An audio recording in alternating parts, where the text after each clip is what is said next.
To further notification. We don't have a time as to when play will resume. Temporarily suspended, Eric, would indicate that they'll resume play at some point in time. But right now, based on the situation at hand with Damar Hamlin, it obviously is serious enough to warrant both teams exiting the field. I have never seen this before, Eric. This is a rarity. Live from the Classic Chevrolet Studios. Turn it on, leave it on with Sean and RJ on 105.3 The Fan. Well, this is not the best way to start off the new year with the entire crew back together again. Good morning, Metroplex. Sean Sharif, RJ Choppy is back. We got Peyton and Ryan. Bobby Belt will be in at the top of the hour. Happy New Year. And sort of.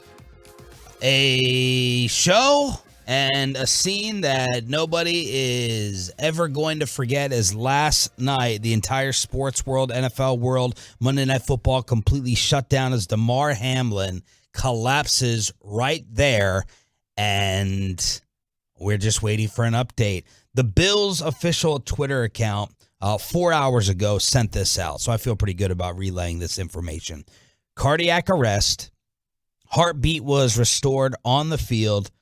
Damar Hamlin has been sedated and listed in critical condition, and that's where we stand right now 4 hours ago with an update from Damar's team. Yeah, and the fact that it's been stabilized is like tremendous news, because that was a scary scene. The scariest thing, outside of the actual player laying down on the turf getting CPR, was what happened. That was such a what happened kind of moment. We were like, okay, was his neck? No, it didn't look like his neck. Didn't look like that. What possibly could have happened to this poor kid? Yeah. And then you hear the word CPR. It's like, what? There was CPR? 9 minutes. For 9 minutes. It just, the whole thing was stunning to watch and tragic. And thank God he's still with us and hopefully is stabilized. But, the Bills put that out. And for that was 6 hours later, we still had no idea exactly what happened. You can see people on social media speculating on what it was. Yeah. But still, I mean, that was tough to watch. You go back and look at the hit, and the networks were not touching a replay of this once the CPR took place. I didn't see on ESPN a replay of it. You understand why. But if you didn't see the hit, it did not look abnormal whatsoever. Normal hit. I had to go back 4 or 5 times to look at it to say, is that his number? Do I have the right guy?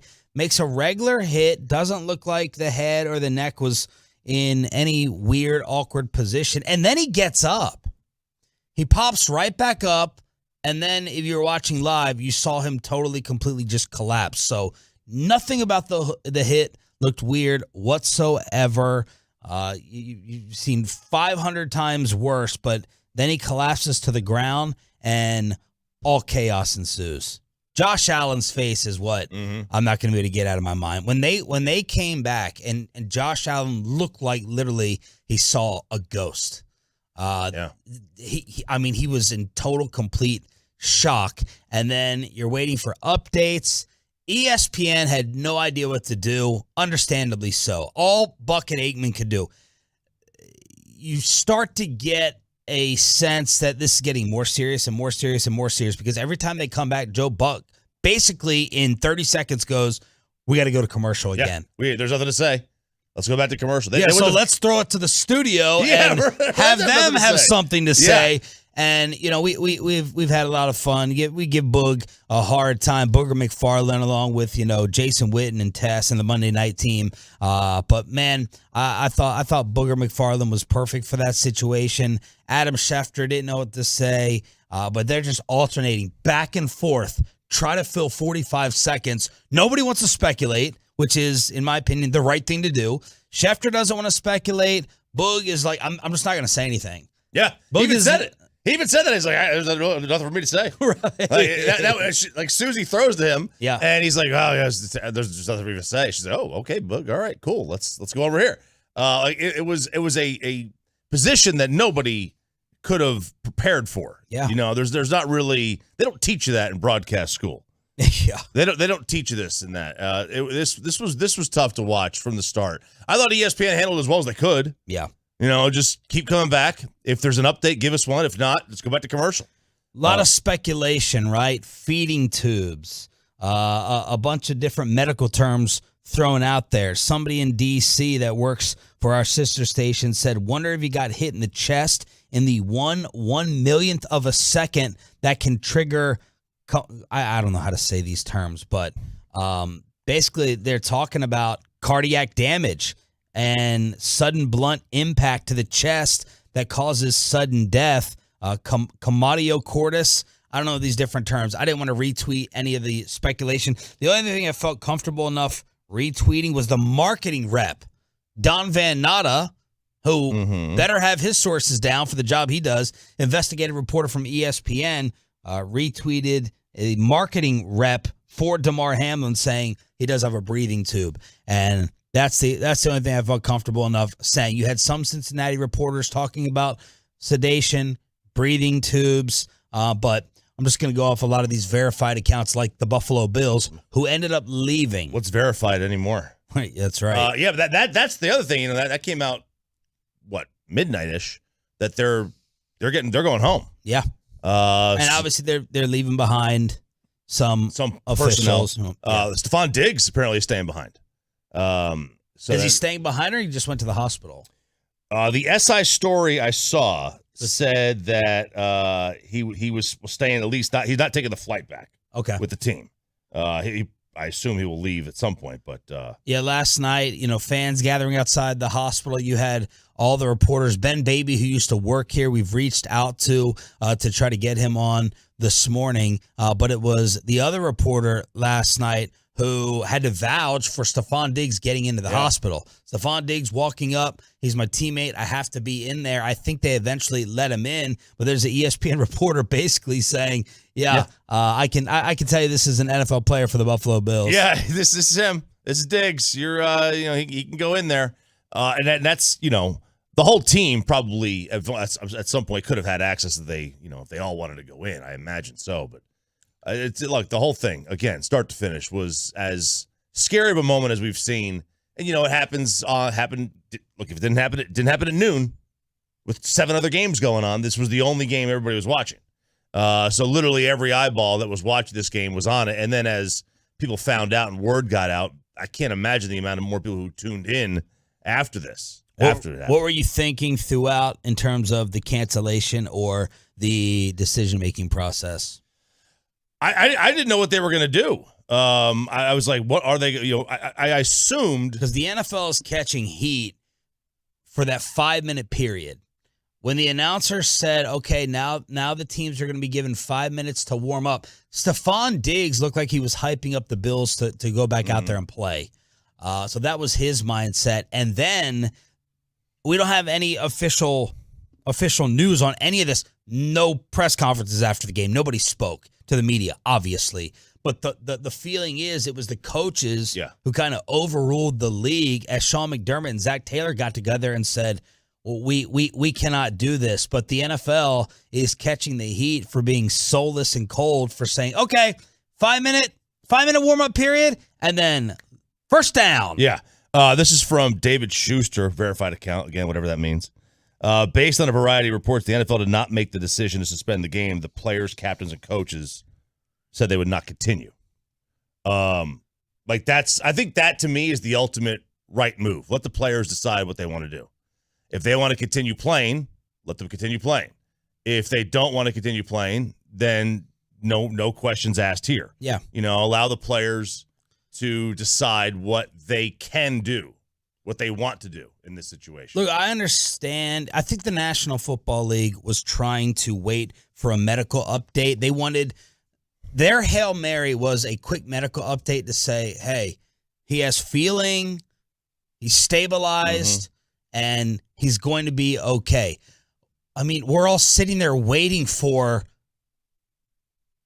a death to be announced. I mean, let's just be real about it. We're all holding our breaths on the edge of our seats, just hoping that you don't get the breaking announcement that Damar Hamlin has passed away.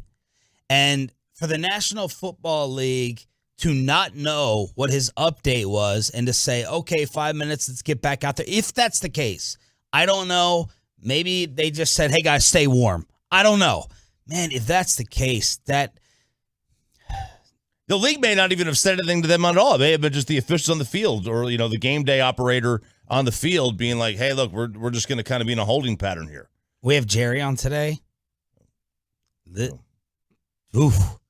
Jerry is always the defender of the league. He's always holding up the shield. But if that's the case, we're going to have to rely on someone that we trust in league circles to give us the timeline of events from the league office in terms of the communication. Because if they were like, you cannot put them back out there unless you get a stable medical update on him. Not after what we just saw.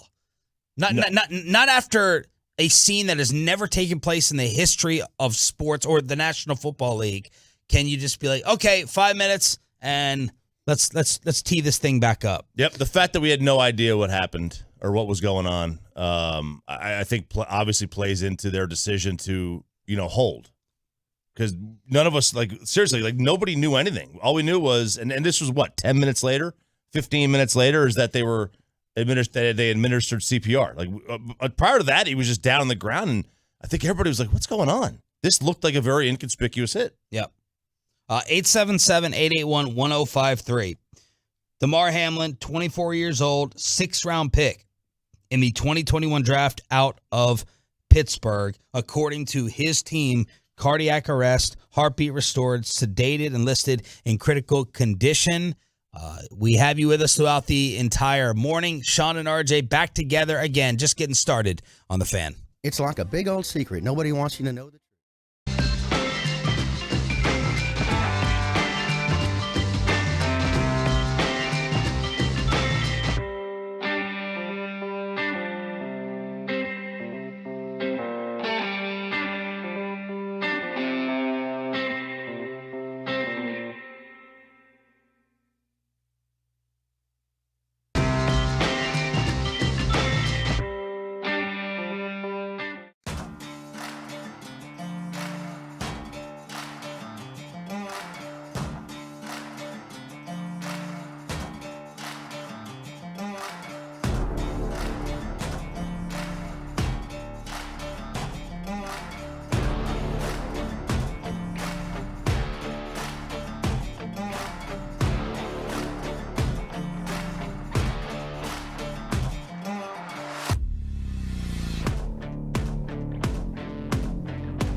Of events last night that ultimately had Monday Night Football suspended because of the collapse of Damar Hamlin. 7:55 p.m. the injury occurred.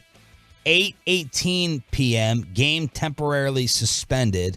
8:25 p.m. ambulance left the stadium, and then 9:01 our time the game officially postponed as more and more people on social media and Twitter were saying, okay, like, make the call. What are you waiting for, NFL? Joe Buck didn't even want to make the official announcement until he heard it from the PA voice in the stadium, even though the place was starting to file out. Half or three-quarters of the crowd had left, but Joe was waiting for the official announcement. Yeah. You see the Bills picking up their equipment. Yeah. That was sign number one. They were not going to play anymore. As they see they have the cameras in the tunnel, and they see the coaches shake hands and walk away. There's another sign that they were going to move on and not play this game and who knows what they're going to do. Maybe not finish it ever. Maybe those two teams are just going to play 16 games this year or give them both ties or who knows? Who knows? The NFL's got that's somebody else's problem, not mine. But this was the right decision to cancel the game, and they did what I thought was the smart thing, and that's whatever the players want to do. If the players want to keep playing, let them play. If they don't want to play anymore, then they should be able to go and be with their teammate and grieve his recovery. Yeah, I don't think you can play it under the current circumstances. Like, you have to get a more positive medical update. Mm-hmm. I don't know whether the Bills already left Cincinnati, but if they had not, could you try and play it today and then that's it?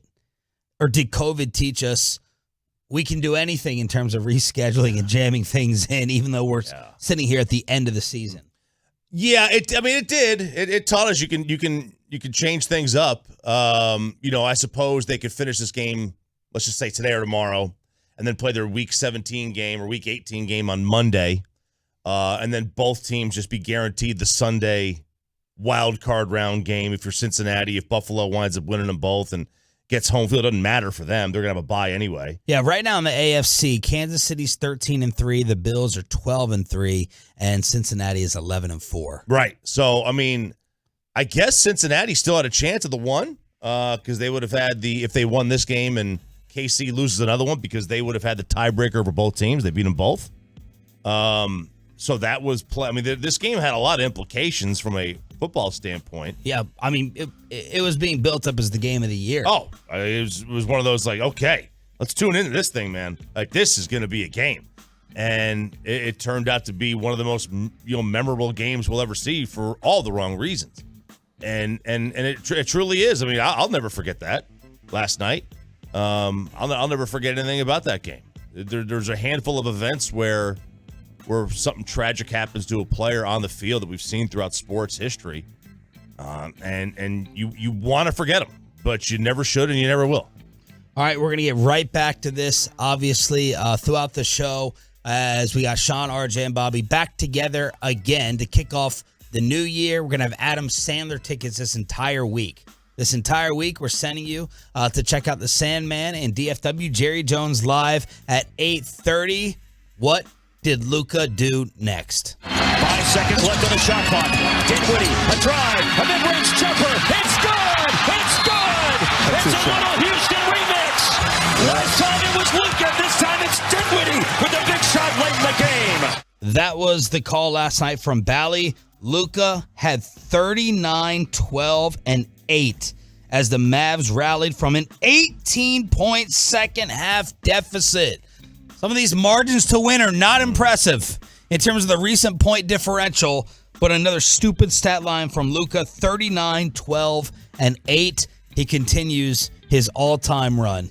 To get 39 and not be able to hit the broadside of a barn from beyond the arc is quite remarkable, but nothing is surprising with this guy. And this team is just 1 of 9 from 3. Yeah, this team is just red hot now. 10 of 26 from the field. Yeah, they're just red hot overall. And, some of the results, not necessarily like, oh my God, they're blowing teams out. They're not.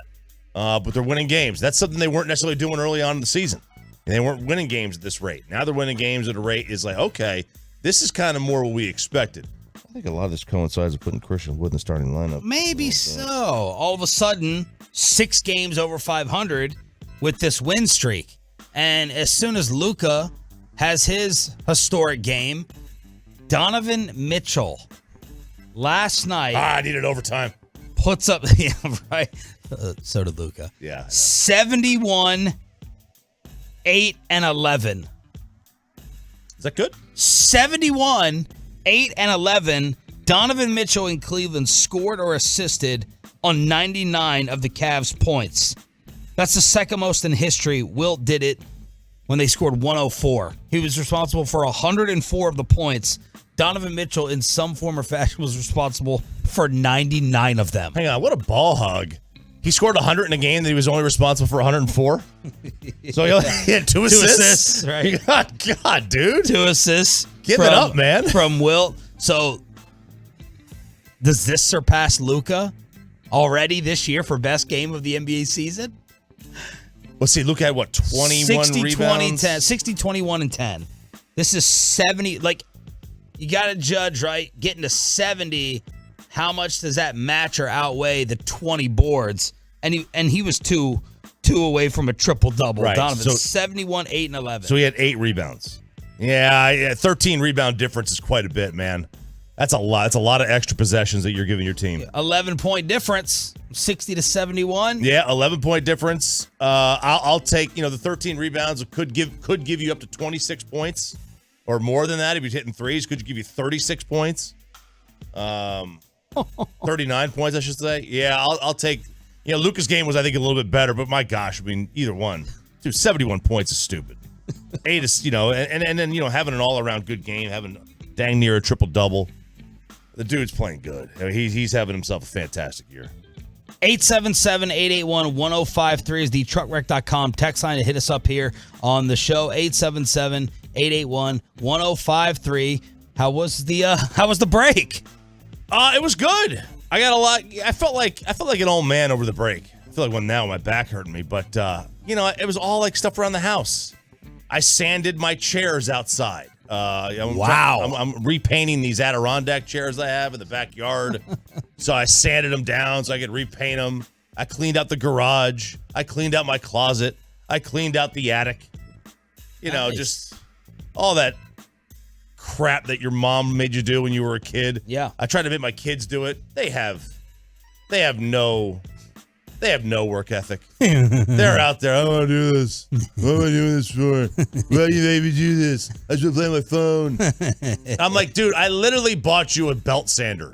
Like, I'm not asking you to do this by hand. Okay? You just had to hold this thing over the wood. It takes you 90 seconds to do a chair. Oh, sure, I want to do this.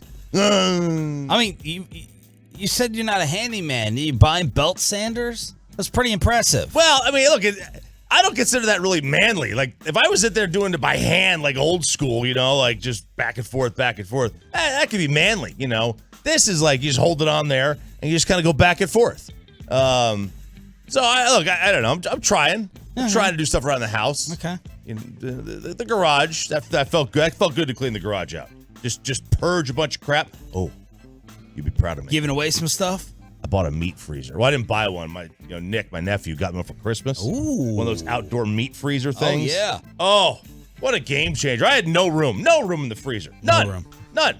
And now, I still have no room, but I've got more things for no room. Oh, yeah. Makes you feel like you can be Antonio Brown. You can live forever. I can live for at least a month. Just defrost it. Yeah. Bam. All right. Got the entire morning crew back together again. An update on Damar Hamlin as soon as we get it throughout the entire morning. Did the NFL screw this up? Some of the reactions that hopefully get people fired last night on social media.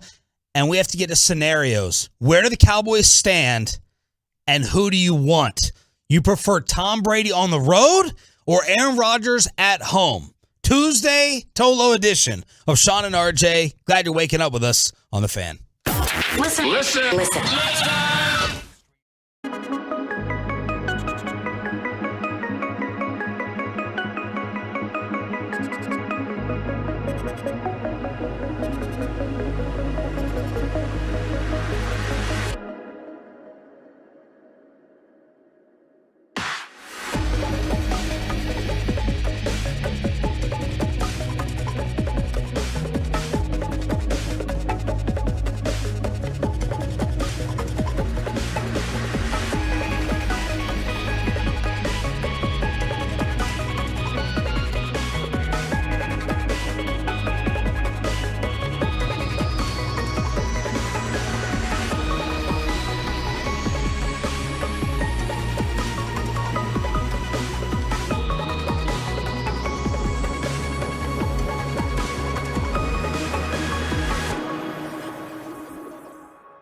Live from the Classic Chevrolet Studios. Turn it on, leave it on with Sean and RJ on 105.3 The Fan.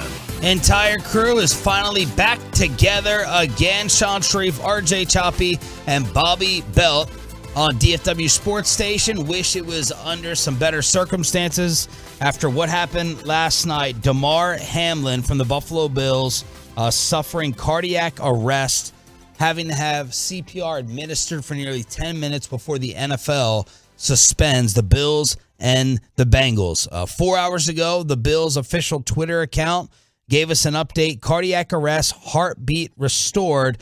He is sedated and listed in critical condition. Bobby, take us through your viewing experience of watching all this play out and unfold. So it's funny. I was actually getting my kids ready for bed, and as we were going to the back, I had just opened up Twitter while the kids were brushing their teeth, and I refreshed it, and I saw everybody just saying, well, that's the scariest thing I've ever seen on a football field. That's terrifying. And I was like, what the hell just happened? Like, I was away for 2 minutes. And so I went up front, and it was just, it is stunning, like, when you watch it, how, because the first thought that came into my mind watching it was like, and again, this is all just my initial reaction, is like, you get hit in the neck or something? Was there an artery? Because when you get up and just go like that, it's scary. And that's the thing, is that when they showed the replay, I was like, no, this doesn't feel like something that he's just going to bounce back and get up from. And then just slowly, as you start hearing the CPR thing, and it's like, well, they don't start CPR unless there's like not a pulse. And or you're like not breathing or yeah, whatever. yeah. Right? And so like, it's just one of those things where when you're seeing it live, the thing that kept going through my head is like, get ESPN off the TV, like get this broadcast crew off, go to ESPN Classic replay of, Lakers, Celtics, and whatever you got to do. Go throw on some generic programming to get these announcers off the TV. Yeah. And stop the game. Just cut it. The very initial thing should have been, it's temporarily suspended. Temporarily suspended. Teams go to the locker room. We'll figure it out. What do you think happened when Joe Buck made the announcement? Okay, the players have been told they have 5 minutes to warm up and get back out there. Do you think the NFL said, let's go? Somebody there had to have. They're not just going to do that on their own. Right. The refs aren't just going to, because like Joe Buck said later on, he's like, this is out of the refs' hands right now. When they were all back in the locker room, he's like, so if they come back out on the field, this isn't the refs' decision.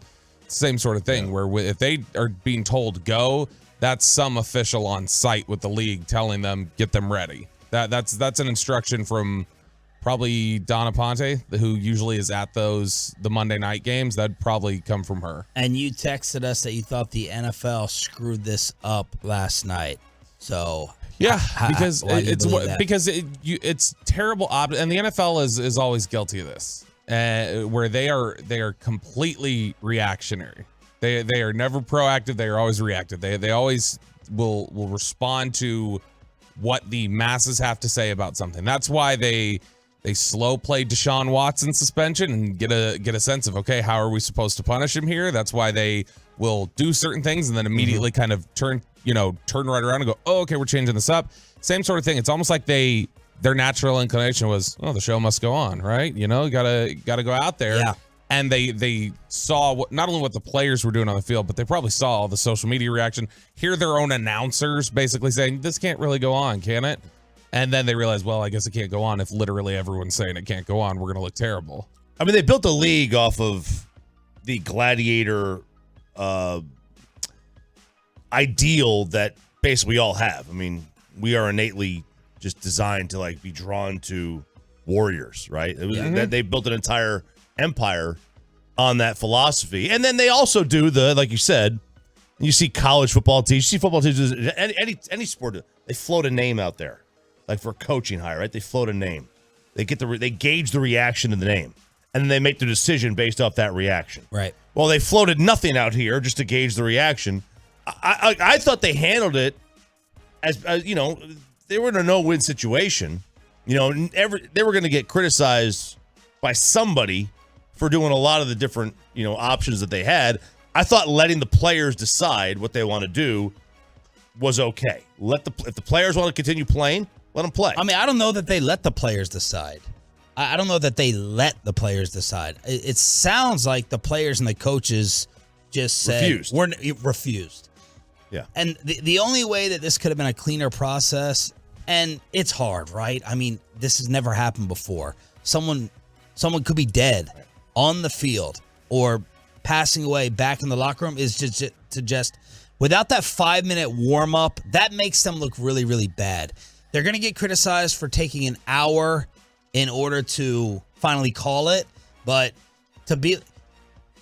look, in all the other instances, you get a player with a thumbs up, right, leaving the field, or you get word that they have some feeling in their extremities or in their body. You cannot think about it or even give the impression that you want to restart the game when a guy was just given CPR for 10 minutes. It has not happened. It has not ever happened, and we're all waiting to see if he's gone. And then it just feels a little bit cold. I don't know who gave the directive, but they're going to be criticized for that. In an hour to call it, to me, that's secondary. But those are the mechanics of what we know right now. Yeah, that's the biggest thing. It's so. I guess the best. And I think word, they were waiting for an update in the back of, because they're like, we really don't want to restart this. We don't want fairness to come into play. It's the game of the year, AFC seeding. I get it that you were waiting, maybe 20, maybe 30 minutes for some type of positive update that we all can take a sigh of relief and then the players can get back in play. But also, did it not seem like it took an awful long time for them to get him to the hospital? I have no idea. He did not leave. The ambulance did not leave for 35 minutes from the time of the hit to the ambulance actually leaving. Now, apparently his mom was in the stands. They were trying to get his mom into the ambulance with him, get her out of the stands, get him in the ambulance. But I mean, it did feel a little bit like, why has that not left yet? Whenever they kept cutting to the thing just sitting in the tunnel, it's like, why isn't he going? And then you talk about the TV standpoint, and I tweeted out, get these guys off TV, but then, this is just a little broadcast nerdiness. You're the producer, right? You're the executive. Are you really going to put on a 30 for 30? We're all sitting there. I didn't change my TV. No, I didn't. I wasn't getting new information, and I knew I wasn't going to get new information. But just in case, just to get right, you are watching Elisa Salters. I'm looking at her right now. I mean, she did a tremendous job last night as she composed herself while breaking down. You're just it's worse than, but kind of like the Rudy Gobert thing at the AAC with COVID. Right, you cannot believe what you're seeing. It's such an eerie scene playing out. They probably knew that all the eyes were glued. And sorry, Boog, sorry, Schefter, sorry, Buck, sorry, Aikman. The four you got to somehow fill the time. I don't know if I was in that same situation as a TV exec, if I'm flipping to, because then we're all going to be saying, "What's the update?" What's the update? Yeah, we were all watching and not turning it. You had to. They had to stay. I think with some type of live coverage. Yeah, and again, there's no blueprint for this, so you cut back. And you don't want Susie. someone to get in trouble for speculating. Correct. So you cut back to Susie. You cut to a live shot of the game or the stadium. Just the players there. Not showing Hamlin on the floor on the field. Surrounded by players. You do it as tastefully as you can. Then you cut back to Susie and Booger and. I just felt bad for him. I'm sounding like a hypocrite because I tweeted get him off, but I'm like, I think you had to do it. I just felt really, really bad for them. I think after the second time you threw it to break in 30 seconds, you cut to something else. Like they don't, and I get we're talking about human life and not just weather, but like when baseball's in a rain delay, they cut to alternate programming. They don't just have the studio sit there and talk for 45 minutes. Yeah, completely different. It is completely different, but that's what I'm saying. Something as trivial as weather, they cut away. Instead, you're going to put everybody on the spot to go, I don't know, this is sad, this is sad, this is sad for 45 minutes. I think everybody was uncomfortable seeing that. Like, there was a point pretty quick, about 15, 20 minutes, where I just turned it off. Like, I wasn't going to watch it anymore, and I was going to follow along with whatever the updates were on Twitter. But on the 5-minute thing, who was that? So Buck said it, but was that a stadium announcement? Where was that? Because you mean to warm up? Yeah, so the NFL apparently held a conference call really late last night at like 1 a.m. And Troy Vincent was on that call, and he is what's his official title with them? Players Executive Vice Association. President of Football Operations. And when he was asked about the 5 minutes to warm up, he said, I'm not sure where that came from. Frankly, there was no time period for the players to get warmed up. Frankly, the only thing that we asked was that Sean Smith communicate with both head coaches to make sure they had the proper time inside the locker room to discuss what they felt like was best. So the NFL's official position is we didn't tell them to warm up for 5 minutes. Yeah. So we don't know where that came from. Well, Joe Burrow put his helmet on and started throwing. And they were all, Stephon Diggs was trying to get everybody ready to play. So somebody told them you got 5 minutes. Could have been the coaches right there sitting at midfield with the referees. But how did Joe Buck hear it? I feel like that had to have been somebody in the stadium or somebody had to have indicated that was what was happening. Yeah. And all they could do, 30 seconds, Buck is like, back to commercial. Yeah. Back to commercial. That's all they could do. And then Booker McFarland was just, I'm really not going to say anything. I'm not going to talk. I'm not going to comment. I can't. Because they kept asking, what's your experience? Like, I don't have an experience with this. Yeah. I've never had a player Nobody does. require CPR. Yeah, I mean, look, go back in the history. It's a handful of times. I flipped over to the NFL Network, and whoever the host was on with D'Angelo Hall, and it was what's the thought process on the sideline? I'm like, shut up! What are you, an idiot? Yeah. Take us down on the field in terms of what you were possibly thinking.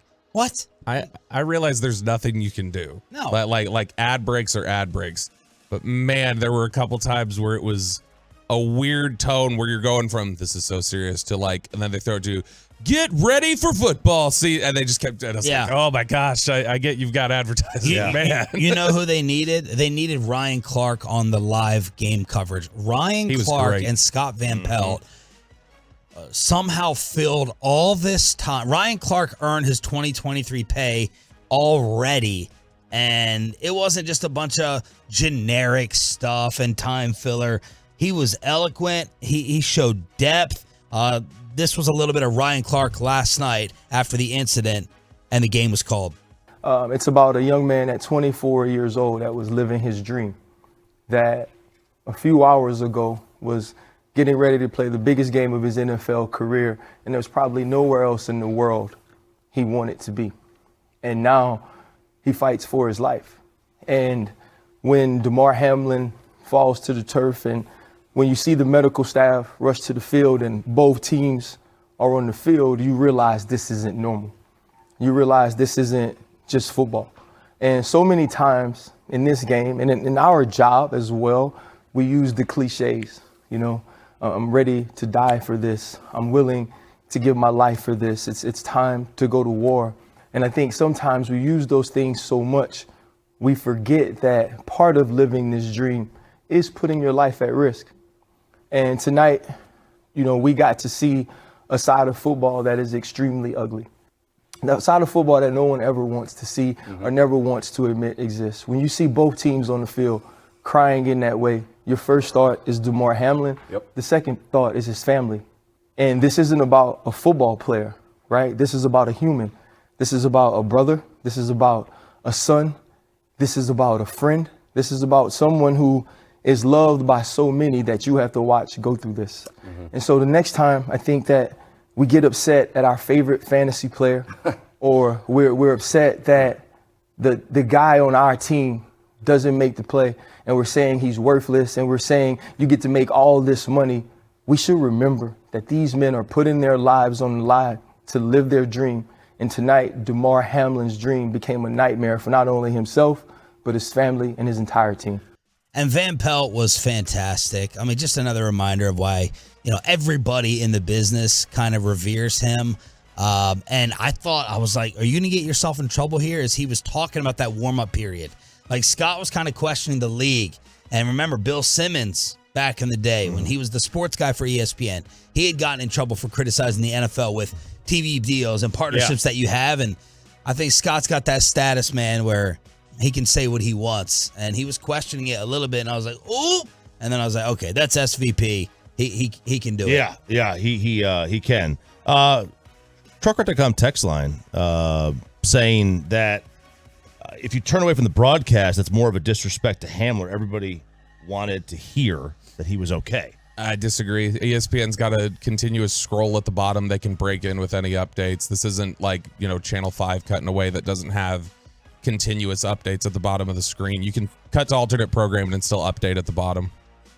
That's what I mean. I don't think you. I don't think you eliminate that. I think you just all you've done is I think you put people in a really no-win position to sit there and just talk in circles. And honestly, you kind of it went well. The decision is your talent versus what the event calls for, right? Like, yeah, this event, you probably feel like you have to cover live and be there for anything, right? How insensitive if you take it to the SMU 30 for 30.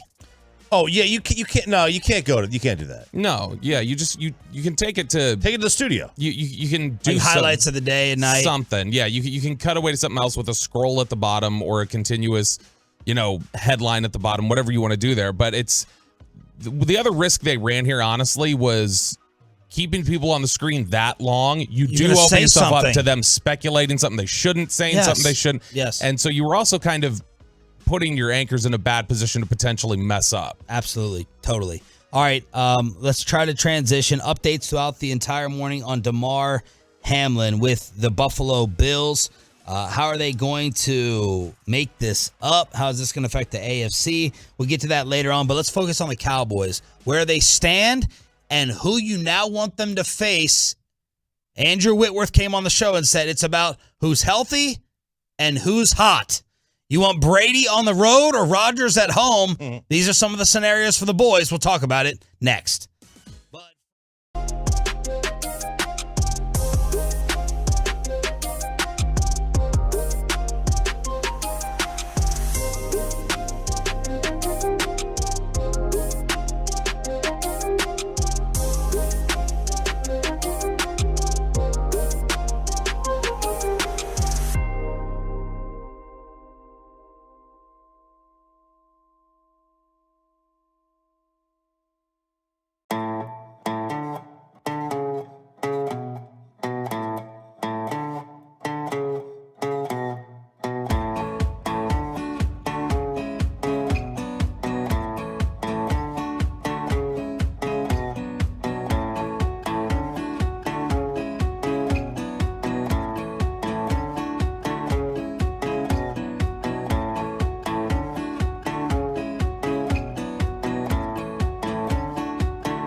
quick one, and that's picked off by Marshawn Lattimore. Pick 6. Welcome back, Marshawn. That's how you do it. Happy New Year, baby. God, that was fun. At least for me. I think it was fun for all the Metroplex, judging by social media. Good morning, DFW. Happy New Year. Sean, RJ, and Bobby will get back to the DeMar Hamlin incident from last night in a little bit, but we need to figure out scenarios where the Cowboys stand, what could happen. We did get the news from the league of the game time for Sunday at the Commanders to finish off the season. Of course, they want everyone playing at the same time so that players can't be rested. They want drama to play out from 3 to 6 o'clock on Sunday, and that's what's going to happen. Cowboys at Washington at 3:30. So that means 12:30 pregame here on the Fan. Giants, Eagles, Cardinals, 49ers at the same time. Here's where things stand. The Cowboys are still technically alive to get the number 1 seed. If the Eagles beat the Giants, they're the 1. San Francisco can become the 1. Thank you, Raiders, for blowing another game. If San Fran beats Arizona, plus the Eagles lose, the 49ers are the 1 seed. The Cowboys can be the 1 by beating the Commanders. Philadelphia has to lose to the Giants, and San Francisco has to lose to the Cardinals. Right. And that feels like the least likely scenario. That seems pretty unlikely, the way they've been playing. It seems the Giants could easily beat Philadelphia the way Philadelphia looked last week. Vegas doesn't think so. My word. What? That spread, they got Philly minus 14. Really? Are they?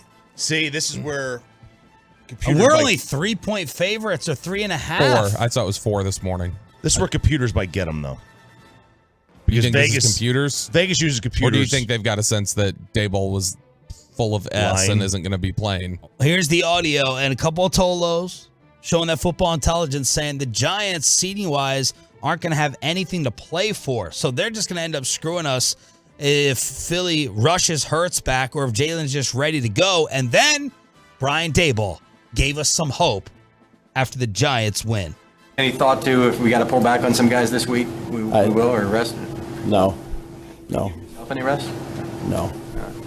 It's not, you get rest after the season. It's a long season. This is it's the fun part of the season, you know.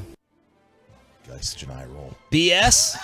You think he's an eye roll? Yeah, you sleep when you're dead. You sleep when you're dead. Sleep you're dead guy. Attack sleep. God. Attack it. Yeah. Why are the other 3 coaches in this division such jackasses? Yeah. Is Rivera a jackass? I think he's kind of. You got rid of the ping pong tables. You guys had enough fun. Yeah, that's you guys have had true. enough fun. That's and then true. the other guy, we're going to attack potting plants. So- we're going to attack sleep. Yeah, we're going to attack rest. We smash watermelons here. I mean, you know. Shut up, Bobby. So the Eagles are favored by 14. That is Vegas telling us that Hurts plays and the Giants sit? Kind of, yes. Yes. Now, Vegas uses computers now mostly to come up, not mostly, basically all the time to come up with their betting lines. And, if Hurts plays and Daniel Jones doesn't, Daniel Jones is not worth 10 points. I mean, shoot, Dak Prescott to Cooper Rush only worth 4. So Daniel Jones to his backup is not going to be worth, 7. It's not going to work like that. But when you factor in Hurts playing and Daniel Jones not, that may impact the line quite a bit. Yeah, because week 14, the spread was Eagles minus 7. So that line's doubled 4 weeks So later. that would kind of correlate to Hurts playing. Which he did then. Which add your 4. And then Daniel Jones not, which add your 3. And there's your 14. And Sirianni, God.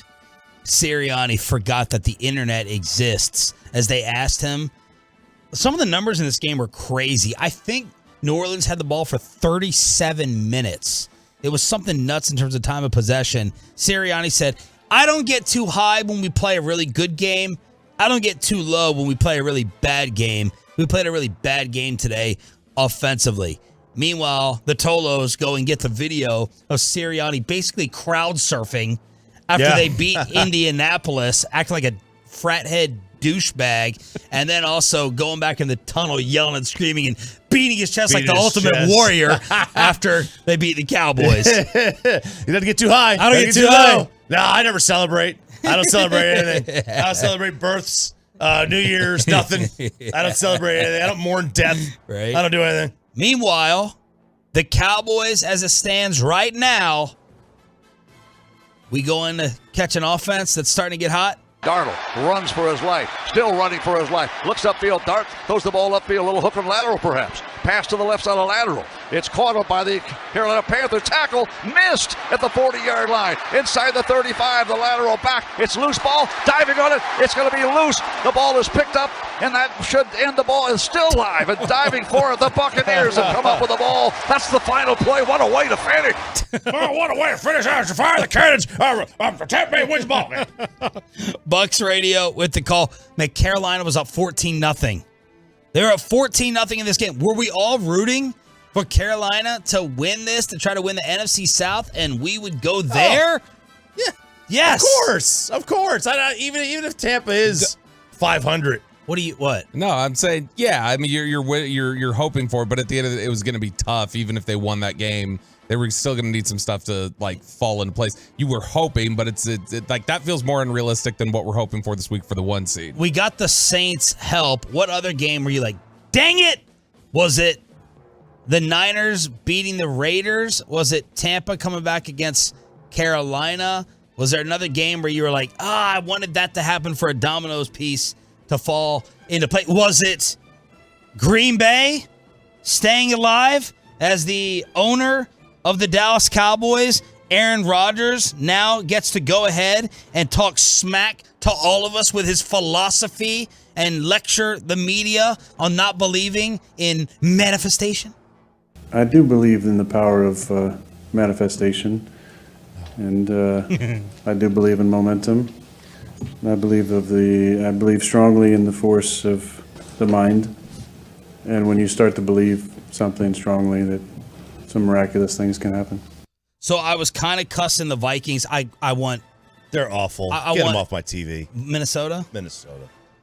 Good God. So the Vikings, the Raiders, and Carolina were kind of those other situations I was looking at this weekend. Like, all right, let's get a little bit of help so we can avoid some of these Cowboys scenarios. Yeah, I mean, look, the Cowboys. Right now we're going to Tampa. Yeah, the Cowboys scenario is it's been pretty set for a while. Like they were going to be the 5, unless something miraculous happens. What else can happen reasonably outside of these number 1 seed scenarios? For Dallas, they can be 1, 2, or 5. I don't think they can be as low as 3. So in terms of if they were to win the division. So they can be 1, like you mentioned, if they win the division by beating Washington, Philly loses, San Francisco loses. If they only get a Philly loss and a victory and San Francisco wins, they're the 2. Any other scenario, they're 5. All right, say the 2 scenario again. The number 2 scenario would be Dallas wins this weekend, Philly loses to the Giants, and the 49ers beat the Cardinals. 49ers beat the Cardinals. Yes. If okay. If same thing happens, only Cardinals win, then Dallas gets the 1. Okay. Mm-hmm. Ralph, take it over to you. You're the number 5 seed. You go to Tampa. You're the 2 seed. You host Green Bay. Pick. That's what it's looking like right now. If you're the 2, you would host Seattle or Green Bay. And what Bobby just laid out, Cowboys beat the Commanders, Giants beat the Eagles. Arizona's not going to beat San Francisco. No. So the 1 seed, that's out. So it is lining up as either Brady on the road, Rodgers in Arlington. Obviously the best scenario is get the 2 seed and have Seattle win and Detroit beat Green Bay. Yes. Or Seattle lose and Detroit beat Green Bay, and then you get Detroit, which you've already beaten, although they're playing better now than they were then. Yeah. Seattle will be my number 1 choice to play. Yep. Would I rather Rodgers at home or Brady on the road? I mean, I think the Packers are a tougher task right now, but it's a home game. And this team plays much better at home than they do on the road. I would just, I guess, give me the home game. Okay. I guess. Bobby? Give me the home, road, whatever. Give me the Packers all day over the Buccaneers. Like, you're talking about a Packers team that, like, their defense has not been efficient against the run or the pass this year. They're bottom third of the league in both. Even during this stretch where they've won 4 in a row, Aaron Rodgers' quarterback rating is like 87. Yeah. Yeah. I don't want to, and I want to play the team that I should have beat on the road rather than the team that dog walked me at home in week 1. That's the thing. You dominated Green Bay. They dominated that game, and they got dominated against Tampa. What do y'all think? Truckwreck.com text line. Brady on the road or Rodgers at home? And it's so damn fitting. These would be the Cowboys scenarios. Brady or Rodgers. I want Green Bay to get taken out, but they're going to host now. That game got flexed. They're going to host the Lions at Lambeau. So there it is, setting up for them. Please, Dan Campbell, Jared Goff, go ahead and ruin that party. But it was Minnesota who got blasted 41-17. Jair Alexander. Oh, man. The new Jalen Ramsey shutting down Justin Jefferson, dancing on him with his own dance. The gritty. Like early in this game, not at the end. He did it early, holding Justin Jefferson to 1 catch. But Bobby's right. Some of the Green Bay numbers are very pedestrian during this 4-game winning streak. Very pedestrian. It's the first time in Rodgers' career the Packers have won 4 straight with him throwing for 1 or fewer touchdowns in each game. He's not throwing for 2. He's not throwing for 3. He's throwing for 1 or less. They're trying to get balance there with the running game. The defense has really been the story. But Rodgers in Arlington, Brady on the road. What are the Tolos saying about that option? Green Bay is not going to beat Detroit. Don't even worry about it. Both Bays have our numbers, so be damned if we do, damned if we don't. Give me Rodgers at home. It doesn't matter who we play. Dak will throw, he said Dan will throw 4 picks. I think he means Dak. And our defense won't show up. We need a home game no matter what. It's the 2 for sure. You get a home game in the divisional round as well. Yeah, I agree with that. Give me the 2. All else matters. Give me the home games in the postseason and the 2 seed. Yeah, I'm not terrified about Brady waking up. He finally reconnected with Mike Evans. They were down 14-0, and then he found Mike Evans 3 times. I believe they had gone 11 weeks without a touchdown pass between the two, and then Mike Evans goes crazy. 9 straight 1,000-yard seasons to start his career. That's an NFL record. I don't know what's more surprising, that or that he's been in the league 9 years. Oh, feels like it's less? It feels like it's 5. It does not feel like it's been 9. That's a long time. He's 2 away from Jerry Rice's record. Of starting the year? No. He's already got the record of starting your career with 9. But Jerry's got 11 straight 1,000-yard seasons. That's the NFL record. And that's the NFL record. Wow. All right, so there it is. Tampa and Green Bay waking up. Cowboys, Commanders. Now it's 3:25 on Sunday. Giants, Eagles at the exact same time. Let's give you an update on the Damar Hamlin situation last night with Monday Night Football. Some Tolos have sent us some past instances of something like this happening, and will this finally be the end of Skip Bayless after what he tweeted about this last night? That's next on Sean, RJ, and Bobby. Glad you're waking up with us right here on The Fan.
To further notification.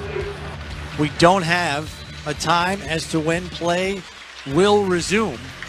Temporarily suspended Eric would indicate that they'll resume play at some point in time, but right now, based on the situation at hand with Damar Hamlin, it obviously is serious enough to warrant both teams exiting the field. I have never seen this before, Eric. This is a rarity. Bills Radio with the call. The Bills official Twitter account 5 hours ago gave an update. Cardiac arrest, heartbeat restored, sedated, and listed in critical condition. As we're just waiting for the updates outside of the hospital in Cincinnati. That field was also the site of Ryan Shazier and Tua earlier this season. Oh, yeah. Man. 3 things happening right there on that field. Gosh. Crazy. And some other past incidents are being sent in from the Tolos. Yeah, the Stars had a player, Rich Peverly, who collapsed on the bench about a decade ago with a cardiac arrest type event. Now, are these messages coming in to say that they should have kept playing the game last night, or just no? Okay. No, just saying that, because you had a media member. I don't know. I'm not even gonna read his name, but someone sent me like some ESPN affiliate guy saying, I got a fantasy championship on the line. Look, you're always going to have morons, right? You're always going to have losers who are looking for attention despite putting their jobs on the line, tweeting or saying something insensitive about this. I did see like one person saying, soccer did it. Soccer just did it. Just go ahead. Christian and Eriksen. continue to play. Yeah, from the Denmark, it was Denmark-Finland game. And that was a game where they say he died for 5 minutes on the field, and they continued the game. Did he eventually pass away? No, he's made a full recovery. He played in the World Cup, I think. We saw Hank Gathers. 1990. Now, there was a West Coast Conference tournament. Yeah. But he collapsed at the feet of Eric Spoelstra in that game. There was a kid in Grapevine, a pitcher, Chris Gavora, who was hit in the back of the head with a ball in a batting cage, who passed away. There was another kid in New Jersey about 10 years ago, maybe more, who was hit in the chest with a baseball. He was a catcher. He missed the ball, and it hit him in the chest with his chest protector on, and he passed away. So we've seen instances of players having, these traumatic events on the field, but never like that, where it's on national TV on a Monday Night Football. Standalone game. That's something that, we haven't seen. Remember Reggie Lewis of the Celtics, 1993. So there's been instances of players collapsing or worse. But again, like the magnitude of this in terms of the setting, the national TV exposure, standalone game, I mean, this makes this, I mean, obviously, thank God he's okay right now. For now. Damar Hamlin had a toy drive fundraiser. The goal was initially $2,500. Overnight, it has risen to $3.23 million. $3.23 million as people trying to reach out and do whatever they can besides the prayers to make sure that we get some type of update, throwing positive vibes towards the way of Damar Hamlin, his family, and the Buffalo Bills. Damar Hamlin's, the value of his entire contract is 3.6. Wow. Ooh, wow. So you're talking about, because he's on his rookie deal still. But you're talking about people coming in and donating. And it was interesting. You'd open up the GoFundMe last night. It'd be at a certain number and you'd refresh it. And it's like, it's up another $100,000 like 30 seconds later. And so clearly everybody kind of rallied around. I mean, we were just talking during the break, like you've got even WFA local, like you've got TV channels locally here that are covering this pretty much nonstop right now. And the one person who stepped in it the most yesterday was Skip Bayless. And there's a reason why I have rooted for horrific things to happen to this man's career. He is the most toxic presence in the history of our profession. I hate his guts so much. And last night he proved me correct when he tweeted this at 8:30. No doubt the NFL is considering postponing the rest of this game. But how? This late in the season, a game of this magnitude is crucial to the regular season outcome. And then what I think is going to be a saving grace, because his cowardly, slimy bosses over there at that network, they're not going to do anything. I learned that when Skip went after Dak's mental health and they didn't do anything and put him right back on TV. They're in the same sewage water as he is in over there at that network. They really are. But at the end of what Skip tweeted, he wrote ... which suddenly seems so irrelevant. And Skip Bayless's tweet caught wildfire last night. Now that Elon has put in this new feature of looking at the interactions, what your tweet, how much is looked at, reacted to, 112 million views from something that happened not even less than 12 hours ago. That is that's the amount of people who watch a Super Bowl. 112 million views. And you have celebrities, stars, verified blues everywhere calling for Skip Bayless's head, from Dez to Kendrick Perkins. I'm waking up to seeing Sean Salisbury. People just saying, you're a piece of garbage. You have no soul. What is wrong with you? And please, FS1, finally do something. They won't, but here's Skip getting destroyed. That last sentence will probably be his saving grace. And then he followed up with one basically saying, sorry that you all misunderstood that. You know, those are the worst type of people who apologize. Sorry that, that's on my kind of that's an apology I would do. That's a choppy apology. But he said nothing is more important than that young man's health. That was the point of my last tweet. I'm sorry if that was misunderstood, but his health is all that matters. Again, everything else is irrelevant. I prayed for him and will continue to do so. Will this? No. No, he sent the follow-up tweet. That'll probably, okay, good job, Skip. There you go. But I mean, it's like Cardell Jones had tweeted yesterday. He had quote tweeted it. And he was talking about how yeah, I know, but he was talking about how does he keep his job? But the comment that I thought was interesting there was he's like, it's not just about this comment. Like, he really feels this way. Like, this is how he is. This is his disposition. And this is how he approaches anything that's serious. Like, how does he still have a job? And that's the thing. It's not just this. It's whatever the next thing is. That he'll go, I'll just say something that, kind of stokes the fires a little bit. This is also what happens when you feel the need to react instantly. Mm-hmm. Right? When you feel the need to react so quickly and fast, you can get yourself in trouble. I think, this morning and tomorrow we can talk about how they're going to reschedule this game. I just think in the moment, when they're sitting there giving this kid CPR for 10 minutes and he is in the back of this stadium not knowing if his life is going to end, and you put this out there, you just have no heart. It's these types of things are simple to me. You either have a heart or you don't, and it reveals who you are. You had another freaking clown on social media. I'm not even going to say his name. Tweet out a vaccine. I think we all know. I think we're all wondering the same thing. Could it be this? And he's talking. It's got to be a COVID story. Vaccination story. Fantasy football implications. Like, you're just pieces of crap.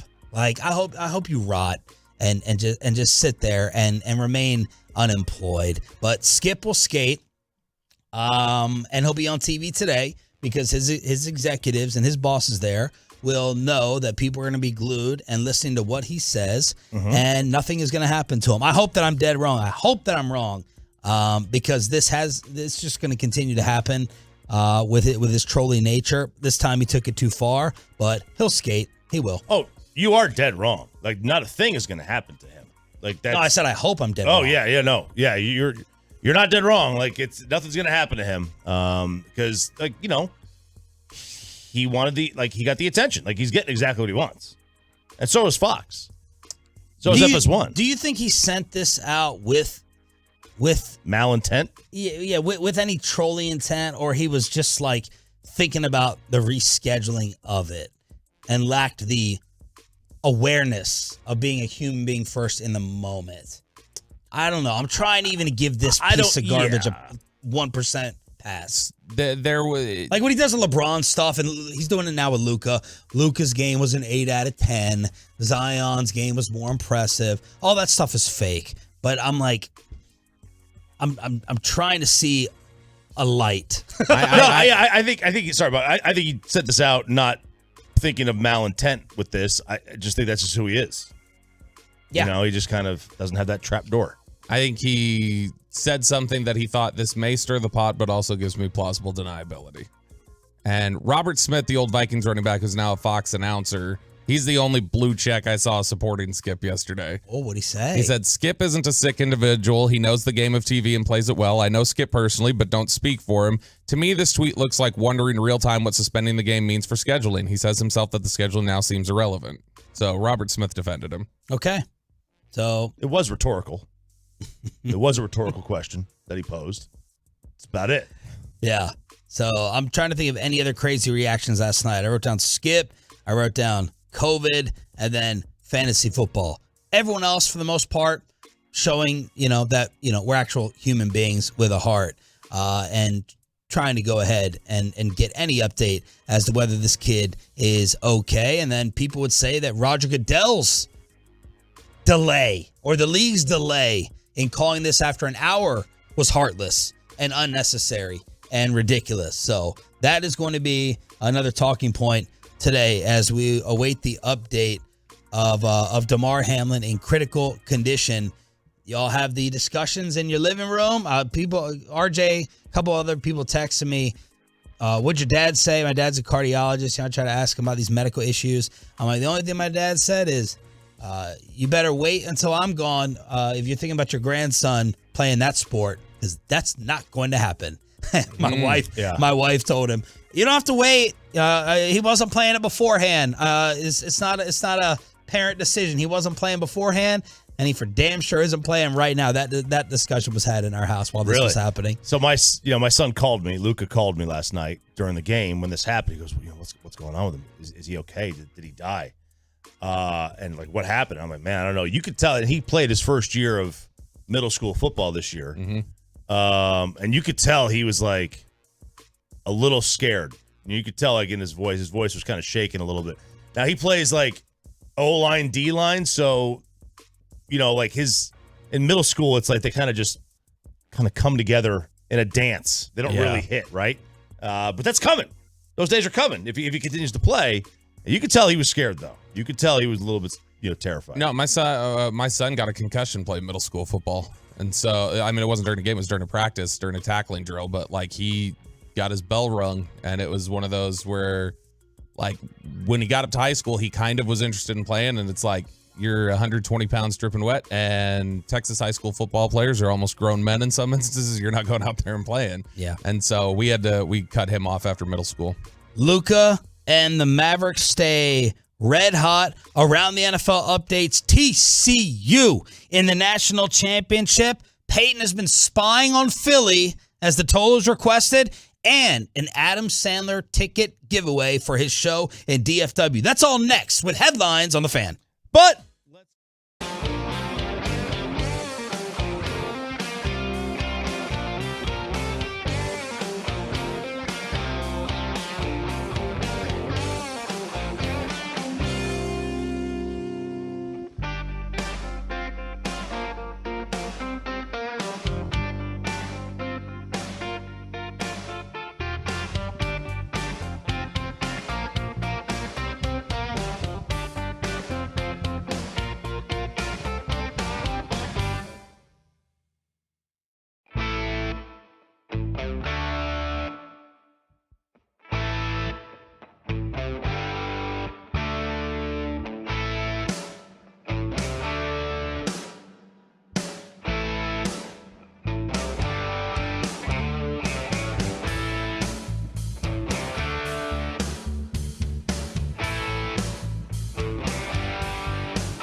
Live from the Classic Chevrolet Studios. Turn it on, leave it on with Sean and RJ on 105.3 The Fan. Good morning, Metroplex. It is great to have the entire morning family finally back together again. Felt like you were out for 2 months. It did feel like that, man. It was, just a week and then the day, on Monday. But it felt like I needed that rest. And I needed to get those things done around the house. I felt like I was just getting something new every day. Project every day. Garage. Outdoor, living space. Sanding stuff down. Cleaning the attic. Cleaning the closet. Just a nightmarish old man kind of week. Sean Sharif, RJ Choppy, Bobby Belt. We got Peyton and Ryan in the back. We are live on the Fan Cam, Twitch, and YouTube. It's official. Cowboys at Washington to kick at 3:30 on Sunday. So 12:30 pregame right here on the Fan. At the same time, Giants versus the Eagles, Cardinals against the 49ers. After Philly lost to New Orleans, by the way, Peyton has been spying on Filthy Radio this morning. We're going to bring that to the Expressway. After headlines this hour is going to be spying on Philly and an Adam Sandler ticket giveaway. Commercial free after headlines. So Giants, Eagles, Cardinals, 49ers. If the Giants beat the Eagles, and Brian Daboll, their head coach, may be lying, but he said, no, we're not resting, guys. This isn't the time of year for that. Actually, it kind of is, Coach. But the Giants clinched with their win over the weekend. If the Giants beat the Eagles and Arizona can beat San Francisco, the Cowboys will be the number 1 seed. If the Giants beat the Eagles and San Fran beats Arizona, the Cowboys can be the 2. So right now they're currently the 5. They would go to Tampa Bay. If they're the 2, Seattle or Green Bay would come to Arlington. That's where we stand right now. Or Detroit, if things fall their way, which is a team they've already handled once this year.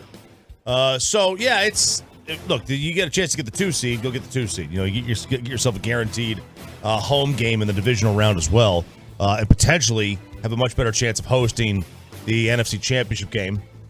Knock on Corian, if you can get it taken care of. If they make it that far, which I'm sure we all know they haven't in quite a while.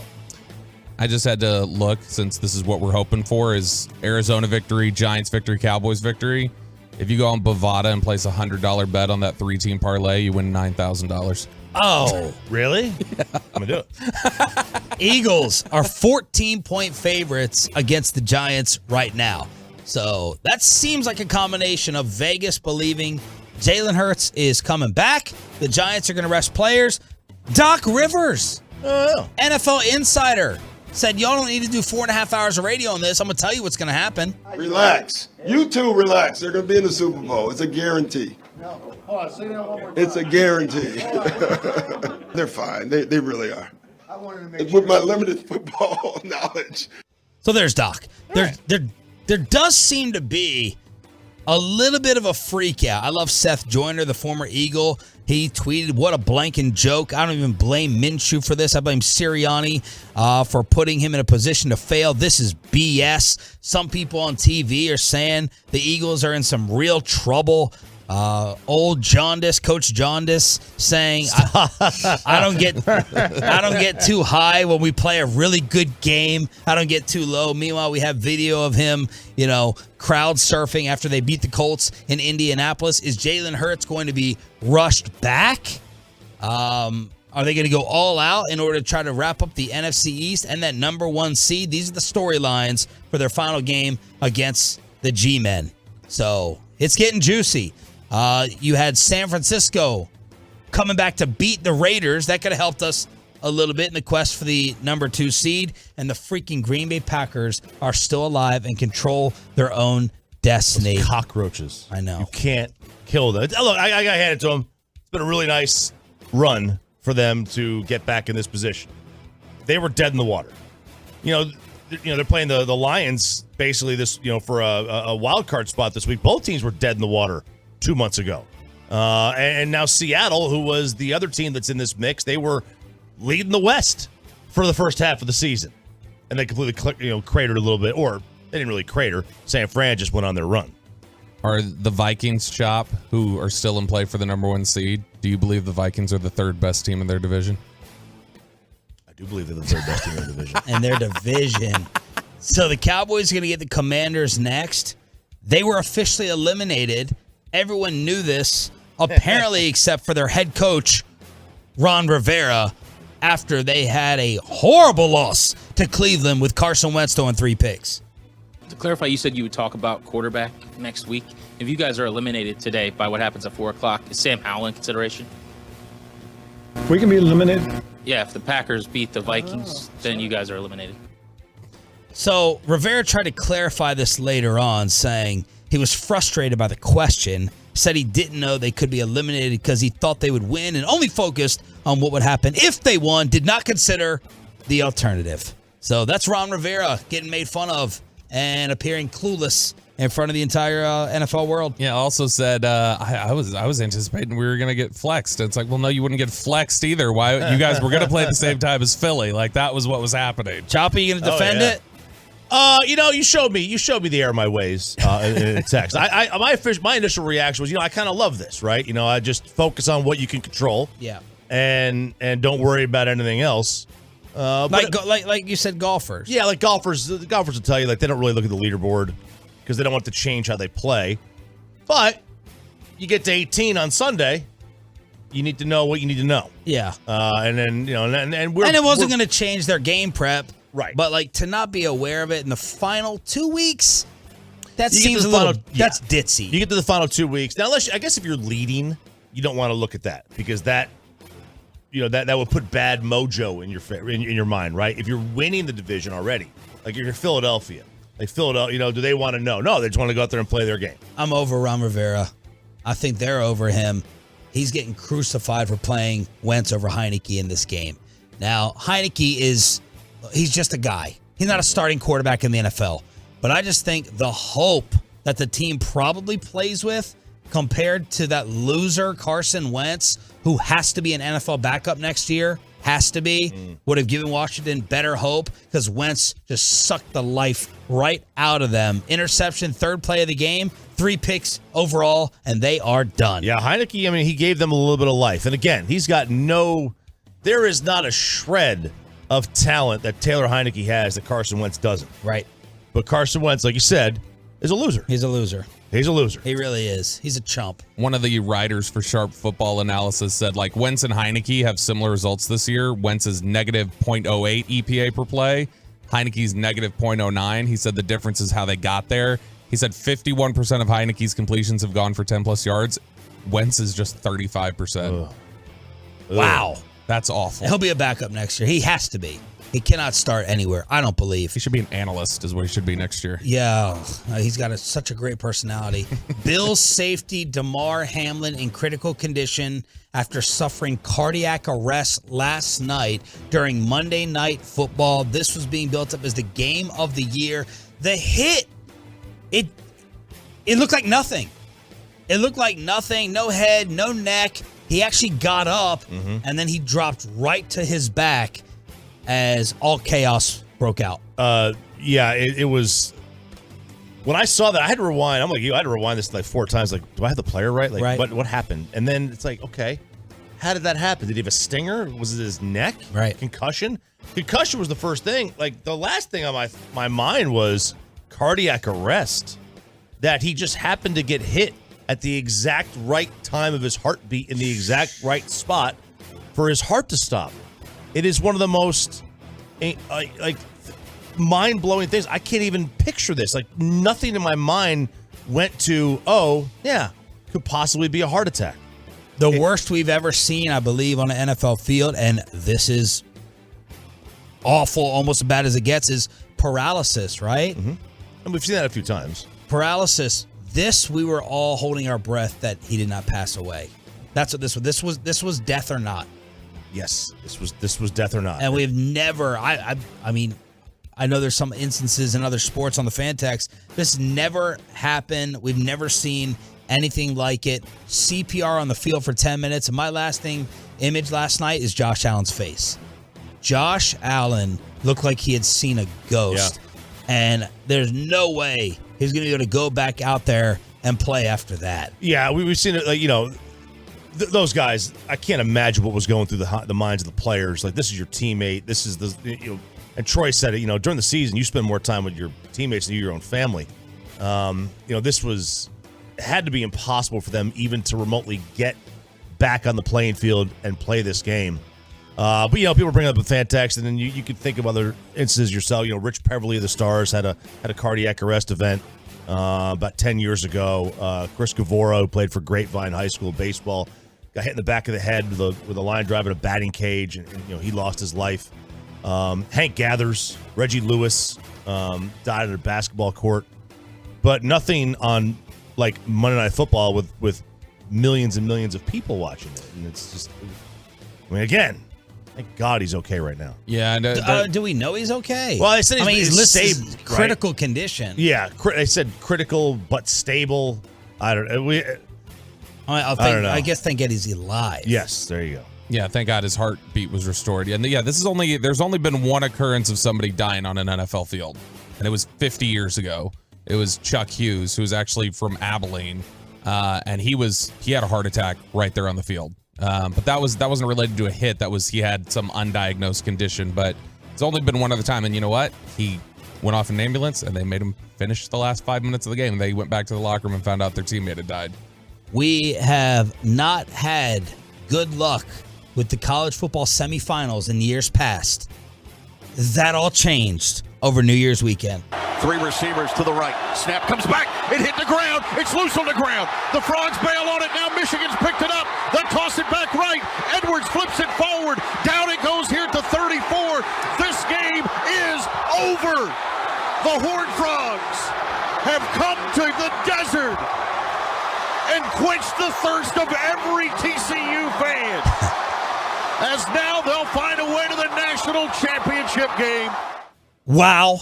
And I just have to hear the other call as well of absolute chaos that took place in the other semifinal. Snap, hold, kick. No! Good! No! Good! He missed it! Left! The bench explodes! It's midnight! Happy New Year! Is that Georgia radio?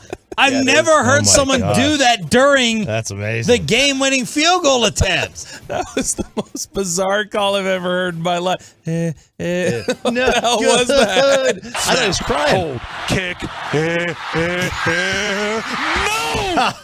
No! The college football semifinals, as RJ pointed out, the most viewed in 5 years, third most viewed overall, and TCU opens Choppy as the biggest underdog in title game history at 13.5. Yeah, remember, Bobby, if you said you bet those $100 on those 3 games, the NFL games, the Cowboys to win, Arizona to win, the Giants to win. Money line, yeah. Money line bet wins you, what, $9,000? Yep. If you add TCU to that 3, you now win $37,000. Oh, look at that. Same $100 bet. Does the degenerate have the stones to do it is the question. On the money line? Well, we got to ask Peyton. I do not. Oh, sorry, RJ. Well done this week, by the way. 5-3. No, I think that's plus money still. What is it? 5-3 overall. 5-3 is good. I mean, you want to be able to be more than 56%. You're good. This is the good news for TCU here is the other 2 games that come close to this one in terms of the point spread. Miami, Ohio State, Florida State, Auburn. The Dogs covered both of them.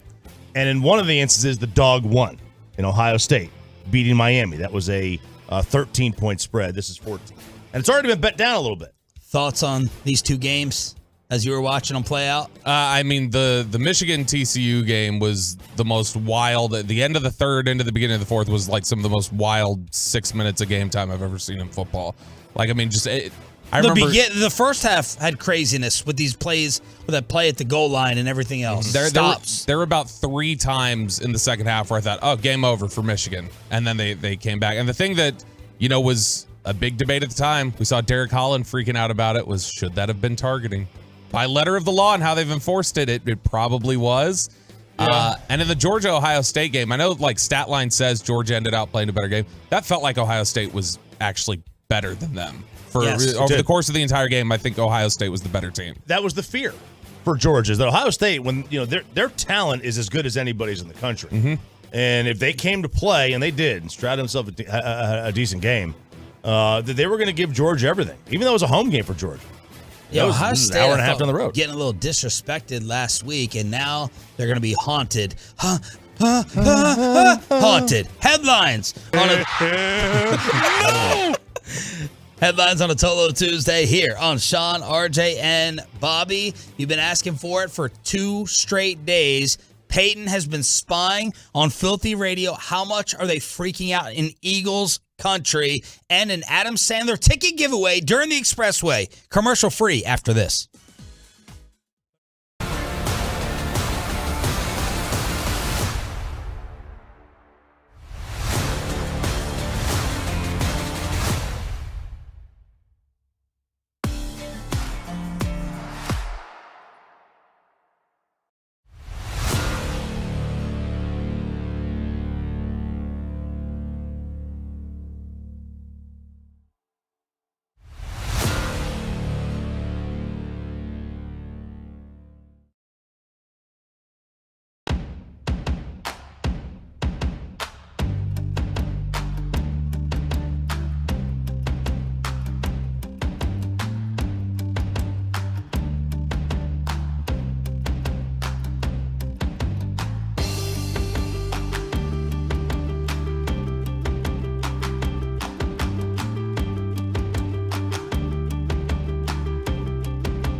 Frankel & Frankel. There's a reason you need a special license to drive a big truck.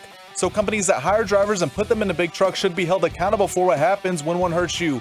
Frankly, you need Frankel & Frankel. Visit truckwreck.com or call them 214-333-3333. Empty backfield now for Minshew. Takes the snap, throws a quick one, and that's picked off by Marshawn Lattimore. Pick 6. Welcome back, Marshawn. That's how you do it. Happy New Year, baby. Oh, God, that felt lovely. That was fantastic. Saints radio with the call as New Orleans goes into Philly and handles the Eagles. Does this alter Micah's statement about the system or Jalen Hurts? A lot of people are laughing at that statement saying, well, there's the proof that it is Jalen Hurts, even though Minshew 1 for 2 subbing for Jalen. He was fantastic against the Cowboys in Arlington, and the Eagles offense stunk it up the other day. So is Hurts ready? Will Hurts be rushed? I mean, look, there's 3 different things that can play out, right? Hurts is actually ready physically, and he's ready to go. Number 2, they rush him back a little bit, which would still be good for us. And number 3, he doesn't play again, and we're getting up to about 4 or 5 weeks of no game action. Yeah. If they beat the Giants and they get the bye, Jalen Hurts will not played for 5 weeks, right? Yeah. 5 weeks. 5 and weeks. That's a lot of time. That's a lot of layoff. I'm going to guess that he's going to be on the field against New York. And that they're not going to go ahead and rush him back out there. That'd be really stupid. They're not going to rush him back out there. They do need the game. You know, they do need to win for the 1 seed. That we have seen throughout history that getting the bye is invaluable. Yes. So, you know, get yourself, that's one extra domino that you don't have to fall to make the Super Bowl. It's really hard to win 3 games in a row against 3 quality teams. What's your percentage that he's at to where that's your cutoff point if you're the Eagles? You're not playing if you are not what? Because he plays a different game, too. Yeah. It's not just drop back and throwing, man. He's going to be physical and he's going to pound. Yeah, I mean... Yeah, he is. Yeah, he is. He'll hurts you. I mean, you're going to... Are you going to tell him, if you're out here, you got to slide? Like there's no running into people. There's no. He doesn't making play his that shoulder game. worse. He doesn't. He doesn't play that game to where he just slides down. Like, what if he's 85%? Play him. Yeah. Dak was worse than 85%.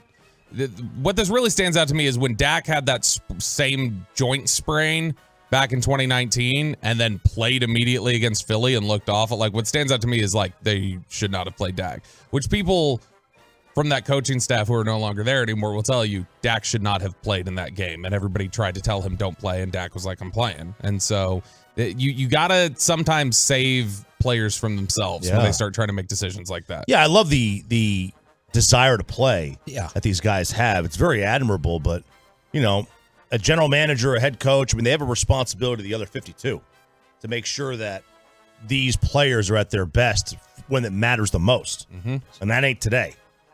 Some Cowboy updates real quick before we spy on Philly and an Adam Sandler ticket giveaway. This is the Expressway commercial free until 8 a.m. Jerry Jones live at 8:30. Michael Gelkin said that the Cowboys are upbeat about Tyler Biadasz' outlook.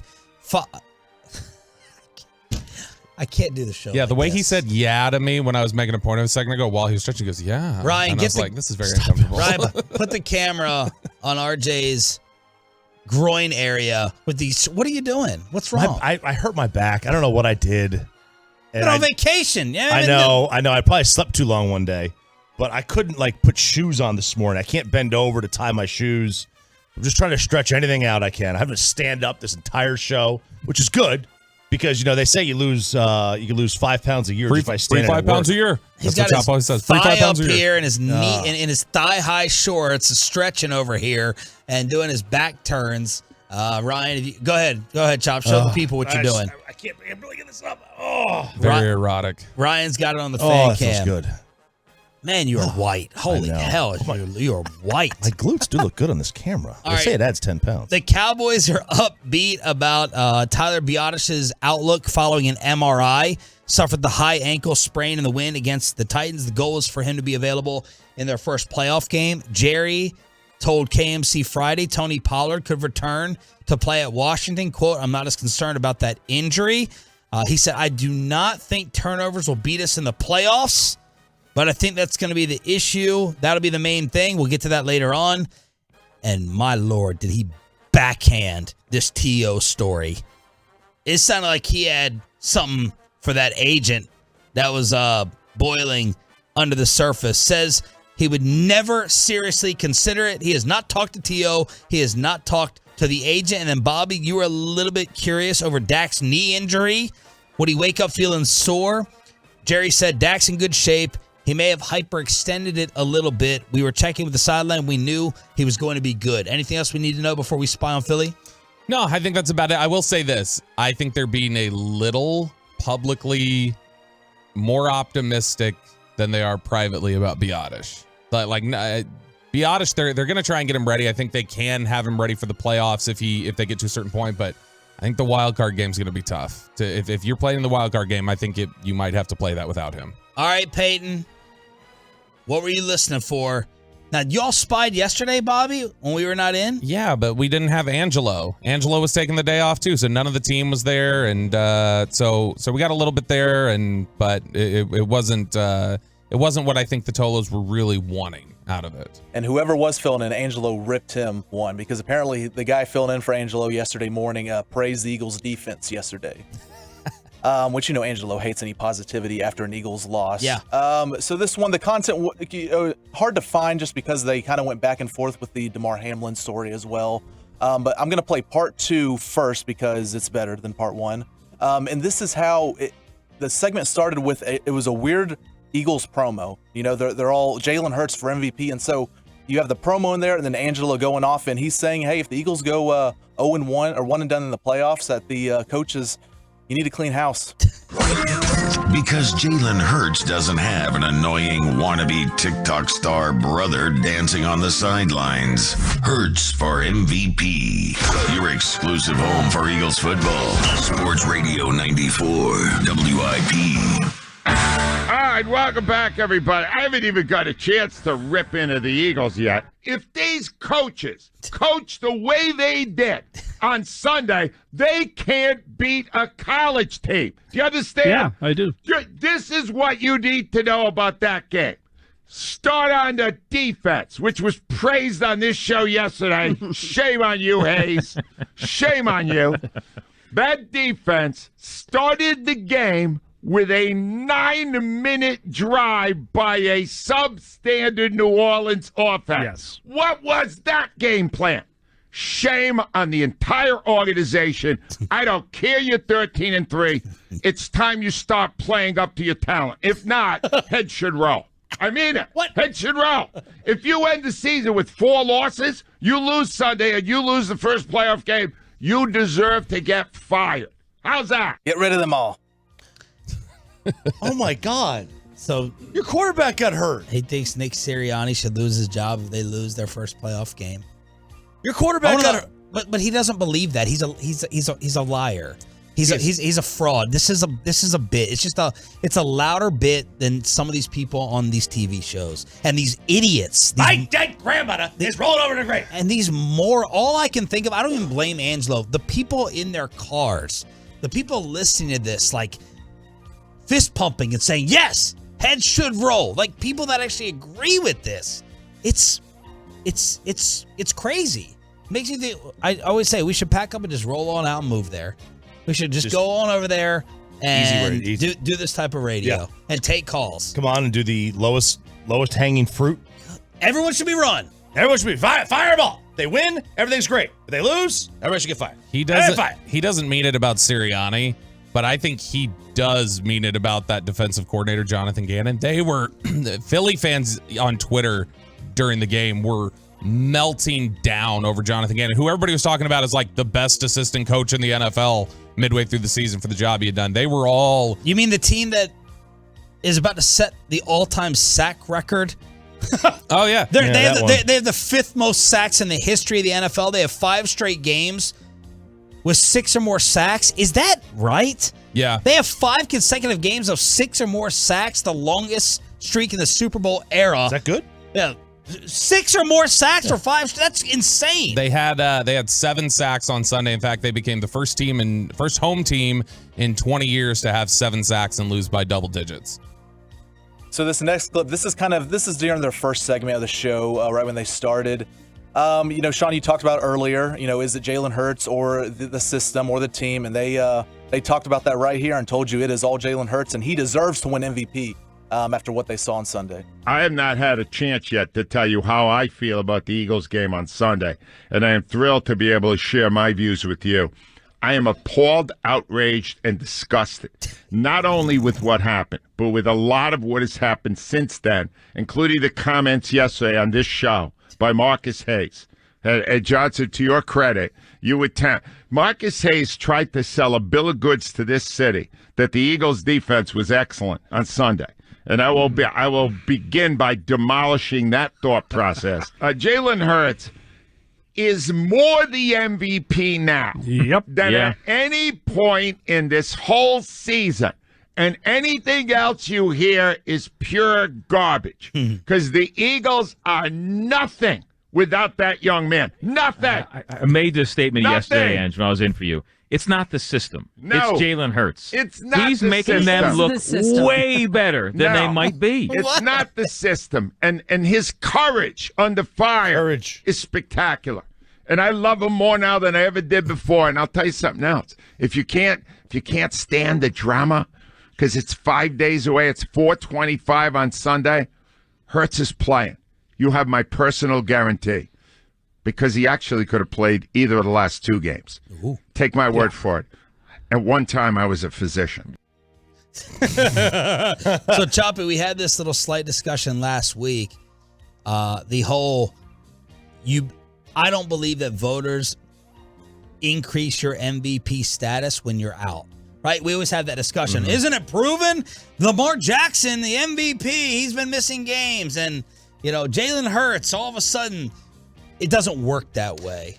It didn't happen for Carson Wentz. It didn't happen for Derek Carr when he got hurt. The voters never say, all right, you missed 2 games and you were 0-2 and you lost to the Saints. That means you're more of the MVP. I think you got to play the games and have crazy numbers, which he's played.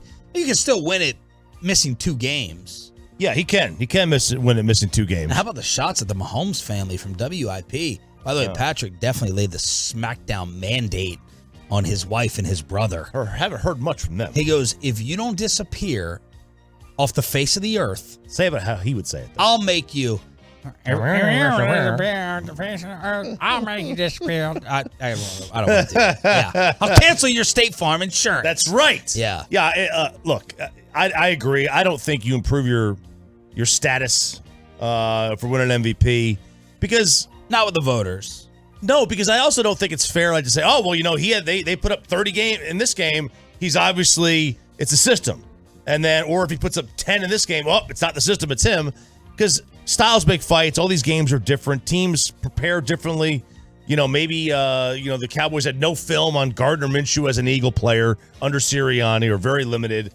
Or the Saints got all the ideas from what the Cowboys did or didn't do against the Eagles. So I don't think that plays into it.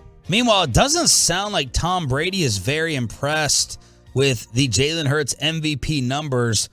Listen to this reporter generate this response from Tommy Boy in the Tampa presser. I just wanted to ask you if you've been paying attention at all to what Jalen Hurts is doing in Philadelphia with the QB sneak, kind of at an unprecedented rate this year. He's done it 29 times, converted 27 of them, which has never been done that many times. I think the most that you had in a season was 18 in 2011. So I'm wondering Sick data. Sick data. Tom will be printing those T-shirts and selling them. Wow, sick data. Sick data. I like that Tom's a data guy. No, data or data. You don't know which one is which. What's wrong, Bobby? Why are you rolling your eyes? It's very. I want to know. Tell it, Jerry Sullivan. Tell us. I knew you were going to make that reference. Was that Jenna Lane? Was that Jenna Lane? No, it was not Jenna Lane. Jenna got in trouble enough for the Giovanni Bernard thing a couple weeks ago. But no, it's don't like. It's so uncomfortable hearing her ask the question, like hitting it. Just ask her question. Don't hit him with like You're that quick. These press conferences, just get your question out, be as succinct as possible. Don't run down your like, hey, let me show Tom my research. Like, Right. Just ask the damn question. Sick data. Sick data. Cool story, bro. Sick data. All right. We're going to have an Adam Sandler ticket giveaway coming up for you. In fact, you know what? Let's just hook up the Tolos, and then we got to figure out how much Peyton scored and won during New Year's, as Bobby's wife also had a meltdown while Peyton was trying to get lucky when the ball dropped. Let's hook you up. All right, Tolos, that's right. Caller number 10 right now at 877-881-1053 wins a pair of tickets to see Adam Sandler live at American Airlines Center on February 15th. Tickets are on sale right now at livenation.com. That's caller number 10 at 877-881-1053. All right, Pepe, Choppy, last week while you were out, we were talking about, what happened. Is it worse to be by yourself single on Valentine's Day or New Year's Eve? And Peyton was saying he always attends a house party. Okay. About 20 people. Ooh. And I was like, what do you do when the ball drops? Like, how awkward or uncomfortable is it? Do you go to the bathroom? Do you go around people that are also single and you're just going in for the hug? And Peyton, very, very, very cavalier, said, who says I'm not going to kiss someone? Well. And I was like, so you just find the other rando at the New Year's Eve party? They have rules against that now, Peyton. You can't just walk up to somebody and kiss them. And Just like we're Billy Bush or something. Y'all just, good reference. And y'all just smooch, just like that. That's a common occurrence. And Corey Majors in the crosstalk was like, yeah, I've done it. Done it. I think he said 3 times. One of them was his wife. Maybe two times. That sounds consensual. Yeah, that sounds consensual. And I was like, okay, if you kiss a random girl at midnight, I'll give you $50. Bobby matched the $50, and I said, if you actually get someone to take a photo of it, I'll throw in another $50. Ooh. So $150 if he kissed someone at midnight on New Year's Eve. I don't know the end of the story, but I'll join Sean. I have no idea what happened. Oh, you're gonna come in late. I'm gonna come in late. Yeah. And if you made out with somebody, I'll join in. Have you ever been in this situation or position? New Year's Eve, single. You're always usually with some. I'm generally in a relationship. Booed up? Is that what the kids say? I'm generally booed up. Yeah. Were you a scared to be single person throughout your life? You No. hate being single? No, I don't hate being single. I'm just that sought after. I can't. That's obviously not true. Well done. No, I'm not scared to be single. I just always happen to, around the holidays, I like to be, kind of tied into something around the holidays. Especially. Okay. All right, Pepe. What ended up happening at this party? A lot of people want to break up right before the holidays so that they don't have to pay for the gifts. Yeah, that's the time to hit the eject button. It is, but I do feel there's a rule. Like if you've made it, if you get to Thanksgiving with somebody, you have to stick through the New Year. Yeah, it's like the corporate rules for last payday before Thanksgiving if you're going to make a move. Otherwise, you got to keep them through the holidays. The holidays, it's just the way it is. But generally, if you're single on New Year's Eve, you're probably also going to be single for Valentine's Day. What do y'all think happened? Peyton is hooking up the Tolo with the Adam Sandler tickets. We're going to do it every single day this week. 877-881-1053, truckwreck.com text line. I'm curious for Choppy. I'll weigh in myself. I'm curious, Choppy, do you think you're about to lose $50 now that you've chipped in? He knows what happened. We were tweeting about it. We all knew what happened without knowing what happened, I think. All right, Pepe, tell us what happened New Year's Eve with the whole kissing bet. Well, the playoff game was on, so I was glued to the TV and that kind of distracted. I'm married to the game, I was in New York, so it was Eastern time zone, so it was midnight, so I was too late anyways. No, look, we failed. We had a game plan for the whole week, had great practice, and we failed at the end. Was there a prospect there that you were kind of honing in on? Did anyone else at the party hear about this? Oh, yeah, because, all my friends are Tolos. So Right. they all knew. No, you had about 4 or 5 that brought it up as I was there. Like, hey, I was listening. Are we going to get your money? I was like, well, you got to hook me up. You got to be a wingman. Were there single girls there? So that's the problem. What? There were 2. We were hoping there was gonna, because how like single girls now, they don't just travel to parties one on one, on their own. Right. They come in groups. They come in like sheep herds. And so I don't think you can talk about And you called me Jerry Sullivan. sheep herds. Are you the blue healer then? Is that what you are? They come in herds to these parties and stuff. So if one doesn't go, they all don't go. So we had a group of 4 single girls that were supposed how about to show the girl? up. She won't even. They didn't. The one girl who won't even Uber by herself. Right? Like, have you ever experienced that? To like, can you come? Bring your Uber over to I don't want to go to this bar. I don't want to just meet up. Like the girl who won't even Uber to a bar or a restaurant. And they're single by themselves, whether it's a coworker. So, yeah, I've experienced the herd. The sheep, as Peyton would call them. So we went from where our chances were about 85% to less than 20. I mean, because we had just... Where did the 85 come from? Well, because we were hoping these 4 girls would show up, and like I was thinking one of those would happen, but they all 4 missed out. You know, because I think I told y'all Friday, 19 to 20 were going to show up. We had about 15. Oh, one of the 4 girls. Strength in numbers. 85%. Yeah. Yeah. 85%. I spoke too soon. You did. So what did you do when the ball dropped? I grabbed my champagne and took a drink. Okay. All right. Well, at least we don't have to pay out Bobo. You keep your money, you know. Meanwhile, I would have gladly paid it off. Bobby still paid an awful lot of money. Set us up in Arlington. Yeah, so we went to Texas Live for New Year's, and how much you think that was per ticket, Chop? Okay, let's say this was. Now there were tiers. We got the gold tier, so the second highest tier. Second highest tier. 75 a ticket. Double it. Oh wow, 150 a so ticket. 300 total. Yeah, because they give you like 5 drinks tickets too. So you got like between the two of us, we got like 10 drinks. Was the place packed? Yeah, and the way it was they had like, you've been to Texas Live, so they got the different areas. Each different area had like its own theme. So like in this part of the place, it's 80s. Over here, it's the roaring 20s, and upstairs it's future cowboys or something, which I don't even know what the hell that means. But yeah, we went there. It was good. We got a hotel though next door, the Lowe's Hotel, that's like connected to it. It's a really nice hotel. Is that a nice hotel? It is a very nice Good hotel. bathroom. Yeah. When you're walking to the stadium, you got to stop in the Lowe's. They've got the baseball theme in all the hallways up there. They've got pictures of like these paintings that show you the pitch grips. So it's like sinker, and then you go down, it's like fastball, and so it's a very baseball themed hotel. But we got into the hotel room after getting some drinks downstairs, watching the game. Walked next door to the 7-Eleven to get. She didn't want to pay for hotel snacks. She's like, it's twice as expensive. True. So we get upstairs. And she goes in the bathroom, and I'm thinking about how she thought it was twice as expensive, and how she looks at the snack bar that's there, and she's like, this is ridiculous how expensive this is. And so I decided when she came out, I was going to record me playing a joke on her by eating one of the $15 canisters of cookies that were there. Oh, God. And this was her reaction. Lid so tight. No! Why? What are you doing? No! It's cookies. Bobby, they're $15. They didn't have cookies next door. Yes, they did. No, they didn't. They had Oreos. They had all sorts of stuff. No, they didn't. I will walk back over there. Bobby! What? What? I'm hiding all the shit. Why are you gonna hide it? Because, oh, shit. What? Did you just let them up and they're sensor related? Oh, no. No!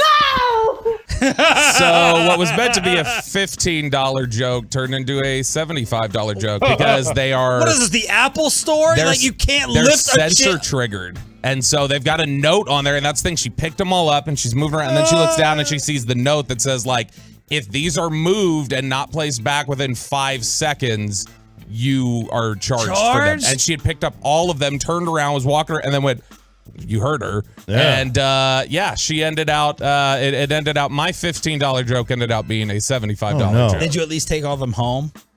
No.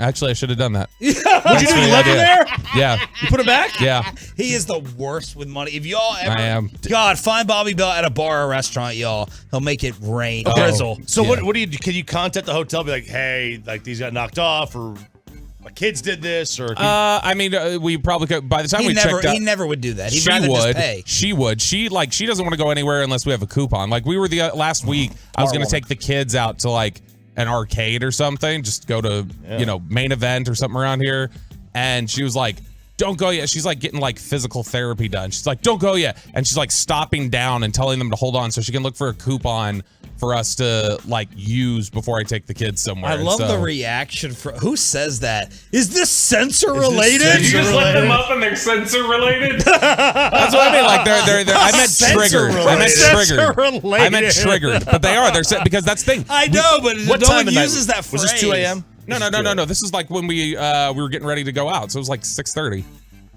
Like the TCU game had just ended. Are these sensor related? This is look. That is not the headline with this audio. Is my words. Okay, that's not what this is.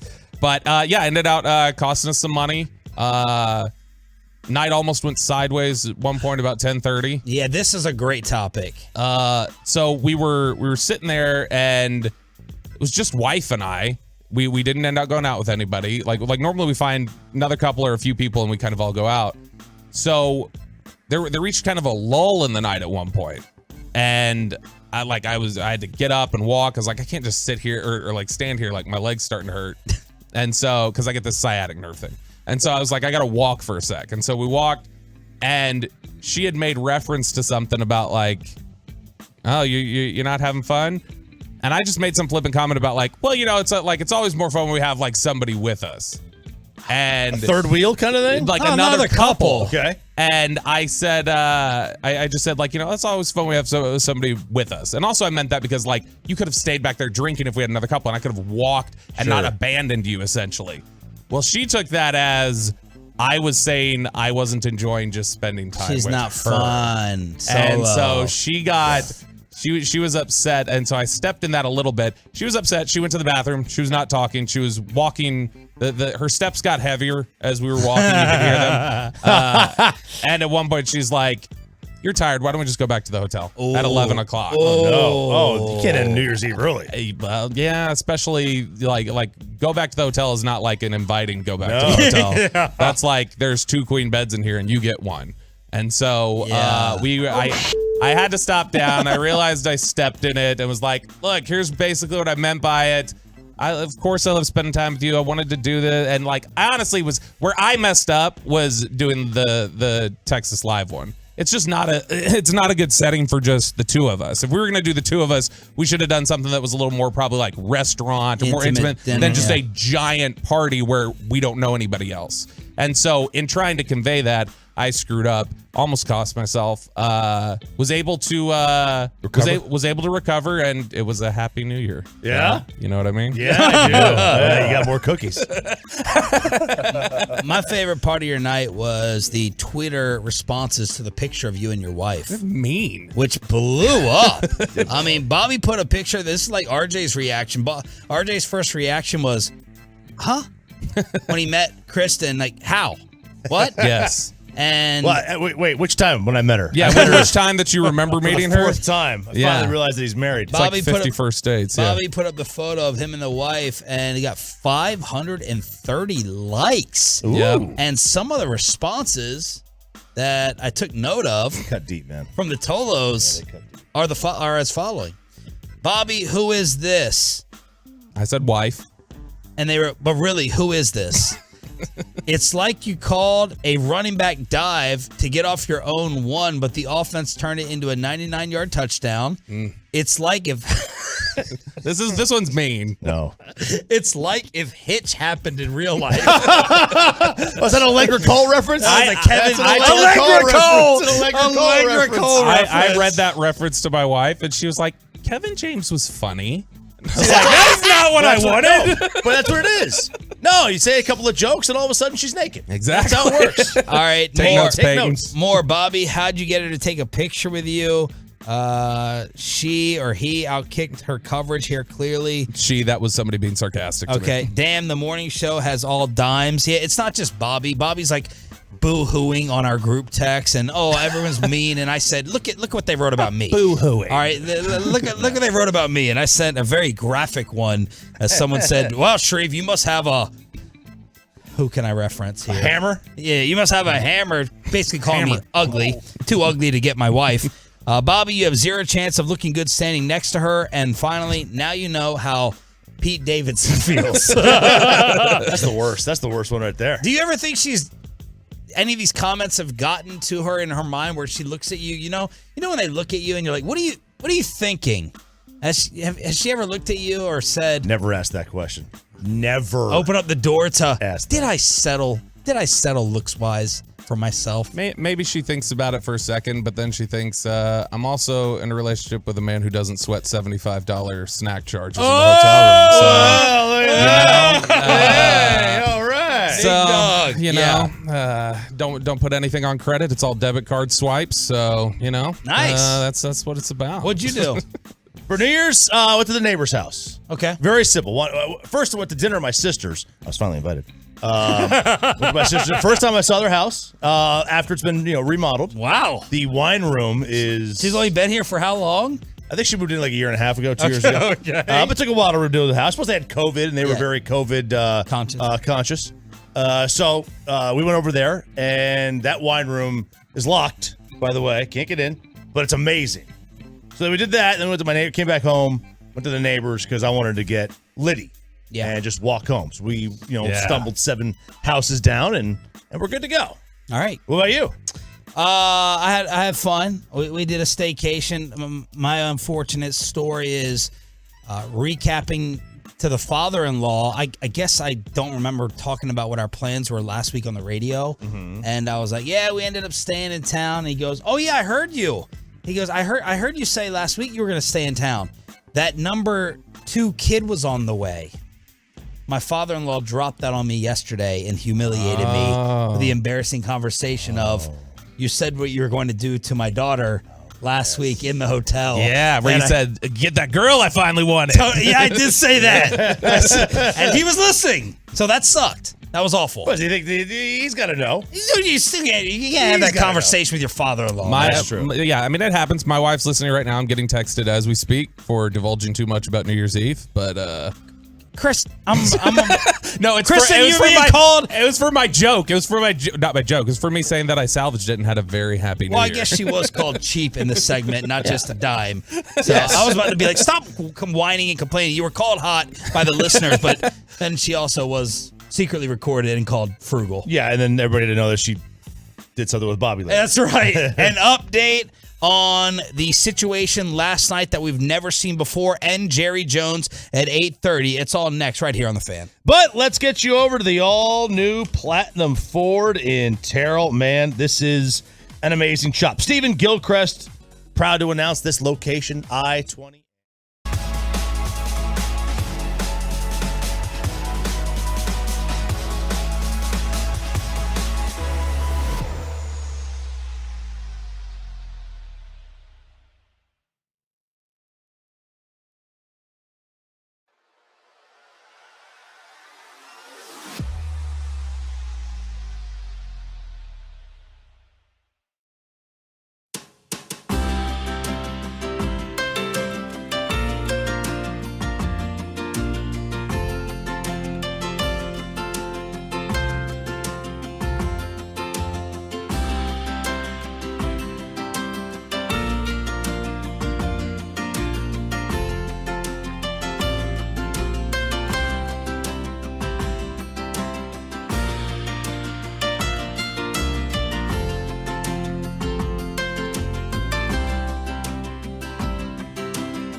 Turn it on, leave it on with Sean and RJ on 105.3 The Fan. Jerry Jones is coming up live at 8:30 this morning, and we got a lot of questions about the NFL protocols, the decision-making process after an event happened last night that we've never seen before. Bills safety Damar Hamlin suffering cardiac arrest following a hit against the Cincinnati Bengals. His heartbeat was restored on the field. He was transferred to UC Medical Center for further testing and treatment, currently sedated and listed in critical condition, according to the Buffalo Bills. Unenviable position for Booger McFarland, Adam Schefter, Buck and Aikman. All they could do was throw this thing to commercial nonstop. And my star-ups for the media coverage go to Booger, Scott Van Pelt, Ryan Clark, and Lisa Salters was the sideline reporter as she tried to recap what happened last night in Cincy. It's hard because, like you guys have said, this is a human being, and all you can really think about is, I hope that guy is okay, and that's all we were all hoping for, was that Damar Hamlin was going to get up and that he was going to get on in that ambulance. He was going to give us a thumbs up, and we were all going to know that he was okay. And when that didn't happen, I think this entire stadium was just devastated. I mean, right now, all I can really think about is that player, his teammates, just seeing the agony on their faces, the concern on their faces. They're scared for him right now, and they should be. Wow. Tremendous job keeping it together by Lisa. So we're going to continue to keep you updated medically with anything that comes out from Buffalo. The Bills got on a plane to head back home. Bobby, what is the latest from Roger Goodell in terms of making this game up or not? Yeah, the report from Melissa Holmes, who is an anchor, a news person there in Buffalo, says, of course, this game is secondary to Damar Hamlin's health, but Bills insider Vic Carucci just reported that NFL Commissioner Roger Goodell will make the call on rescheduling the Bills-Bengals game, and it would have to be played within 2 days. So we've got a very narrow window here, and if Buffalo's already gone back home, then that gets. I mean, we're looking at tomorrow at the earliest. What do we have any instances of just flat out canceled games? Like even with 9/11, everything just got rescheduled to the end of the year. Nothing with COVID? I don't believe. I think they played every game with COVID. They just changed the schedule up a little bit. Now, I guess. I mean, obviously strikes and stuff have canceled games before, but they would have to. I can't imagine they play on Wednesday and then have them turn around and play on Sunday. But there's no Monday night game next week, right? This is the last Monday night game of the year. Yeah. The only way to do that is to play them on Monday, but then every team that plays in this game is going to have a Sunday playoff game. I mean, you start getting into fairness and everything, and but again, that's not important right now. Yeah, look, in the condition that Damar Hamlin is reportedly in, they can't play. No. Like, this was the decision-making process that I had the opinion of last night. The NFL, why did it take an hour? I believe the National Football League was waiting to get the medical green light. Let's get an update on his condition that is optimistic enough to put these teams' mind at ease. That was never going to happen because they administered CPR for 10 minutes. I mean, the 5-alarm fires are going off. You're not getting a medical update to make you feel good, I don't think, in 25 or 30 minutes. But they were waiting for that miraculous news to come that Hamlin, we can announce he's going to be okay. He's in stable condition. They waited for that so they didn't have to cancel. And when they did not get that, they had to call the game off. Yeah, I mean, look, from Roger Goodell's perspective, the easiest thing to do, like, both teams are there. They're on the field. Like obviously the optimal for them is to play the game last night. Once that became clear that wasn't going to happen, and the players, coaches, were like, hey, we don't really want to play this game, then you figure out the next best alternative, which is either reschedule the game for sometime this week, today, tomorrow, whatever, or don't play it. And considering, like, this would be much easier for the NFL if this was the Browns playing the Jets and both teams are eliminated. Yeah. Right? Much easier. But when you have... I don't even think it's that hard. It's to me, it's just very simple. You played 16 games, and it sucks for you. It is what it is. And unless these two coaches get on a conference call and be like, we're willing to go somewhere and have short rest for our next game or the playoffs, you just got to deal. You got to deal with it. It sucks. Whoever benefits, and whoever doesn't. What else are you going to do? What else are you going to do? What do you just strike it from the ledger? Do you call it a tie? Do you credit them both with a tie? Do you just, either a tie or just the game didn't happen? Yeah. You can't do anything else, Like, it is what it is. It sucks. It's, what do they put in contracts? The act of God? If an act Force majeure, I think it's called, yeah, right? Force majeure. If that happens, like, it's in there for a reason. It's 1 in a billion. It happened. And if it doesn't make sense in order to make it up, I don't care, all this competitive advantage in the AFC and the home field. What are you going to do? This kid is fighting for his life right now. Okay? We're not even talking, and I hate saying this. It sounds like it's like not diluting or lowering, not demeaning. It's not diminishing. Diminishing, paralysis. Like, we're talking about life and death. Life and death. This has never happened. It's never happened. Yeah. That we've seen in an NFL game like this. No, we haven't. And then again, so late it's so late in the season. Like, from the NFL's perspective, time is of the essence. If they want to be able to make this game up, or continue it, or just give them ties. Give them ties. From a home field advantage, like that's Buffalo is like, okay, that's probably that is secondary to Buffalo right now. It's their teammate that is the number one most important. I don't think you can give a tie either. It's just got to be 16 games. Stricken from the record. Yeah, just they have a 16-game record. The game never took place, right? Because you didn't tie. Right, they didn't tie. So now, if you're looking does the NFL do it like baseball, where if you play a certain amount and it gets canceled like a lightning storm, the game's official? Did we know that? I don't know. Oh, where it's an official game, so in baseball it's got to be beyond 5 innings, it becomes an official game. Yeah. Yeah. I was just wondering. I don't know if it does. If we're 2 minutes left in the fourth quarter and this happened, does the NFL have this much time in the game already happened? It makes it official? I don't know. I don't think. I know it's not 5:58 to go in the first quarter. Yeah. I know that. Yeah. But I don't know if they do. But I agree. These two teams didn't tie. Right. So, if 7-3. Like Kansas City's over here, like, hey guys, you can't give them a tie. We would have loved one of these teams to lose. Yeah, I don't know. And I'm looking over the history of canceled and rescheduled games in NFL history. So the last game period that was canceled, outside of obviously COVID preseason stuff, was the 2016 Hall of Fame game. That was the turf incident where the field was awful. But other than that, other than lockouts where they lose too much time, the only games they've canceled have been preseason games. That's it. Even with 9/11, they just flipped everything to the end of the year. A lot of people with different medical explanations. I don't feel comfortable getting into them. The speculation people out there, to me, are idiots.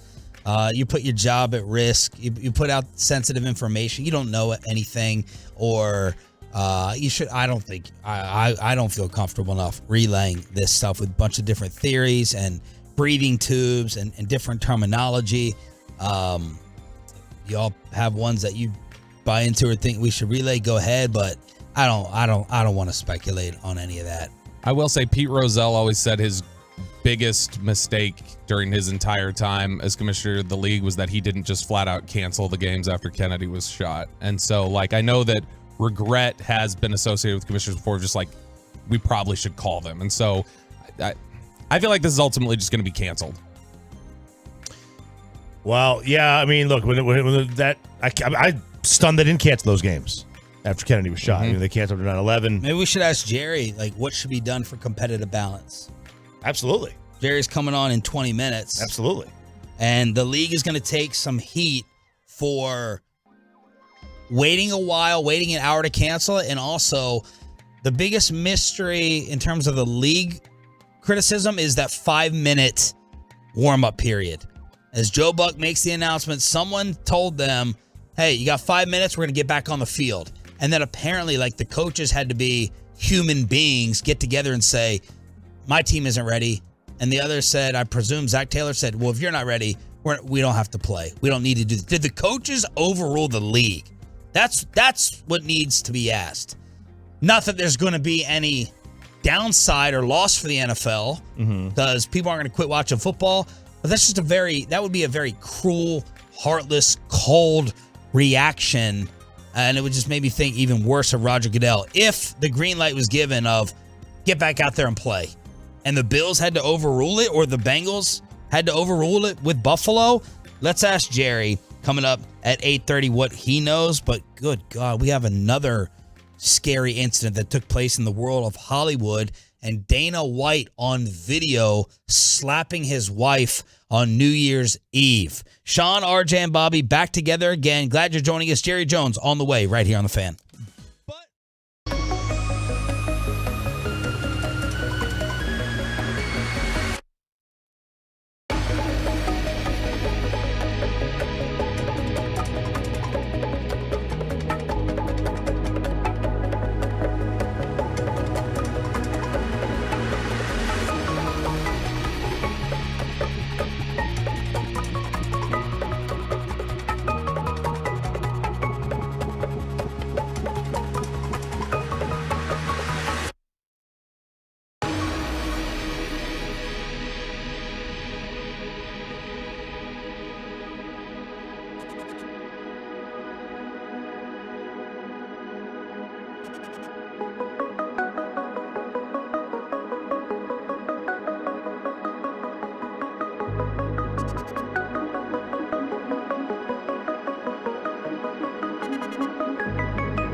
Mitchell, line right. You'll hear the roar. 70 points. Let that sink in. 70 points for Donovan Mitchell tonight. Cavs radio. Lost in Monday Night Football. I didn't realize this morning till Bobby told me Clay dropped 54 and Donovan Mitchell. I didn't realize this was happening until someone in Cleveland texted me. Well, I didn't see it on Twitter. No mentions as we were all glued to what was happening with DeMar Hamlin. Donovan Mitchell with 71, 8, and 11. 71. He scored or assisted on 99 of the Cavs' points. Second most in history. Wilt was responsible for 104 points during you-know-what. I'm assuming it was that game. I would assume it is, too. Although that's quite the ball hog game if you score 100 and you only have 2 assists. 2 assists.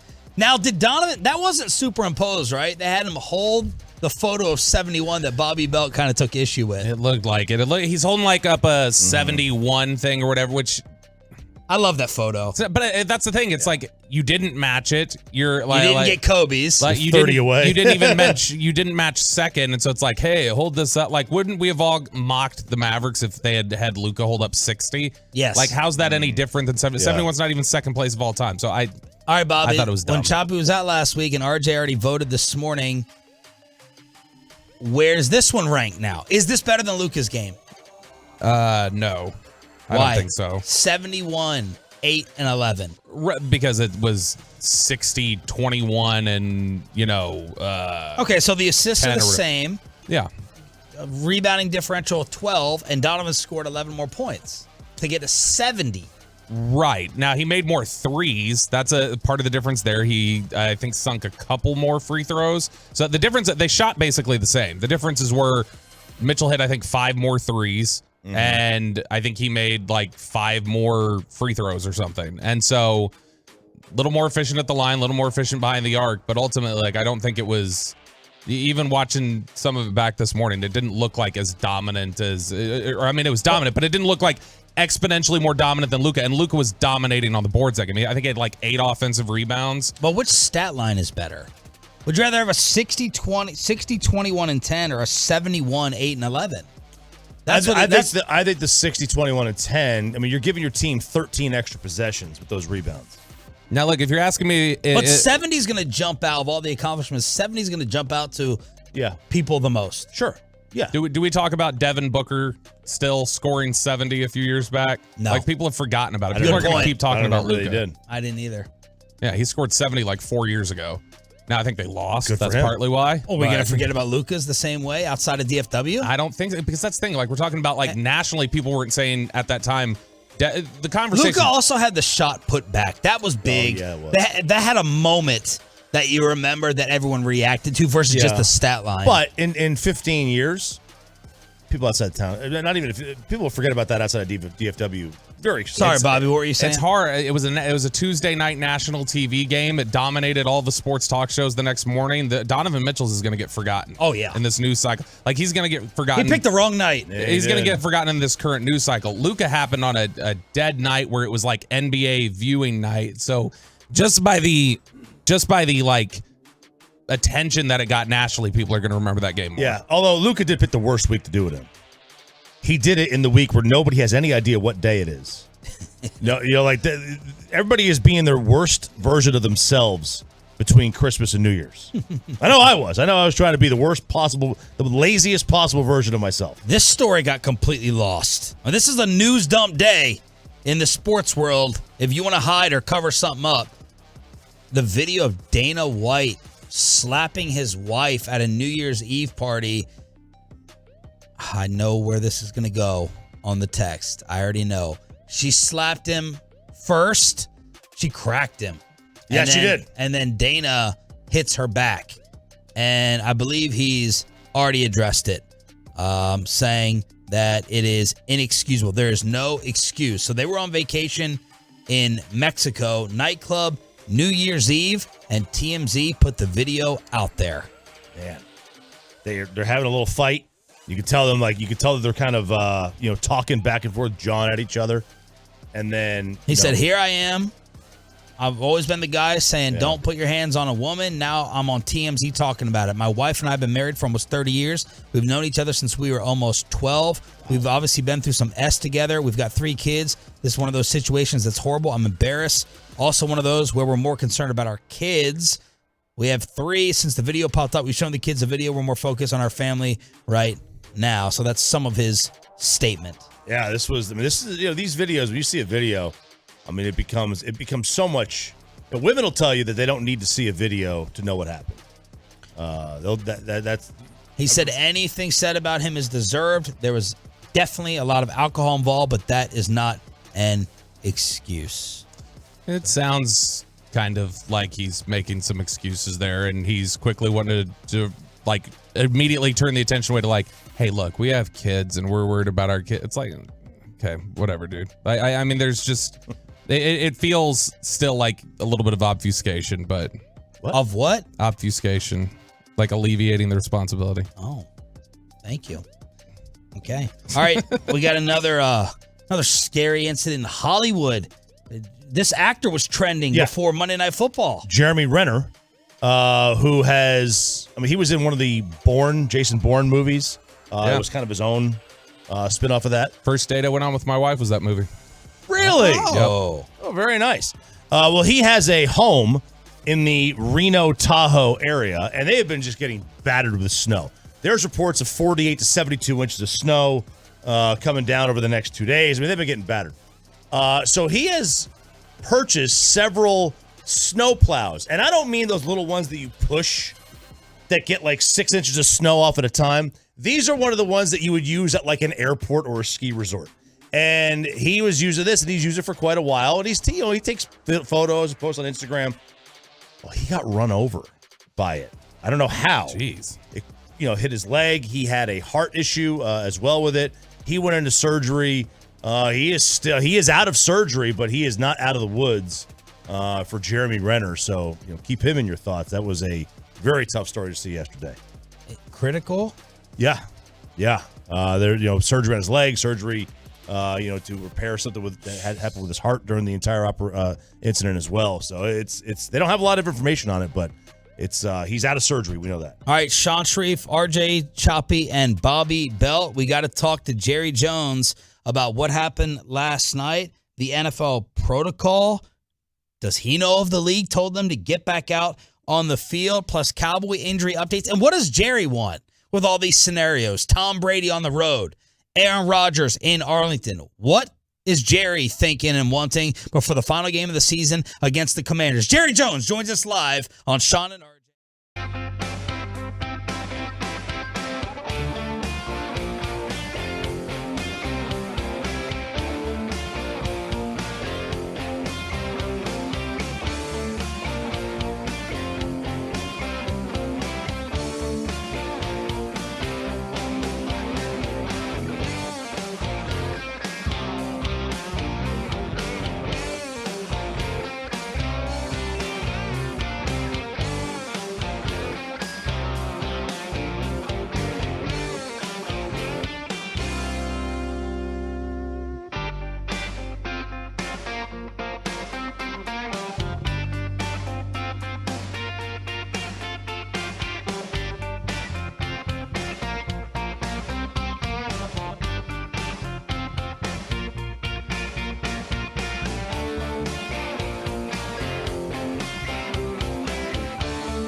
105.3. The Fan, thank y'all for being Tolos. Jerry Jones is set to join us, brought to you by Ford, built for Texas, built for you.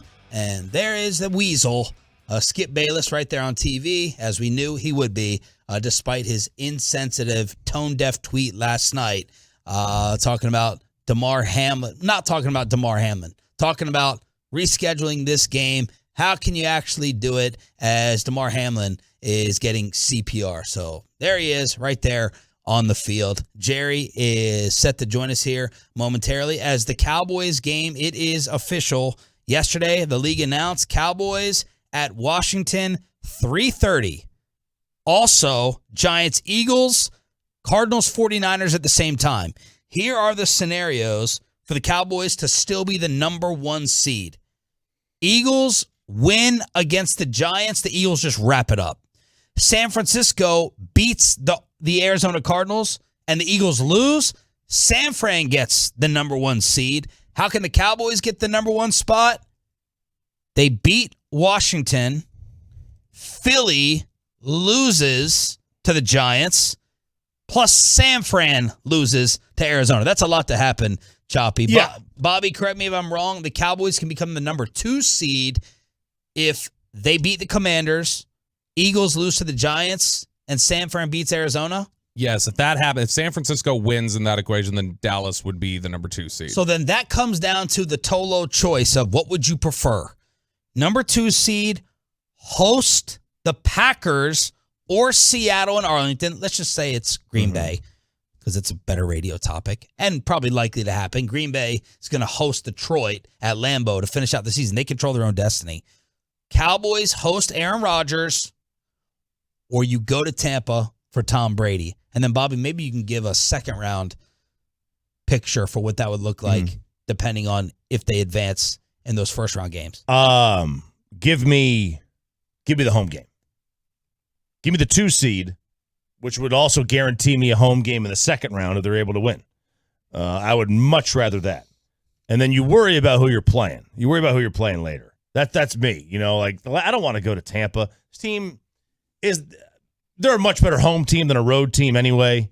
Give me that option to play at home, a potential 2 games at home, really 3, especially if you only needs 1 upset, and all of a sudden you have 3 home games. All right, let's bring in Jerry Jones on the Diamond Factory hotline here on Sean, RJ, and Bobby. Good morning, Jerry. How are you?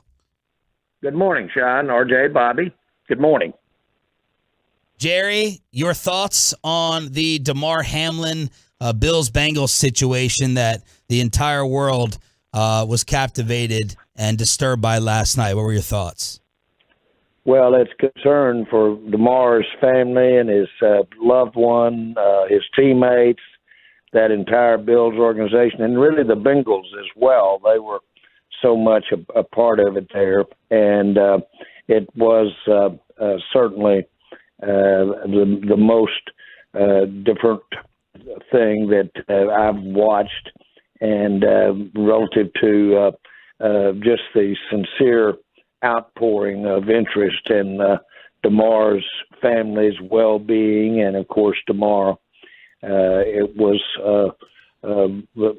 special to see him have available the emergency care that he had, and as it turns out, and as we know more, that care could very well have been a difference maker. But we don't know that at all, and I don't have any data on his medical condition. Yeah. But I'm so proud of everyone involved, because the only thing that was of interest to anybody was his well-being and his care and the well-being of his teammates and everybody involved. So it was something to be real sensitive to, and I'm talking about not his well-being as much as I am just the well-being of everybody that was concerned about him.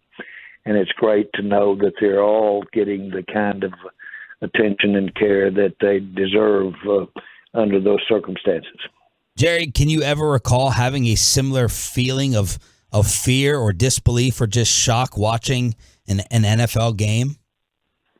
No, No, I can't. And again, it was just real apparent by everybody involved, including ESPN and including the network that was involved. Everybody's immediate care went to exactly where it should be, and that is for him and his family and his teammates. Jerry, what did you think of the way that the league handled it, as we were all just waiting to see what would happen? Were they trying to get the teams back out on the field? It took about an hour to go ahead and eventually cancel this thing. What did you think about the way that everyone involved handled this to eventually suspend the game?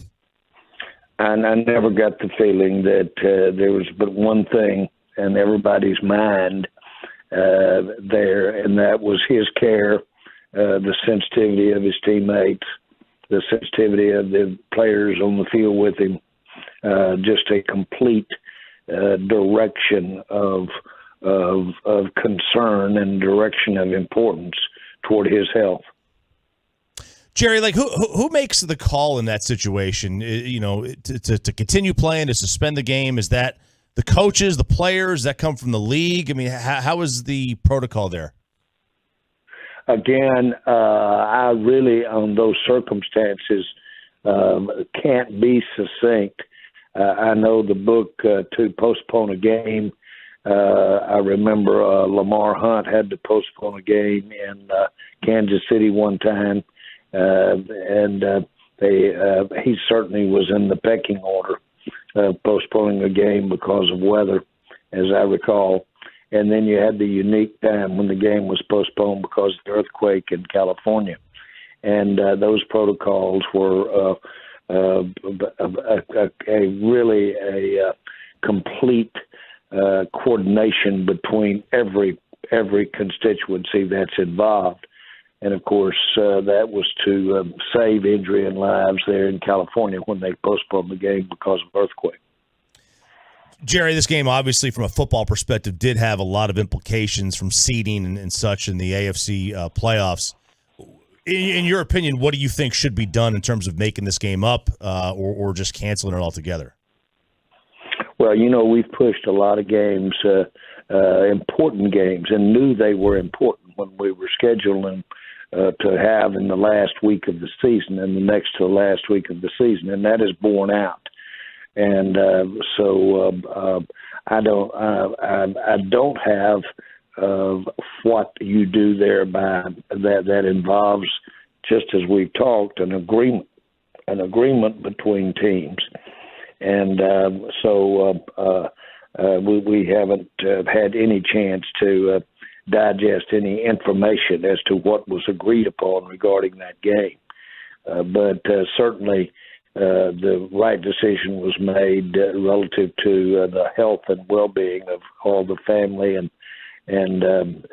certainly the Hamlin himself. But all of the right decisions were made regarding consideration of the family, fans, and of everyone involved. Cowboys owner and general manager Jerry Jones joining us here on 105 Through the Fan. Jerry, this upcoming weekend, you guys have Washington. It looks like a pretty limited path in terms of what the first playoff game. Maybe you're still in contention for a bye, but there's also the prospects of having to go on the road against Tampa, against Tom Brady, a guy that you guys have never been able to best in a game. And then the other option looks like it could be, being the 2 seed and having to welcome Green Bay at home, where Aaron Rodgers has given you guys some problems over the years. So when you look at these situations, what is it that you want? Do you just say, let the chips fall where they may, or are you rooting for a specific scenario? No, I'd like to have the best advantage going into the playoff, which is the best scheduling. I'd like to have in a home a game that's at the top of my list, and we all know the scenarios that have to happen for us to get a home game in the playoff, and that's one. 2, I certainly would love to have a bye. That's possible. And so those things are very important as we look at it from this perspective today. We've got to take care of business, or we know none of the buys are possible, or none of the playoff game is, or having a playoff game at home is possible. But I know that's kind of the pat answer, but we do have to beat the Redskins. I mean, we do have to beat the Washington team. Let me make an X under that. We have to beat the Washington team. And so it's important to us, and make no mistake about it, we'll have it out to have a big game there. You know, if Philly loses and you guys win, then you have potentially the 1 seed, but you know, also more likely the 2. Do you sit and watch these games and think, man, I want to play this team, I want to play that team? Do you have rooting interests in terms of matchups that you would look at? By the play. It's that acute, and absolutely watch them. And it's a significant thing that is influenced by what's going on someplace other than the game, the one you're in. And so that's unique. That's certainly happens now. That was designed to get it down to where these scenarios are there, and that's what makes these games so important. They're very significant to the overall quest for that Super Bowl. Jerry, how are you feeling about your team heading in? We had Whitworth on last week who won a title with the Rams. He said you want to be hot and you want to be healthy. How are you feeling about the Cowboys getting ready for the tournament right now? Well, we've got a chance to be healthier than we are today, absent something happening this weekend. But we've got a chance to be healthy with a couple of guys. Van Der Esch comes to my mind the most, but others as well, that we could really come to the front on that point, your health. And then secondly, you're ready, you're hot.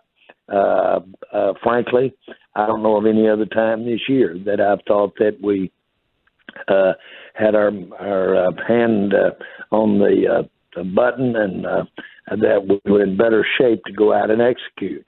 We've had a lot of repetition. We've got a lot of our depth. We've got a lot of young people that played a lot this year. That will serve us well as far as our depth is concerned. They'll have to play and play a lot in this tournament.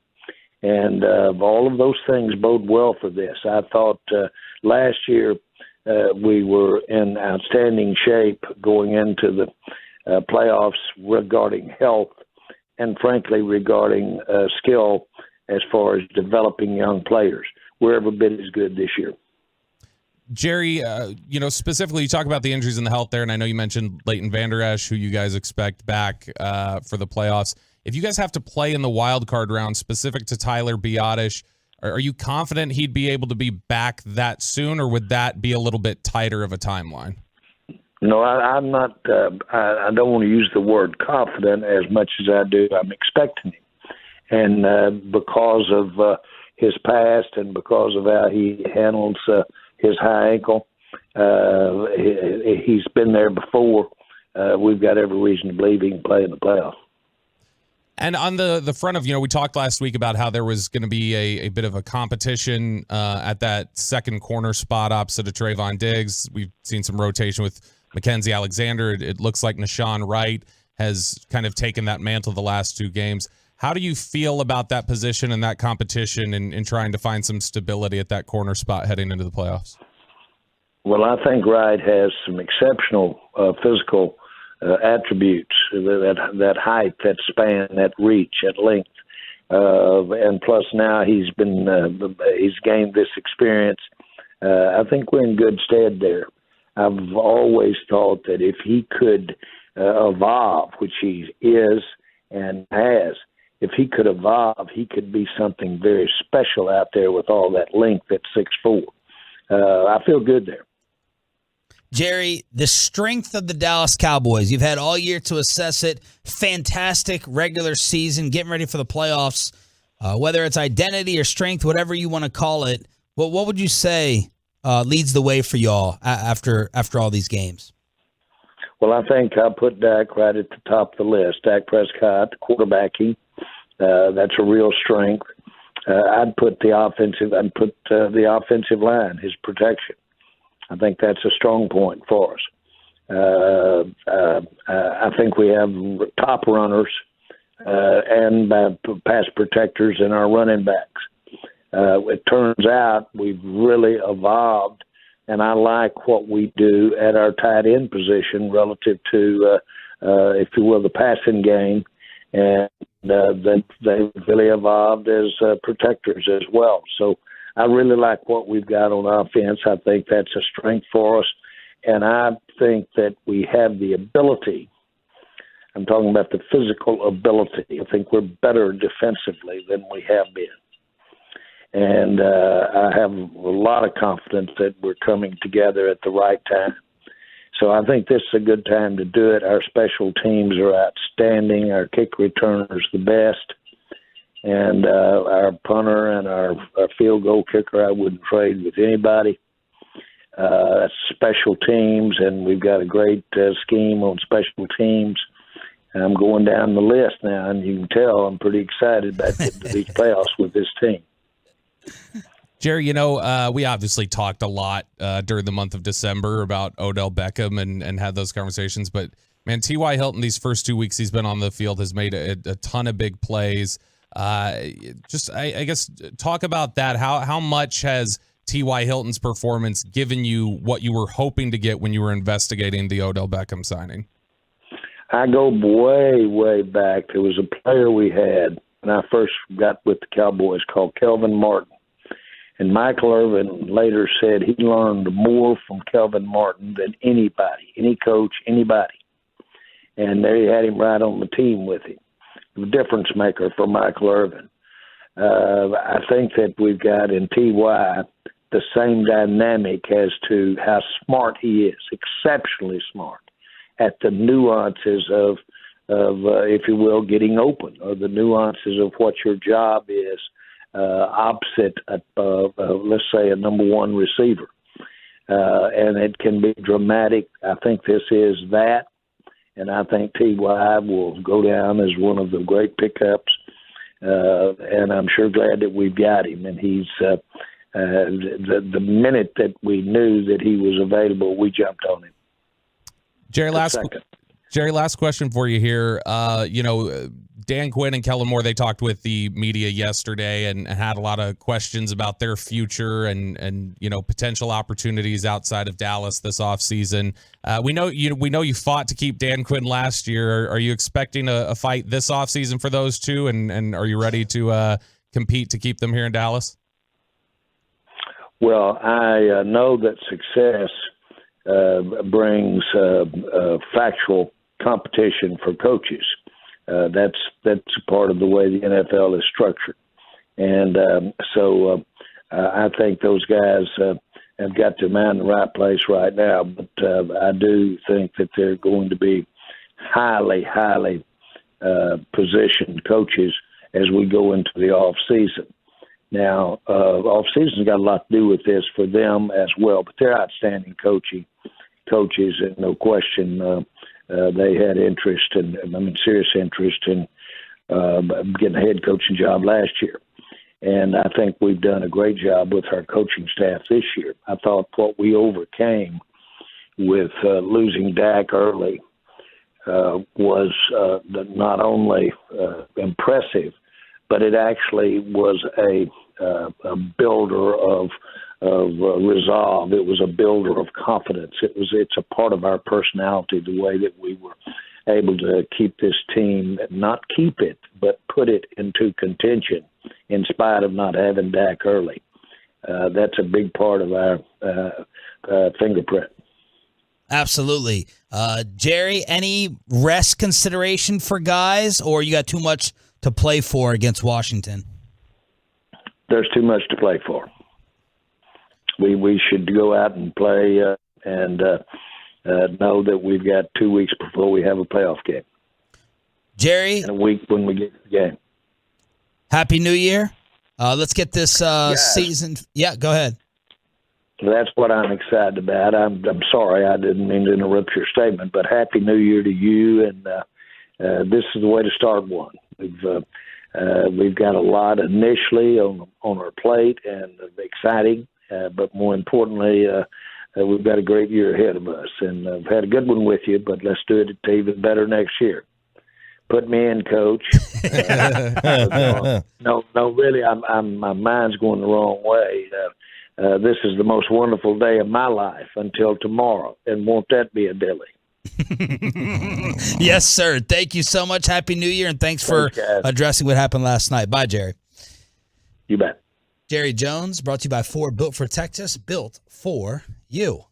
Takeaways. That they really had, this is like from the DeMar Hamlin situation, they have no idea what to do. Yep. And look, and I can't blame. There's no book on this. There's no blueprint here. You know, they're kind of flying by the seat of their pants on this. They don't know what to do. Yeah, that was the kind of sense I got, is that Jerry's kind of where everybody else seems to be right now, which is it's devastating. It's an incredibly sad story, and at the same time, they have no clue how to logistically respond to it. That I think they're trying to figure it out. And that's okay. Yeah. That is okay. Last night, I think we all had a little, we all took a breath when they sent the teams back to the locker room. Mm-hmm. Like, go back, get off the field. Let's wait. If there's medical information, it's fine. It's okay. That's okay. You don't have to have instant answers. You don't have to make instant decisions. That's why it's so weird that, the biggest mystery from last night is, well, number one, what happened medically to DeMar. But number two, when it comes to the league criticism, I'm not asking why did it take so long for you to cancel it. Did the league tell the officials to get the players back on the field? You got 5 minutes to prepare. But otherwise, I just think we all needed a collective breath of go back to the lockers, be amongst yourselves, try to collect your emotions, get what info you can. And all this rescheduling stuff, it can be figured out. In worst case scenario, if they play 16 games, they play 16 games. I think everyone would understand that it's a fluky, crazy, unprecedented situation. That's my opinion on it, the way that we should understand it. It is definitely fluky. There's no, we don't have a precedent here. We don't. Yeah. They were just going with what they thought was best. I can't kill them for that. I mean, I really can't. I mean, we can nitpick and criticize and do all that, but I thought ESPN handled it as well as they possibly could have. I just, they came back for a second and said, we have nothing to say. Let's go back to commercial. Did that a couple times. Yes, they did.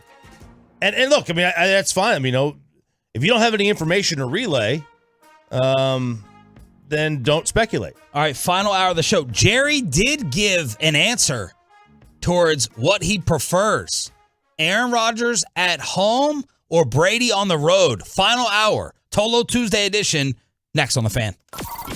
You can wait 24 hours. You can wait 24 hours. Or you can find out.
Live from the Classic Chevrolet Studios. Turn it on, leave it on with Sean and RJ on 105.3 The Fan.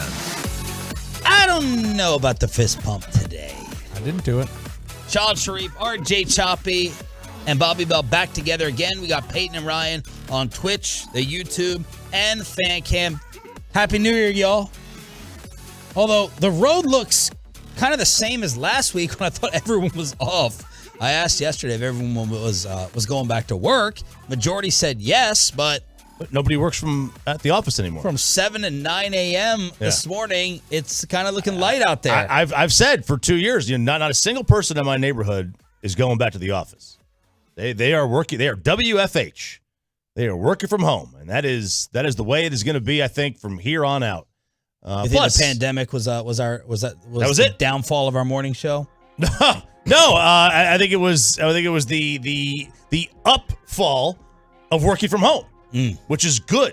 It's a good thing. The world should be working from home. We don't need to go to offices anymore. Well, Bobby Belt was the only regular from the morning show in yesterday, as Mike Bassick pointed out in the crosstalk by not knowing the name of Bobby's co-host. It's not just me, or it's not just Reggie or Bobby, or who knows?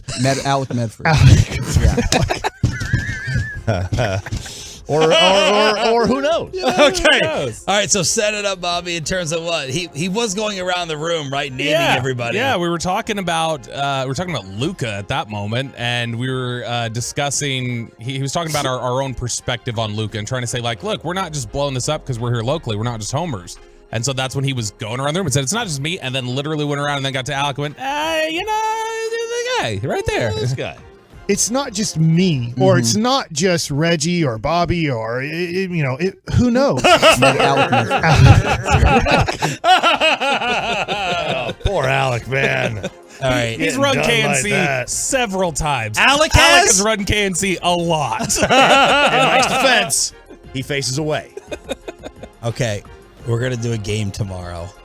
We're gonna do a game on the fan cam of know your coworkers. Name this employee. All the board ops. Put all the board op photos up there. See how many of them he knows. Ryan Payton, I want you to gather up like 5 or 6 names that will flash on the fan cam tomorrow.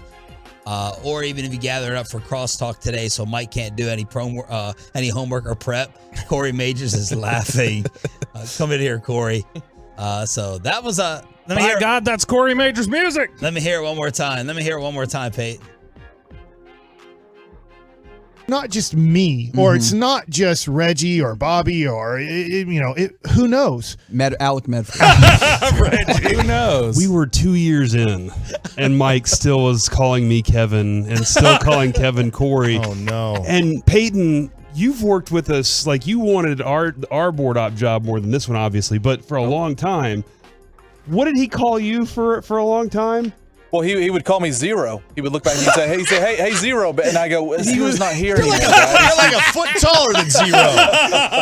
And he would be like Peyton Russell Wilson. He would call him Russell Wilson. Yeah. He had no clue what his. But that's Mike, guys. I mean, that's the joy of working with Mike. All right, so let's put up 5 or 6 photos. We're just going to do one by one on the fan cam. Is Mike in today and this week, Corey? He's in. All right, so maybe we'll do it tomorrow. We'll set it up and get Mike in to see if he can name all of his coworkers. Jerry Jones just joined us, and we asked what he would prefer with these scenarios. The Cowboys, long shot at getting the number 1 seed. I personally think the San Francisco-Arizona game is going to end up screwing us. Arizona's not going to beat Bobby's San Francisco 49ers. Damn right. Is Brian Daboll lying that he's not going to rest starters against the Giants? No, he's one of these. I'm sorry, against the Eagles. Yeah, he's one of these tough guys. One of these sleeping your dead guys. That's what he is. Every rep counts. Every rep counts. Sleeping your dead. But Vegas has this as a 14-point spread. Why are we 4-point favorites in D.C., and that's a 14-point spread? I know it's in Philly, but still. Yeah, that doesn't make any sense. Unless Hurts is playing. Way more towards Hurts playing or Giants resting? Yep. No, in Vegas. Yeah, both. Yeah, it's really both. If the Giants are resting, but Philadelphia has a backup, they're not going to make a backup quarterback a 14-point favorite. How much is the point spread difference home versus road? Is there one? It's not much anymore. 1.5, 2 points. Because I mean, with everybody healthy a couple weeks ago and going into New York, the Eagles were 7 points. So yeah, and that was with Jalen Hurts playing and healthy. And so for a 7-point difference, that has to be all about them thinking the Giants aren't playing anybody. Yeah, so 7-point difference, and then that's a road game. Okay, so if you take a 1.5 away from the Giants for being at home, now it's 8.5. Then you add another 1.5 to Philadelphia. Now you're up to 10. So maybe that is. We asked Jerry, what would you prefer? Would you prefer going to Tampa Bay as it stands right now? How about Tampa Bay coming back from down 14, Brady and Mike Evans winning some fantasy leagues? Would you rather go and take on the GOAT in Tampa or the other owner of the Dallas Cowboys, Aaron Rodgers in Arlington? And Jerry said, give me the home game. Give me the home game and give me the yoga. I do believe in the power of manifestation, and I do believe in momentum. I believe strongly in the force of the mind, and when you start to believe something strongly, that some miraculous things can happen. You know what I was laughing at the most when he was like sticking it in the face of media members like Jordan against the Cavs. I told you, we took care of you, and now we're going to take care of you. So is Aaron Rodgers signing off on this roster? He's not going to bitch and cry about the front office because he was saying we're capable of doing something special. He said that the other day after they smoked the Vikings. So I'm like, okay, are you signing off on not getting that receiver to replace Devontae? Because I wanted to trap him so he couldn't have more offseason drama. But Jerry Jones said, give me the home game. That would be up against Jair Alexander, the new Jalen Ramsey, who shut down Justin Jefferson and had something to say to one of the fake shows on TV. And tell Shannon Sharp and Skip Bayless they need to, watch what they say when they talk about me. You feel me? They need to watch what they put out talking about he a good corner, great corner. Okay. One catch for Justin Jefferson, 15 yards, according to Next Gen. And week one, Justin Jefferson went off, and Jair told his coaches, I want him. Put me against him. He was on Justin Jefferson 65% of the routes. Week one, it was only 36%, and he was doing his own dance on him, talking smack, and he backed it up. Props to Jair Alexander. Yeah, did the gritty on him. That was right there. That was early, too, in the game. Very, very early on in the game. But, I agree with Jerry. Give me the 2 home games. Give me the home game. Give me the opportunity to play 2 games at home, maybe 3 if there's an upset, versus having to go on the road and maybe never getting home field in any of the games. Give me that option all day. Yeah, I mean, I'd take home or road. I think they're better than both teams. Like, I think they'd be fine against Tampa or Green Bay. I think they'd beat them. But, you always want the home advantage, especially since Dallas has reeled off 8 in a row to close the year at home. And when you think about the fact that one loss at home was to the Buccaneers, and that was the worst game you've played all year. That's the worst anybody made you look. I don't want to invite Tampa Bay again. So give me Green Bay and the home and all of it. Meanwhile, the New York Giants may not help us because they don't have a ton to play for after locking up their playoff spot. Brian Dable pumping his fist to the crowd. There it is. The final score, the Giants 38, the Colts 10, and the Giants will make it to the postseason as the 6th seed. Let's talk about the controversy from this game. Kayvon Thibodeau celebrating with snow angels while Nick Foles is writhing in pain after a hit that the Giants defense gave him. They're literally laying next to each other. I thought Foles was doing like a Tua, hand tremor. He was rolling around, grabbing his midsection, and there's Thibodeau doing snow angels. He says after the game he did not know that Nick Foles was hurt. Jeff Saturday, former great offensive lineman, he sounded like he wanted his guys to retaliate. Tasteless from the celebration afterwards, just trash. Not a fan of it at all. Yeah, disappointed from the O-line perspective and for teammates in general. Woo! Yeah, he's saying I wanted someone to respond physically. He didn't want to go too far because he didn't want to get lit up by the league. Yeah, look, I get it, and I agree. Like, taunting someone that you just heard is classless as hell. Yeah, I don't even know if I've seen that, if I can remember that. I haven't seen that. Jalen did it. Jalen. Against Chicago, Jalen Smith did it. Where he was taunting and celebrating somebody who's laying in the end zone, and he got crushed for it later. But you think he saw it? You think he saw the player hurt? No, Kayvon Thibodeau is saying he didn't know he was hurt. So it's the same scenario. I need more proof to know that he knew he was hurt than in order for me to call him classless. Like, I'm going to go into the assumption he had no idea that he was hurt. What doesn't help, he went to the sidelines and did the night. That's trashy. He went to the sidelines and said, I put Nick Foles to sleep.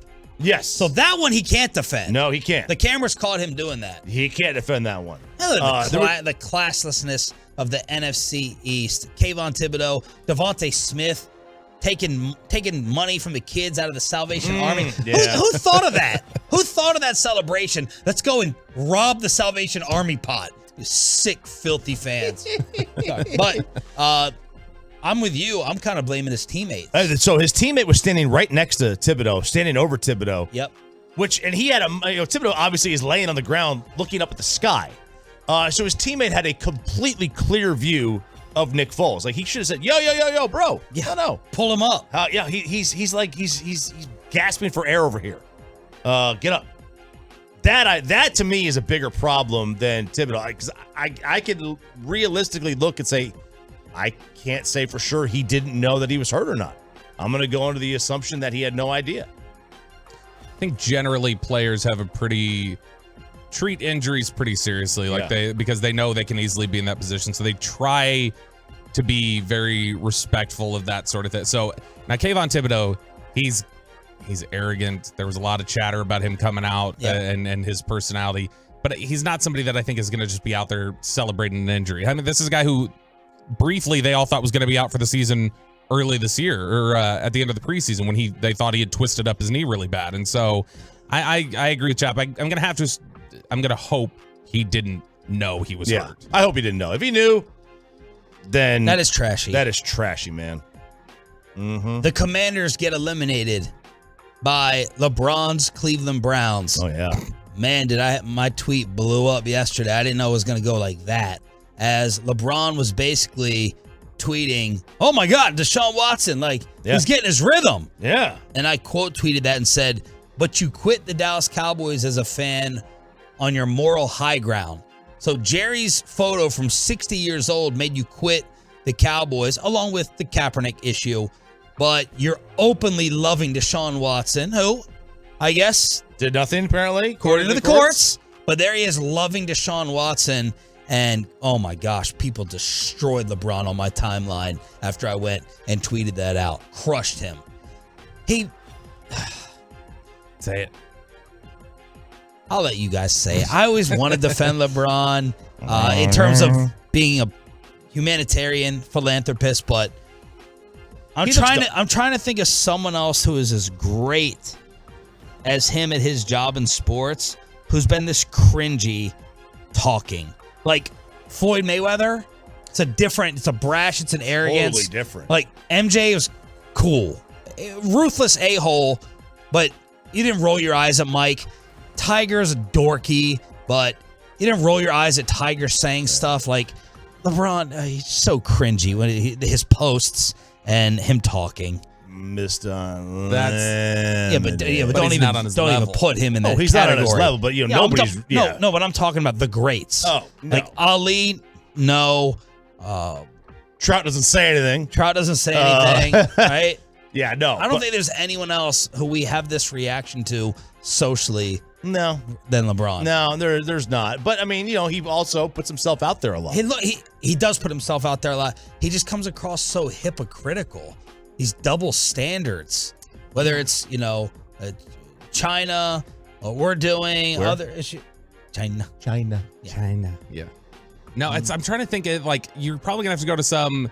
The only other person I can think of who is at the top of their sport, who just everybody seemed to universally go oh, whenever they would talk, and you got to go a little obscure, and it was a small one. It was people used to roll their eyes pretty heavily at Ronda Rousey. and she was at the top for a while. I don't but remember that's- her talking. I don't remember talking either. Oh gosh, you don't like some of the. She was one that, like, in general, I think people kind of roll it because by the time she lost, everybody was like rooting for it. Like, oh, thank God, she's finally done. Ron Rivera plays Carson Wentz. He throws 3 picks. They're eliminated. And then Rivera, a combination of being totally oblivious and a smartass when asked about their playoff positioning following the L. To clarify, you said you would talk about quarterback next week. If you guys are eliminated today by what happens at 4 o'clock, is Sam Howell in consideration? We can be eliminated. Yeah, if the Packers beat the Vikings, then you guys are eliminated. Oh. All right. Okay. Later tried to clarify it. He's had a bad year at the podium at press conferences. I'm done defending Ron Rivera.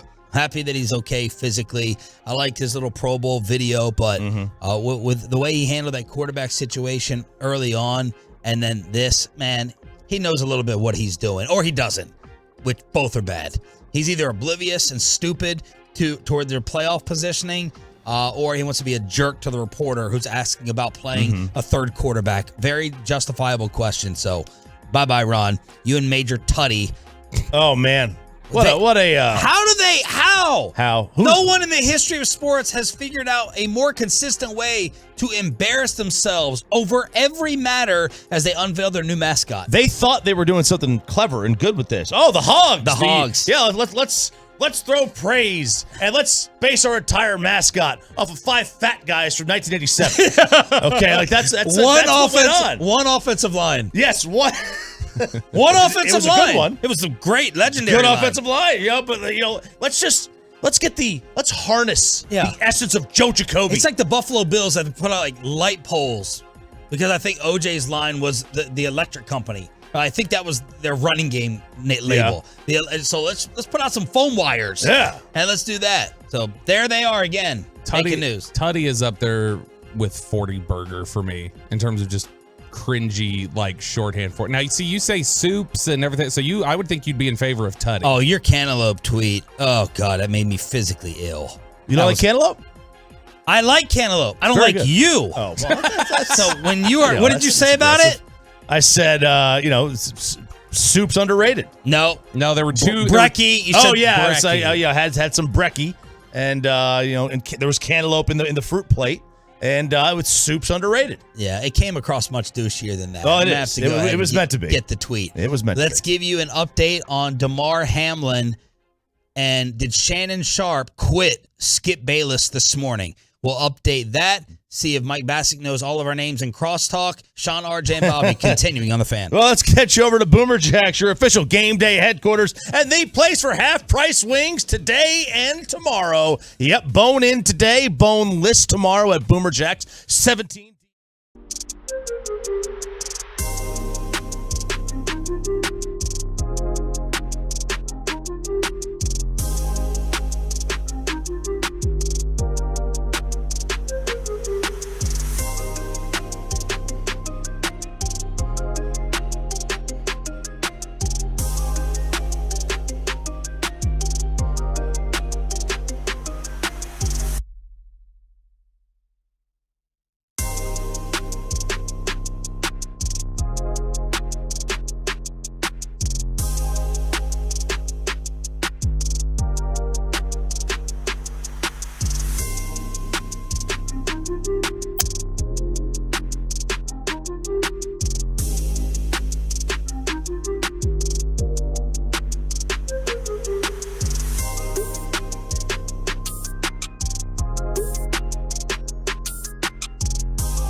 Frankel. Visit truckwreck.com or call them 214-333-3333. The game has been temporarily suspended to further notification. We don't have a time as to when play will resume. Temporarily suspended, Eric, would indicate that they'll resume play at some point in time. But right now, based on the situation at hand with Damar Hamlin, it obviously is serious enough to warrant both teams exiting the field. I have never seen this before, Eric. This is a rarity. Nobody has seen it. That was the call on Bills radio. Damar Hamlin in critical condition after cardiac arrest. The Bills earlier this morning tweeted out the update that his heartbeat was restored, sedated, and listed in critical condition. That's all we know right now, as we just talked with Jerry Jones about this. We don't know what's going to happen in terms of rescheduling or just the outright cancellation of the game, as this is one of these moments that we're never, ever going to forget in the history of sports, where you were, what you were doing as the Damar Hamlin situation was playing out. No, they didn't teach what to do here in public speaking classes. They didn't go down this. This was not part of the curriculum. I don't know what to do. But I will remember forever where I was watching this game, sitting on the couch. The emotion, the unsure. Were you watching it live or you switched over? I was live. At the moment.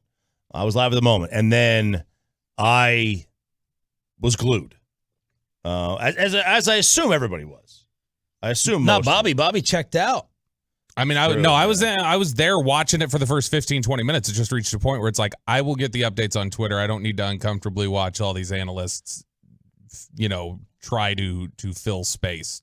Which was not their fault. No. It's I don't blame them at all. They did as best as anybody else. I don't think anybody could say they would have done better than the way they did. I thought Lisa Salters was great. Booger McFarland was great. Yep.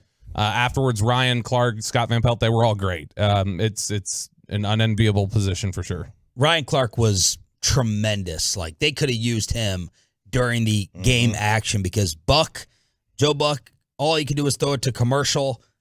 Adam Schefter, I mean, no one wanted to speculate the right thing to do, but then, man, Ryan Clark and Scott Van Pelt, they earned their salary last night right after the game. It's about a young man at 24 years old that was living his dream, that a few hours ago was getting ready to play the biggest game of his NFL career, and there's probably nowhere else in the world he wanted to be.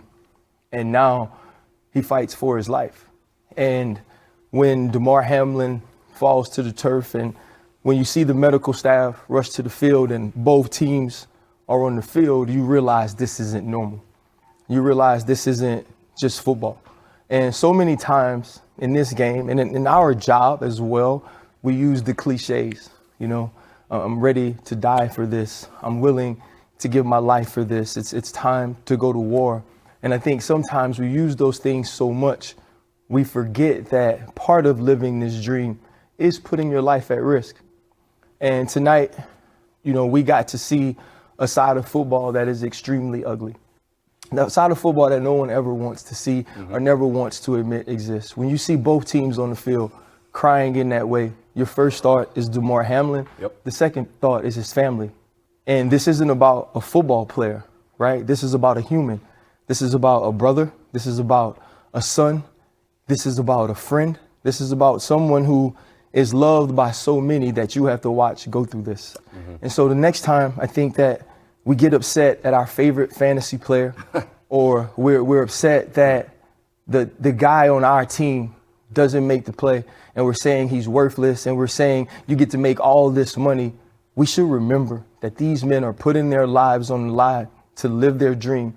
And tonight, Damar Hamlin's dream became a nightmare for not only himself, but his family and his entire team. That was the eloquent, classy response from Ryan Clark. Meanwhile, at the other network, Skip Bayless, in the height of the fear last night, when those of us with a heart were wondering if they were going to announce if Damar Hamlin had passed away, Skip Bayless tweets, "No doubt the NFL is considering postponing the rest of this game, but how? This late in the season, a game of this magnitude is crucial to the regular season outcome, ... would suddenly seem so irrelevant. The final sentence that Skip tried to use to give himself an out was not received like that from Twitter and the rest of the world. He got destroyed. He got roasted from everybody. Kendrick Perkins told him, "You're a sick individual." Real talk. Sean Salisbury, "You're disgraceful." Darrelle Revis, "I expected more. You should know better." Patrick Peterson, "Come on, dude." Steve Weish, NFL Network, "This is awful. Really incorrigible." Reggie Bush, "You can't be serious." Dusty Baker, that's not that Dusty Baker. There's more than one? I don't know. This guy's got a blue check mark. I have no idea. Maybe he went ahead and bought it. Freddie Mitchell, "You're trying to get fired." So then Skip, Cameron Magruder, the diehard Cowboy fan, saying, "Delete this. Just delete it." It's just blue check mark after blue check mark after blue check mark. I think Skip realized he was in a little bit of hot water, so he tried to follow up. "Nothing is more important than that young man's health. That was the point of my last tweet. I'm sorry if that was misunderstood." Not, "I'm sorry that I did it. I'm sorry that you are too stupid to understand it. You misunderstood it, but his health is all that matters. I prayed for him and will continue to do so." And we all agreed. The executives over at that network, we're going to put them on the air. All they care about is this thing has 122 million interactions. That's 12 hours ago. Which is insane. 122 million. It's an insane number. Like the Super Bowl gets 122 million viewers, maybe a little bit more. That's a ridiculous number of people to have eyeballs on that one, 30-word or whatever sentence paragraph that he wrote. Yep. Crazy. So this morning, Skip opens up. I'll try not to roll my eyes multiple times on the fan cam. How many sighs, how many eye rolls, and fake tears from Skip without Shannon Sharp on the show? Jen, allow me to say up front that I apologize for what we're going to set out to do here today if it offends anyone, because we're going to try to do the show pretty much as we usually do the show. All right, stop it. So that right there, I tried to give him a little benefit of the doubt this morning. I tried, but that is so intentional what he just did. That's his version of the Conor McGregor. I'd like to apologize for absolutely nothing. For absolutely nothing. So he could have said, "I apologize for the way my tweet came across, for what I said. I should have just said it's irrelevant," right? If he just would have we would have stuck to that, he would have been fine. He should have said, I apologize for the first portion of my tweet. But no, start it over again, Peyton. He knew exactly what he was doing by saying, "I'd like to apologize for what we're going to discuss today." Jen, allow me to say up front that I apologize for what we're going to set out to do here today if it offends anyone, because we're going to try to do the show pretty much as we usually do the show. But I'll admit up front, I'm still shook up by what happened last night to Damar Hamlin. In fact, I'm still wrecked. In fact, I'm not sure I'm capable of doing this show today. But after barely sleeping on it, I decided to give it a try. Maybe I'll fail. Maybe we will fail, but we're going to try. We wrestled through much of the night whether to even do a show today, because it felt like in our minds, we almost can't win with this, because the last thing we want to try to do is come off as insensitive. They almost couldn't do the show. Almost couldn't do the show. He barely slept. Barely slept. Yeah, because maybe he was afraid for the first time ever. It wasn't Dak Prescott's mental health that would get him in trouble from those bosses that swim in the sewage water with him. But maybe he was legitimately nervous last night. And now there's no Shannon Sharp. Yeah, where is Shannon? It's a good question. I put in the search box of Twitter, did this about 30 minutes ago, Shannon Sharp, and then everybody's saying even Shannon didn't even want to come in today. He wanted to let Skip kind of leave himself out there, throw Skip to the wolves, if you will.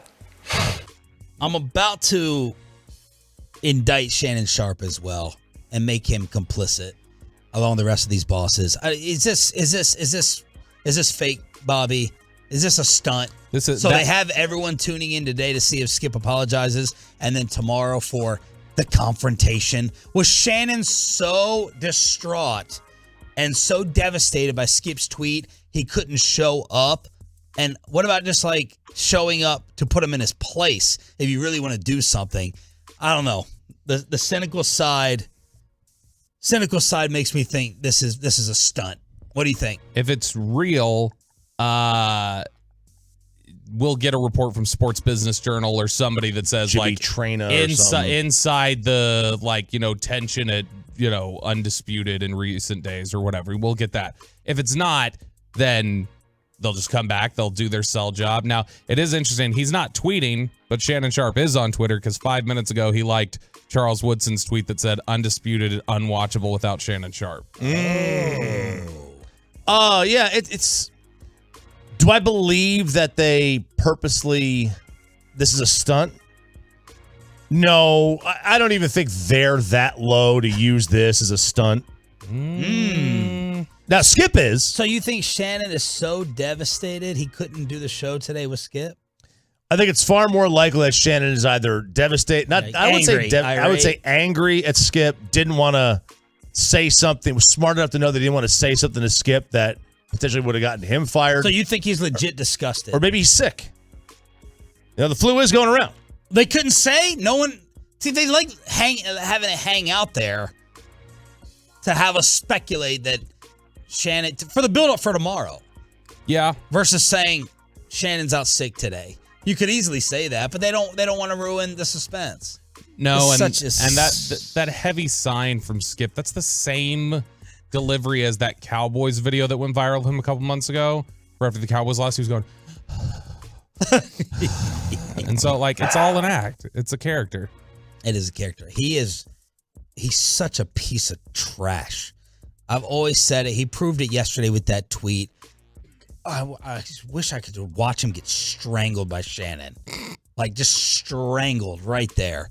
I'm sure that'll be a quote in a broadcast article later on today. It will. That is exactly what I was thinking. All right, let's crosstalk. Let's see if Mike Bassick knows all of our names as we catch up with the KMC Masterpiece next. But let's get you over to Platinum.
Leave it on, just like you. Tolos, what it do?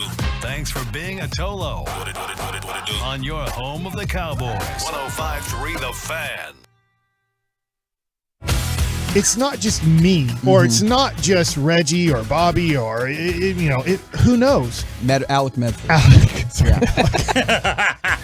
Crosstalk with the KFC masterpiece. Alec will be our board op tomorrow if you want to prepare yourself, Mike. Alec Erickson. That is not correct. Nailed it. Joey. Yep. Everyone back together again. Kevin Hagelin, Mikey Bassick, and Corey Majors. Good morning, Corey. What's coming up? Everything's kind of moved around this morning. We had to reshuffle a lot of stuff. So Mike asked all the football questions. I know that's the one everybody wants to know at noon today. Be prepared for that, I believe. I asked the football. My major football question I asked yesterday, and I already teased that I'm asking you guys today. So would you guys like to answer my first football question that Corey and Kevin can't answer till noon, but I'll ask you guys. Well, sure. Dang. After watching college football yesterday, Bobby answered it yesterday. If you're the Houston Texans, before all the underwear Olympics, who would you build your franchise around? Ohio State's quarterback or Alabama's quarterback? Stroud or Young? Stroud. It doesn't even matter if you get the number one pick, though, is what Houston told me. They're like number 1, number 2, number 3, whatever. What do you mean? Did you not see that? What? They were talking about like, oh, well, if we didn't get the number 1 pick, you can still get an impact player at 2 or 3. And I'm like, do you not want the number 1 Everyone pick? says that. I don't know. Bryce Young, to me, I've never been blown away by Bryce Young thinking about him as a pro quarterback. He is, they love his awareness, his field vision. Seems like a great kid. Fantastic kid. Like the fact that him and Will Anderson, they wanted to play in the that bowl game. Yeah. Like that's, and that says a lot about him. But yeah, they love his leadership ability, and he is really smooth. And I do think the people who are worried about his arm strength, like he had a shoulder injury this year, like that has to play in for something of it. How good of a runner is he? Because he's 6 foot. He's listed 6 foot 195. He's fine. CJ Stroud's a better runner. Yeah, you need to be. Fine. I mean, you need to be Drew Brees if you're not going to run around like that. Agreed. At 6 foot 195. Bryce is really good. That's one of the bigger things. His build. He's slight. small. Yeah, he is. And so, I mean, he looks rail thin when he's standing up there. But I mean, like, this has been a challenging year for him. The offensive line has not been the typical Bama offensive line. The receivers have not been the typical Bama receivers, and he's played really well. But I will say, like, C.J. Stroud playing the way he does against what is a step below an NFL defense in Georgia is going to impress people. Yeah, it is. And, there's other quarterback. I mean, Will Levis is going to be who would you want to build your franchise around? I said Stroud. Who if you have the first pick, who are you building your franchise around? Oh man, pick Levis. Do it. Yeah, right. No, I mean, I think Levis got a chance to be a good pro, but I wouldn't pick him. I'd probably go Bryce. Quentin Johnston. Oh, the TCU. Oh, I thought this was a multiple choice, but A or B. All right, that's all. Well, Bobby, I'm just trying to represent TCU. You want to give the answer? Bobby You just want to went keep on young. folding up all your stuff. I gave my answer. Didn't we find out Hendon Hooker was replaceable in that bowl game? Who uses a stapler? I gave my answer yesterday. Is That's all what your he stuff said. packed up? I can't see. No, it's up. Okay, it's out? Yeah. Ooh, Okay. let me ask you a question. Yeah. Would you Bryce rather him Young, by the way? Would you rather him just be packing his stuff up or running the Zoom like right up in his face? Zoom. Because Really? then he's at least like paying attention to something versus I'm totally paying attention. leaving school early. I already answered yesterday. I'm sorry you don't Tolo and you didn't hear me Oh during my gosh, crosstalk. what is happening? God. All right. Who was awkward? Did everyone watch last night live? No, actually, I was not watching live because when they pushed it back from 7:15 to 7:30, I was like, okay, I'll probably start a little later and I'll be able to catch up on the DVR. Yep. And then Mike called me and said, "Are you watching Monday Night Football?" And I was like, "No, what's up?" And he goes, "Well, I don't want to spoil the score for you or anything, but I think maybe somebody died on the field or something." And I was like, "What?" And so, Mike, I love you. But also, every once in a while, like maybe a slight, tiny exaggeration of things. Right. And so I was like, hold on, are you for real? And you're like, no, seriously. Like, I think he might be dead and people are crying. And I was like freaking out. Of course, we made it right there. And obviously, you're spot on. And it was horribly sad. That was a good 8 to 10 minutes into the injury when I called you. Because at that point, I'm like, this is bad. Like, because it was like right at 8 o'clock the first few minutes, my son we were watching the game because I was really invested in that game, and we were flipping over to the Maverick game just to see what the score was. And he on that play, you watched an NFL game over the Mavericks? Yeah, and I talked about it yesterday because I felt like Sorry, I didn't Tolo. I felt like yesterday's game for me meant Super Bowl champion. That's how much I put into that game. I felt like those are the best two teams in the NFL. I know how good Kansas City is, but I just don't feel like they're playing well going into the playoffs. And I felt like if Cincinnati can win this game, which I thought they would, that Cincinnati was going to win it all.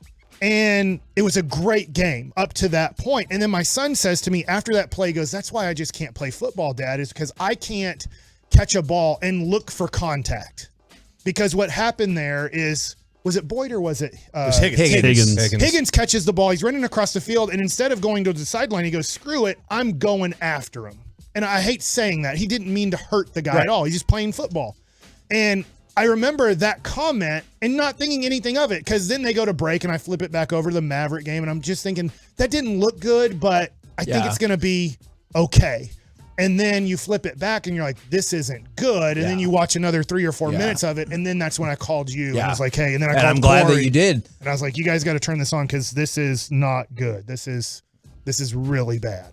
Yeah, I was combo watching. I was attempting to multitask, which, Mike, you are correct. I could not multitask this. I was watching Jack Ryan with my wife on Amazon Prime. And then on my phone, I had the game up because I had some fantasy implications. I got Mixon in the game, Dawson Knox. And so I was excited about that. And so I'm watching it, but I wasn't listening. And so I'm in our league. You're still alive? No, this is a different league, Oh. the one I care about. But I'm watching it like on my phone, and I saw the hit, and then I saw them go to commercial.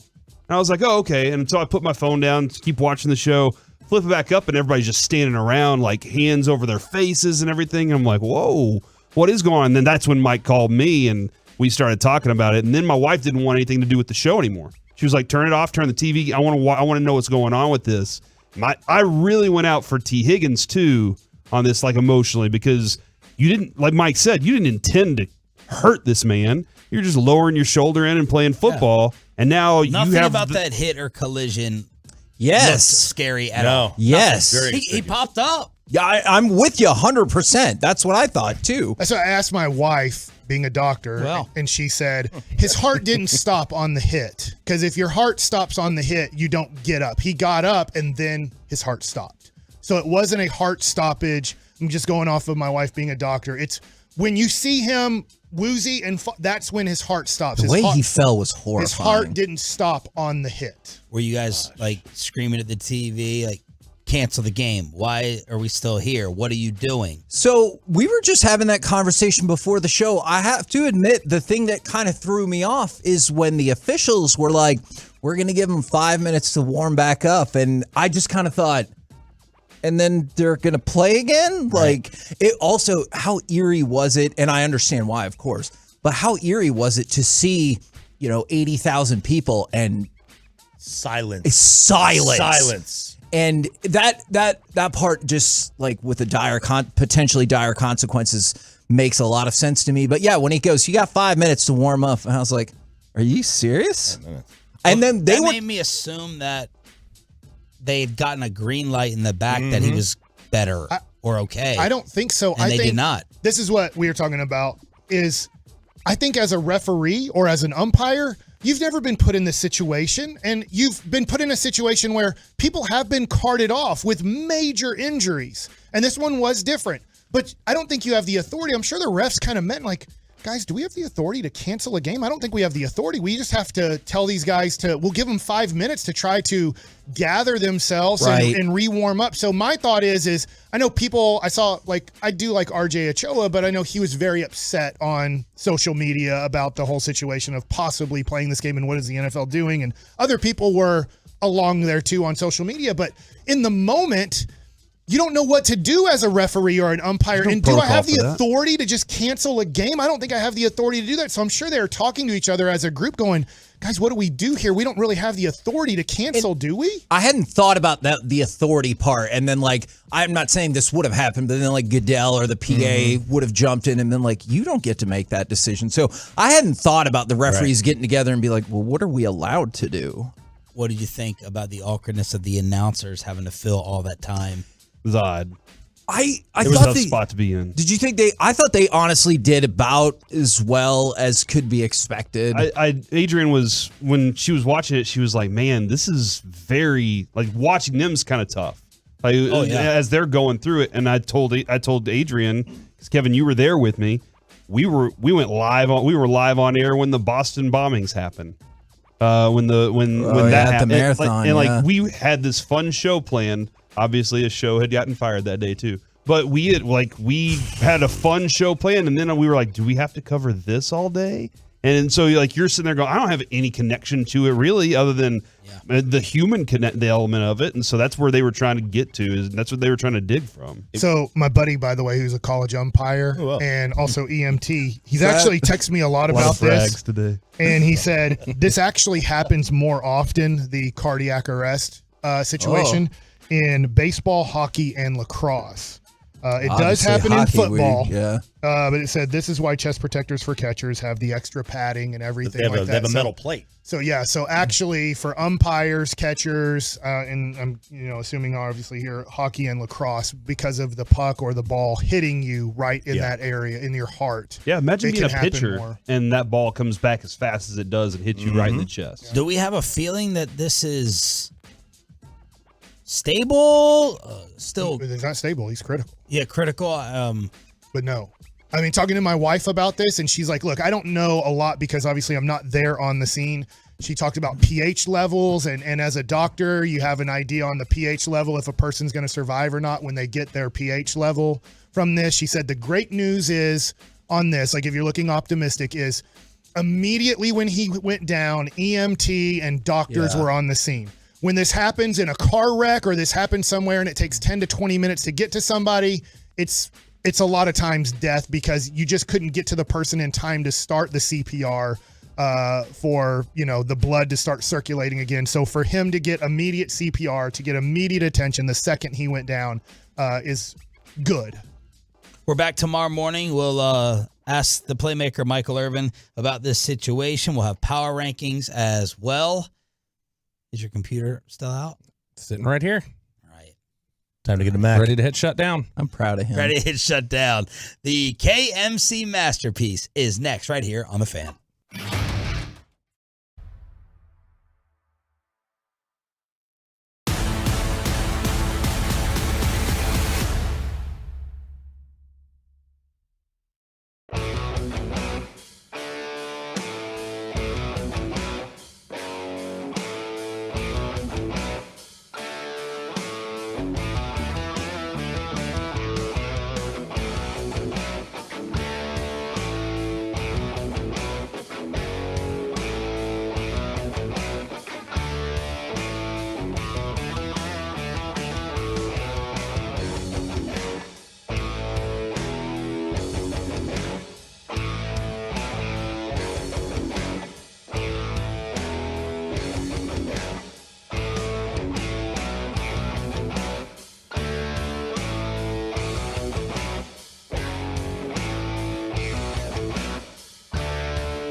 Live from the Classic Chevrolet Studios, it's the KNC Masterpiece on 105.3 The Fan. KNC Masterpiece back here on 105.3 The Fan. Got me, Kevin Hagelin. We have Corey Majors and Mike Bassick all back together, although I guess Mike got a head start on us. And he was, in fact, here yesterday. So Happy New Year, guys. I'm proud of you for that. Happy New Year. I haven't seen you since last year, Kevin. Oh, my God. That is the worst. That's a fact, though. When was the last time we saw you? I saw you at the Texas Roadshow Card Shop. Right. And I haven't seen you since then. Guess what? Merry Christmas. I think you should 2022 consider. then, it's 2023 now. You should consider cutting those people out of your life. If they're like, I haven't seen you since last year. Have you considered cutting Mike and I out of your life? Yeah, it's not. I can't. Like anybody else, we'll think about it. But like, I don't think that is logistically possible. All right. We're going to get back to the situation that happened on Monday Night Football about 10:20, and we might be getting an update in the next hour and a half on the medical side of things, which I know a lot of people are obviously most concerned about. But wanted to try to have a little fun, try to break it up just a little bit today, because I know a lot of folks have been inundated with this, and for good reason, but you might be looking for something a little different, is the Mavericks. I've heard of them. That's good, or else this segment would be off to a really tough start. You know what? Go ahead and fire me off. Cut number one. Not organized enough to take those shots. Drive by Christian Wood in on Şengün. Dallas now on the board.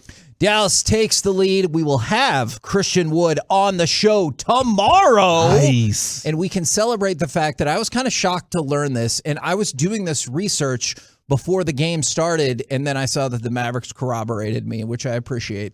This is the team's longest winning streak in 12 years. Yeah, I'd say Houston helped out tremendously, too. They really did, because at about halftime, I was like, well, no wonder we get to 6 every time, because the Mavericks have a ton of 6-game winning streaks over the years, but it's been back since the 2010-11 season, since they won 7 straight games, and so I think that's a big deal. My question for y'all is going to be, even if they did get help, is what does this mean for the Mavericks? Or what does this put you in the mindset of for the Mavericks? I'm happy they're winning very winnable games against pretty much under 500 teams, right? I mean, Yes. Since the Minnesota game started, they've really struggled to play good basketball. But hey, you're taking care of business. And the Mavericks through the first 30 games weren't taking care of business. They were playing sometimes bad teams like Detroit without Cade Cunningham, or Washington Wizards without Porzingis and Bill, and they were losing those games. They were losing games to Denver when 4 out of their 5 starters were out. They literally only had 1 starter available, and they lost that game. And so I think the good part of this 7-game winning streak is the Mavs are winning the games that are very winnable. On the schedule, you look at it and you say, that should be a win. Or Vegas is saying the Mavericks are favored in this game, and they're winning the game. They might not be covering the spread, but they are winning the game. So I think that's a positive from this 7-game winning streak, is they might not be playing great, but they're playing good enough to beat bad teams. So, Mike, a couple things that we talked about while Kevin was out was the strength of schedule. And I was like, hey, it does show that the strength of schedule gets easier, and that early in the season, the Mavs played a very tough schedule. So that was something that I was positive about as I was looking at this. I did, Kevin, I think it was yesterday, I kind of looked up and went, turning into the new year, and Mavs are the 4 seed again. Yeah, that's true. And yes, playing the Rockets help. Playing the Lakers help too. Like that, those things are very nice to have in your pocket, and you want to be better. You don't want to have to go to overtime with the Knicks and those kinds of things. But I think seeing Christian Wood's personality starting to come out now. The interview, what did he say? Me and Luka went together like ice cream and fudge.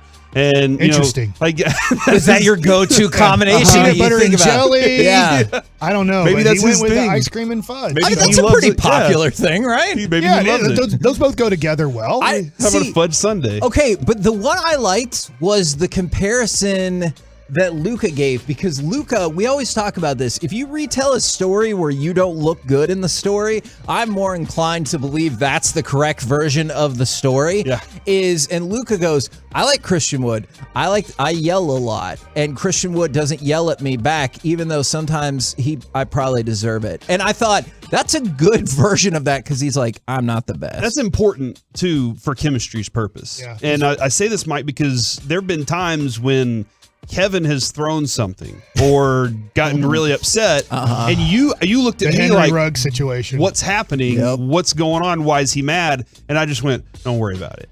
Because Kevin needs to vent. I handle mine differently. You handle yours differently. We all do. But once we figure out how each person handles it, we can let them have the space. I think Christian Wood has figured out Luka needs to. He gets. What did I say? He blows up on the court a little bit. If you give him that space, he might turn into something awesome. So this first part of the season, they've learned how, what each of them can do, what they can accomplish. I think this is better for the second half of the year. Here's the great news too, is just at Thanksgiving and early December, we were hearing that Christian Wood was not part of this team. Yeah. And so now we're to the new year, a month later, and we're hearing all of these positive things about Christian Wood. Now, look, his role has changed quite a bit from the start of the month in December to the end of it. He became a starter. He's now averaging 20 points and 8 rebounds a game as a starting player. That's exactly what we are asking from Porzingis. He's doing everything you asked of Porzingis. He has filled in that role of a 20-point, 8-rebound guy as a starting player. Porzingis didn't give you a lot the last 3-4 minutes of the game. And I'm not saying Christian Wood is giving you tons of everything the last 3 or 4 minutes and carrying you to a victory that, needs to be there. But he's giving you everything you asked Porzingis to give. He's giving it now, and he's fitting in, it seems like. All of a sudden, he's become part of the Dallas Mavericks, which is very exciting. Now, Reggie and I were talking about this on Friday. It is I'm still a little bit curious about his defense, because, let's take last night, for example. He had as many blocks as every other player in the game combined. Okay. So he had 5 blocks. The rest of the players in the game also had 5 blocks. I thought you were saying every other player had 5 blocks. I was like, what a defensive game this was. Final score, 6-5. No, but as every other. But then there are other times when just basic defensive lapses, Right. I feel like, still happen. And so he's interesting in terms of, he can get your rim protection to the optimum of what you would hope for. And then there are other things off of switches and stuff that I'm like, what happened there? So, there is definitely still room for improvement. He's not a perfect player. He's not a max out player. He's not a $30 million a year player. You run into issues when you pay somebody that much. But right now, $14 million, that's a hell of a player on your team. Literally, he's getting paid $3.5 million more than Dwight Powell. And Dwight Powell is doing his best out there. He is filling the role of off the bench, and he's going to have to play 20 to 25 minutes every night, and he's going to have to do it in the playoffs, because JaVale McGee's going to give you nothing, and Kleba's season's over for the most part. And I know they won't say that yet, because they're hopeful that maybe in April or May he comes back, but most likely he's not going to play until the next year. And so I look at it and go, man, they're asking a lot of Christian Wood, and he's really stepped up and done that. And I know that maybe this is off topic and for another time, but you got to give him the 4-year extension. Put it on the table, give it to him, and move forward and say, we got a dude for under $20 million a year who's going to give us 20 points and 8 rebounds. So the thing that makes me nervous about that, so that would be a 4-year, not nervous about signing it. Will nervous about something else. So it's 4 for 77. So I think 19.25 per year. That seems perfectly reasonable. Great bargain. I have made fun quite frequently of sometimes I think Brad Townsend is a mouthpiece for Mark Cuban. And when you see Brad Townsend out in the world, and Callie Kaplan to a certain extent is like, what might make sense is to just give him the 2-year extension. And but that makes me nervous, because that makes me wonder if that's where the Mavs' head is at. And I'm like, well, sure, that makes sense for you. But if you're Christian Wood and you're like, hey, I'm playing winning basketball for the first time in my career, and I'm holding up my end of the bargain, what is the appeal of a 2-year extension? None. How much money for 2 years? I guess probably like an 18 million. Yeah, about 36, 38. because it goes up on a 4 year. So That's less appealing. it's just one of these things where I'm so happy this is working out, but I'm also fearful of the way the Dallas Mavericks, Mark Cuban does business. Is, well, let's go through the trade deadline. Because maybe we turn Christian Wood. I get it. You have $14 million expiring contract and a guy that's 20 points and 8 rebounds. Maybe we just keep him on this 1 year deal and see if we can trade him. And then after the trade deadline, if we don't trade him, we say, hey, what do you know? 4 years. And then you're the agent and you're Christian Wood. And you're like, man, you kind of treated me like trash in January and February when I was willing to sign this 4 year deal. And now that we got past this and there's only 25 games left in the season, why don't I just play out these 25 games and see who's going to woo me more in the offseason? Because I bet somebody's going to want me more than the way that you've wanted me the last 2 months. And we ran into that with Jalen Brunson. So why wouldn't the same thing play out with Christian Wood, who might average 20 points and 10 rebounds the rest of the year, and then all of a sudden help you win maybe a round in the playoffs? And then he's like, guess what? All these other teams really want me, and you guys never showed me the love until the very end. With Kristaps, though, they did that. They were like, immediately, because they made the trade. Is that why that we've already invested? We're making this move. Him all the He's going to be our star. You don't have to play for us. But we don't believe that this guy, who actually is playing well, we need to make that kind of investment. It's almost like they need to be pushed to it. And Mike, we've seen plenty of companies that say, hey, doesn't matter how good you do, you're not getting a raise. This is what scares me, to your point. I hear you. Oh my gosh. Happy New Year, everyone. Is Corey at that point, and the article's been written, and we've expressed this, and I know that there is a lot of fight back from the Dallas Mavericks organization and from their close partners, is that in that Porzingis extension, all they had to do was get rid of Harrison Barnes and they could stay well below the tax threshold. If I sign Christian Wood to this deal with only pretty much Dwight Powell coming off my books, I stay into the luxury tax. And so I think it makes it tougher on Mark Cuban, who does not want to pay a luxury tax, to do this. That's why the Brunson thing became a little bit of an issue. And I think this Christian Wood thing is more of an issue than the Porzingis thing, because he knew signing Porzingis to a max extension doesn't take me close to the luxury tax, because I still have this kid Luka on a rookie deal. And now that Luka's on a $40+ million a year deal, if I sign Christian Wood, the $18 million approximately per year actually costs me more like $26 million per year or $28 million per year, because of the tax I have to pay being over it. And according to a few people like agents, they don't think Mark Cuban wants to pay luxury tax. He wants to be a team right below the luxury tax. That's where he wants his budget to be. All right, so I do like this question from 360, because I might even be a little confused on how I feel still right now. So now you love Christian Wood. I'm confused. Always have. I don't think anybody didn't love him. I think there's some expectations he needs to accomplish. Like, he needs to get to a place for Jason Kidd to respect him, at least. Right. I think that's kind of what we were hoping for. And he needs to get to a place where he's shown, hey, I can be that guy for Luka. Our shows are podcasted, right? Yeah. Yes. I would love for that person to go back and go find the podcast where we said we hate Christian Wood. Right now, do you love Christian Wood? I do. And going forward, is there anything that'll make you feel different about that? Or will you still be in this place with?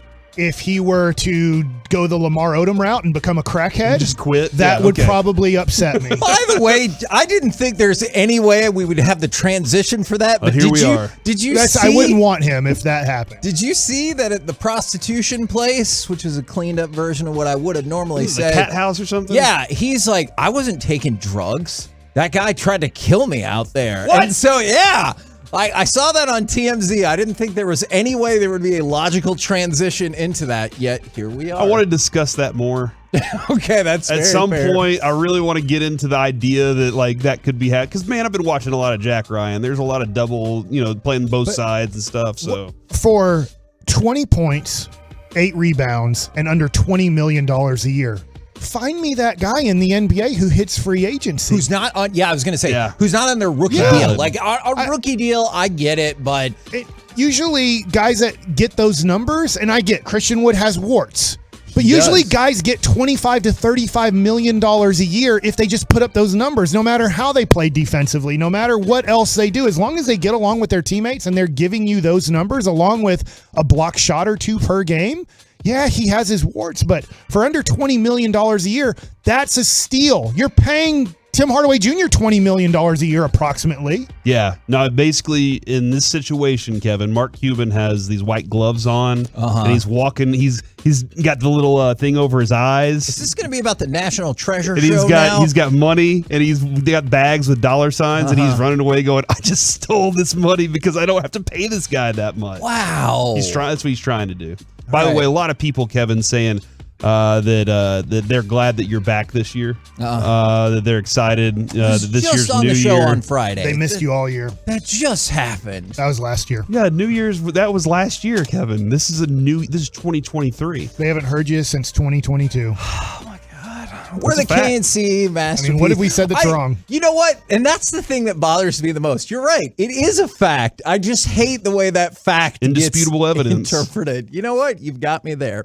We're the KNC masterpiece right here on 105.3 The Fan. Coming up next, were you watching Monday Night Football live and how did you process it all? 877-881-1053. We'll do it next right here in The Fan.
Peace.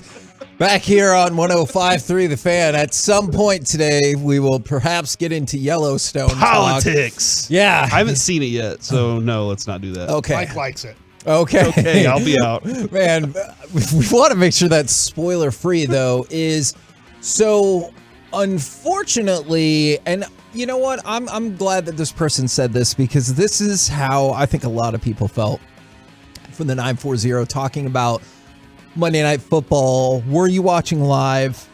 How did you process it all? If it's a game if it's like a regular season game, or depending on what's happening with the baby and the family and stuff, is sometimes I will DVR things and catch up. And so that's about Noah's bedtime. And so we were reading books and everything. And so Mike called me and he's like, "Hey, are you watching Monday Night Football right now?" And I was like, "No." And he goes, "Well, I don't want to spoil the game for you with the score, but also I think somebody might have just died on the field." And I was like, okay, I don't care what the score is. Like, that is the thing. And I flipped over immediately and it was, the ambulance was out there and you saw people like standing in a circle, not on the sidelines or anything. So instantaneously, like, I dropped right into it and it was horrifying. So we've seen earlier in the season to a T. That was terrifying when he went. And I was watching that live. And you're like, holy And he crap. kind of went into a seizure. I mean, not kind of. He did.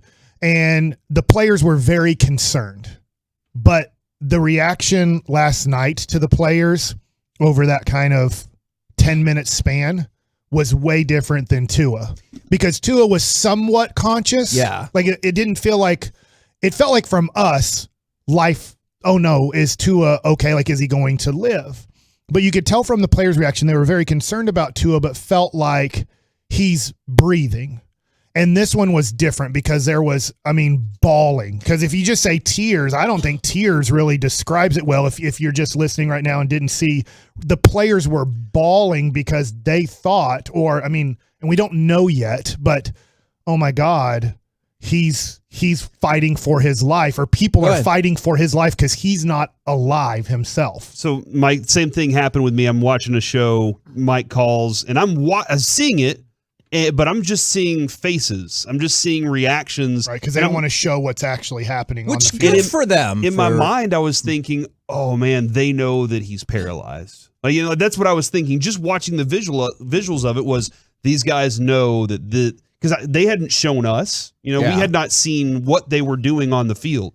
But Mike, when you talk about bawling, they are watching a guy being like, they're straining to keep his life. And so that was whenever when it changed, it flipped a switch in my mind, Kevin. Even while I was watching with Adrian, I got emotional about it. I was like, man, going through in my mind what they were going through on the field. You're watching your teammate laying there helpless, and somebody's trying to revive him. I think it was later I saw Waddle, our former producer, post about Rich Peverly. Yes. And that was the comparison I thought about. Help me out here because I don't know that. Rich Peverly played for the Stars. Okay. And he collapsed on the bench. This was about 9 years ago. With Lindy Ruff. The entire team is banging their sticks and trying to get the referee's attention before they all just jumped over the boards, got onto the ice, and said, "We have an emergency." And this is a quote from Lindy Ruff at that time, Kevin. When he dropped, it was red alert. Don't worry about the game. It was about getting the doctors. The players don't want to play, and I don't want to coach the team right now. That's what the head coach of the Stars, whose player collapsed on their bench, said in that moment. And that was afterwards, but they did eventually cancel the game that night. Yep. Okay. And that's after 30 minutes. It was 30 minutes that it took them to cancel. And I was watching live. Obviously, I just was so excited about this game, and I knew that I had Monday night available to watch this, and I was so excited because I felt like these were the best two teams playing. I said yesterday with Reggie, I think whoever wins this game, I'm going to pick to win the Super Bowl. That's how much I had on this game, and I just wanted to watch it. I thought, wow, two of the best quarterbacks in the NFL, two of the best teams in the NFL. This is just an unbelievably great matchup that you usually don't get this late in the year. And it was a great game. I mean, the first 10 minutes, it was an awesome game. And that play, when it happened, watching live, I didn't think anything of it. Me neither. Except my son said, which I agreed with him, He goes, I just couldn't do what like T. Higgins just did. That's why he played 1 year of football and stopped playing, because he would catch that ball and he said, I would just try to like run to the sidelines and not try to get hit. And he's like, I'm going to turn up field and try to get an extra yard or two. Yeah, and I'm going to look for contact. I see him and I'm not going to try to avoid him. I'm going to go after him. And I'm not saying he did anything illegal. He did anything bad. He played football. T. Higgins just played football, but he decided I'm going to go after him here and make a statement early on in this game that we're coming after you. We're not going to try to avoid contact. And then he went down, and I honestly did not see the collapse. He went down, and I must have like taken my eyes off of it for a second, and it went to commercial break because of an injury. And I just thought, hey, football injury happens. Let me flip over to the Maverick game. And then 2-3 minutes later, I flip back over and I see that, oh no, they show the replay of him collapsing.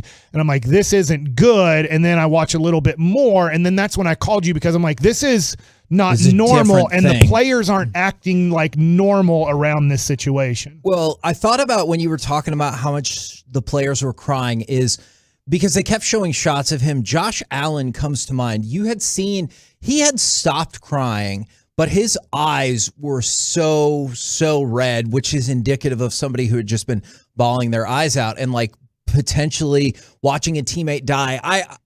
I know this is not for a lot of people. Like if I ever bring up wrestling, it agitates them, not real sport and everything like that. But there was a situation like this where a wrestler died during a pay-per-view, and was it Hart? It was Owen Hart. Okay. Yeah. And so, but like the difference is they don't do bits and stuff in football where it's not like he was going to sit back up and they're like, he's alive again. Yeah. Like with wrestling, when we were watching it, they were like, there were people crying and everything, but you kind of thought, oh, is this part of the show? Yeah, exactly. It's kind of like, I know, totally different, the Siegfried and Roy thing, when the tiger attacked, people were like a little bit like, was that part of the show? I don't think it was. And you're confused when you're watching a show rather than a event like football. And it wasn't until right before the last match on the show is Jim Ross comes on and he's like, it is my unfortunate responsibility to tell you that Owen Hart has died. Yeah. And I remember being with my friends and being like, what? They weren't just doing like, wrestling things, because if you just made that up, like that's too far. Yeah. And so I know it's not exactly the same, but I've seen a couple people text that in, and that is kind of the vibe I felt is like, these are the biggest, strongest people in the world. You can do nothing. Yeah. Like whether it was the wrestlers then or whether it was last night when you see Diggs and Allen or whoever else, these are the most well-conditioned, amazing people in the world. You can do nothing but just stand there and pray, or if you want to like try to, I don't know if they wanted to watch or if they were like, please save him. It's a horrifying situation across the board. Yeah. From the 469, don't make T. Higgins look like the bad guy. Players do that all the time. No, that's a fact. Right. I did not. You're not listening well enough if that's what you heard. More than anything, that was kind of the direction of where the next place that I felt really bad for that person. I had a friend in high school, got in a wreck. His best friend dies. He lives. Yeah. And the survivor's guilt. And I was thinking to myself, man, and I was telling Adrian, because there was a picture of T. Higgins walking down the hall with his mom. His mom's got her arms wrapped around him as they're walking. And I was like, that dude in his mind is like, I might be responsible for killing a guy. Yeah. And it's very difficult to convince yourself otherwise. But that's a really tough spot to be in. My father accidentally hit somebody in the head pitching, and it was an accident, and he almost quit baseball because he thought he killed the guy. And so that's when you accidentally do something like that, and you're not meaning to hurt anybody, you're just playing your sport, and then it affects you in that way. And I felt also real quick, I felt for Joe Buck and Troy Aikman and everybody broadcasting, and then they went to the studio, and was it Susie Colburn and Booger McFarland and I'm sorry, I'm forgetting the other. Schefter, right? Schefter. Okay, and I mean, that is a really tough situation to have to talk about, because they tried their best and they did their best. And sometimes media people, you're kind of programmed to be almost like robotic in certain situations. When you could like see McFarland actively crying, when Troy Aikman's voice is breaking up, it was heartbreaking. And I know there are some people second guessing, like, do you go to canned programming? And I don't think so, because I bet a lot of people were like, well, if you have any update, that's what everybody tell wanted. me. Everybody wanted like So if you're going to get any new information, we want to hear it from you. And that's what audience wanted. My wife, she was like, I want to watch because I want to know what's going to happen. I flipped over 30 minutes into it just to see how this had blown up. And CNN and Fox News both stopped coverage of politics. Yeah. And they were covering the Monday Night Football situation with Damar Hamlin. So, I mean, that's how 30 minutes into it, everybody, even the news channels cut from news to be like, here's the news right now. It is the Monday Night Football situation. We eventually changed off of it because of, and I get the point of view, is like I told you, it was about Noah's bedtime. Yeah. And we have like a bedtime routine. Noah can't read, by the way. And no, he can't. He can't. I have to read the books to him. Closer and closer. He's really struggling. 14 months. Is when they were showing like the highlight of him with his mom before the game, and they're like, hey, this is someone's son, this is someone's brother, cousin, and like you could just see it on her face. Is not surprisingly so, is she got really emotional and then started thinking about like, you know, what if that happened to our kid, which I'm sure a lot of people, like, especially if your kids play football or you played football or anything. And so we ended up like going and watching, like putting him to bed and like just doing something different for a minute because it would just felt like kind of overwhelming, especially in a situation that you can do nothing about. Like you're just watching, you're like, I can't do anything. And for me, I just kept flipping back during Maverick commercial breaks. Okay. Because you could tell that nothing was really going to happen. And then you saw, obviously, the players go back to the sideline and it was, hey, they might play or they're going to play in 5 minutes. And then that changed pretty quickly. And so that was kind of just the updates of like, are they going to play this? And I didn't know. I thought they were going to have to play it. To be honest, after they took Hamlin off the field in the ambulance, I thought, I think they have to play this, but I didn't know. Like as a just a audience member thinking of the standings and thinking of everything, I was like, gosh, I think they have to continue this game. And then I didn't put any relevance in it. I was on the phone with my dad going, you know, I put a lot of relevance into this game. I put Super Bowl championship relevance into this game before it started. And when I thought they were going to have to resume play, I told my dad, it's like, at this point, there's no way that the outcome of this game means anything now. It can't mean anything to the audience as like, this means Buffalo's good or Buffalo's not good. This means Cincinnati's good or Cincinnati. So that there are a couple things there, you know, with T. Higgins.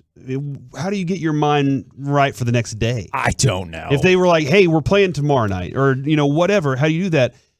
Seeing Stephon Diggs trying to, like, I don't know if y'all saw that part where he's standing there trying to get everybody ready to go back out there. And I was like, how's he even there? And what did he say in that moment that other players may look at it and go, I can't believe that dude even did that? Or they're like, man, I really respect that he was trying to do it in that moment when nobody knew what they were supposed to do. Yeah. Not a single person that stadium knew what they were supposed to do according to protocol. They all knew what their hearts were telling them to do. Right. They all knew what they should be doing, but nobody knew what protocol was for that moment. So Stephon Diggs is saying, all right, I got to go rally the troops somehow. We got to finish this game. And I'm sure they were saying, we got to finish it for him. He would want us to do something like that. But I think there were too many people in the headspace of, and there's no way I can think, you know what I just witnessed right now? And like somebody texted in, Kevin, that's probably the first time a lot of those people had ever seen somebody being given CPR in real life. Like they've probably seen it on TV shows and you've probably seen the dummy and all that, but you've probably never seen somebody going through that experience. I mean, this is just from my wife, who is a doctor, a pediatrician, and she said that getting to him immediately and starting the CPR as fast as they started, if you were giving good compressions, that's a positive sign. And so it doesn't mean she doesn't know like what his condition was by the time he got to the hospital. But 9 minutes of CPR does not sound good. I've had to go through the class a good 5 times of CPR working at the YMCA. Yeah. Every year I had to take the CPR class and all kinds of other stuff. And I do know that doing it for 9 minutes is not good to the person, but she's saying if you are doing good compressions and the person is 24 and in good health, there's a good chance that they can make it through it. But she obviously doesn't know all the other situations. She's like, I don't know all the other numbers like pH levels and all that stuff. I want to read y'all something. This is from a little bit more than 2 years ago. if you're, I know this isn't like an actual positive note considering what's at stake, but if you're looking for anything that gives you like some hope for humanity, this is Damar Hamlin with his GoFundMe charitable thing a couple of years ago, and I'll give you the update on that. As I embark on my journey to the NFL, I will never forget where I come from, and I am committed to using my platform to positively impact the community that raised me. I created the Chasing M's Foundation as a vehicle that will allow me to deliver that impact. And the first program is the 2020 Community Toy Drive. So obviously you're going back a couple years ago. Their initial goal was of 2,500. Everybody has now focused on the Chasing M's Foundation Community Toy Drive, and it is up to $3.9 million raised. Pretty much, I think it was at like $6,000. So almost overnight, about 3.9 million additional in funds. And I know that doesn't fix anything, but hopefully for generations of kids, it can help out their lives. We've seen Bill's Mafia move. That is very in these true. kinds of moments lots of times. The Andy Dalton situation. I mean, and even more. There's been so many more of these situations. So like to know that has that part of it too. And it's not slowing down either. Since the segment started, they raised $40,000 more to that charity. So it's not like they were out there going, "Hey, we need your donations." It became a thing. People found it. To your point, people found it, and it is scary to me though right now that it's 10:37 a.m. and there's still critical condition without any updates. That's just scary to me. I'm really hoping that we hear a positive word here pretty soon. For sure. We're the KNC Masterpiece right here on 105.3 The Fan. Coming up next, let's talk some baseball nuggets with Mike Bassick. I talked yesterday about the starting rotation. I'll give you a little bit of more on that because you guys weren't here yesterday, but I'm going to talk about the Achilles heel now of the Texas Rangers next. Are you ready to change your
Solo, it all comes down to this. Classic Chevrolet and Grapevine is leading the way to finish #1 in the year in America. They never charge more than MSRP. Not now, not ever. Plus, they'll pay for full market value for your current vehicle. Find new roads. Visit Classic Chevrolet. Relax and enjoy the difference.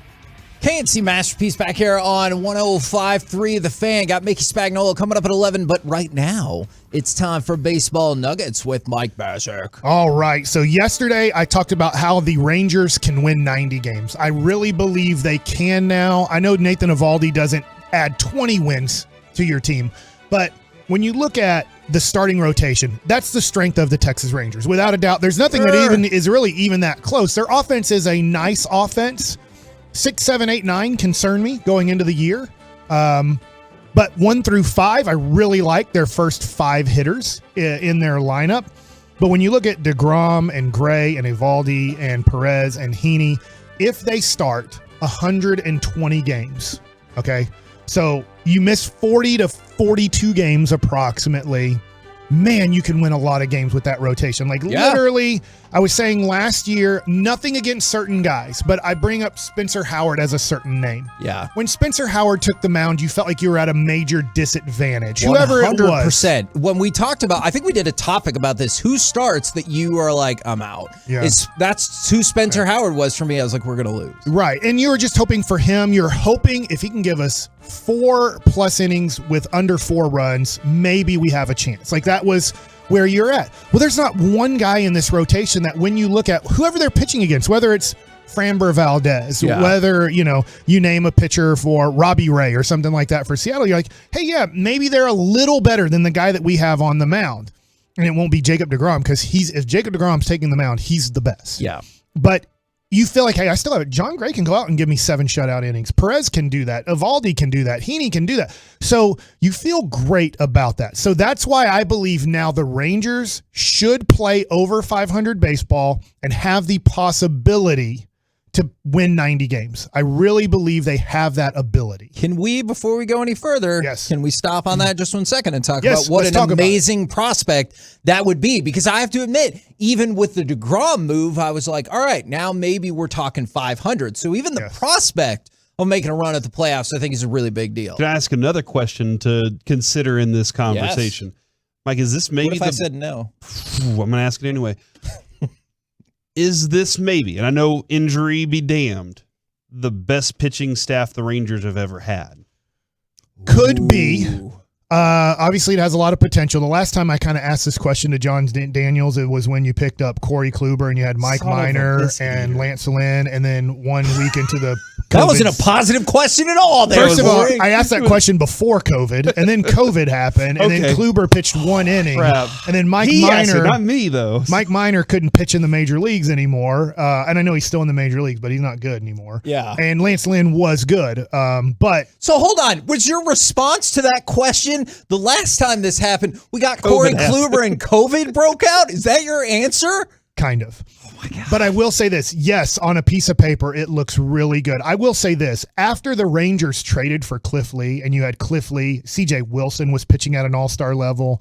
You had Perez and you had Colby Lewis that were pitching well. Obviously, you had Derek Holland. You had Scott Harris or Matt Harrison. I always wanted to say Scott because there's the hitter, Harrison. But you had depth. You had a superstar in Cliff Lee. You had really good pitchers in Wilson and Holland and Colby Lewis and Martin Perez.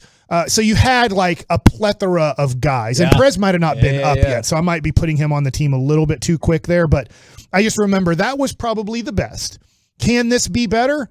Potentially, yes. Here's where I'm concerned, and here's why I can't pick them to win 90 games yet. Okay, so as much as I say they can, and they can make the playoffs, and I love the rotation, and the rotation has to carry them. That has to be the best. That has to be a top 5 rotation in the not American League, in baseball if they're going to win 90-plus games. Are you about to bring up the bullpen? I am. This is where right now I think Chris Young has to do a little bit of work, or he doesn't. Yeah. So John Daniels' philosophy was, Mike Adams might be listening right now, and Mike Adams, former relief pitcher on the American League back-to-back champ Texas Rangers, traded from San Diego. They did not believe. The Rangers' philosophy was, under John Daniels, we do not pay bullpen pitchers. We do not go after bullpen pitchers in the offseason unless they're really cheap. Once we establish through 2.5 or 3 months of a season that we are a good team, we are over 500, and our bullpen needs help, that's when I go get bullpen help. But I will not pay for bullpen before a season starts because I don't know how good our team is honestly going to play until I see them play 60-plus games. That could be Chris Young's philosophy. I don't know. He's a really new general manager. I think he's doing a great job. I think he's going to do a great job. I don't know if that's his philosophy with the bullpen or not. But right now, the Rangers do not have a closer. So right now, it is Jose Leclerc who struggled doing it.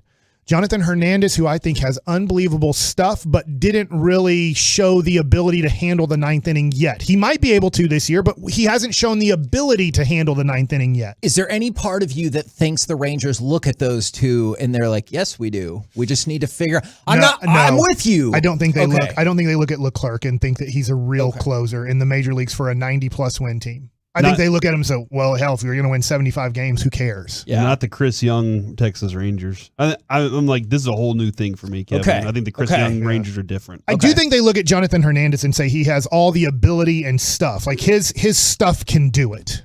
He has top 10 stuff out of the bullpen in Major League Baseball. So that gives you the ability to do it.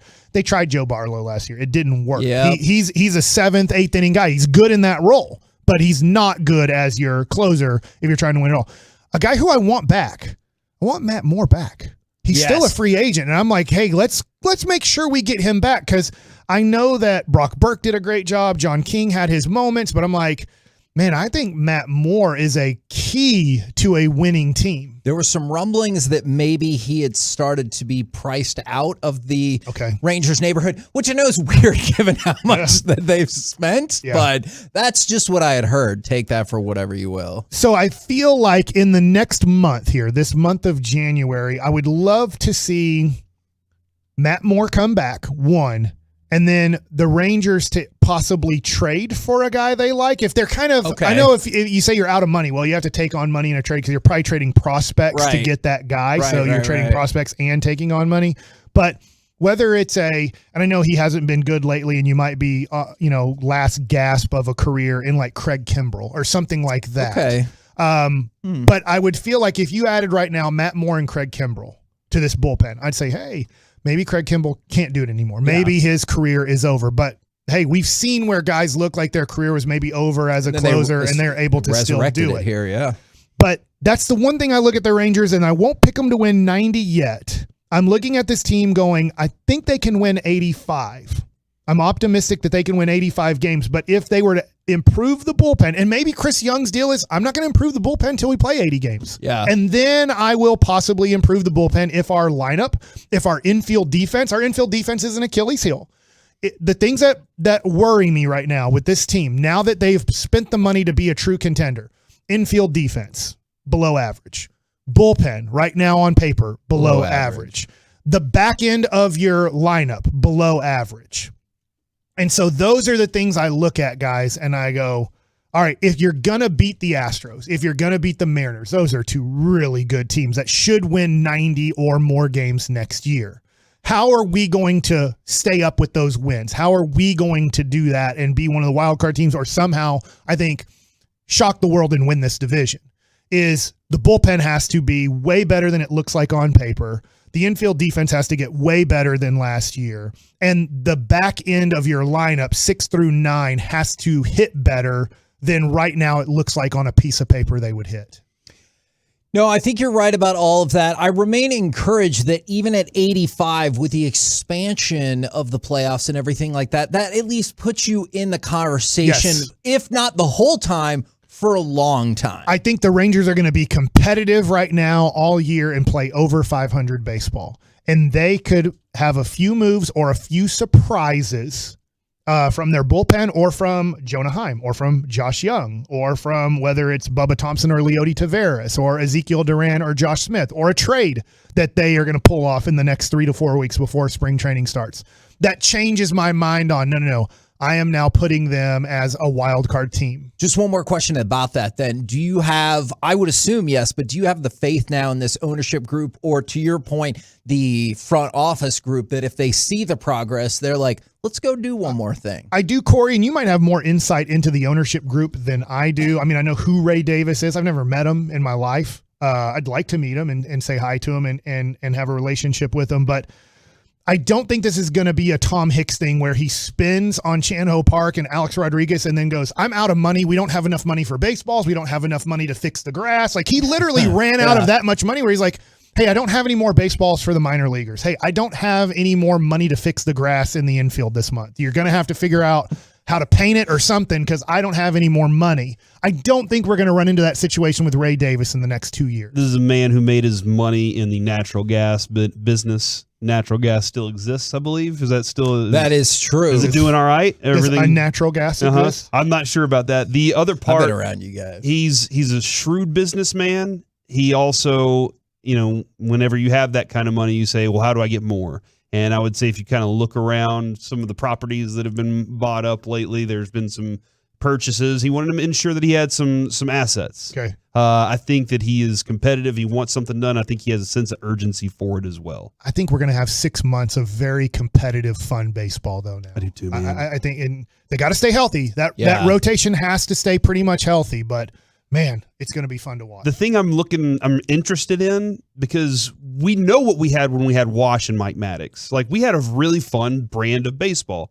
I don't know what a Bruce Bochy brand is going to look like. I'm excited because all the players we hear from are like, man, this is awesome for you guys. So I'm really excited to see what he turns the brand of baseball into. And we got a chance to talk to him, right after he was hired. Yep. And I had a great time talking with him. I had a great conversation with him. So I'm really interested to see the brand, like the style. If it's not just, hey, we're hitting bombs and, it's now, hey, we can produce runs all the time. Like, we know how to do it. Then that's something that's going to be so much more fun than, hey, we're either striking out or hitting home runs. And we're going to be in spring training when? At the end of February. End of February, early March. We'll be there covering the Texas Rangers. We're the KNC Masterpiece right here on 105.3 The Fan. Coming up next, let's talk with our Dallas Cowboys insider, Mickey Spagnola, right here on 105.3 The Fan.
NFL, right here on 105.3 The Fan. KNC Masterpiece right here on 105.3 The Fan. Going to get to Mickey Spagnola in just 1 second, but real quick, Corey, I know you said that there was a statement from the family that I have not seen or heard just yet. If you could catch us up. Yeah, this was just released from the family of Damar Hamlin. It's all over Twitter right now. On behalf of our family, we want to express our sincere gratitude for the love and support shown to Damar during this challenging time. We are deeply moved by the prayers, kind words, and donations from fans around the country. We also want to acknowledge the dedicated first responders and healthcare professionals at the University of Cincinnati Medical Center who have provided exceptional care to Damar. We feel blessed to be part of the Buffalo Bills organization and have their support. We also want to thank Coach Taylor and the Bengals for everything they've done. Your generosity and compassion mean the world to us. Please keep Damar in your prayers. We will release updates as soon as we have them. Thank you, the Hamlin family. All right. Appreciate that update right there. And right now, brought to you by Ford, built for Texas, built for you, is our Dallas Cowboys insider, Mickey Spagnola. Good morning, sir. Good morning, fellas. Now, not surprisingly, kind of want to start with what happened last night on Monday Night Football. And we've all been kind of recapping. Were you watching live? Did you catch up? Like, how did you intake that entire situation, and what were the thoughts that went through your head? Yeah, I was watching live, saw the tackle, actually saw the whole thing live before I think they might have replayed it once. I'm trying to remember. It's kind of a blur. And then they were like, we should probably not do that again. But and just kind of saw him pop up, and then when I saw him fall over like backwards, I was like, oh Lord. And I don't know that I've seen that in all my many years covering a football game for something like that to happen. And then you're sitting there going, okay, well, maybe. And then I see the ambulance come rushing onto the field, and I don't know that I've seen that before. You see that come out eventually when somebody has some sort of neck or head injury, and they're going to put them on the board, and then, and you're sitting there, kind of worried about paralysis and stuff like that. But with this one, when you saw the concern on the people on the field and the emergency people that were out there kind of frantically working, it was like, oh Lord, this is really something. And then, when I saw the guys go to the sideline, and I'm thinking in my head, if I'm a player, there's no way in hell I can play. Right. Again, right? No matter what they say, you got to play. No, I'm not playing. When you see your mortality pass in front of you like that, I mean, you're not going to function out there. How do you get fired up to play the next play or say, okay, well, I'm going to go make that tackle? No, I'm not going to make that tackle, right? My wife initially said, if they have to keep playing, can we just change it to flag football for the rest of this game? That kind of went through my mind. Not, just like, gosh, is this going to change football? Yeah. And then it's you hung with it, hoping to hear something positive, and you really never did. And so that was kind of the scary thing, too. So, yeah, all those thoughts kind of went through my mind, and it's like, gosh, what about all the players that on other teams that were just watching, and then they saw that? And then you saw the reaction of the former players that were on the air, and they were going through that same thing, because they're thinking, boy, I'm sort of glad I'm a former player, but how lucky I was that nothing like this ever happened to me. I did see a former player say that they saw a teammate, get rushed off in an ambulance. Not the same way that we saw last night.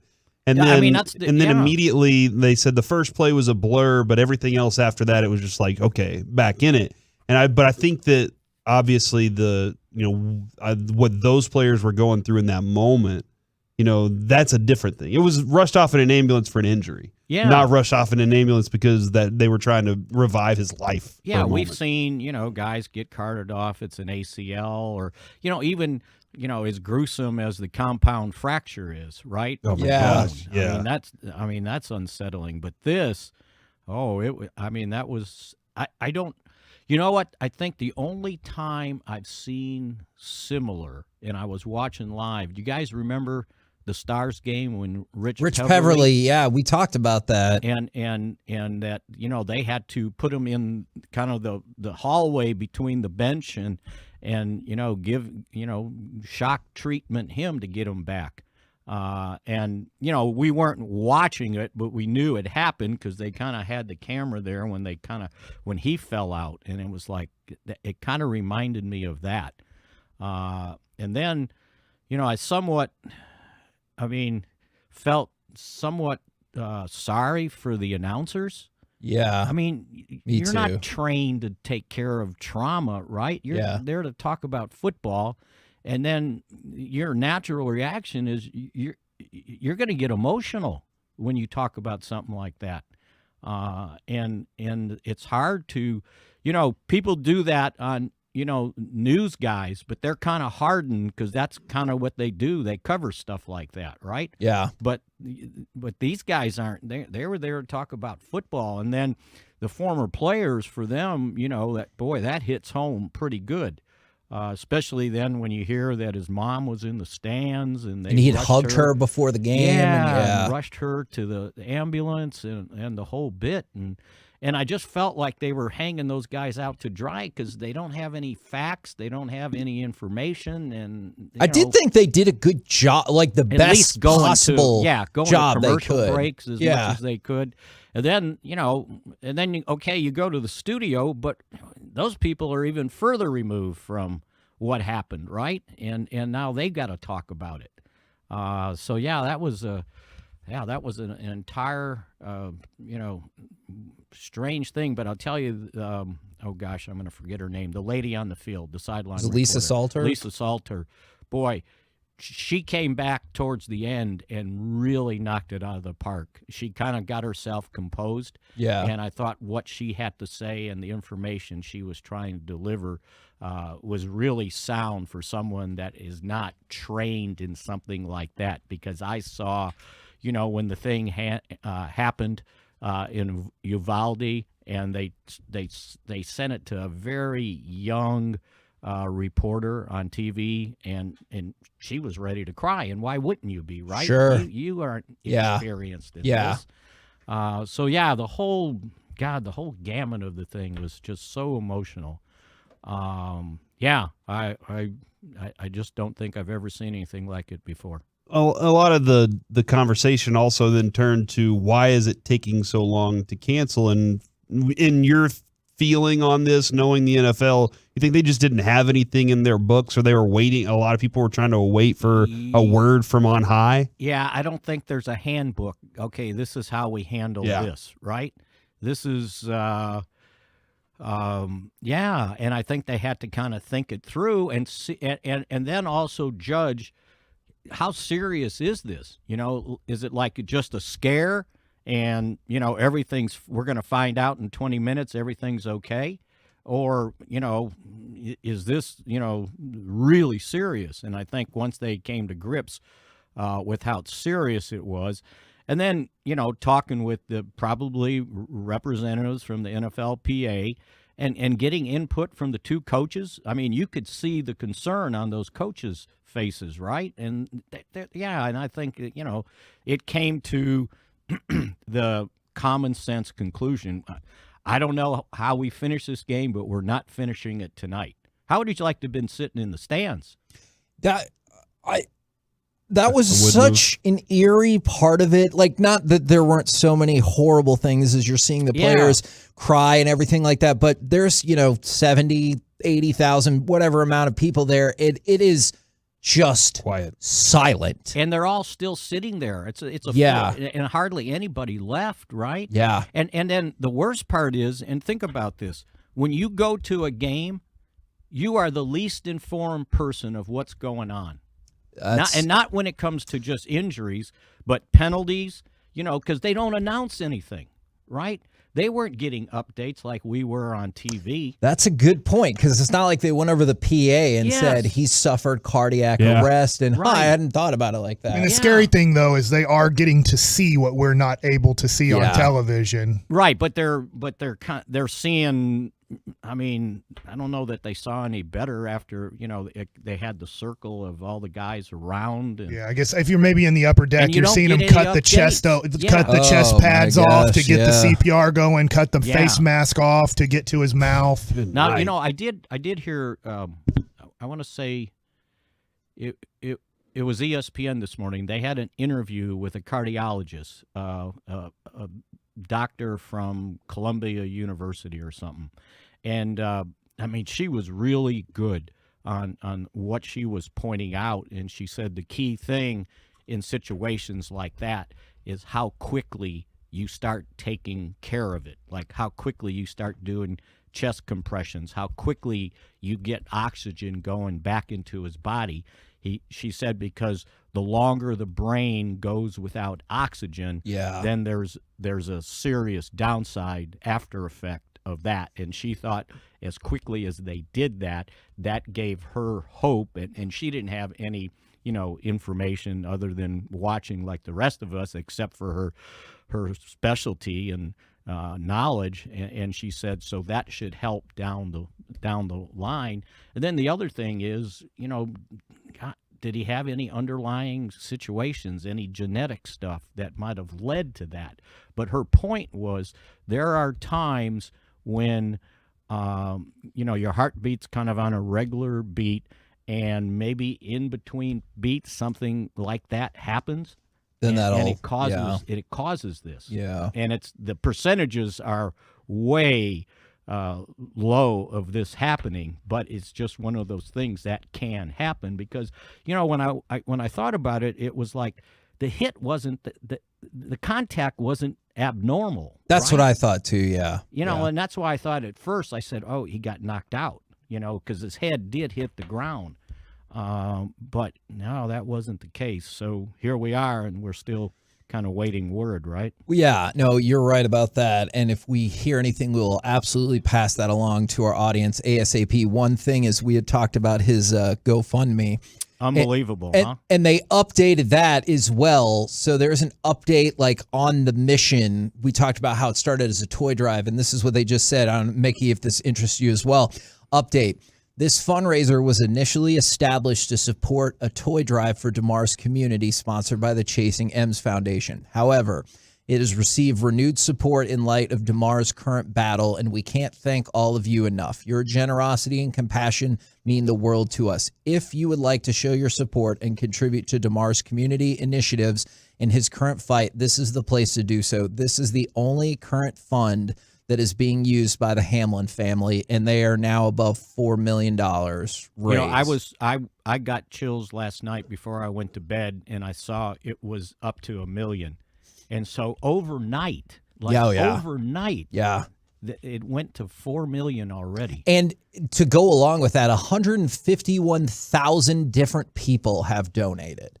That's just amazing, and I know it's nationwide, but the Buffalo community is unbelievable. Yeah. And stuff like that. I mean, we saw it with Andy Dalton and all that stuff. But yeah, that's amazing that they kind of rally around that team to the point of going out in snowstorms to shovel driveways so the players can get to their charter.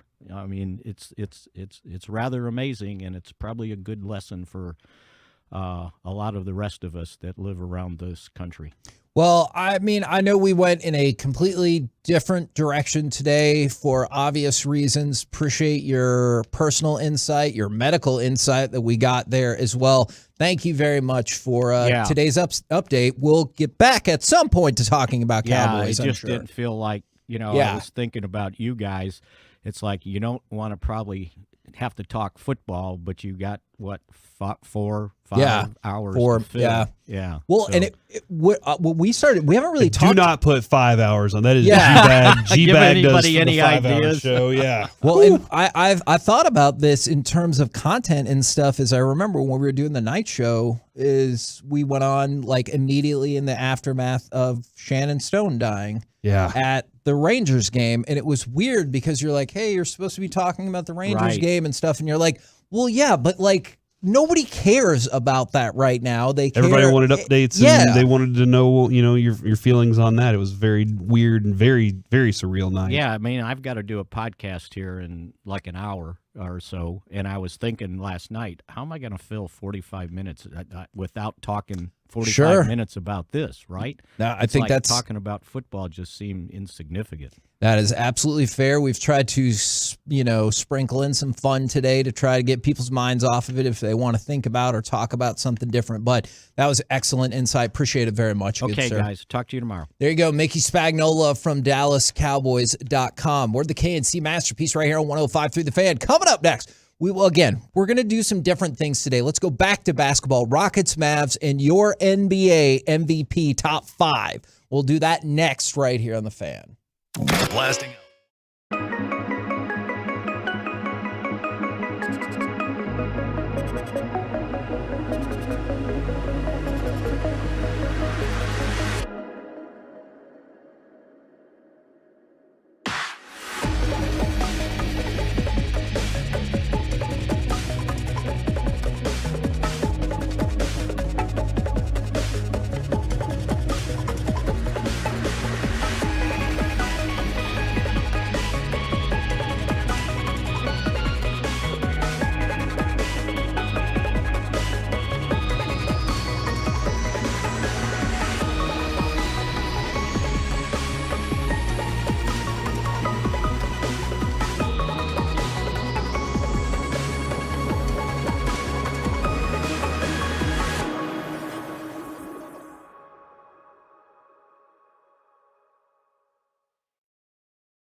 I showed a state-of-the-art weight loss. Through it, staying out there. Luka driving inside. A pump fake and a score! Chance for three the hard way. KNC Masterpiece back here on 105.3 The Fan. We're going to talk a little bit more Mavs Rockets, and I want to know who your NBA MVP top 5 is. But Luka. Did I say it 5 times yet? If there's not 5 Lukas, there had to be a rule that you had to have 4 non-Luka people consider for just, I know that look is very intimidating. I'll answer the question when Kevin tells me to answer. Right, okay, fine. But in the meantime, I just wanted to give an update on the GoFundMe. We talked about how it's above 4 million now. I know that Chris Jericho, the wrestler, has donated $10,000. Now, I've seen reports. I don't know if this is factually accurate because on the GoFundMe right now, it is correct.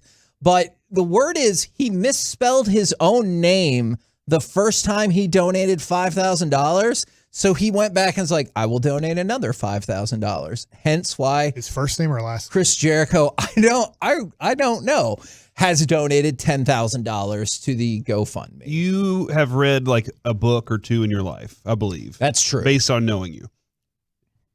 You've read, and I think that book or 2 are both Chris Jericho books. If it's about a wrestler or Star Wars, I will read your book. Does that seem like the kind of thing that Chris Jericho would do? Yes. All right. And he does donate to like, not random GoFundMes, but like GoFundMes all of the time. So seriously, good for him for that, for helping donate to a cause that is for Damar Hamlin. Started off for a toy drive, now has shifted to supporting all things him, his life, and his charitable attributes. Now, for the MVP, do you want to talk more about Rockets, Mavs, or do you want to just dive right into MVP? Because I got a couple of different directions we can go with that. I mean, real quick, just to reset, I think it was a good win for the Mavs, and a lot of it had to do with the Rockets just having 19 to 21-year-olds on the court, and they didn't know how to close out a game. And the Mavericks took advantage of that. So they took advantage of a team that's like, I don't know how to win. Do you know how to win? I have no clue how to win. I just graduated from Auburn. And right. I mean, it's just like, take that. I guess not graduated, just left Auburn after 1 year. But it's just like they're good players. They have nice, young, talented pieces. They just have no clue how to win an NBA basketball game. And luckily, the Mavericks have Luka, and they've gone through some trials. And so they knew how to finish out the game way better than the Houston Rockets did. That being said, MVP. Because Luka, I think if he was losing a little bit of momentum when I left, when the Mavericks were 15 and 16, or 16 and 15, he's regained all of that momentum through the last 2 weeks because he's back-to-back player of the week. He's about to be announced today as the December player of the month. That should be a short voting cycle. Yes. But Luka? Okay. I think that my 1 and 2 right now, and I am a little homerish here, are playing Thursday night at 6:30 at the AAC. I think it's Tatum, and I think it's Luka as my 1-2. And the reason I vote Tatum over Luka right now, and I don't want to, my homers would be like, no, Luka. But I do look at team record. Is that fair? It's not fair. Luka's not getting to play with Jaylen Brown and Marcus Smart and Robert Williams and Al Horford and just a great cast that can win the championship. Yeah, getting Robert Williams back is big for them. But I do think that at the end of the year, if you've won 60 games and a team's won, let's say 47 games, I think that will take the vote to that player. Okay. So that's why I have Tatum 1, Luka 2, probably Embiid 3, Giannis 4. Am I missing? And then I probably go Jokic 5, but that's tough to even put Jokic after you go to Jokic at 5. I'm like, God, I just probably put Jokic too low there. No, actually, that look that you got was multiple people saying it was, in fact, Chris Jericho's first name that he incorrectly spelled. He spelled it CHRUS and not RIS, and so I got caught up with that. All right. The I and U are next to each other in the keyboard. On the keyboard. Okay. All right. Kevin. Does Kevin Durant belong in this conversation? I think Kevin Durant's in my top 5. My gosh, they are awesome. Yeah. They look like a championship team. And I really don't think there's anybody more valuable to his individual team than Luka because he's the team. Agreed. And how he distributes, that's a different factor. But I would probably say, and I'm a homer bias on this, I'm going Luka 1. Just this stretch that nobody does this. Nobody does this kind of thing. I don't know if it's going to last forever. It won't, I bet.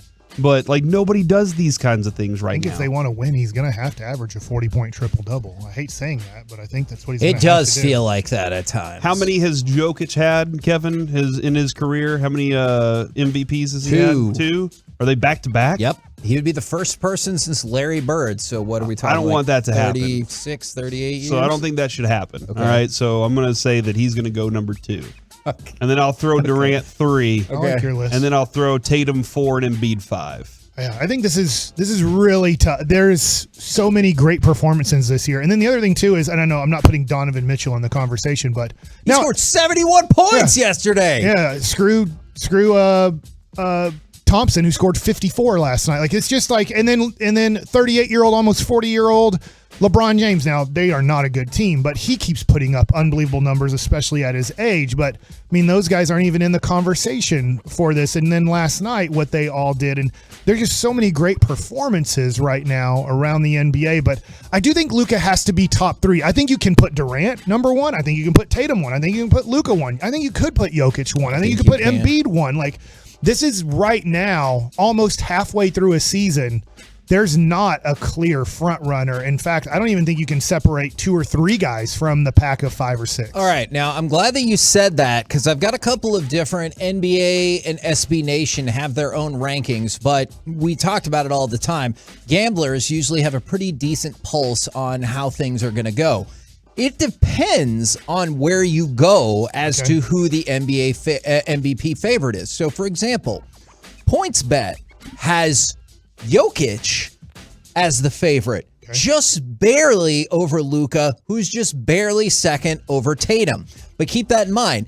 At FanDuel, Jokic is 4th. Okay. And so, like, that's how tightly packed. It seems like Jokic, Tatum, Doncic, and Giannis are 1, 2, 3, and 4. Man, where you go depends. I'm with Corey. I would bet on Durant now. If he's not in the top 4 in betting, I know that he's probably 5th. Okay, and maybe his odds and what he's doing. That team was. I thought they were in the dump. The Mavericks beat them twice when they weren't even playing good basketball. And it just looked like the Kyrie Irving situation, the Steve Nash situation, the Ben Simmons situation, Kevin Durant asking to be traded in the offseason and during the season situation. And now you're looking at it going, I think they can win it all. And so Luka is the favorite, to y'all's point, at Caesars, BetMGM, and FanDuel. And second behind him is Tatum at all 3 of those places. Yeah. So Jokic is not top 1 or 2, despite being the favorite at PointsBet. I would probably go Luka 1, Tatum, Giannis, Jokic, then Durant, then Giannis 5th. How different is that from your preseason, like the way you felt going into the year? I don't think I would like have a lot of these names Tatum that high. Like, if you told me Tatum like 5 or 6, I'd be like, sure. But I don't believe I would have thought at times he's been the favorite for MVP this year in a very strong second, third. Probably going into the season, I bet Curry was top 5 in vote. Hey, I have no clue what the odds were on October 1st, but I bet Curry was probably up there, but his injury has obviously taken him off the board. And then I bet at some point, probably 3 weeks ago, I hate saying this, but Devin Booker probably was edging towards top 5 because they were off to a good start and he was having a really good year. But now that he's going to be out a month and he's, and they're losing left and right. Yeah. I tell you what, Chris Paul looks done, by the way.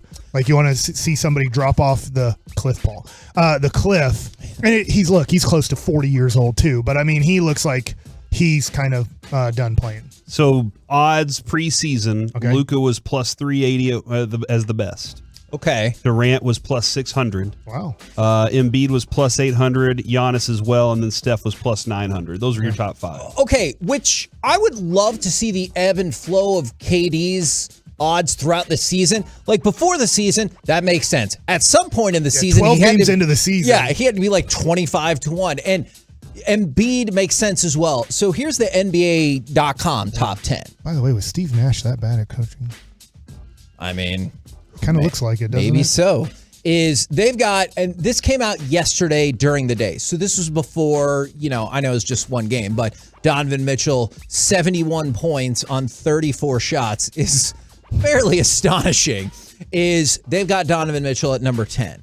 Jaylen Brown is 9. By the way, if we want Zach LaVine, he was the guy guarding him. Yeah, no. Look, if you get Zach LaVine, it ain't for the defense, all right?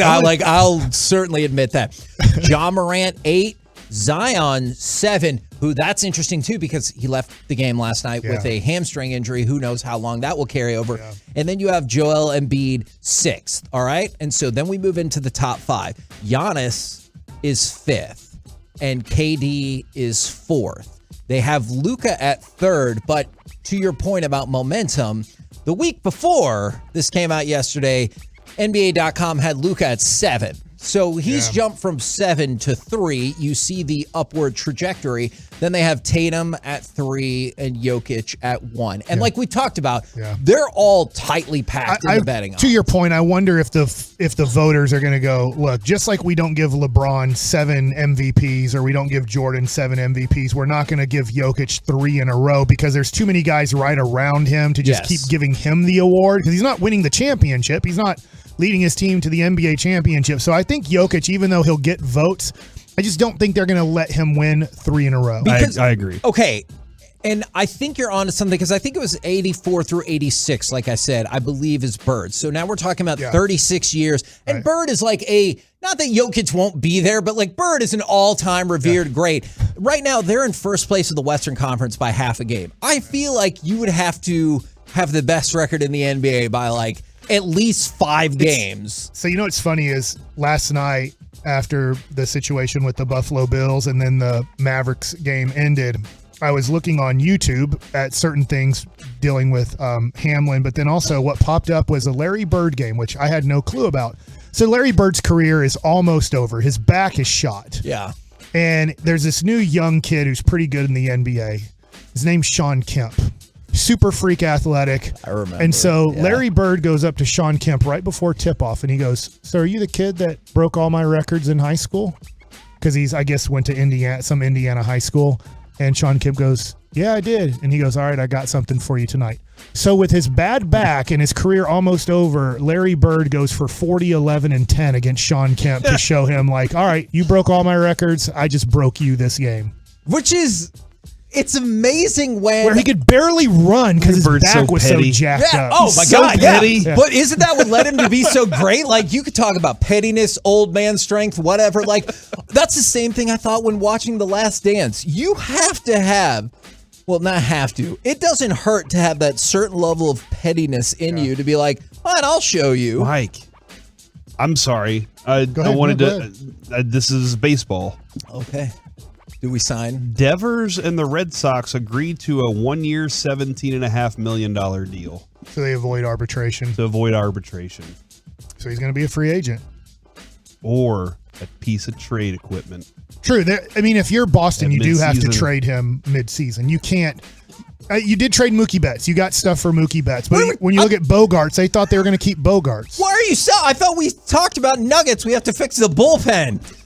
You had that third base or that first base /DH hitter. Don't put him. That does not help your infield defense. That bat is going to help so much though. When you trade Jack Leiter and Rocker or whatever, both of them? You're gonna have to trade something for him. It does give you what you're doing with your free agency. It does give you the options to trade one of those guys if you want to add something different. And here I thought Mike was going to be here to rein it in for Corey, and he's not both of them, but I think you could move one of them. It does make a lot of sense. Well, I can't wait for Thursday night. I know it's still a few nights away, but and maybe Boston's going to just destroy the Mavs because they haven't played a good team in 7 games, and they've beat them all. It's great. This is like the first matchup that you don't have Dorian Finney-Smith and Maxi Kleba and Josh Green, and you're playing what is considered like a championship contender. I stay with it is regardless of the opponent, like you were just saying, this is your longest winning streak in 12 seasons. Like, that's fine. I accept it however it comes along. At one point last night, Luka's on the court with Spencer Dinwiddie, good NBA basketball player. Theo Penson, Frank Ntilikina, and Reggie Bullock. That was the team because Powell and Wood were in foul trouble. You're in the fourth quarter, and Theo Penson hit a big 3-pointer. But it was literally, here's Frank Ntilikina, Theo Penson, Reggie Bullock, and Spencer Dinwiddie. Hey, Luka, keep winning the game. Yeah. And he did. He is amazing. Did you get a kick out of him being named the player of the week alongside with KP? I thought that was funny. I did laugh when I saw the picture of they were both named player of the week in the same week. And Luka legitimately was right at just about twice as much points per game because KP was 24.5 and Luka was 48.7. It is weird that they just couldn't kind of get along and play well together. It doesn't make sense that they couldn't play well together. It is one of the great sports mysteries. And now that Christian Wood is playing well with Luka, we don't want to sign him. We want to let him go to free agency. We want to sign him to a 2-year, $36 million extension. And he will go play for another team. I kind of want to ask him about that tomorrow and to be like, you know what I I'd think do? I should sign if I'm it? Mark Cuban, what I'd say? Look how things worked out for Nerlens Noel. Do you want to be the next Nerlens Noel, or do you want to be here with greatness? Nerlens Noel scored 20 points every 20 games. For the KNC masterpiece. Right here on 105.3 The Fan. Coming up next, it's time for some gridiron gravy. If you're looking for positives, I do have some good news for Russell Wilson. We'll do it next right here on The Fan. Thank you to all of the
KNC Masterpiece back here on 105.3 The Fan. And right now, it's time to go around the entire NFL and dip into some gridiron gravy. Dip. With biscuits.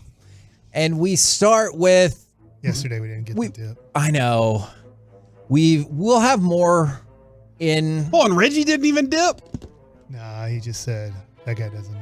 He thinks he's above it when he sits on this side of the glass. He's I'm like, in a host's chair right now. I have moved beyond it. A couple more things about... There's the Caleb Williams fan club leaving the statement. I mean, I'm in that fan club too. He's awesome. I am not.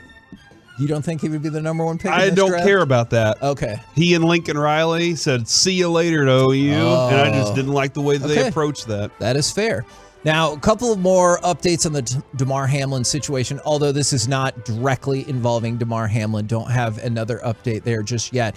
Is Troy Vincent said that the NFL did not consider giving players 5 minutes to warm up and continue. I know that's like what the officials said as they were probably trying to figure out what in the world that they were supposed to be doing. But the NFL executive vice president of football operations, Troy Vincent, said that was never a consideration for the NFL. Like, they were not going to follow through and say, all right, 5 minutes are up. Let's go play. Mike, let's say a pitcher gets a comebacker, breaks his wrist, leaves the field, and this is completely different. I understand. Leaves the field. There's a number of pitches that the next pitcher gets, right? When a pitcher gets hurt and you have to enter the game because of a pitcher getting hurt, you get unlimited amount. Unlimited amount. You get to tell the umpire when you're ready. Okay. Now, when they're making a pitching change, obviously there's a timer now on it. So if you want to throw 12 pitches in a minute and 30 seconds, you can. If you want to throw 4 pitches and say, I'm ready, you can. They have to wait for the TV to be done. But yeah, when a pitcher gets hurt and you come in from the bullpen, you get an unlimited amount of throws until you tell the umpire, I'm ready to pitch now. Did you hear that? Yes. He knew exactly the rule. I don't think anybody knew a rule. Also, I know some people Right. are, I think you're right, but I also think some people are going to be like, well, that's what you say now. You know, like that, like the NFL's like, oh, we were never going to do that. I wonder if the referee said, hey, give us 5 minutes. You guys got 5 minutes, where they're trying to figure out too. Like, we need to call the NFL or somebody, because I guess we're going to start this game up. Like, I'm sure they were very confused on what are we supposed to do. I'm just telling you what Troy Vincent and the NFL are coming out and saying. I know some people are going to be skeptical about that. Also, at first I thought it was all teams. It's not all teams as far as I know. Now, the Cowboys media schedule was off today, except for Jerry on Sean and RJ and Bobby right here on the Fan. But the Eagles and Patriots have announced that they had media availabilities with assistant coaches scheduled today that are going to be canceled, or they might be postponed to another day. So you're already seeing some teams are canceling or changing media availabilities, which I know the journalists have a job to do as well, but I don't feel like anyone will push back, or at least I would hope they wouldn't push back against that. Well, and it's like today, Kevin, let's think about this for a second. You walk into the Star to talk to players. Right. You're asking them about what happened last night. They still have no information on what has happened. Yeah. Like they know up to what we know. So you're asking them about a lot of hypothetical things and stuff like that too. That's the best thing for the NFL to do today. I think and for all the players. To your point, I was on the phone with a couple of my people that are medical people and just asking how long until we get news of he's out of critical condition, that Hamlin is in stable condition, or Hamlin is breathing on his own. And he said, man, that's impossible to know unless you're one of the doctors or with him, because it could be days that he's in critical condition and ends up being fine, and days later, months later is very normal, or it could be later today we find out. You don't know. There's different situations for this, but the people I talked to did say, who knows?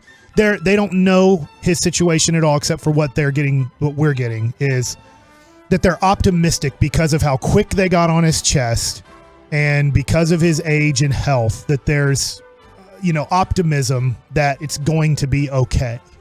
But I hate saying that, because then it sounds like I know nothing. I'm just asking questions to medical professionals. And then Like, I know we talked about this from the perspective of just the game last night, but I am also very curious about how the Bills and to another extent the Bengals, how they do after this. Like, in terms of not like, hey, how many touchdowns do they score? I mean, in terms of like mentally, are you like rushing back out to the field and you're like, hey, we might need to win this game to get the number 1 seed or whatever? Or are you like, I need more time? Yeah. Well, they both have a lot to play for next week.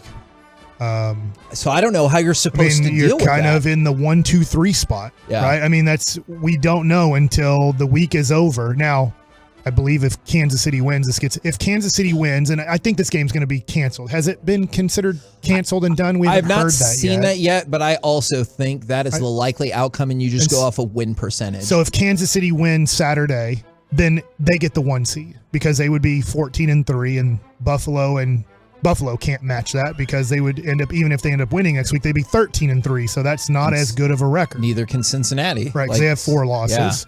Yeah. So I do think not that that's the focus, right. But it's a thing. Yeah, and then let's just say Kansas City loses, then those teams could possibly be the 1 seed. If Kansas City wins, then those teams are fighting for the 2-3 spot. I don't know all the tiebreakers in the Buffalo-Cincinnati situation, but right now I'm sure nobody's really thinking of that. It got brought up, so I brought it up. I'm not saying you move on and you move forward, but I do think in the next probably 48 hours, both teams, probably easier on Cincinnati because he was not on their team. Just, I think my opinion, if I was playing and I'm on the Rangers and we're playing the Yankees and it happens to a Yankee and he wasn't my teammate, I only know him as an opponent. I don't know him as a former teammate in college or he was a teammate on our team the year before. You feel horrible, and you're still going to feel horrible, but you didn't have the relationship that the teammates had with him throughout the season. No, I mean, you did bring up and asked Andrew Heaney about, having to go on and pitch after Tyler Skaggs. Yeah. And they had that night off. I'm very curious on who then also makes this decision. Like, who is it? Is it both owners? Is it the NFL? Or how much say do the players have on what they want to accomplish here? And in that discussion, and Jerry this morning, we'll get to it later in the day. He was like, we still are trying to digest all the information. So there's still a lot of people are going to want to have their say. I can't logistically see a realistic way that this game were to get finished because, everyone dispersed from yesterday. So, again, Buffalo's in Buffalo. Yeah, let's say that you decided you were going to finish it. What's the earliest you would conceivably finish it? Wednesday? And then you have the last game of the season, and then that's not good for the health of the players. No, and then you have the playoffs right after that for teams that might not have a bye. I think it's just going to end because I see people asking, could you just give it a tie? I think it's going to be a no contest, and you're just going to go off of win percentage, which is something we've seen in baseball before. Like, if you didn't have to finish that last game because it wasn't going to make a difference, this would make a difference, but, and the life makes way more of a difference. All the other sports are different because you can just push everything back a day, but you can't push everything back a week. I guess you could and just have no bye. You know how you have a bye in between the championship games and the Super Bowl, and they're not going to do that because that's the one way you could do it, and I don't think they are, is you play week 18, and then everybody has a bye except for 2 teams. You play that game there. There's only one game, and then the next week you start the playoffs. I don't think they're going to do that. I think they're just going to say it's a no game, nothing counts, and these 2 teams just played 16 games. I believe I am apt to agree with that as well. All right, let's go to other things across the NFL. I said that I had good news for Russell Wilson, kind of. This is the best that I can do is, did you know that Russell Wilson is now the betting favorite to win next year's Comeback Player of the Year? What? Are you proud of him for that? Isn't that weird because you were horrible at football? Yes. Comeback from what? From being terrible. Bad. That's one of the things. No, that's not part of the rule for that. Okay. that award is that you were bad Can I just and you were good the next year. Let me break down the top 5 and tell me if this is not You're a mix telling of me both. Brian Robinson can't get comeback player of the year. I do still think he that. was shot this year. I know. But Russell Wilson could because he stunk. Like, wouldn't like TJ Watt be a good one? I mean, Thank you, He Mike. actually got hurt. okay, well, see, so the top 5 right now is a breakdown of people who got hurt and people who were not good. All right? So it's Javonte Williams, Kyler Murray, Trey Lance, Breece Hall, and Russell Wilson. That's a breakdown of 2 players that just weren't good, and then 3 players who got hurt. You're teasing all the football questions in that. Oh, thing right there. I'm sorry. No, that's great. I didn't even think of. I'll just kind of tease it. Trey Lance in the comeback player of the year because I think he's in trouble. Oh, but yes, Corey, I thought you might have an issue with that. Brady But Russell Wilson is currently the favorite for 2023 comeback player of the year. Get out of here. All right, let's go to the Dolphins, who the Dolphins still have a lot on the line, and a lot that they need to figure out is our guy, Mike McDaniel, has talked about, he was like, look, nothing's impossible, but we're preparing for Teddy Bridgewater or Skylar Thompson to be our quarterback in Week 18. Well, I mean, he's had 2 concussions this year. Yep. And, I mean, the first one, as we pointed out, was on big-time national TV, the only game on. A lot of people, took that in. Thompson wasn't great. And Teddy Bridgewater was doing actually just fine, but I can't trust Teddy Bridgewater in the middle of a game. Are you looking at my Mike Ask All the Football questions? All right. You know what? No. I wasn't. I do. I have too My many next questions. one I guarantee is not on your list. How about this, though? Let's get into this because I'm going to answer, but I want you guys to answer. What's Tua T's future in Miami? Because we said if he doesn't make the playoffs this year, they got to move on. And he played well, but he also proved he can't play a 17-game season. He can't tuck his chin. Yeah. I don't know why his neck is the weakest neck out of all NFL quarterbacks in the NFL, but it is. He cannot hold his head up. All of his concussions are because his head pops back. And if you watch other quarterbacks, Dak Prescott or whoever the crap's going to quarterback for Washington this week, they're going to get hit at some point and they're going to fall on their back. And you know what you're going to know from all those quarterbacks? Their chin is going to stay tucked into their chest and their head is not going to pop back and hit the turf. And he can't do it. And because he can't do it, he can't stay healthy because there's too many strong guys, way stronger than him, that are going to force his head to pop back and hit the back of his head. And so I will just give you my opinion. I think Miami has to look for another quarterback in the offseason. Now, to something that I know wouldn't have been on your football questions, you don't have any football questions about the Jags signing Taco Charlton to their practice squad, do you? What? I didn't know this. Listen, don't screw up my team by adding Taco Bueno, which they wasted a lot of money putting him on their books. And then for the Lions, Aiden Hutchinson, the 2nd overall pick, and James Houston, who is a 6th-rounder, the only set of rookie teammates to each record at least 7 sacks since that stat became official back in 1982. So good work with the premium and non-premium draft picks right there from the Detroit Lions. And honestly, I will tell you, I have no idea. I see this texted in again and again and again. People asking what will happen with the gambling slips. They'll just be void, and you'll just get a refund. Yeah. And then I see a lot of people, I have no idea, talking about fantasy football championships because I see time and again people are like, this was my Super Bowl or this was that. I have no idea how that would play out. I would go on to the next round. I have 2 players still kind of in limbo, but I'd care less. The guess I would tell honestly. people this if you can. Whoever was in the Super Bowl, just so you're like, dang, this team. Just play it this next week. There are games I get. People are sitting out. It stinks. But guess what? Do it again and play the championship game for Week 18. And I know certain players will sit out. Like if you have Saquon Barkley, I don't know what to tell you. He's not going to play.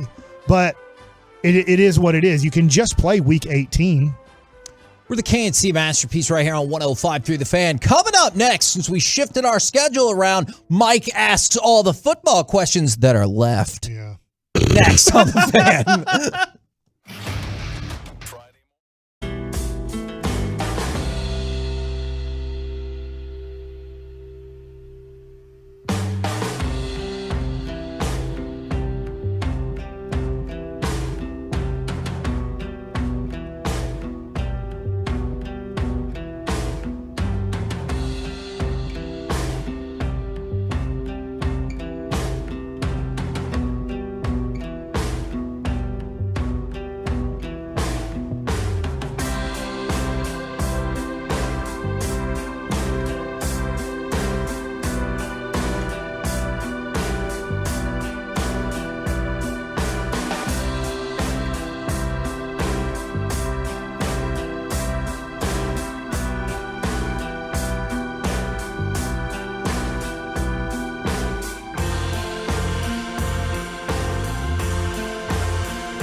Live from the Classic Chevrolet Studios, it's the KNC Masterpiece on 105.3 The Fan. KNC Masterpiece right here on 105.3 The Fan. It is time for Mike to ask all the football questions. Don't forget, tomorrow we will have Christian Wood on the show, so huzzah for that. Right now, Mike, let's hear some of those football questions. All right. I've asked this question all year long, starting yesterday, because 2023 started. So my question of the year. Okay.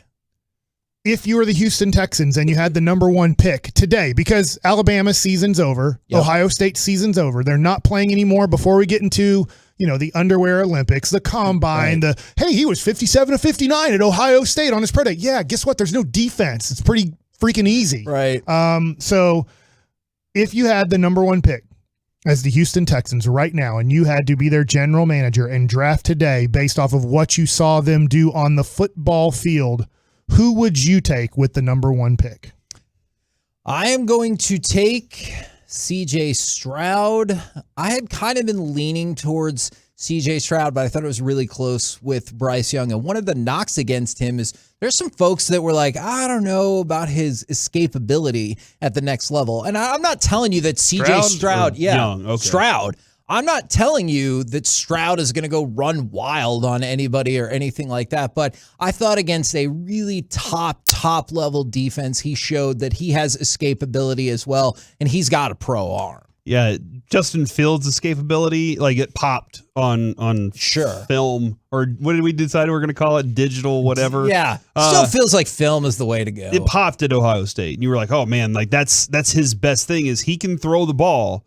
But he, once it's time to go, he can go. And he's showing that in the NFL right now. The throwing part, I think they just still have to get better there. Stroud, when I watch him, I know he can run, and he's a big, powerful runner, and that's a good quality.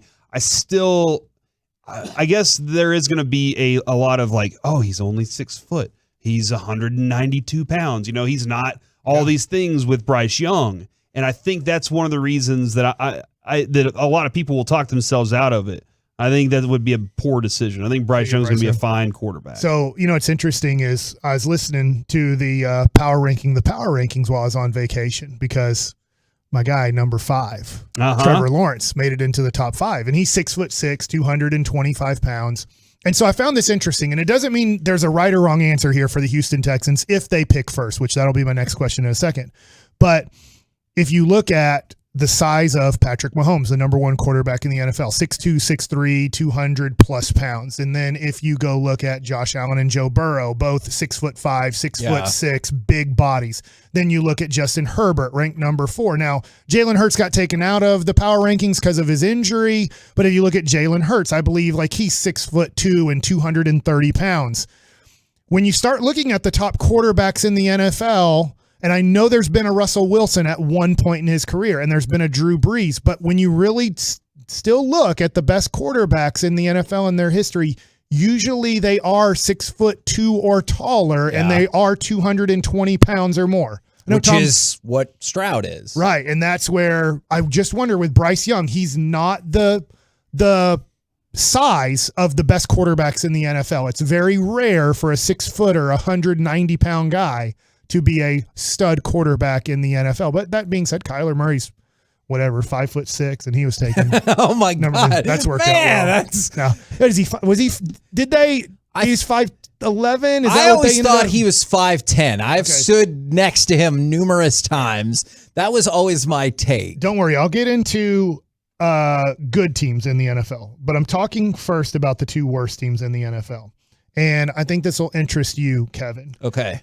Should the Chicago Bears get the number 1 pick, which there's a strong possibility that they lose out and they jump to 1 and Houston falls to number 2, should Chicago take one of these quarterbacks over Justin Fields? No. Absolutely not. Sorry, I jumped right in there real quickly. I'm really intrigued. The reason why I say no is because whether it's Carter from Georgia, Anderson from Alabama, I think there are viable top of the draft defensive talents. Or your other option is, especially since if Chicago, you have all the money, you could trade that pick. If there are teams that covet covet Bryce Young or CJ Stroud, I think you could make a killing off of that and still get things that you want out of this draft. I would not take a quarterback. Yeah. Right. Plus, I think Justin Fields has potential. Like, I don't want that to get lost. I know that their team stinks, but... You agree, Corey? Yeah. Let me just throw this out, just as a scenario. You evaluate the quarterbacks at number 1 as the Bears. Let's just say you evaluate... Right now, the mock draft on Tankathon has Young going first. Sure. Let's just say you evaluate and you go, man, we really like Bryce Young, and we like him a little bit more than Justin Fields. Well, can't you trade Justin Fields for multiple first-round picks? And so in your assessment of, I can't, well, if all of a sudden I decide I'm taking Bryce Young without telling the world I am, you kind of do by putting Justin Fields out there, but can't you trade Justin Fields and still get multiple picks? If you can get multiple premium picks, which I'm probably with you. I think you probably can. Then I would reconsider that. I guess the only scenario in which I would do this is if you're sitting in the room, you've done all your evaluation, and you're like, no, Bryce Young's the dude. Yeah. Like, we like Justin Fields, where Bryce Young is the dude that will dominate the next generation of NFL football, or Stroud or Levis or whoever the hell you think is that guy. If you think he's on the board, then I would consider it. Yeah, and I don't have an opinion on it. I just thought it was a fun question. If Chicago is there at 1, will they look at a quarterback, or will they just trade out? It's going to be interesting. If I'm Chicago, I'm looking at it saying I have the quarterback already. Somebody just texted in and said that the media serves as Justin Fields' PR team. He's not good. I disagree with that. The rest of the team is not good. And I said that before the season. He's not good at all. I've said it all season. They have the worst roster in the NFL this year. Yeah, well, Houston says they do. Your wide receiving group is miserable. Your offensive line is poor. It's almost like Lamar Jackson's situation in that he doesn't have somebody to throw to, but they were a better team. Like the Baltimore Ravens were a good team when Lamar Jackson took over. Justin Fields is a good quarterback without any weapons around him right now. So I would keep the player and trade the pick. The perfect scenario would be they lose, Chicago loses, Houston wins, Houston trades picks 2 and 12 to move up to 1, so they make sure they get their quarterback and nobody jumps ahead of them. Yeah. And then you just move down to 2, take Will Anderson, and then let's just say take an offensive lineman or a wide receiver at 12, and now you've really helped out Justin Fields become a better guy. But it'll be fun when it comes that time, and obviously there's one more game left to see where they pick. All right, this is kind of my question, but you have to answer it because it is a football question. Are you most excited about Saturday night, Jacksonville versus Tennessee? Or is Tennessee taking that excitement out because they stink? I am still very intrigued by that game. I think the playoffs would be much better suited having the Jags and Trevor Lawrence in them than having the Titans in there, because I feel like you're like, yeah, who are you losing to in the first round? And that might be the same thing with the Jags, but wouldn't you love to see who could be the guy? Yeah. Like, does Trevor Lawrence go out there if the Jags make it, and does he stink it up? Looks every bit of a rookie. Or do they lose like 41-38 and he threw for 4 touchdown passes and you're like, holy smokes, just wait. It was amazing. They asked yesterday, Corey, Nick Wright. I was watching their show yesterday on television, the FS1, and they're like, because I think he likes Trevor Lawrence a lot too.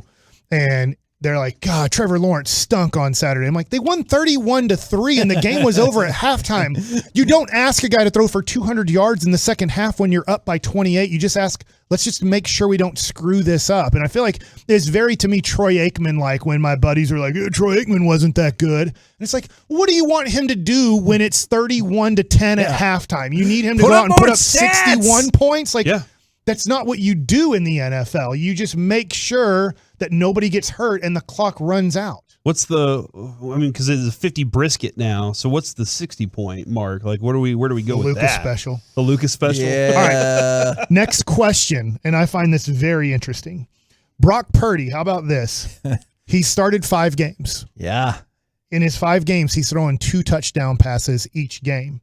The only other quarterback that was a rookie to have a longer streak of multiple touchdown passes or more in the history of the NFL since the merger was Justin Herbert, who in 2020 had 7 straight games of throwing multiple touchdown passes. Brock Purdy in that game against Las Vegas At the end, Las Vegas ties it at 34.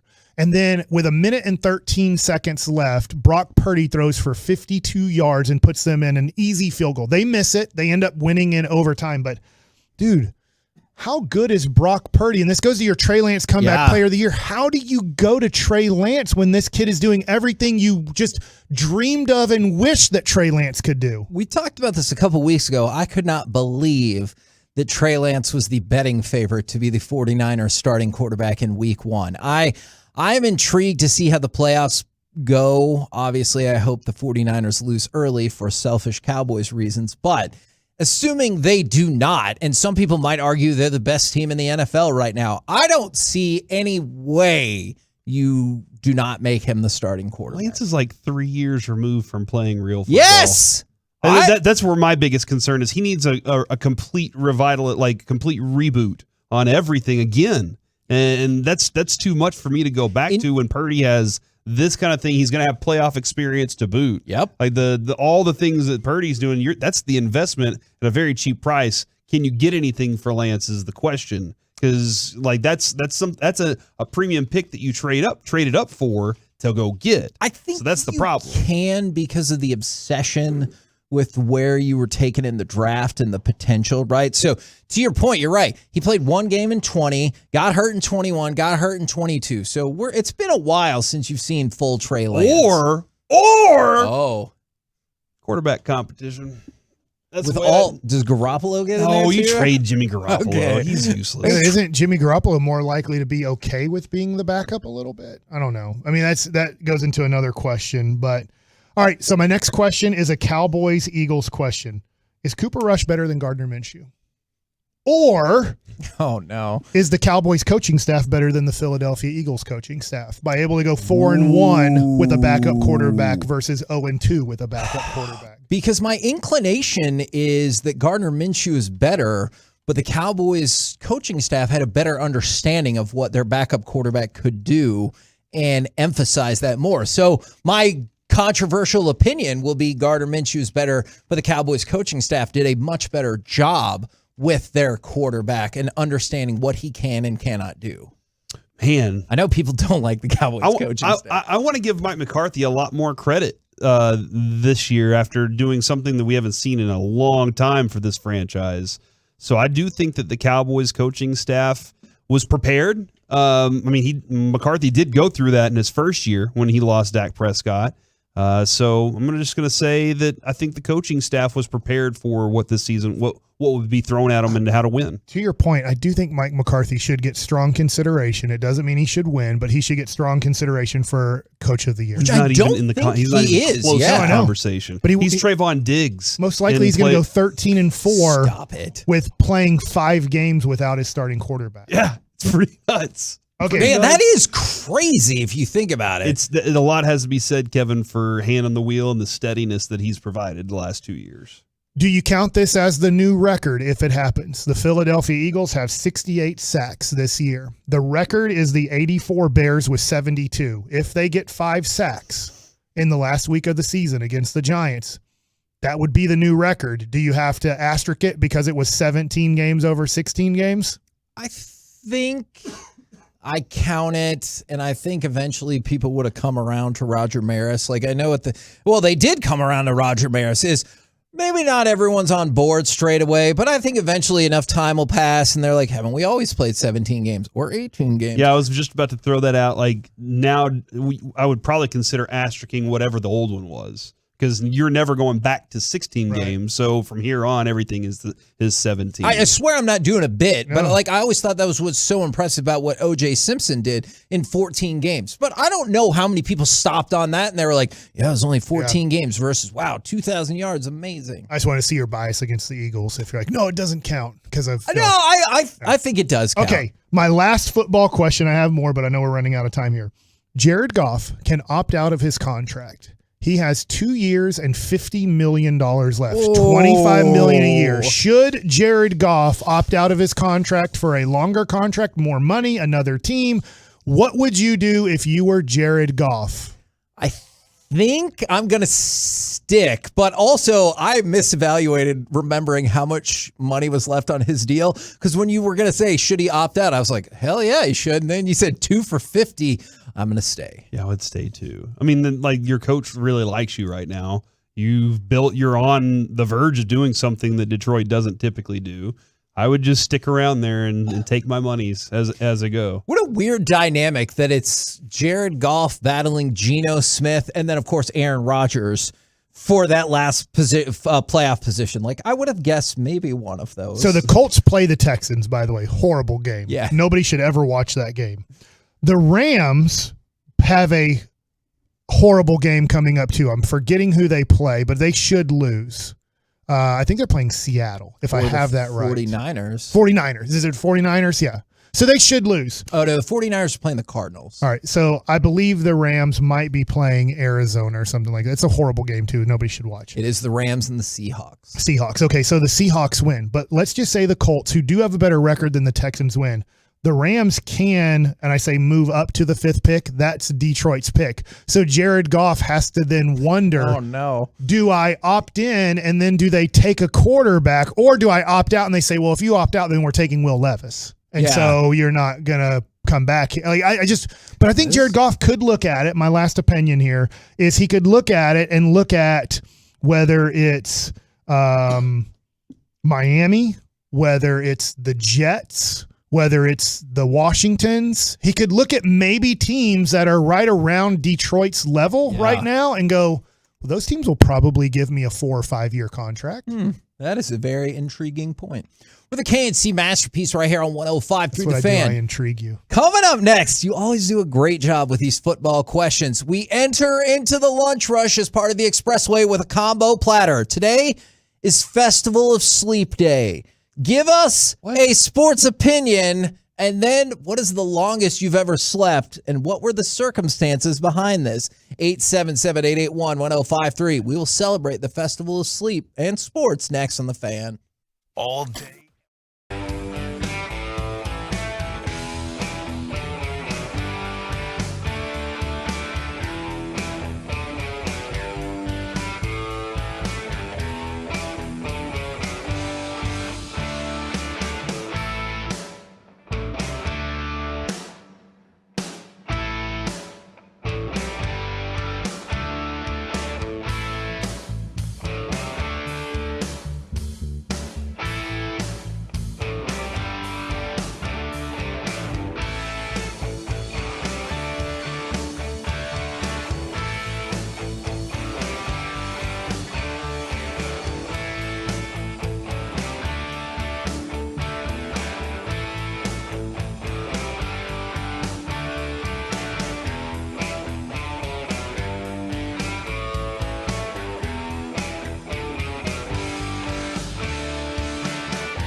There's a reason you need a special license to drive a big truck, so companies that hire drivers and put them in big trucks should be held accountable for what happens when one hurts you.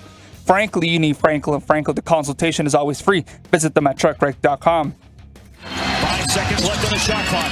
Dinwiddie, a drive, a mid-range jumper. It's good! It's good! It's a little Houston remix. Last time it was Luka. This time it's Dinwiddie with a big shot late in the game. In your face, Olajuwon. I don't think he was on the court last night, although I would be very intrigued to see that. Played for Houston. The Mavericks are victorious. That is 7 straight wins, the longest victory or the longest winning streak for the Mavericks in 12 years since the championship season of 10-11. So congrats to the Mavs. Now, you don't say 0-10. I don't. I say 0-10. I do not. All right. So it's time for the combo platter. Corey seemed to dispute this holiday. I don't think it's a real holiday. Today is Festival of Sleep Day. What does that I don't even know how mean? you usually celebrate that day, but what does it suggest? What do they say to do on Festival of Sleep Day? You get a whole bunch of people to sleep with. Like sleep, not like sleep. You know? It's weird we say that because you're really not sleeping. Yeah. When you're talking about that activity. Yeah. Kevin is so happy that you helped him out there. I am, because I was struggling. All right, so on Festival of Sleep Day, which I don't know why Corey would possibly question the legitimacy of this. It's real. Time. I told you. It's real. And it's spectacular. It's time for the combo platter. Give us a sports opinion. And then, what is the longest you've ever slept and what were the circumstances? It's good to know that even when Reggie is not here, he is still trying to circumvent the rules of the combo platter. For sports, he said, there's too much sports. I don't know if that means he has too many opinions or he's just saying there's too much sports as his sports opinion. And then he said he slept 17 hours after staying up an entire weekend finishing an architecture project in college. 17 hours. And then he dropped that degree. You know, that's... What a waste of time. Oh, but he's doing so well. You used to listen to the Get Right. Kevin, he can build 2/3 of a building. Back in the day of the ancient Greeks, I don't know what to do anymore. catching 40 winks was rare. All right. What does that mean? Nobody knows. Okay. What? But instead is there a time equivalent to 40 winks? Sleep was separated into a first and second sleep of the day. Oh. Instead of the single long stretch we enjoy today. The siesta. People would, socialize and relax and sleep in the siesta form. But because of the Industrial Revolution. Oh, of course. And the invention of artificial light, which allowed for a longer workday and therefore pushed together the periods of sleep, the socializing section of the day was moved to before bed instead. So now we just compact all of our proper rest So the time. Industrial Revolution is the reason why we sleep the way we sleep? Yep. Scandalous. From the... Do you like and it's naps? Ford. Ford screwed us over. Or doesn't... What about Chevy? I love Platinum I Chevy. do like... That's a great point. I do like naps because I have trouble sleeping for long periods of time. Hence why I end up watching movies like Slacks, which I still stand by as a quality movie, is because I have trouble sleeping and I'm like, I'll watch something stupid. I like naps, but then they mess up nighttime. Oh, yeah, for sure. So it's like, man, that felt good. Tell my And then it's baby 11 that. o'clock and I'm like, I'm not sleepy because I accidentally took a 30-minute nap on the couch that I wasn't planning to take. My wife will nap for 3 hours and then go back to sleep at regular time. I can't nap. I'm a terrible napper. I can go rest a little bit, but I can't sleep until sleep time. And usually then I can't even sleep. I feel like I nap better than I sleep. I wish I could do see either that. one of those. From the 406, I have nothing particular for the combo platter. I'm just really excited about now celebrating the Festival of Sleep Day. I just wanted to throw that out there as being excited. From the 214, this is Sports Opinion. This is the most excited that they have been about the Rangers since 2011. Okay. And then from them, been sleeping the last 2 MFing days. I have been sick for the last week. Then I wake up yesterday and my body says, hey, here's pink eye in both eyes. Deal with it. Oh my gosh, that's terrible. I'm sorry about that for you. Kevin, I do want to point out, Ford introduced in 1926 the fixed schedule of an 8-hour workday and 40-hour weeks. Oh. Therefore, which allowed payroll to get to bed on time. Therefore, that's nice. That's whenever everything kind of changed where you don't get your siesta anymore. So thanks, Ford. Sports opinion first, right? Oh, he does. He's thinking. What Donovan Mitchell did is every bit as impressive as what Luka Doncic did. Oh, I don't know. You should have seen Zach LaVine in some of those highlights. except they still made like an 18-point comeback. Except that I didn't get to witness what Donovan Mitchell did the same way I did Luka. So that's kind of how I feel about that. Is I got to see it, and that's why I'm not sitting here going, "Oh my gosh, can y'all believe what Donovan Mitchell did?" The way we did about Luka. Somebody's asking what our official lights are. Light bulbs. It's an artificial light. The sun is the natural source for it. Like artificial natural lights. gas. Yeah. And then the longest I've ever slept, when I got back from Mexico and found out I had COVID, I slept for 14 straight hours. And that's the longest I've ever slept, I think, in my life. Except for maybe as a baby. Sure, as a baby, I slept a whole crap load. Yeah. Probably not overnight, though. Stupid babies. I'm just kidding. No, you're the best. All right.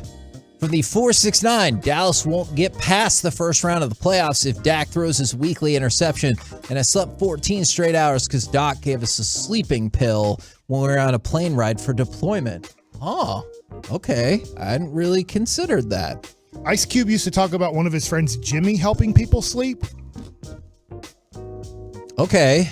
Do you think he meant like he murdered them? I don't know. Something in that rap song. It was like that rap song. It runs. I know you know. runs I know deep. you know it. So deep. I'm gonna make you do it. I'm not gonna do it because I already asked him the question. I already represented him as a doughboy once, and I didn't get killed, put that so I'm okay. person to sleep. I think maybe he killed them, but No, okay. No. Oh, it's different. Yeah, it's okay. very different. Okay. It's different. It's sex related. Yeah. Oh, like a Jimmy hat? Is that Sure. not?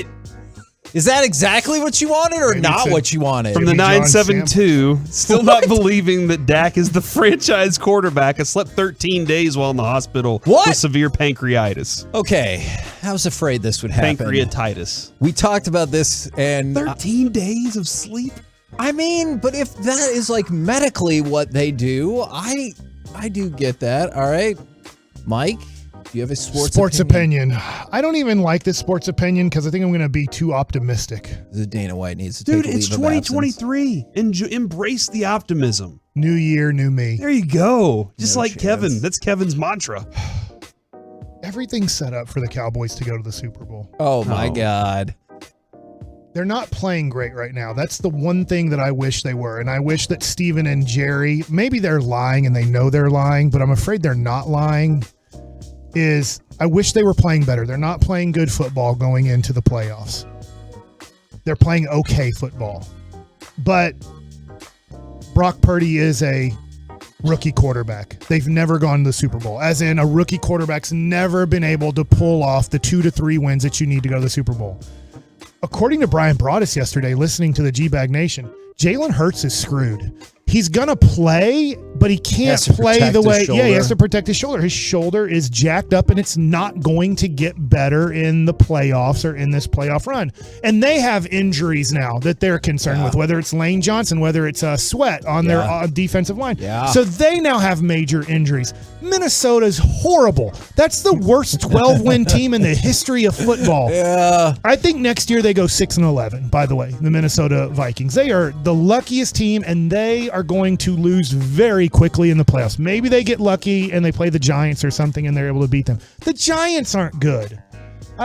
Now, Green Bay scares me, but it doesn't look like they'll be any part of a Dallas bracket. It just doesn't. It looks like maybe if they were to win their wild card round, win the divisional round, and then you would play them in the championship game, and that would be back in Dallas. I do still expect Dallas to be the 5 seed. Okay, because if they're the Green 2 Bay to be the seed, 7. I know some people Right. like they could be the 7 seed. The reason I don't think the Giants are going to try. Okay. That Vegas is letting you know that New York has quit. Just real quick, some breaking news there, not a medical breaking news. The NFL has announced that Bills-Bengals will not be made up this week. Okay. So doesn't that like beg a couple more questions? Because it doesn't say not at all. Maybe they're going to let this week play out and then see if they need to play it and move the playoffs back. Wow. And just have one game on like a Saturday. That would and be then go, fascinating. we're starting the playoffs the week after that, and now there'll be no bye between the championship game and the Super Bowl. So they will not, for people that were asking for a variety of reasons, Bills-Bengals will not be made up this week. But everything I've seen thus far does not say it is canceled for good. Yeah. So we will see. All right. All right. So I don't even know. It's not like a super strong opinion. I'm not saying they are going to be in the Super Bowl, but you've never been set up more perfectly since probably 2007. Yeah. That's the last time that it looked like you were set up this well. And obviously it didn't end well. I think the Cowboys have no excuses not to be in the Super Bowl this year. Right now. Okay. I can't remember sleeping a long time since baseball. Ever since I've had kids, I just don't feel like I sleep a long time. Like if I'm in bed till 9 o'clock, which is a.m., like it's maybe 3 times a year, that is forever for me to stay in bed. So I just feel like I sleep somewhere between 4 and 8 hours a night. And sleeping past 8 hours is a lot for me. I'm kind of like, our answers on both might not be too far off. From the 682 Sports Opinion, screw Donovan Mitchell, Luka is the MVP, sleep. I slept 16 hours straight during a home sleep study to see if I needed a CPAP. Turns out they did. They had 142 incidents per hour, that is horrifying. I hope things are better now. So we're going through this on Festival of Sleep Day. You give us your sports opinion. I don't know why you look at me every time like that. And what is the longest January 3rd every year have is ever Festival slept? of Sleep Day. Yeah, you had a tough New Year's and you had bam, I had to turn it around. And I know this now. So from now on, we get done at 2. This is awesome. I can go, I can use this. Celebrate Festival of Sleep, however. Wife, Yeah. I have to celebrate Festival of Sleep Day today. Wife. I don't know if you should say it that aggressively, but from the 214. Call her by your name. The Mavs will Yo, be Adrian. The Mavs will be the number 2 seed in the West. And when I was 13, I went to an air show and got sunburned. Slept for 25 hours on my friend's couch after that. 25? My sports opinion, the Cowboys will host a home playoff game. I guess I could just say they'll host a playoff game. Now, what that playoff game is, I will let you determine that. Green Bay versus Dallas, the 5 versus 7 seed. In the championship. They will host, and then my wife thinks this story is hilarious. The longest I can think of happened not that long ago, within the last year, is I was having trouble sleeping, and my wife sometimes also has trouble sleeping. She had, I don't know if it was just melatonin or whatever, it was like a pill. And I took it, and it says you can take up to 3. I took 1, and it knocked me on my ass. Immediately. And I woke up, I slept for 11 hours, and when I woke up, I kind of like waddled out and looked at her with my eyes still kind of closed, and I go, I took drugs. And she thought that was the funniest thing ever because I looked like I was still kind of out of it. Like Almost Famous. Yes. 2 things there. One, that was the day that I brought the steaks by. But don't worry about that. That's still a different story for a different time. I'm having steak Probably tonight. Not. The other, my roommate, I saw him sleep for 3 Adrian? days. No, his name's Brian. Saw him sleep for 3 days straight on the married to couch Brian? in our living room. No, not my current roommate, Mike. And he slept there, and we didn't want to move him. Like he was asleep, and we were doing stuff, and we were I just would like, think he would be possibly. no, he deceased was at some snoring point. loud, and Oh, we were okay. just like, we just went about we turned music up full blast. Every once in a while, he'd roll and just kind of put the pillow over his head, but the dude he never moved Was for he 3 days. depressed? No, I don't know. He was one of those dudes that could just sleep anytime he wanted to, but he just decided for these 3 days he was just going to get his sleep on. It was pretty spectacular to see because, like I said, we lived our lives. We were all 22, 24 years old at the time, Right. just partying up, and he was just like, I'm just going to sleep right through it. And are we all always trying to chase this nonsense idea that we're catching up on sleep? Like, I feel like I'm guilty of that so much as I was like, okay, maybe I can sleep ahead. Or I can like catch up on the sleep I already lost. and, like, ahead. Yeah, and like get if I about- sleep a lot now, then I'm not going to be as tired later. Well, that's what everyone said before Noah was born. They're like, hope we're getting a lot of sleep now. And it was almost like I wanted to construct like a sleep bank where I'm like, I'm good. I got 20 hours extra of sleep. Like that didn't happen. I hate this about my sleep habits, but the only way I can sleep from, let's just say, 10 p.m. till 7 a.m. The only way I can do it is if I'm on like a Leave PM or Advil PM, or I've taken the night cold and flu with the Sudafed in it. Like I don't know why my body won't do it. My brain won't do it, but my body will not allow me to sleep like 8 consecutive hours. And that's like a somewhat, doctors will say, a minimum of what you should be getting. You should be getting 8 to 10 hours of sleep a night, but my body just won't allow it unless I've taken some sort of drug to help me stay asleep that long. I wonder how many people, because I always think of 8 as like the maximum, but you're right. I've also seen those things like you should at least get 8 to 10. I'm like, oh man. From the 940, I'm more excited about this Rangers season than I have been in the last 22 years I've lived here. And I slept 36 hours straight after making an 11-state and 9-day road trip on the back of a 4-day bender. But then I got fired from my job. I wonder, Corey, how many people are going to look at after the first game of the season, which most likely Jacob deGrom will start opening day. And that's a very expensive ticket no matter who's pitching or whatever.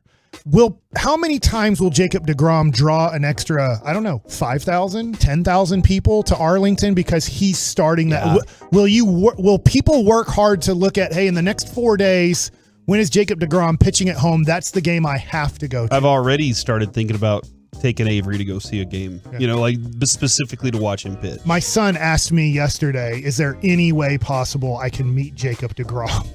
And because I do have access. At least he has big aspirations. Yeah, I I'm like it. I think so. I said, I said we have to go early and get the field pass and everything, but I can't promise that Jacob deGrom will come over to where we're standing. But can buy a field pass? No. Oh, okay. I was like, hold on. That's an option I out have there? one. Ho ho.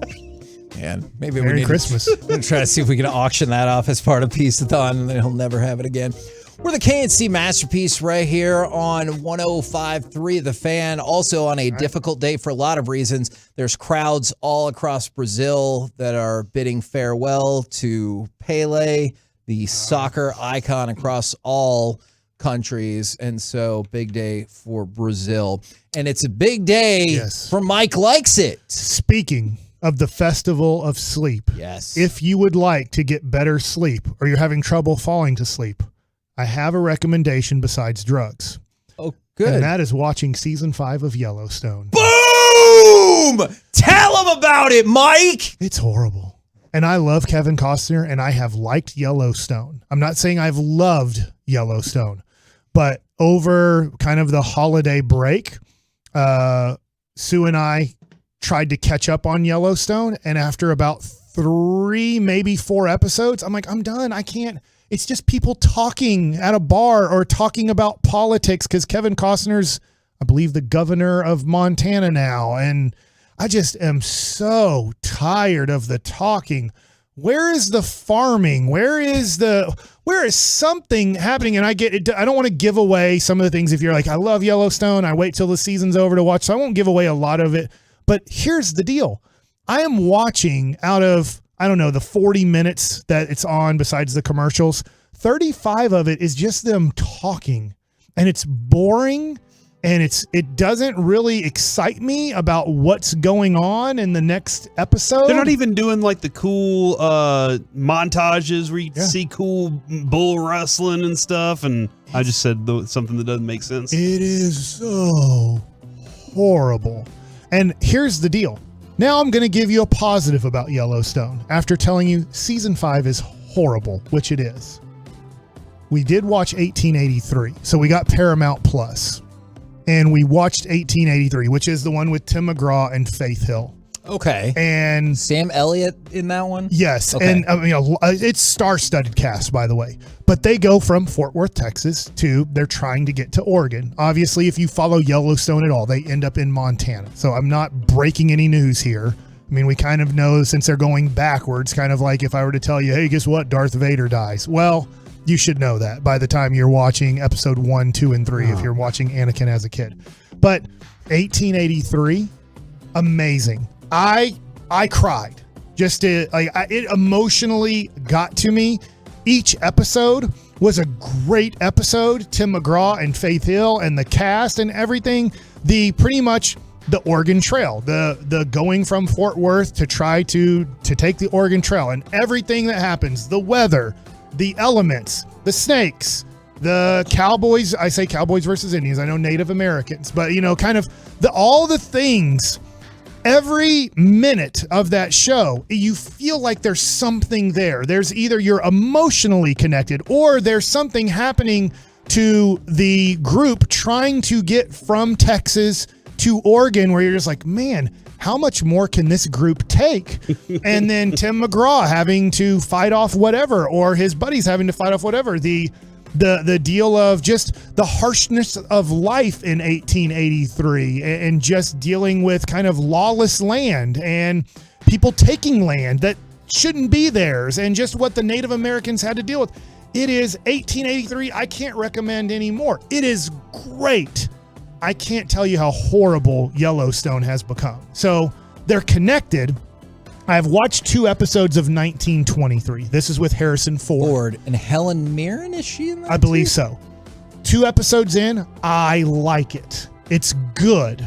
I haven't been emotionally connected to it as much as I was with 1883. But 1923 so far is solid. Yellowstone, horrible. 1883, great. 1923, solid. And they are getting great actors and actresses. I mean, to get Tim McGraw and Faith Hill, I know more singers and, but they have become Tim McGraw's a great actor. Right, they have become great actors and actresses, but they started off as not doing that. They started off in music and have moved. One of them started off as son of former pitcher. That's true. Tug McGraw. That's how he got his claim to fame. Was because they knew his dad. You know that, Kevin? I think I did. But didn't Tug, wasn't he kind of like Shaq's dad? The biological didn't bother too much. know. I don't think they had a Yeah. good I don't relationship. know I don't about think he was father. But I need, you might want to look up the story of Tug and Tim, and I don't think it was the best of father-son relationships. I don't know, but I'm pretty sure I've read about that. All right, so that is kind of what I did over my break a little bit. Watching 1883, loved it. Yellowstone season 5, hated it. 1923, they're into it, and it's solid so far. I don't know where it's going, but I do like it. I won't say I love it as much as 1883. For you guys here, Happy New Year. Did you guys, or do you guys have a New Year's resolution? Oh, new year, new me. Do you usually do it? Do you not usually do it? I don't know about your resolution life. I usually don't. I usually, if I'm going to change something, I just change it at like whatever point in the year you're at. Because you hate New Year's, it sounds like. I don't hate New Year's. Just real quick, though, I'm sorry, Corey, I want to let you answer that. We've gotten some pushback from some people. There are plenty of people who are like, no, I'm with you. Season 5 stinks of Yellowstone, everything like that. Now, I had to turn off the fan text because people were giving away things, and I haven't started watching it. I'm waiting until the end, and then I'll binge it. I did a good job of not giving away. I just have not enjoyed it, and I'm not to whatever episode they're on, 8 or 9. I'm like through 3 or 4 episodes, and I'm just not interested. I'm just going off of audience score. So who cares what the critics think? So just audience score on Rotten Tomatoes. Season 1, 83%. Liked it. So people are feeling good. Didn't like the first episode, but like the season 2, 91%. All right, so we're growing. Season 3, 86%. So yeah, people are really digging this show. Season 4 takes a dip to 80%, and I get that. Season 5, 26%. Wow. So I'm not in the minority here. I'm feeling the same way watching this show. Mike, last year we attempted to make sweet love every day of the year. To your wife? Yeah. That was the resolution. For the clarification. I mean, yeah, you gotta be specific there. After about 3 months. 3 months? Some things happen. She's not around one night and I got to go to sleep early. So we just couldn't, accomplish the task. So we got 3 months in before we got 3 months in before we had to give that one up. I would like to Let me ask you this. When you lost the streak, do you just say, well, it's over and it's over? Or do you say like it was a make resolution? up for it. Like for me, we didn't have sex for the rest of the year. Is that what you're saying? No. Well, I mean, it could be. Joking. But I'm just saying, just because you didn't have sleep course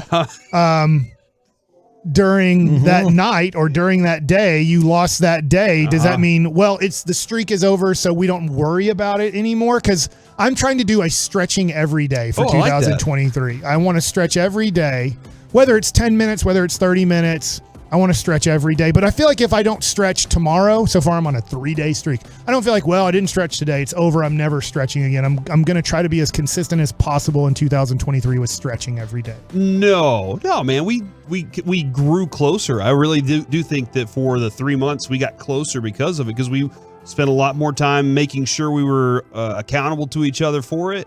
And then on top of that, like, we spent a lot more time talking. We didn't just say, hey, it's done. And we're not. It's post play. There was the post game interview. The most honest time. I think we continued to go through that as the year went on. We were like, well, we'll just continue that. But it was like a focal point of, hey, I'm thinking about new things and doing things as we were going into it each day. So it was fun. But this year, our resolution together is we would like to go to New York. for the holiday at the end of the year. That is like she's wanted to do that forever. With the family? Yeah. She actually may just be she us. usually likes just you two, and you demand the may family just be comes us. to the Yeah, vacation. I kind of want to just go without the kids. And this year, after I think it'd be great either way. It just Yeah. matters how much they're going to get along, how much they want to walk. Obviously, there's tons of walking in New York, but it was a dream come true for our family. And for us, it was the last time to do it pretty much because our daughter is a senior in high school. So it's just tough to kind of plan vacations when they start kind of their, I mean, I hate saying this, Kevin, because this depresses me a little bit. It might depress you a little bit too. They're kind of life away from mom and dad. Yeah. So. No, you're right. So yeah. So that's so ours. New Year's resolution for you Is is that to have we're going to try that. a December vacation in New York. Yeah, probably not the That'd be big awesome. middle summer vacation like we typically do, but we're going to try and do the late one. You'll love it. It'll be great. I Yeah. have recommendations. New I'm York. in. I'm in. Oh, also, Oh yeah, my wife got like purses for like $40 on the street. You just have to negotiate them down. It starts at 100. You can get them down to about 60 to 50 usually. we're supposed to go to Phoenix. We're supposed to go to Arizona. I got a restaurant you and I are going to go to. Kevin can go too if he wants. Oh, In and out. it's too. No, it's much better than that. It's a pizza place. Oh, he likes pizza. Yeah, I know That's he likes true. pizza. It's weird pizza though, so maybe he doesn't. Oh yeah. But All they right. could give you a cheese pizza. No, it's just Is that like a pizza? I always feel like the prices are disproportionate to my enjoyment level. You know, like you can get the pizza that I like wherever, and they're like, well, here it's artisanal, whatever, and it's $28, and I'm like, that's probably not for me. And there's green. So we have leafy new stuff on it. listeners every year. And since this is a new year, my name is Mike and your name's Kevin, That correct? is correct. That's your voice. I am Corey. You're Corey. I want to You wanna know you a introduce little bit Ruben? better. Okay. What was your best Christmas present last year? Like 2022? I got a new Lego city set that I'm really excited about. What city? It's city in terms of like their buildingscapes and everything Oh. like that. So it's not an actual city. It's like a new set that you can build alongside the other ones. Do you super glue it like no, Will Ferrell? I do see some of the similarities between me and the dad in the Lego movie, and I you have a Lego room? yeah. What if you have another kid? Right now the guest room is like also the combination Lego room. And so if we do have another kid, I see that fading away. But my wife is like, no, I want to make sure you can still display all your stuff. But yeah, I got a new Lego set. It's like 3,000 pieces, and it's something that we can do with the family, and like you're not watching TV and like you're Have talking. you started it? No, I have not started it yet. But to your point is like you're actually talking with the people in your family and like having fun. And so I really enjoy Legos. I got a back scratcher. Ooh. All right. And then I'm really excited about that. Isn't that your wife's job? You have not. Well, when she's not around, Mike, I need to. She's around every night, according to you. But when sometimes she, goes and has dinner or You're the something, major- or she's not right there, so I have this little back scratcher, and I can hit that one spot right in the middle of the back with bam, just like that, and it's really awesome. So, yeah, Awesome. What about you? Thanks for asking. My hat. the one The you're hat wearing you right wear now. right now? This is It's a my nice looking favorite hat, hat dude. I've ever got. Who's it from? Santa Claus? Okay. Nice. That's beautiful, man. Santa Let's- knows exactly what you want. But it has the 2011 finals logo on this side of it. That is a So this sharp is- looking hat. I love this hat. This was I don't my think I noticed that favorite it was hat. fitted until just now. I know we're out of time. I love fitted hats. I'm Mhm. not crazy about snapbacks or the one side, like small, medium, or medium large. In a lot of people, I found that if you're not a baseball player or a former baseball player, you don't really care for fitted hats. But I think fitted hats are just much better Me too. than snapbacks or kind of that small, medium, or medium large situation. Just put a lid on, man. Just put one on. From the 806. So if I spent the night at Kevin's house, would I get to stay in the Lego room? There's also a lightsaber in there. Not a real one, but it looks pretty. I'd real. ruin the Legos. Man, can you Smash them all imagine when your kids get old enough to ruin all those? Yeah, we've already had Have you conversations. super glued them?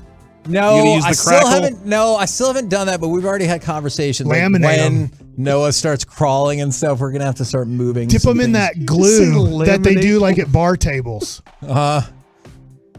So you just want to drop that the whole called? Lego set in I'm there? trying to think of what You it's don't even know what called. it's called. You think I have access to It that? goes on bar tables. Yeah, Like you you can do. put You can cards get it on at them, and then you Home Depot. and then yeah. I've done it before. I've made lacquer. Mark that. Yeah. We're the KNC Masterpiece right here on 105.3 The Fan. Coming up next, the C Block starring Corey Majors. Well, what does Jerry Jones think about this team? Does he think that they're playing good football right now? Next.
You're about to be masterpieced, KNC style, right here on 105.3 The Fan. KNC Masterpiece back here on 105.3 The Fan, and it's time for the C Block starring Corey Majors.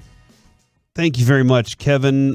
I just saw this from Roger Goodell from their office. I don't know. Have you seen this whole thing yet? All right, so there's no update. I just want to point that out. There's no update on DeMar Hamlin, but there were a couple of notes that I thought were interesting. He said, after speaking with both teams and leadership, NFLPA leadership, I decided to postpone last night's game and have our focus remain on DeMar and the family. We're in regular contact with both. And then he added this. Earlier today, the head of player engagement and team clinician for each club received information about mental health and support resources that are available for the players and staff. Okay, that's nice. Additional resources, including on-site services, can be available for any club that wishes this assistance. If your club would like to make use of these additional resources, please have your player engagement lead or team clinician contact the doctor. And then, and Kevin, as you said earlier, a short time ago, they all got together and they announced that it will not be resumed this week. No decision's been made regarding the possible resumption of the game.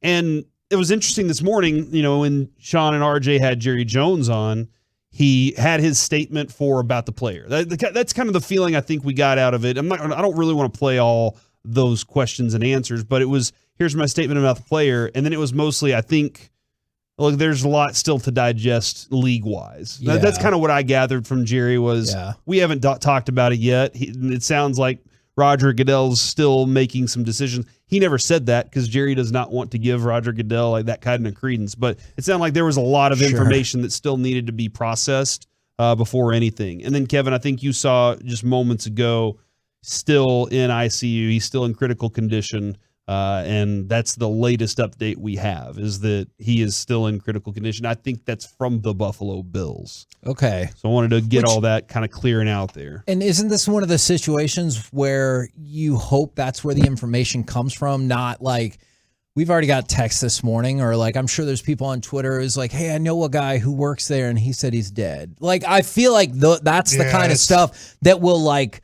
circulate through social media. I will say it is pretty amazing in today's age of social media and TMZ and everything media-wise that they've been able to, since, I don't know, was that like 1 a.m. when the Bills posted what they've posted, that for now 12 hours there has not been any updates.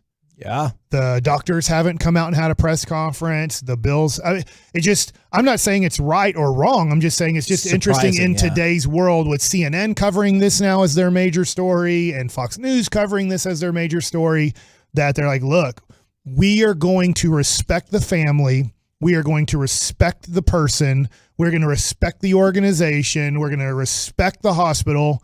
At what point in our society have we ever respected people this much? We're not great at that.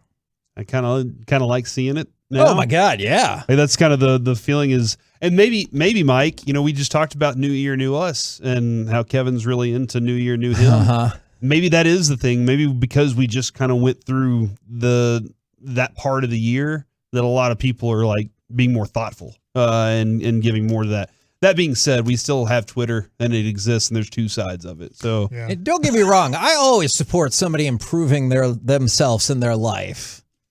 So I hope people are. You just don't like sayings. You just don't have to only pick on January 1st. Like, if you screwed up already, well, you can still turn over a new leaf today or tomorrow. Like, you can do it. What about next year? Then that's fine. The Bills also have changed their profile picture to that makes sense. The Hamlin jersey. So just kind of wanted to give some updates. And Kevin, I do believe 4.4 million. There you go. Sorry if I jumped in there. You nailed it. 4.412 million on the GoFundMe, which again started by DeMar Hamlin as a community toy drive, and now it is kind of a charitable catch-all to support the family in this situation, and then what I'm imagining will happen, like support other charitable programs going forward. Mike, I think the other thing that I would say, if I was going to add another New Year's resolution, I did start it last year. Okay. And that is, I'm not going to go out of my way to be upset when things are going pretty good. And the Cowboys, things are going pretty good for the Cowboys right now. Okay. And it seemed like people still want to be like, 12 wins, not good enough. And I'm like, I don't know what else they can do right now other than be playing like flawless football. And so I'm gonna be like, hey, things are good. I like what you're saying, but I do have a question based off of what Reggie and I talked about yesterday. Is how do you feel like the Cowboys are playing going into this last week / playoffs? All right. I love that you brought that up. And let's go to cut 6 from Jerry Jones. Ruben, how do you feel your team is playing heading into the postseason? Well, we've got a chance to be healthier than we are today, absent something happening this weekend. But we've got a chance to be healthy with a couple of guys. Van Der Esch comes to my mind the most, but others as well, that we could really come to the front on that point, your health. And then secondly, you're ready, you're hot. Frankly, I don't know of any other time this year that I've thought that we had our hand on the button and that we were in better shape to go out and execute. We've had a lot of repetition. We've got a lot of our depth. We've got a lot of young people that played a lot this year that will serve us well as far as our depth is concerned. They'll have to play and play a lot in this tournament. And all of those things bode well for this. I thought last year we were in outstanding shape going into the playoffs regarding health and, frankly, regarding skill as far as developing young players. We're every bit as good this year. All right. I'm not sure how that lines up, Mike, with what Steven said to you guys yesterday, but my understanding from Steven was we're fine. He feels like they're playing great right now. And I don't agree with them there. I don't know what the coaching staff wants to accomplish. So, and then this is my whole part is, do they want to show everything right now? Are they trying to find a way to keep guys a little healthy in season where maybe in the playoffs they do something different? I don't know. And maybe that would be making excuses up, whatever. They've been able to win games and they've been able to have the record they've had. And so I'm happy with that part of it. Whenever the playoffs come around, I can be mad about a loss. I can also be super excited about a victory. But I look at this team right now and I don't see the same consistency.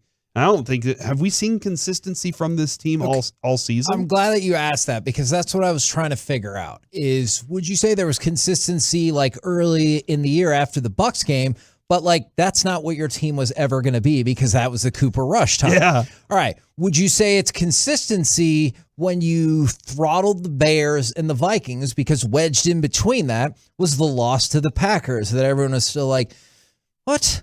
And then it's the same thing is like, I don't feel like you thought there was consistency coming out of the Colts game because then you had the Texans game that perplexed everyone and then the loss to the Jags. Like, I think this is a very good team. It's just, you never quite know who's going to show up. If it's going to be the optimized version or a version that's still better than a lot of, like, I think even the non-optimized version of the Cowboys are better than a lot of teams in the NFL, but you need the optimized version to go anywhere in the playoffs. And I feel like there's studies that say playing well the last few weeks of the season doesn't matter.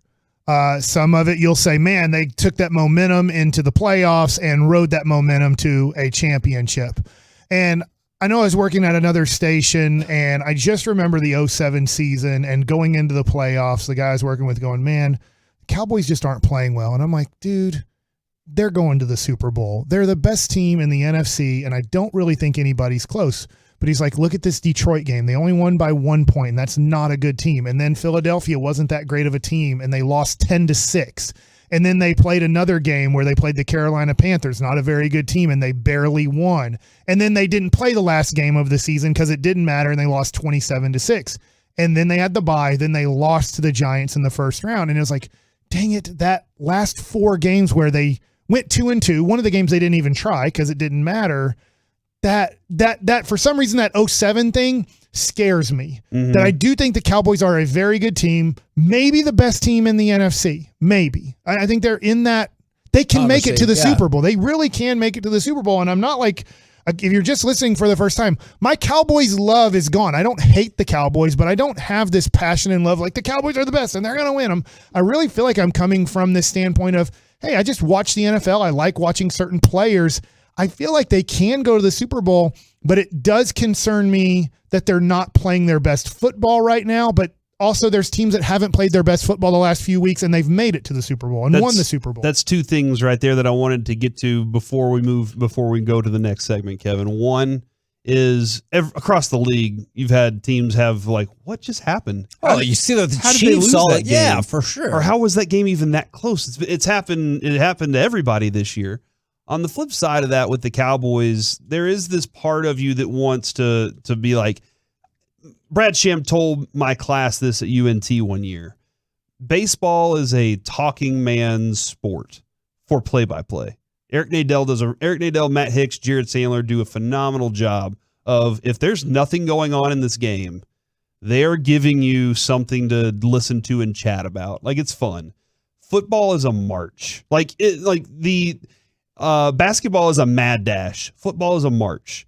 And that's within a game. Yeah. I think if you look at it as you have to have this consistent march throughout a season too, that's a better approach to it. You're in the game, you have to have a march. As the season goes along, you have to have a march.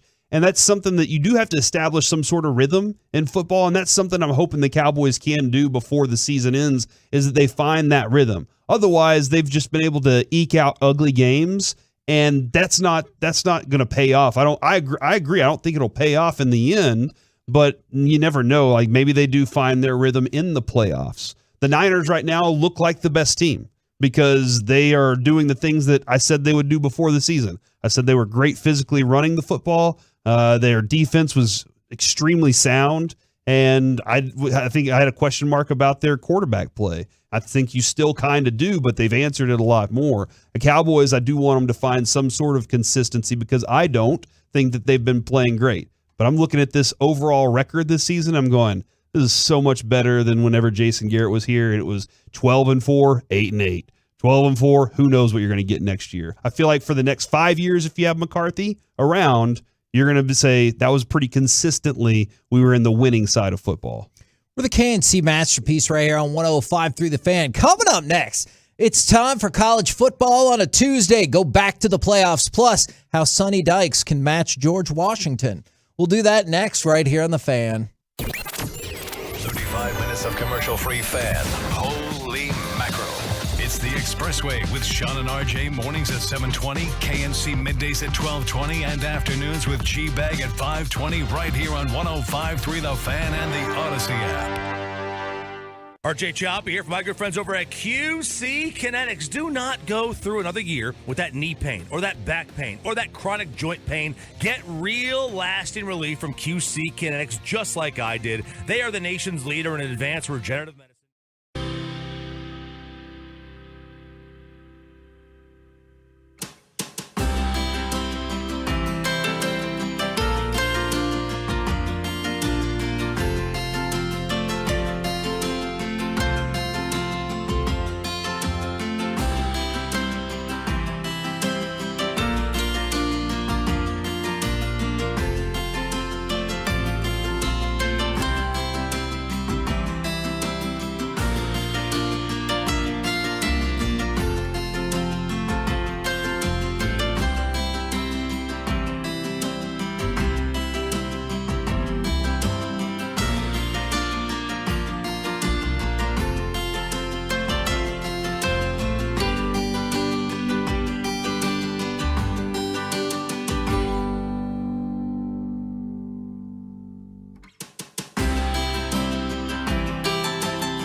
K&C Masterpiece back here on 105.3 The Fan. And it's time for college football on a Tuesday. I thought about saving this till tomorrow when Derek Holland's going to be in, but that just felt rude. We can do it again. Yeah. Oh, you're going to hurt his feelings We like bet that? $50 on that game, and I had TCU plus 7.5. Why? They covered. Why did you do that? Because he's a Michigan fan. Yeah, so it had nothing to do with you knowing or like believing in TCU. No, I don't watch enough college football to know. In fact, I felt like going into This that. feels like a fun troll. I felt like going into the game that Michigan was going to win. I just was worried that TCU on that stage against that big of a school, and I get they beat UT, they beat very good schools in the Big 12. I just thought, okay. And then when it was 21-3, close to halftime, I was like, I can't believe this is happening. Now, TCU. Thanks a lot, refs. TCU victorious over Michigan. Sonny Dykes now has 13 wins in his first season at TCU. The only college football coach ever to have 14 or more wins in their first year with a program. Nick George Washington Woodruff in 1892. Bob Woodruff's brother. That's when Columbus sailed the ocean blue. That is 1492, and I feel like he would be too old to be Bob Woodruff's brother. But that was 8 years after Tim McGraw established Montana. That's okay. That is from 1883, and I'm still concerned about how your years work out on that. He had an incredible career. I never heard of George Washington Woodruff. He went 142, 25-2, won 3 national championships. Then he went on to be the Attorney General of Pennsylvania. What? So what does the Attorney General do? It was because of his name. Can you imagine being on the board then and just being like, yeah, George Washington's running again. He's alive? Are you serious? Our first president, I thought he died 100 years ago. Because they ran out of space on the ballot to put Woodruff. Oh, man, that's what I would do. I'd be like, I vote for him. And then he only got inducted into the College Football Hall of Fame in 1963. I don't know what the hell took so long. I'm sorry, what did you say the significance was of his record, Kevin? He would become the second college football coach ever to win 14 or more games in their first season. And how many times do you think he won 14 or more games in his career? He did it a bunch. It's his first year at Penn. They went 15-1. So they played more games back then. Definitely that is the case. And they probably also play them sometimes like, a couple days apart because the whole football landscape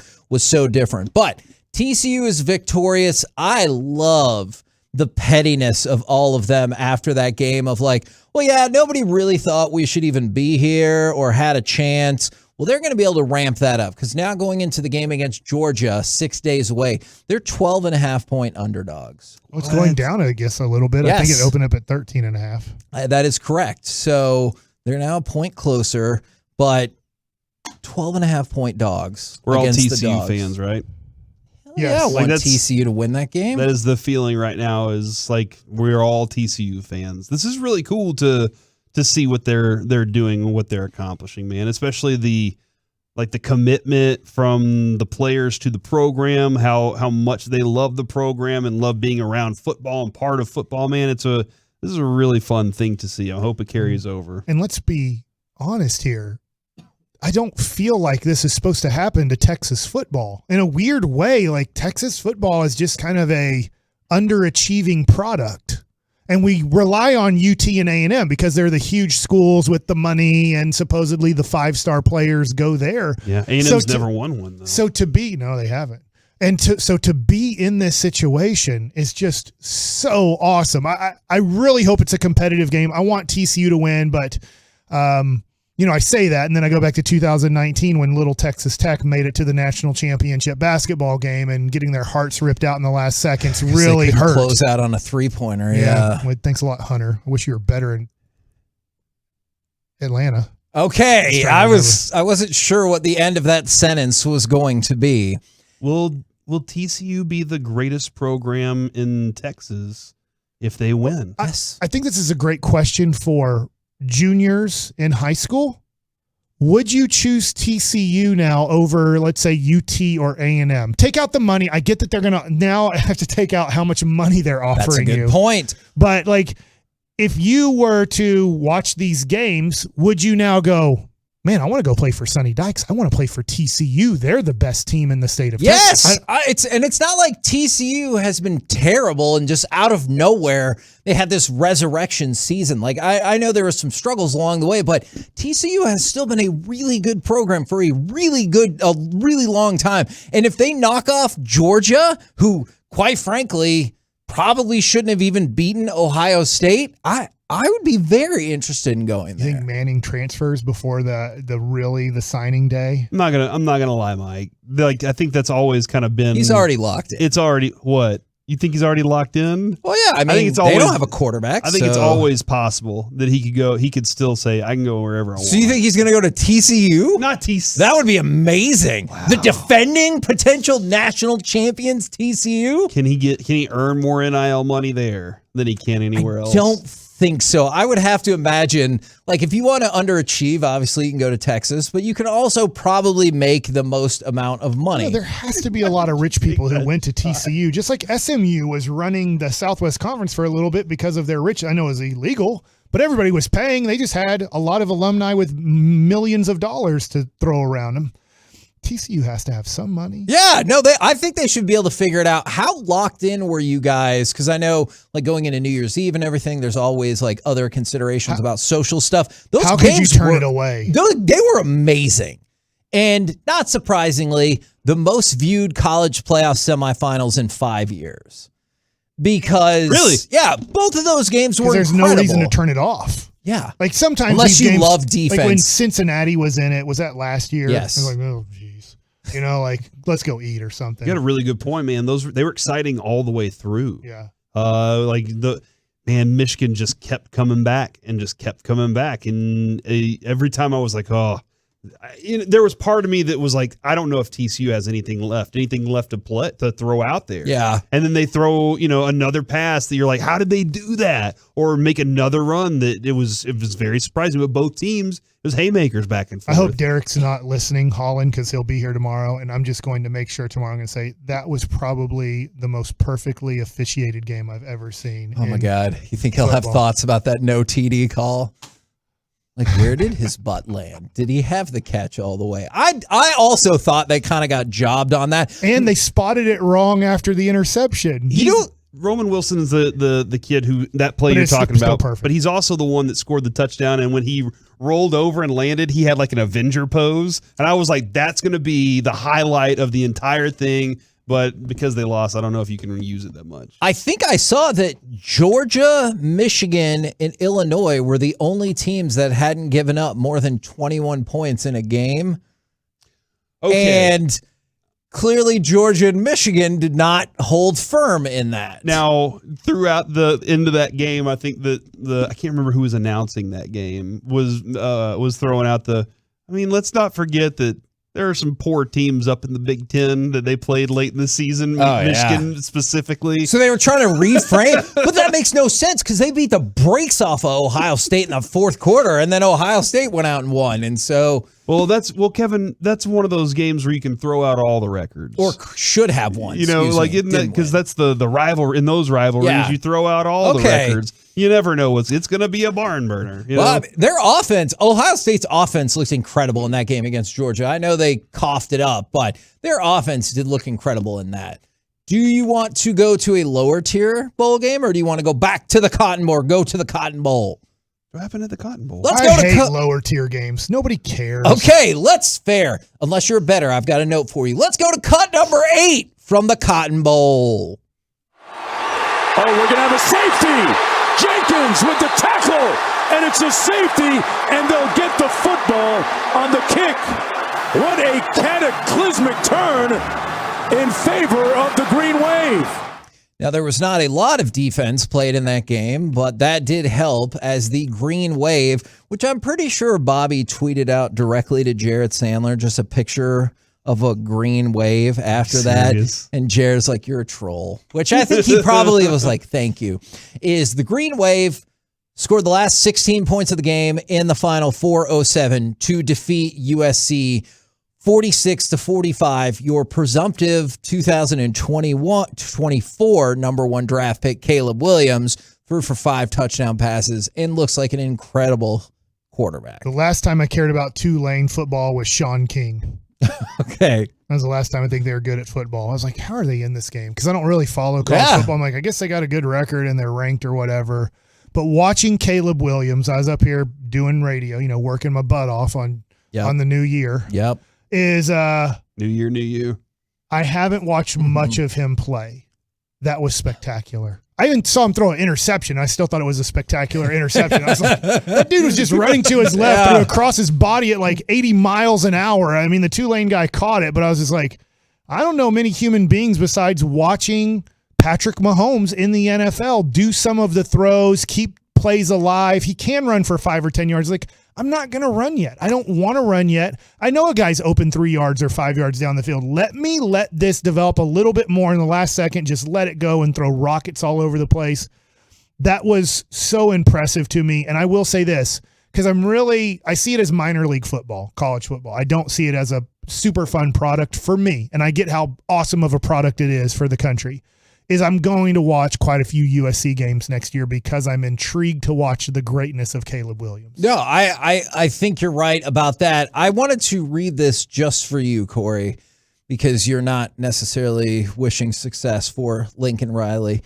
Did you see Lendell White's thoughts about all things USC? I saw something, but it was a headline, so read the rest for me. Well, I will have to edit parts of it. This is Lendell White after the game on Twitter. Our defense and whoever's part of it is an effing joke. That bend don't break defense you bought from OU ain't gonna cut it. It's a shame to be a Trojan right now. And then he went on and said, Tulane whooped our ass. USC is a joke. I am fascinated that Lincoln Riley is so good. I guess the whole family, because his brother's offensive coordinator at TCU, they're really good at creating offense.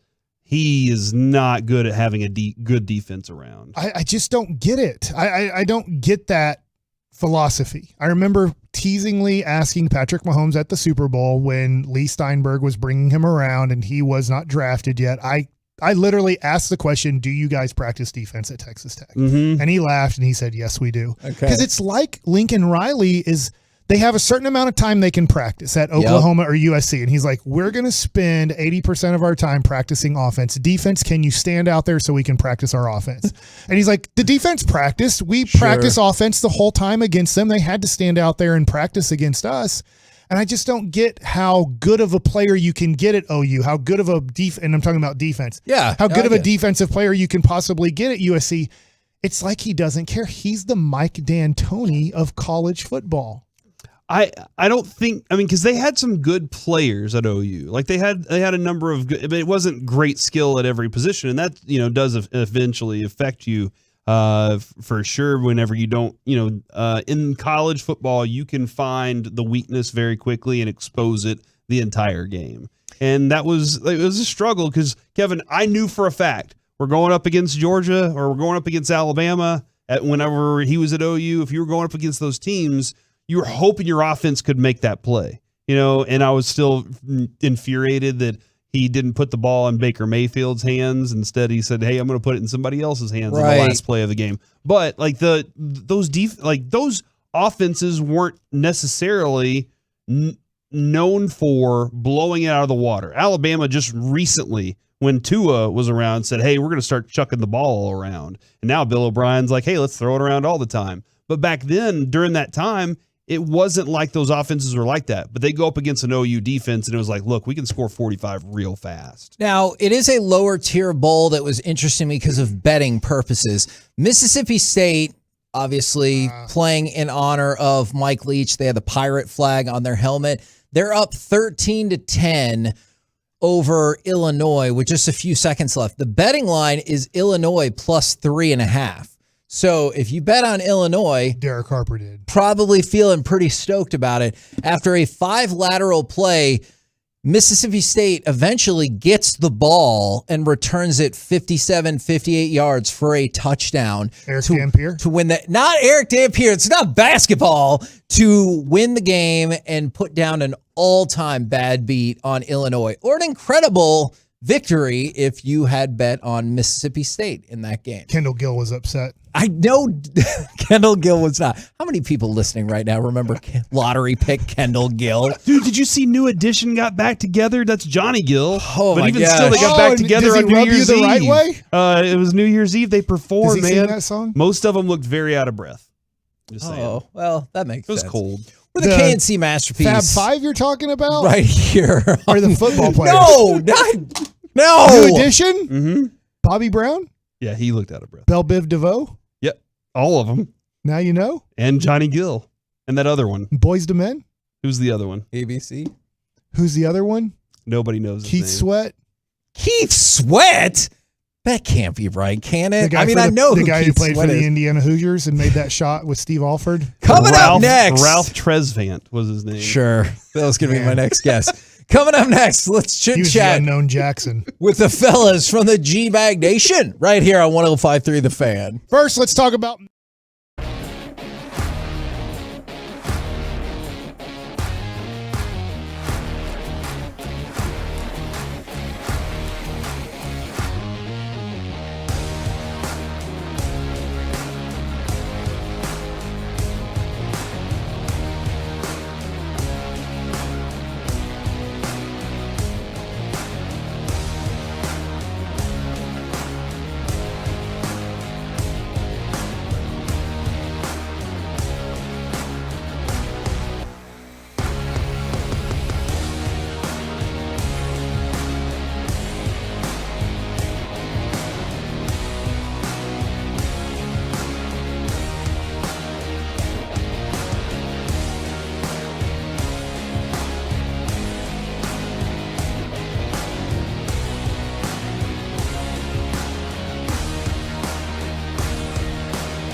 And leaving it on The Fan.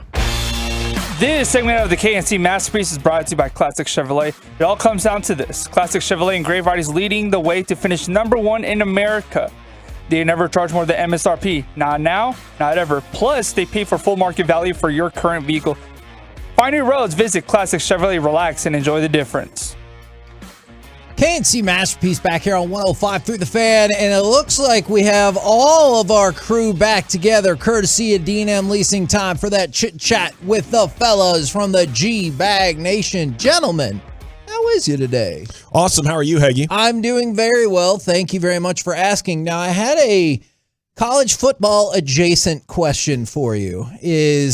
We can talk about the Cheez-It Citrus Bowl where LSU just hammered Purdue. Or we and the can Cheez-It talk. mascot. Yes. Or we can talk about, did you see the Cheez-It room at the Cheez-It Hotel? No. And their horrifying mascot that has multiple framed pictures up in the Cheez-It room. We have mascot issues around Is it sports right now. Worse than the piggy that Washington has? That was bad. And the Jacksonville Major naked Tutty, guy. sir. Major Tutty. We haven't even talked about Tutty He has a today. name. Major Tutty. Well, get that Tutty out of here. Major Tutty. So you guys have not seen the Cheez-It Hotel? Haven't seen it. Interested. Yes. I think Cheez-It's an underrated snack. It is. It's all the bowls that were sponsored by Cheez-It, right? There were 3 of them, right? Yeah. There we go. And they have the Cheez-It room. Just the framed pictures of their mascot is what would keep me up at night. There's lots of super cool stuff in there. I was trying to show Broadus and the boys, and then I turned my monitor off. Yeah, It's all good. I've got it up here. I was kind of acknowledging. I didn't want to say anything. Would you rather have framed pictures of the Cheez-It guy or Major Tutty the hog? Who is the mascot you would choose? I haven't seen the frame pictures of the Cheez-It thing yet, but I have seen. Is it Tutty? Yes. Yeah. Okay. Tuddy, like a touchdown. Okay, very good. I guess. They don't really score many of those. That is true. I would take the Cheez-It thing. I haven't seen it yet, to be fair, but I'm not going to have that hog anywhere around me. Let's go ahead and mark that. How delightful. You and I both know that's false. Yeah. How delightful was that Citrus Bowl, though, for you, Broadus? Oh, it's great. I mean, Gab and I were doing our show, and every time I looked up, the LSU was moving the football. I didn't even recognize the team there, the way they were doing it. But yeah, that was you know, that doesn't look bad. It's a good way to end it. But yeah, well, okay, what happened with the Cheez-It? Was there a bed on the field? The best part about the room is it seems like it comes with a lifetime supply of bags of Cheez-Its. Oh yeah. Oh man. So that seems like a no-brainer. Yeah, you wake up every morning feeling the Cheez-Its, crumbs in Coach. bed, not good. Crumbs. Have you had crumbs and you're rolling around? That's a terrible thing. That's just a bed for me. But it's a hotel, which means it's getting clean. Your wife doesn't get mad at crumbs in the bed? No, honestly, it's a huge problem. Oh my gosh, that's a really hard turn. Because I love snacking in the bed, snacking in the couch, snacking in the bed. But for the life of me, even when I'm being very, very judicious about the idea of, hey, I'm not going to allow crumbs to arrive, inevitably I get up and there's crumbs. And I just don't You understand do the sweep. it. You do the sweep, but you don't I get do the sweep, You do the sweep, but you don't get all the crumbs. And that always happens. Girl Scout cookies are the things that that what happened. That's how the crumbs get in. What's your favorite Girl Scout cookie? The Thin Mint, slightly chilled. The frozen ones. Yeah, he knows it's right. Yeah, I get a whole tube of those things, no problem at all. Yeah. Is that the best thing you've ever had in the bed? Did you say disgusting? Among others, yeah. Samoas are the best. You had a Samoa in bed? Yeah. Sure. Always wanted one. Is she on your list? Samoan? What do we have in the bed? Hanging around Trinity all these years. Yeah. Oh my gosh.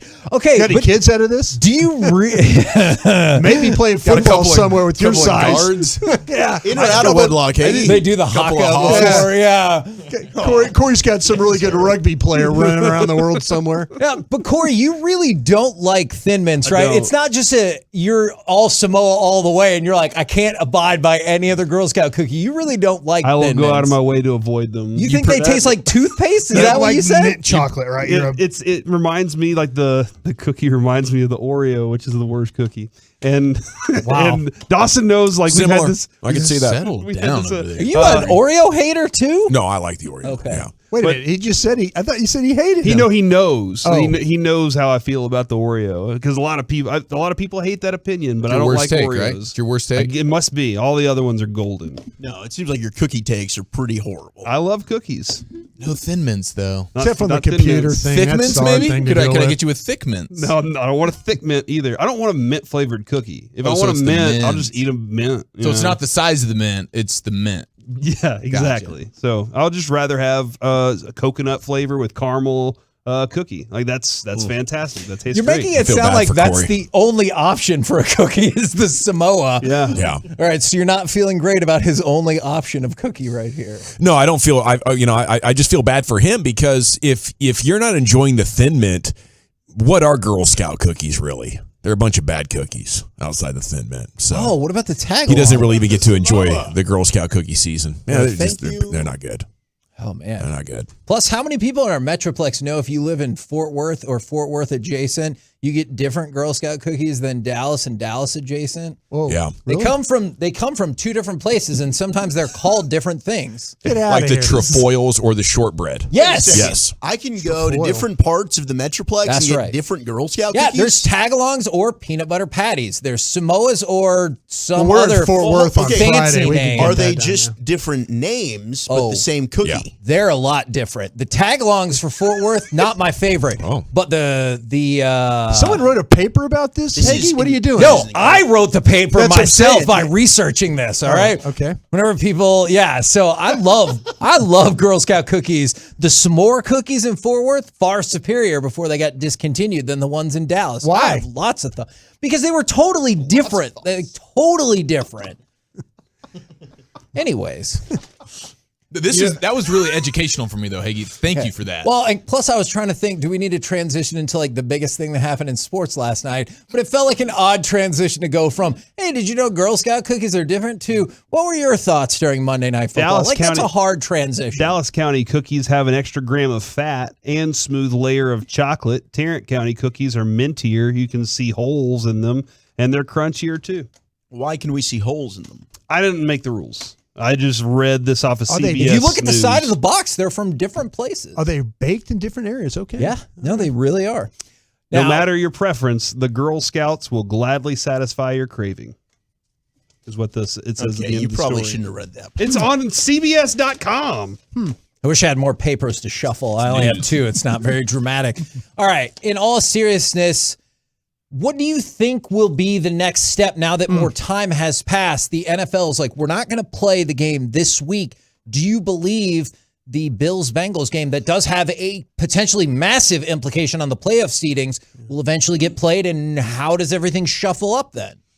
I don't think you play it. I think it's just too tough, too scrambled here. There's not enough time. There's not a good way to make this up and not inconvenience everybody else. So it'll be unfair. I understand we're going to give the Chiefs the number 1 overall seed as a result of this ruling, but that's just what has to result. And did we determine that the Chiefs got beat both by the Bengals and the Bills this year? Yes. Wow, that's a tough one right there. It is. That's a tough I one. don't know, maybe there's a cool way you can do this to where you play this week out normally. Yep. But you have the extra week built in with the 2 weeks prior to the Super Bowl. Yeah. So you just push everything back a week, and then you have the Bengals and Bills finish their game, and you can do something cool for Damar Hamlin and maybe for his charity. And I don't know. But that game probably does need to get played in some, if you're able to do it. Would you agree to a coin flip if you're both teams?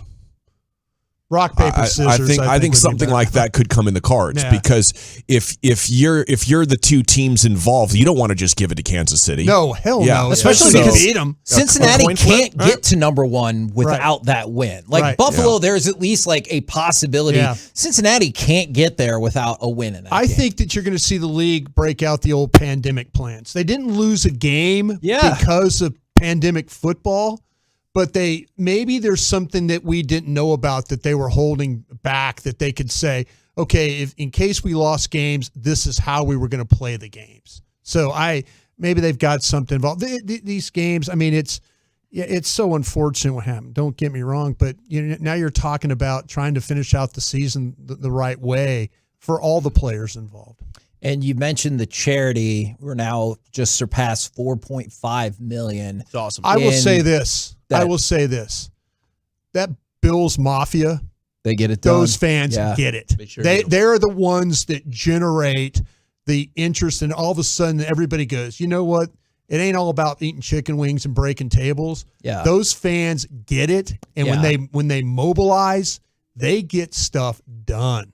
And I mean, that is impressive what they've been able to do. You're definitely right about that. What do you guys got coming up on the program today? Pure Gold as always. Heggie, thanks so much for asking. We will be talking about the biggest Cowboys and Mavs stories right out of the gates coming up here at 2 o'clock. Christy Scales is going to join us at 4. All right, look forward to it. Roll home with the G-Bag Nation. We have been the KNC Masterpiece. Make your way back with us tomorrow, 10 a.m. to 2 p.m. right here on 105.3 The Fan. Say Derek Holland. Say New Year, New Kevin. Tomorrow. New Year, New Kevin. Derek Holland tomorrow right here. First time of the year. Ugh. Coming up on The Fan.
Live from the Classic Chevrolet Studios. Let's do this. You're rolling with the G-Bag Nation on 105.3 The Fan. It's hour one of the G-Bag Nation here on 105.3 The Fan. We are back together. Salute. Let's make it happen.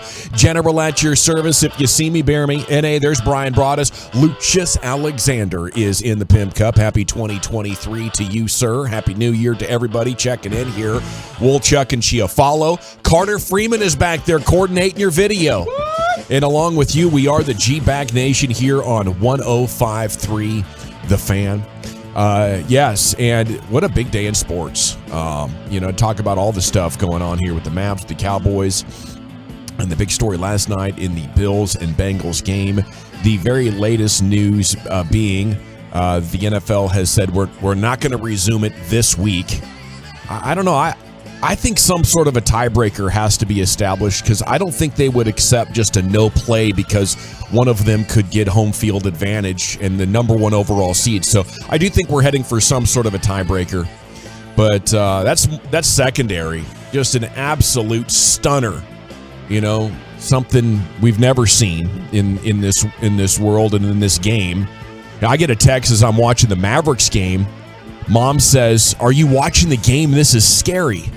And I'm thinking, well, losing to the Rockets isn't that great, Mom. No, but it wasn't good at the time. And I was like, wait a minute, what's going on here? My mom doesn't care about the Mavericks that much. And then I clicked over, and then obviously I had to look back on Twitter to see the actual event, and terrifying. And then to see the players crying on the field, escalated it even more because you're thinking, what do they know? Thank God that a heartbeat was able to be reestablished, at least on the field, and he's sedated still. At least that's the latest that we've heard. Now we're in this mode of waiting for the announcement that he has been brought out of sedation and is going to survive, and really a traumatic event for all of the sports world can at least have a good ending to it from that perspective, Brian. Yeah, and the University of Cincinnati is a level 1 trauma center. That's so good. Absolutely, there's a couple places, there's several places in the United States that you could be in for certain things. I remember when Gil Haskell, during the playoff game against the Packers and Cowboys, he got run over on the sidelines. His head hit the turf at Texas Stadium.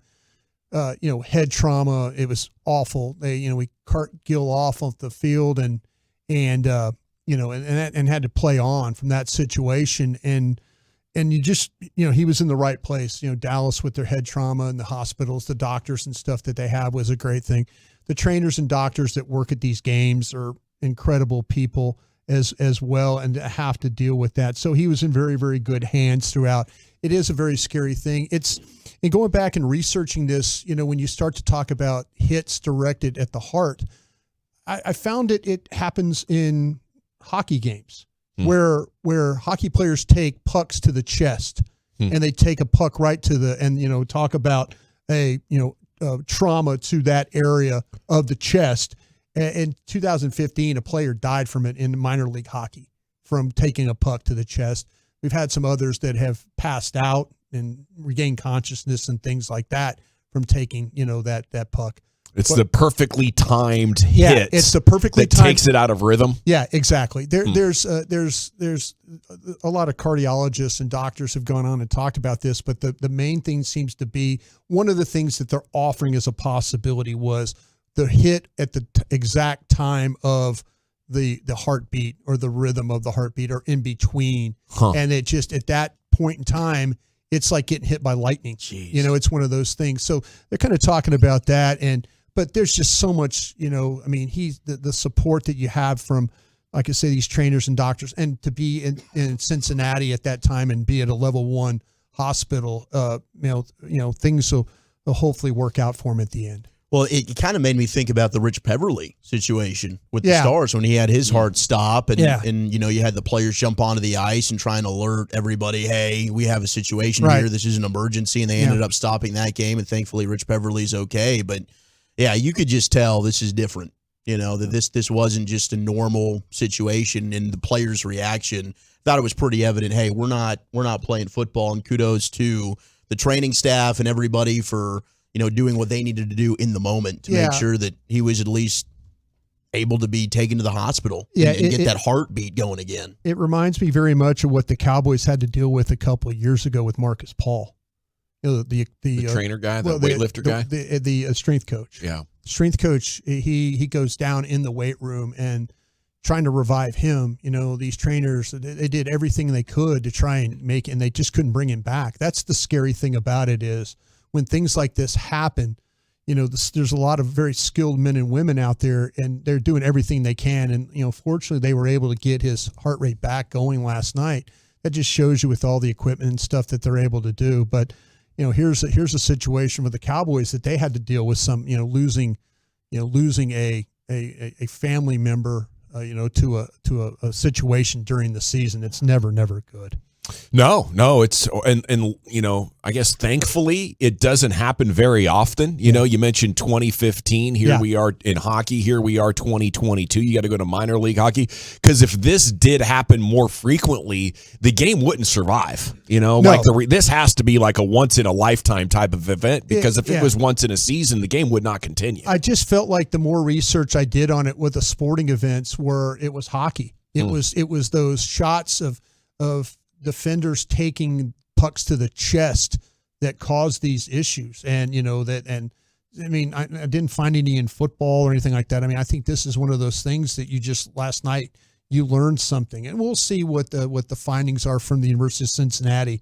And hopefully everything's okay, but it like I say, they were able to get him, they got him taken care of on the field and then quickly to the hospital. And I think that's your best hope right now. So the two precedents here that we talk about, 2020, the NFL was prepared to determine playoff seeds by winning percentage in the event of COVID cancellations. Yeah. And then in 2001, after 9/11, they did push the final week of the season back. They eliminated the week off between the conference championship game and the Super Bowl.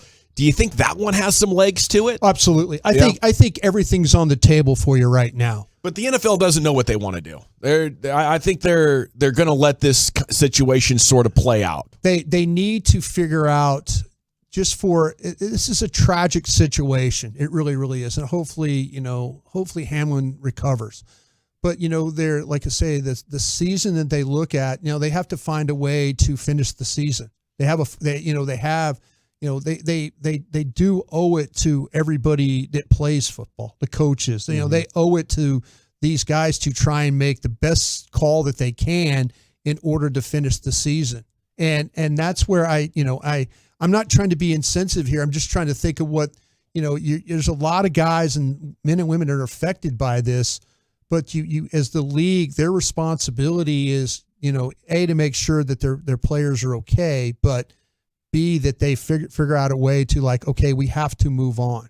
We have to move on with the season here, and whatever its pandemic plan or move the Super Bowl back, because this game, it meant a lot to both teams as far as seeding, and both teams had beaten Kansas City, who is currently the number 1 seed. Yeah, so now you're sitting there thinking, wait a minute, and I know it's not fair, but man, you need to come up with some way in order to play it out to where everybody at least has a chance. Well, Jeremy Fowler, ESPN, tweeting out about an hour ago, he says, the sense I get after asking around is the Bills would be surprised if the game resumes at all, and there's just no clean way to do it. Buffalo's focused solely on Hamlin right now. So absolutely, it feels like a one-sided report of that's Sure. what he's getting from the Buffalo side of things, which makes sense. They're still in the emotional moment of it all. Yeah. And I don't know how much say the teams actually get in this. Does the NFL just completely dictate it, or can the teams just decide themselves, hey, we'll do a coin flip, or we'll do some rock, paper, scissors, or my best Madden guy versus your best Madden guy? I just feel like that there was things that they had to figure out during the pandemic, that if they lost games, how were they going to make up for the games? And they didn't lose any games. They didn't lose any games. And they figured out playing on Tuesdays and Wednesdays or whatever. That's kind of where I think they're at. I think everything. But isn't the difference now they were always able to get ahead of it with those things and rescheduling, and this just dropped on them? I think there's the league always has plans. They have contingency plans for what happened at 9/11. What happened if you do have medical, what if you have games that were moved because of forest fires? We had a game that recently was moved because of a winter storm. The league has to have plans in place. There has to be a plan in place. What if we have a catastrophe? Yeah. Where a player does perish on a field? How do we play the game the next week? In 1963, when John Kennedy was assassinated, Pete Rozelle had to make a determination: do you play the games or not? While the nation was mourning his loss. And you can't really have any rules going in because you don't know what the whole context is going to be. You kind of got to play it like day to day, hour to hour, and see what makes the most sense and what people are ready for. Yeah, it's not the best thing in the world to talk about right now, but I guarantee up in New York right now, they are figuring out how to play the Cincinnati and Buffalo game. No, you're absolutely right. And Ryan Clark, I thought, did an incredible job last night on ESPN, and he even said it, like, as a player, you're never going to be ready to play that next game emotionally after going through something like that, seeing your brother, your teammate have that happen. Yeah. But at some point, you're going to have to go back out there and play. Yeah. But no matter when that game is scheduled, or if they just go out and play again next week, week 18 on Sunday, they're not going to be ready for it. It's just going to have to you go ahead and eventually you'll just get back on and schedule things as normal. The thing that will help everybody around the league, and especially the Buffalo Bills, if in fact the next 2 days or next 72 hours we get some really positive news about his condition. Amen. I think the league. I think the league was waiting for last night. How many times have we seen? And yesterday it happened in the LSU Purdue game. They had a player taken off the field on a stretcher with a neck brace and all that, and then we get at the hospital. They keep playing, and then we get he has all his extremities. Everything's moving. Yeah, and now everybody takes that big. Oh, okay. I think if the league, I think it would help all these teams and everybody in the league and everybody around the nation that if Hamlin, with the next 72 hours, were to get some type of positive, information getting out, and then everybody then it's like, okay, our brother's good. Let's go on and play. 214 pointing out lacrosse has started mandating chest protectors that have a metal breastplate. There you go. And, obviously you can really whip that ball in lacrosse. You can. In hockey, there are harder balls. But I think, maybe, football could look at something like that as well to provide more protection in the unlikely event. Even if it only happens once every 50 or 60 years, it doesn't hurt at all to include something at a small cost. And what happens is, if you look at if you go into an NFL locker room or any locker room, you look at defensive backs' pads compared to wide receivers' pads, compared to offensive linemen's pads, compared to defensive linemen's pads. They're all different. They're all different in the way that they're and what are players trying to do? Wear less and less pads. Right. Yeah. Look at players' knee pads. Look at their thigh pads. It's like little looks like little crackers. Barely a pad. Yeah, it's like a saltine cracker looking pad. I'm more of a Red Sky Broadus, but I do respect the saltine. But I was thinking square, not round. Cheez-Its. Not round. Oh, okay. I was thinking square. I was thinking square. Fair enough. Covers more. The round probably doesn't cover enough. So maybe the kicker wears the round one, right? Kicker wears no pads. No pads. No pads. Do they even need a face mask, these kickers? One bar would be sufficient. The Morton Anderson? Bring back the one bar for the kicker. I'd love that. If both teams have a meaningless game week 18, cancel the game, replace it with Bills-Bengals. That's a big if because they don't have a meaningless game. We talked about that getting ready for the show. Unfortunately, neither team does. New England's still in the hunt, and they play the Bills. They play the Bills. Yeah. Yeah, I think the only way for me that it makes sense to get the game in is if you take out that bye between the conference championship and the Super Bowl. Yeah. No question. And then you're just making the entire league reschedule what's going on for the final 2 weeks, and that's fine. I think that's they're fine. used to that. And everybody will then just get an additional week off before the playoffs. See, that's the thing. I don't think that there'll be too much complaining about that. I don't think so. Yeah, I'll be complaining because that means Jalen Hurts' shoulder gets to heal. Well, so does week. Tyler Biadish's ankle, so it benefits the Cowboys. I'd much rather Biadish be out and Jalen Hurts be banged up. I think the league really likes that build up to the Super Bowl. I don't ever the logistics they have to go through. It's hard to team clinches on a Sunday, championship Sunday. Then next thing you know, Monday you're on a plane to go in to play for the Super Bowl. That's kind of one of those things that in having to participate in the Super Bowl logistically, there is so much that goes on just to getting your team there. And I don't imagine the league or the owner partners are going to be the ones sacrificing here. They're not going to be the one that has to bite the bullet to make this clean. Maybe it should be the players on the field last night who decided they didn't want to play. Maybe they should be the ones who take the sacrifice of making this all work together. All right. I mean, there's a lot of things that go into it, and there's no perfect answer. All righty. Mavs win against Houston, but barely. Offense was off. Defense was giving up way too many layups, but they did end the game on a 12-2 run. They got the dub. Luka had 39 points. Broadus, I think you were 4 points away from nailing his line perfectly. I was. He called 43, 12, and 8 last night. He's on a streak. We were doing like a line prediction because of his insane numbers, and he almost hit the line perfectly in the 6 o'clock hour or 5 o'clock hour last night. He nailed the Cowboys score. Thank you for remembering that. That was cool. Yeah, I was watching it come down. I was telling you what, though, and I just like the way the Mavs finished last night. I really, really do. I mean, I know the game was close, but Dinwiddie hitting that shot, I mean, what a great job of getting enough separation there to get the shot off, though. And the Mavs defensively did what they had to do at the end. Luke at the free throw line. There you the go. Mavericks are much like your LSU Tigers, man. They got a bunch of finishers on that squad. Go Tigers. Not always. Not always. Okay, Chief, we got a sports hodgepodge coming up next. What are we going to be talking about? Yeah, it's going to feature a legendary coaching tactic from a division rival next right here on The Fan. He brings the energy to your hump day morning.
Welcome back, Nation. We have the G-Bag of the day coming up here in about 8 minutes or so.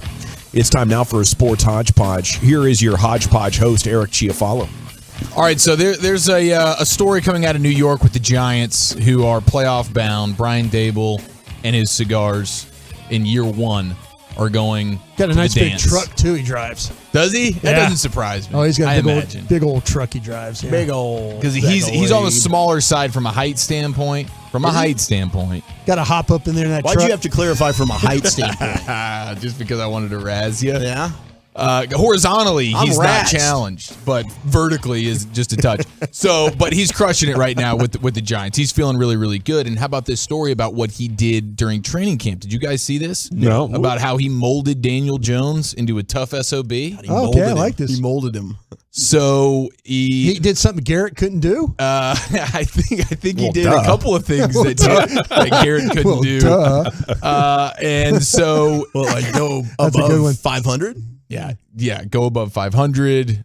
I guess get anywhere around the playoffs, even have a puncher's chance in the month of December for the playoffs. Sure. A litany of other things. But he wanted to test the mental toughness of Daniel Jones. So what you'll remember is in the offseason, they declined the 5th-year option for Daniel Jones. So it's like, okay, we're not really committing to you at all. We're going to keep you for this first year of this new regime, and then we'll kind of see what happens after that. But we're also going to bring in veteran Tyrod Taylor for added insurance here at our quarterback spot. So Dable knew what he wanted to do, and he wanted to test Daniel Jones's mental toughness. So when training camp began, he devised a plan, as the writer writes in the Go Long news article in New York. And it says, as one source close to the coach explained, Dable purposefully structured practice for Daniel Jones to fail and for Tyrod Taylor to succeed. Quote, he wanted Daniel Jones to deal with the adversity. He wanted to see how he dealt with it on a daily basis, and he passed it with flying colors. So I know he loves Daniel Jones now. He loves Daniel Jones. He absolutely loves him. So this is how he did it. Practices are always scripted in training camp. We know this, but Dable would tell defensive coordinator Wink Martindale which plays he'd be running when Jones was in the game. And he had Martindale call defensive plays that would intentionally work. And when Tyrod Taylor entered, he would do the exact opposite. Plays were scripted on both sides to set him up for success. Daniel Jones apparently did not flinch, and Dable was since thrilled. Well, that would be the moment that I instantly start calling BS if I'm Daniel Jones. So props to him for passing the test, I guess. Yeah. But I'd be like, Coach, what are we doing here, buddy? Right. Yeah. Every play, these guys it's like they know what plays we're running. And Yeah. it's because they absolutely This did. isn't fair, Coach. Yeah. But I didn't know, Broadus, if you had ever heard of something like this.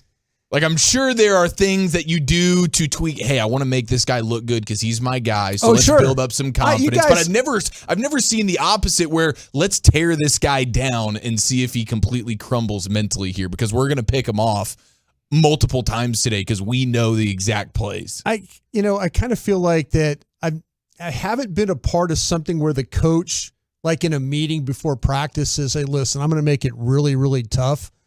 But it doesn't surprise me, because we've talked about this with scouts and stuff before, that you like a player so much that you're like, you time him like at 39 yards and not really at 40. Yeah. 4.7 guys running a 4.5 today. Yeah. You're like, this guy ran a 4.52 for me, guys. I don't know what this 4.78 you got working here. This guy's a football player. The rest of you are clown. That you'll do things to like manipulate.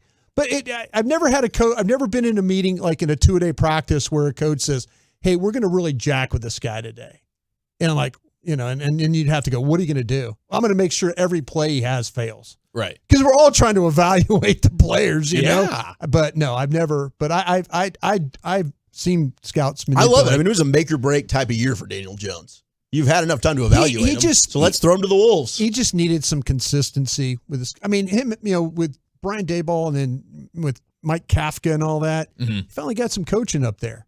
Finally got some guys that are going to look out for him and give him an opportunity to have some success. I just want to go on the record of saying he still sucks. Daniel Jones. Daniel Jones? Yeah. I like that take. Yeah. Anybody else want to co-sign that? Yeah.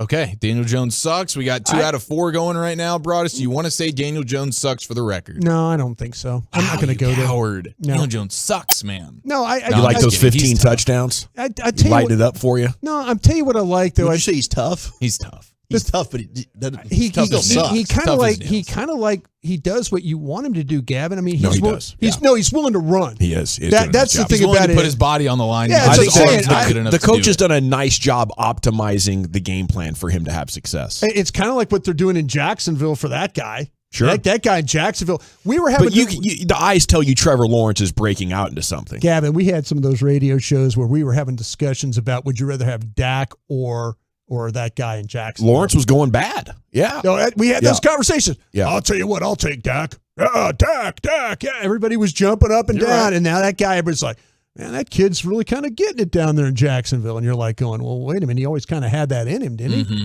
You know? Yeah, but we did. We had those shows. So let's not lie to ourselves. Okay. We were comparing, like, who would you rather have? Agree with you there. But for the record, you're team Daniel Jones here. I've kind of been.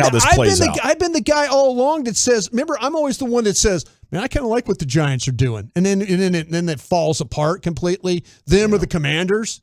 I think they've got better coaching. I think they got a real general manager. They got rid of the guy I've known all my life. Now they just need a quarterback.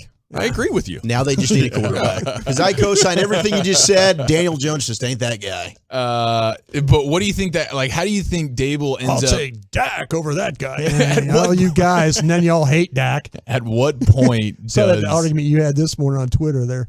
Oh, did we have? I was trying to come to my defense. Were the Dak asses coming after you? I didn't see it. Yeah. Or the Dak heads? We're making it personal. You know, you can have a discussion. That's what everyone does when it comes that's to what I'm saying. You know, with Twitter, don't make it personal. If somebody has an opinion, it's fine. You don't have to agree with it. Don't make it personal. Don't you're an asshole. You know, I probably can't say it's that. Just bleep hole. Just bleep hole. We'll save you there. I got Lucius you. Was you're a bleep hole there. Sorry, Lucius. Welcome back, Lucius. Happy New Year. Lucius, I'm sorry. I didn't mean to do that. I didn't mean to do that. I knew better than that. Lucius was at the ready. Wow, first dump of the year. Like the odds were, we hit that pretty early. It kind of got me tingly. I know, it fired me up. All I know is I said it kind of softly, and Lucius had his hand going that direction. He knew it was happening. I'm a little concerned that I didn't flinch. Yeah, I was so comfortable with it. I was like, oh, wait a minute. But anyway, but like you say, don't make it. If you disagree with us, fine. Yeah, but don't make it personal. People can't help but make it personal. If I just whisper the cuss word. I did. Okay. I tried to think. No, I can tell you. Have you ever said a word you weren't sure would make it or not? Yeah, I just did. I just did. Bobby pulled me off sides one night. It was not good. I learned that. I just did. Yeah. So did Jared Sandler's armpits one night. No, but I knew I couldn't say that word. That's true. You just got caught up. But I do wonder how that conversation went. Will Dable ends up spilling the beans to Daniel Jones? Like, hey, big sigh of relief here. You don't actually suck that bad, bro. Yeah, like you can feel good here. We've made you functional. We believed you for the entire month of August. He's functional, and now he won. He got him into the playoffs. Now you're making it personal. What we had to do was explain to him, hey, you know those passes where you really shouldn't throw them, and don't do that. Run every time you get that feeling. Run. Yeah. And now he's doubled his rushing yards and cut his picks in half. He looks so Fixed good. him. I'll tell you what. We are. I might buy you lunch if you can name me some of their receivers. If you could name one Giants receiver, Broadus is ready to get you one of those Jersey mics. Yeah. Well, one that plays, right? He named one. He named one. All right, lunch for all of us, Broadus. He gave me that look like, that kind of, let me think about this one. Galladay. If you could name one other single Giants receiver, I might give you $100. Oh, check your phone, Gavin. Well, he's looking. I got the guy they traded to Kansas City. Otherwise, I'd be on it. It's time now for the G bag of the day. Here's Lucius Alexander. Richie James.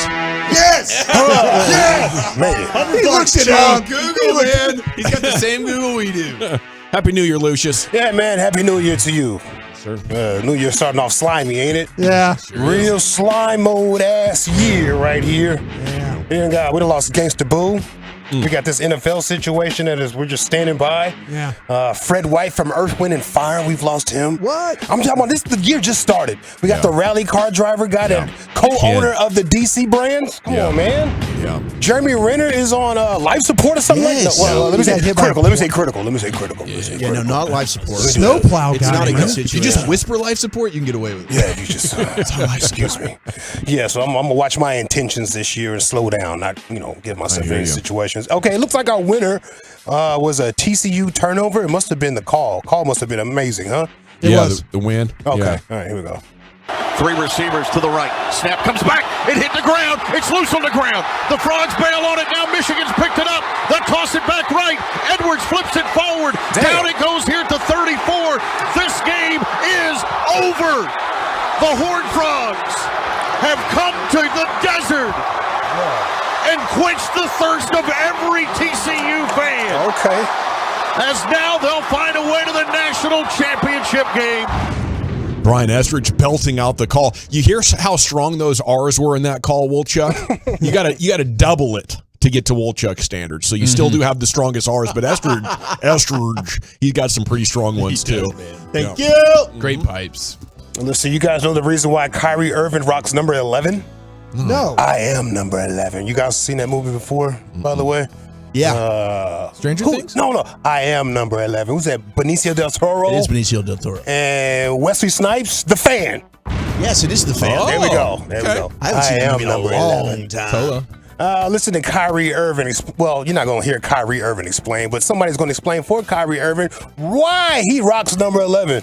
How about this for Kyrie, the reason that he wears number 11? It's a huge significance in his life. He has multiple reasons. He was born at 111. His dad wore number 11 when he played college ball at Boston University. Kyrie Irving is exactly 11 letters long. Even the letter K is the 11th letter of the alphabet. And after playing a total of 11 games at Duke due to injury, he was drafted pick 1 of round 1 in 2011. He even scored his 11,000th point on the 11th of March. No. Dude. Yes. Wow. I am number 11. Yeah, No doubt. he is number 11. For I thought real. it was because of the two L's next to each other in Illuminati. Talk about scoregami. You should have seen the goofy ass look Eric had on his face when he delivered that joke. He's so proud of himself. He was so proud of that I am joke. so proud, and I'm wearing this face. I hate mirrors right now, Lucius. Looking at the fan cam right now is painful for me. Whatever, dude. I was looking at the potential bet payoffs because I have to get one here before the end of today's show. Thanks to And I was Gardner Minshew. I was thinking about the two-phase, but then after seeing you, I was like, hell no.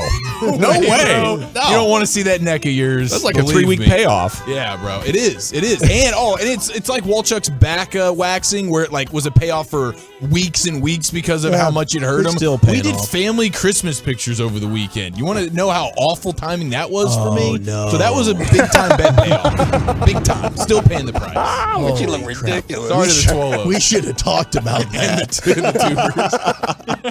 I'm sorry, man. It's hard to hear. It's tough, bro. Did you keep the two-face look, or did you fully shave before that? I fully shaved. You But should that have would have kept been the a look. good bit. Yeah, it would have been funny.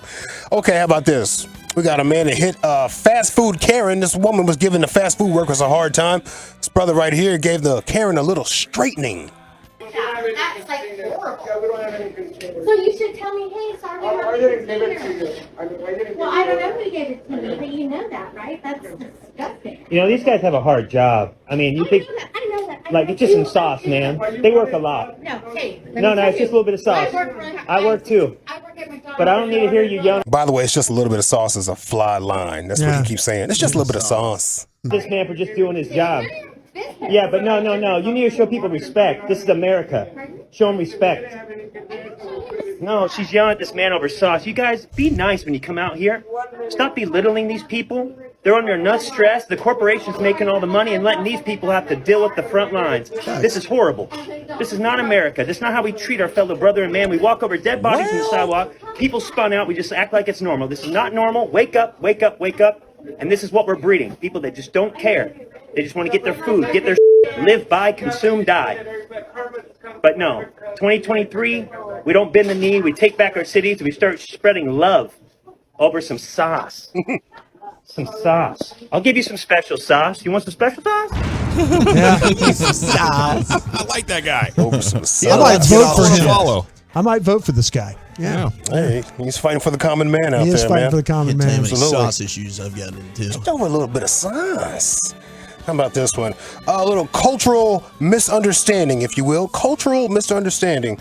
We had an N-word dropped on an NFL field. Can't do that. That's against the rules, man. Former Tennessee Titan linebacker Darren Bates got flagged for a little cultural misunderstanding. Only one person gave me up. Sarah Thomas. She threw a flag on me for saying, good shit. Yeah. I'm just like, oh, yeah, I'm seeing a flag. That might be on us, but it ain't on me. It's preseason, too, so I'm like, I need this. About to go to the sideline, and referee come on, unsportsmanlike conduct, 53, defense. I said, what the? What I do? Coach, he said the N-word. Bitch, you finna get me cut, because I said good.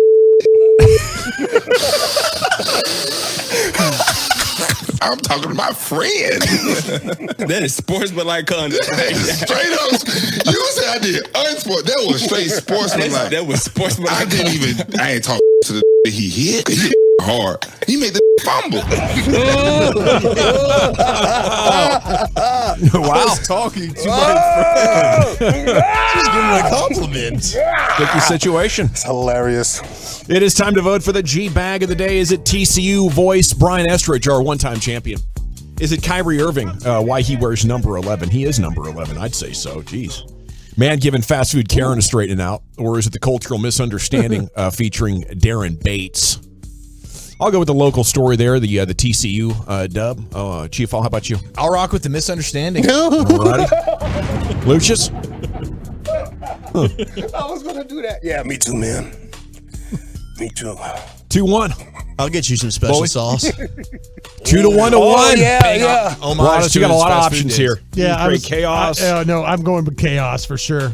I'm going with the cultural misunderstanding. By a score of 3-1. And your new G Bag of the Day champion is a cultural misunderstanding featuring Darren Bates, former Tennessee player. Okay, when we come back. To get me cut. I needed this. It's preseason. it's time for Krusty's Corner, Brian. Where are we going with that? I'll tell you what, I have got some really good Cowboy questions for my guys. We'll get into those next. Coming up Wednesday morning on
place to be for Cowboys coverage is 105.3 The Fan.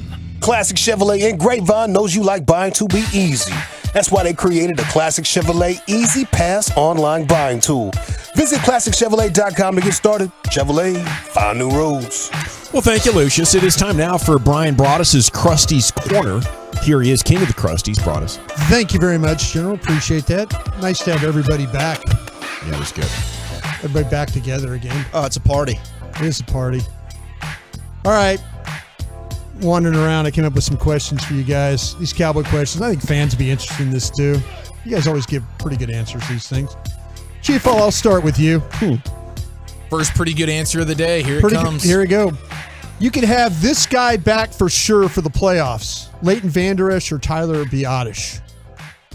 You can have this guy back for sure for the playoffs. Leighton Vander Esch or Tyler Biadasz. Wow, bro. That's a good one.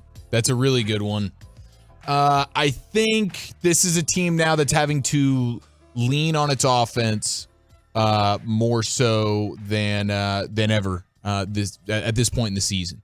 So with that being said, I want as many of my horses offensively as possible, and so I will take Biadasz. But gosh dang it, that's a tough one.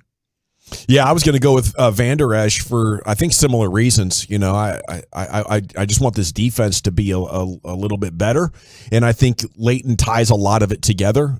His coverage, you know, the assignments. There are many things with this defense that I think improve with LVE back on the field, and it's been unsettling at times. You know, my faith in them getting stops in key situations has never been as low as it is right now throughout this entire season. I think it is Leighton. Obviously, you'd like both, but I think Leighton's the answer. I think we've just seen a massive decline without him in there. I know you were mentioning how much he helps Damone Clark, but in the run game, yeah. I mean, Leighton Vander Esch has just been so important for that defense, and you at least have some options without Tyler Biadasz, such as moving McGovern back. We'll see the practice window opening up for Farniak, and maybe he can get in there and is an option for you. So I'd go LVE. I think I'd go Leighton Vander Esch too. I think you're going to need him on defense. The offense, you can shuffle some guys around. We'll see how that plays. But, man, I kind of feel like you'll be okay there. It's the defense. You're going to need that linebacker there, especially if you're going to have to, you know, teams are going to try and run the ball. You know, and I think it, like I said yesterday, I think it helps Clark. Were those three pretty good answers, or did anybody venture into fully good? No, those were all good answers. Or the opposite, maybe. Those were all good answers. Gavin, I'll start with you on this one. Okay. Then. Has T.Y. Hilton already shown you enough to take snaps away from Michael Gallup? Oh, wow. Yeah, I think he has. Yeah, we're seeing what a veteran, dependable, highly talented wide receiver can do, and yeah, they're missing that. So I want all three of them on the field. But yeah, I think for some situations, and maybe a lot of situations, maybe T.Y. Hilton should be the guy instead of Gallup. Yeah, I mean, Gallup's had moments, but still, comeback trail. I think we're looking for next year to get full Michael Gallup back. This is like an 80, 85% of them, and T.Y. Hilton looks, you know, to be the better player right now. Chief? I still think are you taking, how many snaps are you talking about where you're running two receivers out there? I mean, for the most part, I need three receivers. Sure. So okay, but I'm saying, do you want to keep Noah Brown out there then? No, I don't. I want Michael Gallup on the field with T.Y. Hilton and with CeeDee Lamb as much as humanly possible. That's kind of where I'm at. T.Y. Hilton is adequately replacing Noah Brown for me. But what about when you get in that 12 though? At the end of the game, who do you want to have more snaps, Gallup or Hilton? It's going to be like 30 to 25. Yeah, I mean, I guess if you're talking about it that way, then I would probably I trust T.Y. Hilton more. So I would probably rather have T.Y. Hilton have more snaps. But I also don't know if I'm running 12, 13 personnel, am I running the ball probably more in that situation? Like, who's the better blocking wide receiver? Like, I don't know. But they need to be in 11 personnel. And when you look at the way they ran the ball outside of 11 personnel, when they tried to go 12 and 13, especially versus the Titans, went nowhere. I need you, even if you're running the ball, I need three receivers on the field at this point with the way the offense is rolling. I mean, we can get back to that conversation a little bit. I think the run game stuff will get helped with Tyron and Zach Martin getting together and the reps with them on the right side. I think the loss of Terrence Steele is why hurt him a little bit. Why this running game has not been as good. Yeah. And I don't think I think you've played some teams that won't let you run the ball. I think you've played a lot of good fronts, but if you're doing self-scouting, I think that certainly the loss of Terrence Steele has impacted why this team hasn't run the football as well. I would admit that. And I think that that combo block with Tyron and Zach Martin, I mean, there's something there. And I think that they'll remedy it. They're too good not to. But that's something that will get fixed moving along. But I think T.Y. has surpassed Michael Gallup. Just in terms of the impact plays. I mean, how little he's been on the field. And he's a third down machine. I mean, he was 3 for 3 on third downs the other night. They're calling it 3rd and Hilton now. It's 3rd and Hilton, baby. 3rd and 30. Throw it up to him. Let him go make a play. 4th down. All right, let's dial it up for T.Y. Get yourself a PI call. So, yeah, I'll take T.Y. right now. Michael Gallup's still trying to get back. I like that. I would think that, to me, what I like about T.Y. Hilton is exactly what you talked about. That threat for the big play. You know, Michael Gallup can make plays.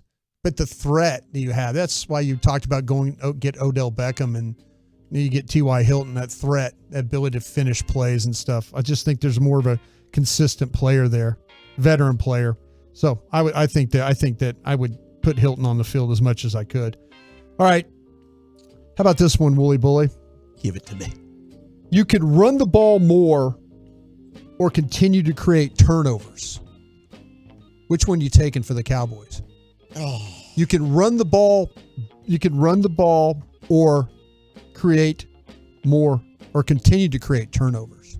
I think the run game is very important come playoff time. Turnover is always a big thing, right? And for this team, it's been their saving grace on the defensive side of the football.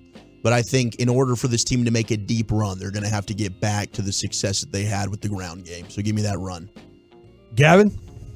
I'll take the turnovers. You know, they have not been running the ball well the last 3 weeks. Probably under 3.5 per carry. Definitely under 4 per carry over the last 3 weeks combined with your running backs. I just feel like the takeaways give you a huge opportunity to negate that. But more importantly, 34 points, 40 points, 27 points. You have not been running the ball well. You're still scoring.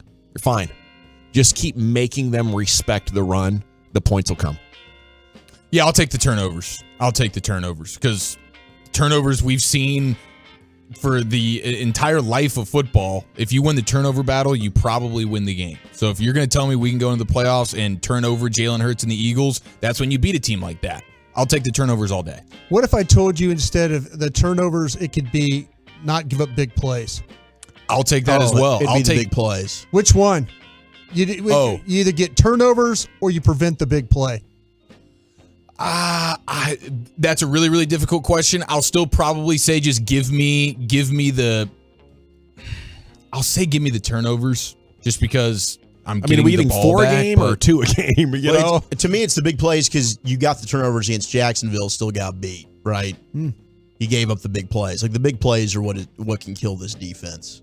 And the turnover, that's totally fair. The other side of the turnovers is what are you doing with the turnover on offense? Yeah, you get the turnover, and then you go 3 and out on the offensive side of the ball. The turnover's negated. So it's great to get them, but you got to make sure you cash in on the offensive side of the football. Yeah, and right now you got an offense that is scoring a bunch of points. So more often than not, you think they will be able to capitalize on that. But that is fair. The turnover in and of itself can be a little bit empty if in turn you do nothing with it. Whereas the big play you just gave up is hurting you every time. Like the big play always hurts you unless they end up missing a field goal after the big play or you're able to stop them in the red zone after the 50-yard play you just gave up. But for the most part, the big play is always going to hurt you. I could go either way there. Walchuk may have just convinced me with that Jags game. Hey, you got the turnovers, but you gave up the big plays and you got bleeped. You got the turnovers against Philadelphia and won. You did that game. You got the turnovers there for that, right? Yeah, and you gave up some big plays in that one. Yeah. It's one you go back and forth on. You were able to run the ball a little bit better thanks to Dak running. Yeah, I agree on that. Okay, my final question. Good question. For you. I got the... Shut up! Say it to somebody. Sorry, Mad Dog. Exactly. All right, Wooly Bully, how about this one? I'll come back with you on this one. More playoff pressure on Dan Quinn or Kellen Moore? Kellen Moore. Dan Quinn solidified. Dan Quinn will get a head coaching opportunity this offseason. Kellen Moore, boom. there's a lot of pressure on you, sir. What can you do in this postseason? Because I think all Cowboy fans, including myself, have a lot of questions about Kellen Moore. Gavin? We know what Kellen Moore is. He's an okay offensive coordinator. Needs help from his head coach often, even though his head coach doesn't want to cop to it. I think the big thing involved here for me is this defense is coming apart. And I don't think like losing Hankins and Van Der Esch and Anthony Brown should send you from only allowing 1 touchdown per game to now we can't keep anybody under 30 points. This went from like 17 points to over 30 real quick. So I think Dan Quinn needs a good finish here. He's got to tie this defense back together where you can stop the run, you can get to the quarterback, you can stop the big plays. This is like a borderline bad defense over the last month. We need to get this figured out or they ain't going anywhere in January. Yeah, I'll say it's on Kellen Moore. I mean, if they could, they would get, much like mayors give the key to the city to people. Yeah. Jerry wants to give the key to the Star or key to Frisco to Dan Quinn. Dan Quinn solidified. Gentlemen, thank you. I appreciate that. Thank you, Brian. There it is, Krusty's Corner every afternoon at 2:40. Breakthrough confirmed for a Cowboys star. Is he now in the conversation for top 5 at his position? We have some Cowboys news coming up for you next. Here's the G-Bag Nation, the fan.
Classic Chevrolet Studios. You're rolling with the G-Bag Nation on 105.3 The Fan. Welcome to the Nation. Okay, hour 2 of the Nation. The topic, breakthrough confirmed for the Cowboys' number 1 wide receiver here. What exactly are we looking at? Let's put this picture in the appropriate frame. General at your service. There's Brian Broaddus. Lucius Alexander is in the Pimp Cup Master Control. Wolchuk and Chiafalo and Carter Freeman. We are all, the half dozen of us, back together here for the first time in 2023, and thanks for making us part of your day. I was on holiday for 3 games. 3 games, yes. I missed. Okay. And you know the other thing that those 3 games have in common for the Cowboys, is they were 3 in a row 100-yard games for CeeDee Lamb. Damn right. At the beginning of the season, we spent like half the season talking about, well, when was his last 100-yard game? And you got to go back to, what was it, Minnesota in 2021 or something crazy like that. I was comfortable before Christmas, before I left, saying he had joined the ranks of maybe the top 10 or best 12 wide receivers. But with production like this, what do you attribute it to, number one? But he now is heading for the conversation in the top 5 wide receivers in the game of football with production like we've seen over the last 3 games. I mean, and we've seen some stupid catches, some stupid halves of football where has like 9 catches at half, things like this. So, I mean, here's my top 6, and I'm fairly comfortable saying CeeDee's not going to crack this year, but maybe at some point next year, if this is a breakout and then a follow-through. Jamar Chase, Justin Jefferson, Cooper Kupp, Tyreek Hill, Devontae Adams, Stephon Diggs. Those are my top 6 wide receivers. I don't think CeeDee's in that group right now. I think he's like with A.J. Brown and Jalen Waddle and looking to join that Elite 6, but what do you guys think about this breakout, his place among the best wide receivers in the game right now? I mean, it's a conversation to be had this year. He's played like a top 5 receiver, which is kind of shocking. When you initially kind of teased this, I was thinking there's no way that he's going to we can even really have this debate that he's in the top 5. But he's 4th in catches. He's 3rd in yards. And touchdown. I mean, he's 3rd in 20-plus yard catches down the field. He's balling. He's got 8 touchdowns on the year. I mean, every statistical category, he's near the top. The touchdowns are where there's the fall off, right? So your leader is Adams with 14. Then you got Brown with 11, who's got the second most, and then Diggs with 10. But, yeah, I'm with you. I'd put all 6 of those guys ahead of CeeDee Lamb, but he's definitely entered the top 10. Yeah. Yeah, and you got to think Lamb probably has at least 1, if not 2 or 3 more had Dak played all season in terms of touchdowns. Absolutely. Like that's something that has to be factored in as well, where for the first month plus of the season, you're dealing with a quarterback that was doing an admirable job, but not in the way that top flight quarterbacks like a Dak Prescott is going to do to enhance these numbers. So just to be fair there. But yes, CeeDee Lamb has been a super stud. And one of the things that you love about CeeDee Lamb is the versatility that he brings in terms of not knowing where he's going to line up. And I know a lot of these other top flight receivers have that as well, but CeeDee Lamb, at least coming into this past week's game, you're talking about first in big plays from the slot. From the slot position, hey, first in big plays, second in first downs, third in total receiving yards out of the slot, but he also plays on the outside as well.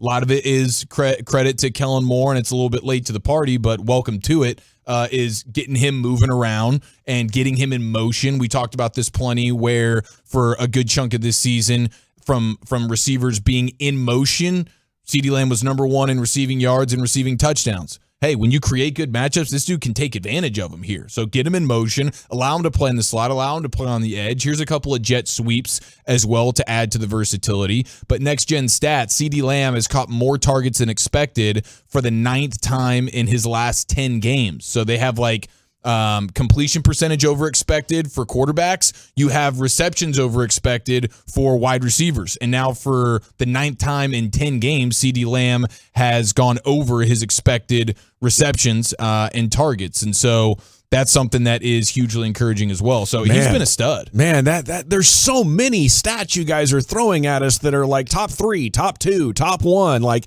I don't know. Like the text says, "What about Mike Evans?" And I'm like, "Oh yeah, you're right. I guess I should have my top 7 wide receivers." Well, that's Mike the Evans problem. is amazing. We're in the golden age of receivers. No, there's tons of good receivers, but the issue with Mike Evans is, he just had a 3-touchdown game, but how consistent is that? I think CeeDee Lamb's body of work is more consistent than Mike Evans is week in and week out right now at the stage in both of their careers. Mike Evans has just had such an amazing career, and maybe he's past his prime. Right, but I'm giving him a huge body of work. 100%. But yeah. I mean, are we talking right now, or are we going resume? So, I mean, right now, today, I think CeeDee Lamb is kind of surpassing Mike Evans. And Brian, I think another area is yards after catch. That is somewhere that he excelled at Oklahoma. Yeah. That was a special area in his game. He's 8th in the NFL among wide receivers in yards after reception this year. And that was something that I think he struggled at, being able to break tackles and make sure he's able to extend plays and be explosive. He's been fantastic in that area this year. Yeah, I think the thing with Mike Evans is 68% of the time CeeDee Lamb is going to catch the ball. Mike Evans is right around 60. So when you start to talk about targets and receptions and stuff like that, another big thing that puts CeeDee in all the great numbers you guys are mentioning, he's top 5 in converting third downs or and making receptions turn into first downs. Yeah. So that's something when you start to talk about clutch with your receivers. So of all the guys, I mean, the targets, he was on a pace for a huge number of targets. But if you look at the targets around the top guys you were talking about, it's all very similar. Hill at Miami's killing everybody on targets right now. But when I'm looking at how many times is this guy going to catch the ball? How many times is he going to get me a first down? He's right in the mix with all those guys that you're talking about. The guy we're forgetting probably, DeAndre Hopkins, who got texted in. And DeAndre Hopkins, who was suspended he missed this 6 year. games, right? Hopkins is still special. Yeah.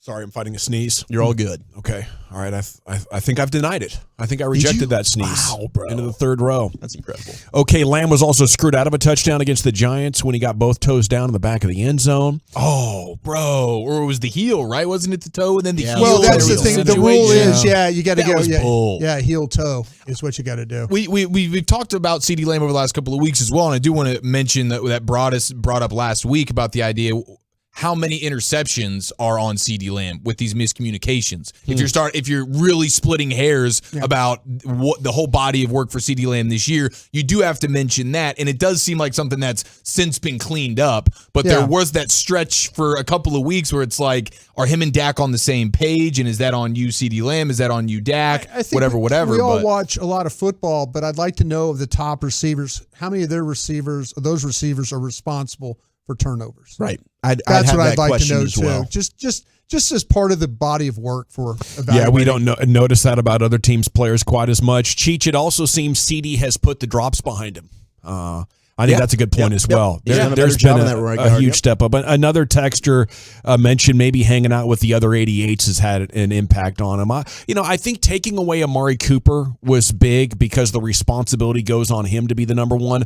I think the struggles of early in the season, but also since the Cowboys drafted him, or for some people even before the Cowboys drafted him, we've always heard about his work ethic and his perfectionism. And if something's not working, he's going to obsess and work around it until he produces. And it's not that common anymore that receivers are taking into their third year before they have a breakout into legit stardom. So I was starting to get worried, but I did have faith that the talent was still there. And now that we're seeing it, I think, you go into the next level of the conversation, which is how do you approach this contract if you're the Cowboys? He's going to be eligible for a new one coming up in March. And I find this fascinating because two different teams this past offseason decided the price at wide receiver got too high.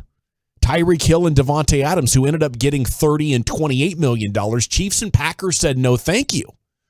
So if teams like that are going to say no thank you, and we know how the Cowboys negotiate these deals, maybe we should be getting ready for like 2 years of battling this thing out. The market value says put Lamb around 26, 27 million bucks. If I'm the Cowboys, I just go in and talk to his agent and say, let's get this done. He's not the best. He's, at least worth 25 million. How about we call it 27.5, 28? Let's just flush the next 2 years of this playing out in the media. The thing is, it makes sense to me, but the Cowboys don't mind the negotiations. I think they kind of like it. Jerry lives for it. Yeah. So I don't think it's how they're going to play it out, but that's what's fair, right? What's fair is about 27 or 28 million bucks over a 5-year deal with 3 or 4 years guaranteed. Yeah, and it is fair to say when you talk about the idea that you are in the golden age of wide receivers, you know that you can consistently find good, young, cheap labor at the wide receiver position in the draft all the time. Yeah, Brian, we've watched a lot already. Yeah, this is a pretty damn good class. And we've been saying that now for the last, 2 or 3 drafts where it's like 3 or 4, dominant receiver class. Since Gallup came in. That's where the sport has gone. And so all your best athletes, if they're not playing quarterback, it's not running back anymore. Let's just go be a receiver and we'll be a beast that way. So that is going to be a negotiating tactic for sure. But if you feel like you got a bona fide top 5 to top 8 receiver in the sport, is it worth paying top flight guys? Like, yeah, I can go get solid players, but isn't it nice to have a bona fide beast? And if that's what you deem CeeDee Lamb to be, then there is a discussion to be had. Well, here. and from a Cowboys standpoint, where that's their MO, right? They draft, they develop, they want to keep. He's 88. Yeah, you don't let that guy go. Cowboys are all about that. They're going to want to keep CeeDee Lamb. They want to keep him to be a Dallas Cowboy, but there certainly are a lot of guys this year that if you're interested in adding another wide receiver, and they might need a second option, there's some good options for you. Yeah, I think you do both, but that's really interesting because if Devontae Adams isn't worth 28 or Tyreek Hill isn't worth 30, where do you go with CeeDee Lamb? All older guys, too, by the way. Those guys are all 29, 30, 31 years old. And who's to say they're not worth it? Because Miami will tell you Tyreek Hill's worth it. And the Vegas Raiders right now, I guess I don't know what they would say. But Kansas City's still in position to be the number 1 seed. The Packers have won 4 in a row and have figured it out with Christian Watson. Took them a while, but you have 2 GOAT quarterbacks. It helps when you have GOAT quarterbacks. And I think the Packers did want Devontae Adams. He just didn't want to be in Green Bay. Yeah, and that's another fair point as well. And do you say, okay, I want one of these super beast bona fide studs, and then I'm not paying the Gallups. Yeah. I'm not giving the money to the Gallups. I'll pay you if I think you're top 5, top 10. I want my number 1, and then I'll just rotate through 2s, 3s, and 4s all the time with cheap labor, and I'm not giving you Michael Gallup that random contract, that kind of thing. I like that. You need that number 1 to dictate the coverages, get you double coverage, absolutely, open things up for other guys. Okay, what do you got, Brian? Well, I'm just kind of looking at these receivers in that draft class too, because now CD came out. And then you got Justin Jefferson in that draft class too. Sure. So all of a sudden now, are you dealing with teams that are teams going to beat you to sign in their guys, and then you're going to have to spend more money? Yeah, getting the. I mean, probably I the think, only I think, one, though. I Don't think. You think? What's that? Is Jefferson the only one? Chase. Where's Chase? Is Chase a year later? Chase is a year later. Okay, but that's what I'm saying. They're all kind of in that same. You're right. So if you wait a year and you're going into year 5 now, Chase could get done. And it always behooves you, to your point, Gavin, to be a year ahead of it. I do think there are numbers at positions where it's like, okay, this is now taking away from our chances of winning the Super Bowl. Even if they're the best players, even if the market says the last 3 guys at this position that were this good got this. There is a law of diminishing return where you're hurting your chances at the Super Bowl, and it'd be much better to spread that money over like 6 guys about as good as Jaron Kearse instead of 1 guy as good as CeeDee Lamb. And that's the economics of team building that you want the Cowboys to be all over. So looking at the team building aspect of this, who else did you get in that draft class? Trayvon Diggs. Yeah. You're going to have to pay Trayvon Diggs, and his contract's going to be up a year sooner than CeeDee's is because you don't have a 5th-year option on Diggs because he was a 2nd-round pick. Oh, that's a good point. And what's harder to get, a legit cornerback or another wide receiver? Corner for sure. Yeah, corner is, there's only like 15 good ones. I mean, those are 2 guys you need to keep. No doubt about it. But from the Cowboys standpoint, who do you want to get done first? Okay, so the other thing, is there correlation or causation? This is my final branch on this topic tree. CeeDee Lamb erupting here in the second half of the season. Dak, I'm going to remain aggressive, right? Are these the things? Like, can you get this level of production without the interceptions? That has to be the goal over the next couple of years between these two guys, right? Yeah, I think that's certainly the goal, and I think it's achievable. You're not going to just go through games consistently without any interceptions, but the multiple in these games, I think you absolutely can reduce it. And we've seen, if you go pick apart all these interceptions, how many of them are just kind of fluky that you wouldn't really predict moving forward. I still trust Dak to ultimately not be a league leader in these interception categories. I feel like these last however many weeks are more of an outlier than anything. I agree, and you've seen him get it figured out in games, which is what's maddening about it. You know, he has the issue where he just isn't able to elevate that ball ahead of Josh Sweat against Philadelphia, and then he just plays out of his mind the remainder of that football game. You don't have another turnover. But then you have the fluky Hendershot bounce off interception against Tennessee, and then he comes back and has the force behind Dalton Schultz interception against the Titans. So, I mean, there is some Jekyll and Hyde going on, but overall, I think Dak's playing really high-level football for you. I was just going through again, just looking while you guys were talking. Judy is up for a contract at that time. Jefferson, Lamb, T. Higgins is up. Okay. And then Evans' contract in Tampa voids in 2024. So he might be a guy that's in the middle of all this stuff too. Nice. All righty. Thank you, sir. And thank you, gentlemen, for the conversation. It is the G-Bag Nation, 105.3 The Fan. And when we come back, it is going to be time for a rim session, I believe, led by Eric Chiafalo. Where are we heading with this basketball stuff, dude? We got a ton of stuff to get to, but what if I told you that Luka was not number one in this particular category? That's next.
you. Time for a little bit of a rim session here with your host, Eric Chiafalo. Here he is, Chief. Thank you very much. On a TD Tuesday, we cut the lights out. We put the kids to bed, and the G-Bag Nation is going all the way around the rim. Let it ride! Rain dance! Rain dance! I got a joint here, man. I've been saving for a special occasion. By the way, I did love over the weekend Greg Popovich saying we're going to hold Luka under 50, and of course, well, the Spurs just could not do that. 51. That was fun. And the 1-point victory? Yeah. How sweet it is. The 1-point victory was strong. Now, we all know that Luka just had a dominant month, and he, by the way, just won a few moments ago Western Conference Player of the Month. So congratulations, Luka. I think he won Player of the Week. And Porzingis won the East. It was not Porzingis. It was another guy whose name I'm not going to say. When Porzingis? I thought Porzingis won the week. Yeah. Porzingis won for the week. Okay. Okay, yeah. Because somebody else, I cannot believe, after all that we know that Luka did in the month of December, he did not lead the league in points per game during the month of December on average. He did not average the most points per game in the month of December. Was it like Donovan Mitchell? Yeah, it's Donovan insane. Mitchell scored 70 last night. Donovan Mitchell's averaging 71 points a game for the year 2023. So congratulations. And Klay Thompson's at 54 points per game on average. Yeah. That was really neat for him last night. That was cool. Did he get emotional in the press? He did. He got emotional. And he also made out with the microphone, but also gave some love to DeMar Hamlin during the presser as well. As you Donovan Mitchell. Full on French tongue kiss in the like mic? Brady and his son. Oh, wow. So it was tongue and French and all that.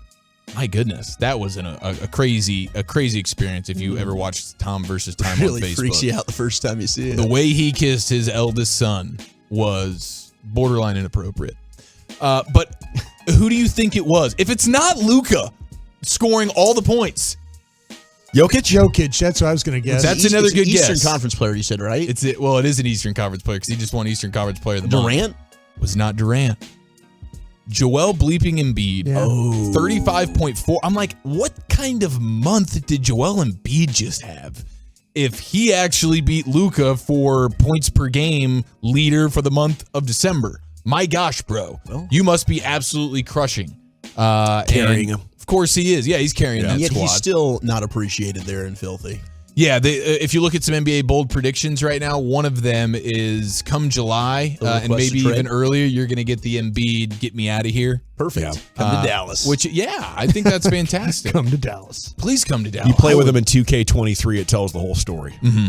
That's all you got. He's a freak of nature, man. He's a beast. It was Joel Embiid who did lead the league as points per game leader for the month of December. So congratulations. Luka was 0.4 of a point away from surpassing Joel Embiid in that particular category. Then it was Giannis, LeBron, and Shai Gilgeous-Alexander. Or is it Shea? I say Shea. Shea? Okay. Speaking of name pronunciation. You sounded you were leaking oil there. I was leaking confidence for sure. Gilgeous-Alexander. Are we a Brett Maher show or are we a Brett Maher show? Brett Maher. Because I think our fearless leader, the General Gavin Dawson, is a Maher guy. But if I go around the room, the kicker for the Dallas Cowboys is Brett Maher. The Maharati. The H and the E are silent. Okay, yeah. I wonder. Gavin makes up stuff as he's going along. Is that an Oregon thing? Yeah. Maher. I didn't know what it was. Maher. But, okay, so we are a Shai Gilgeous-Alexander show, and I guess by majority, it's Shea. Yeah, Gosh dang, Shea. I already moved. You're a Shai, though. I'm a Shy guy. Well, we're all Shays. But we have to be Shays as a You show. are a Shy guy. Dawson's a Maher guy, but we are a Maher show. You've always been a grower, not a shower. I think I'm Maher. Maher? It's Maher. Maher. Yeah. Okay, so we're eating the H still there. Yes. Okay. Faher. You're acknowledging it. Father. Father. Oh, gosh, that one was a good one. Google says it's pronounced like M-A-A-R, Mar. Like Bill Maher. Yeah. Okay. We need to get to the bottom of this, though. Call with Brad Sham. Yeah. Get Brad on. We could call Brad, which is probably Ask going Christy more directly to Ask- the We'll have source. Christy at 4. She'll know. Okay, that's a good point. That's a good Get a point. 16-pointer in here, though, for... I know. Against Oklahoma City. I was looking at that. Okay, What so the hell? rattle me off some of these game logs then. He must have just been 16. peppering 40-point games every other night. 37, 48, 35, 44, then a 22, and a 28, Yeah. 34, 31, but then we got a 53. a 38, a 39, and a 35. Crazy, bro. 35.4 points. Yeah.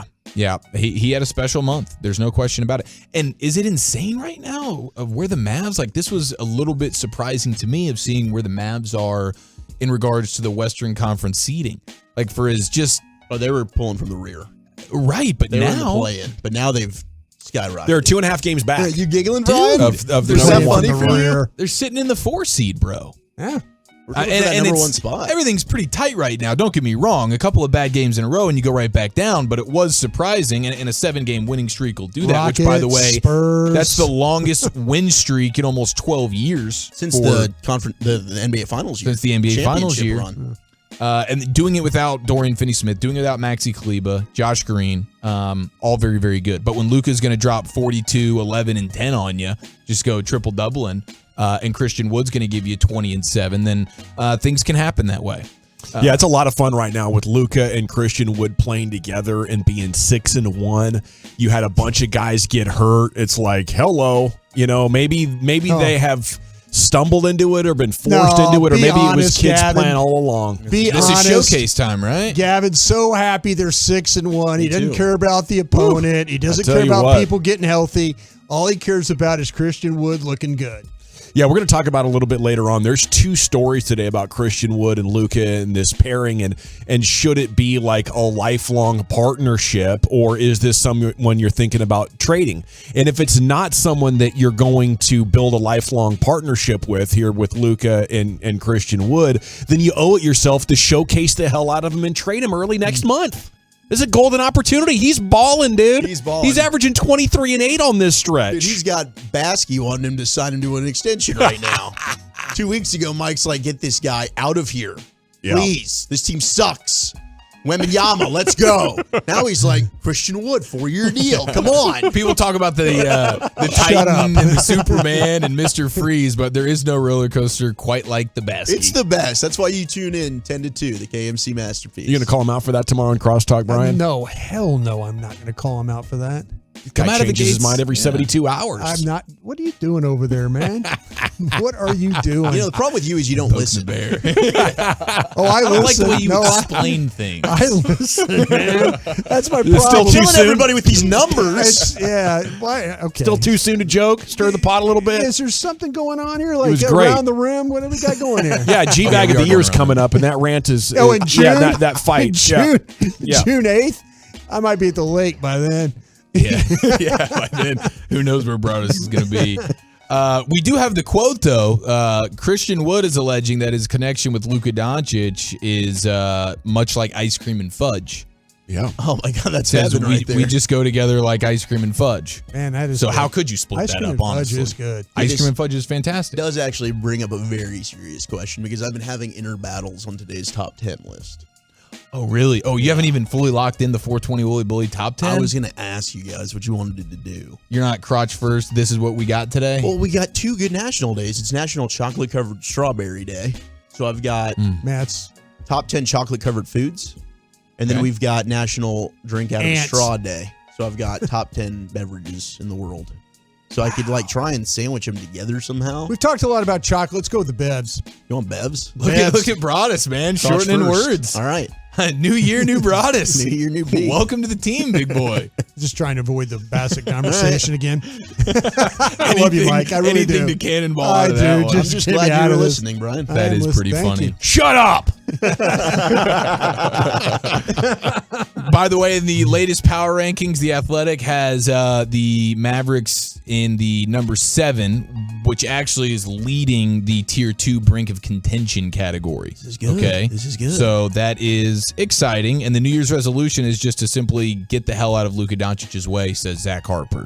Times I wonder if Dallas's heliocentric offensive system is conducive to consistent postseason success, but he's put up 228 points in his last 5 games. So he's basically saying, who cares? Just let Luka be a monster right now. He currently has the 16th highest scoring average in a season in NBA history, does Luka Doncic. Is this a heliocentric offense? It is, and it has been. He's making it look easy.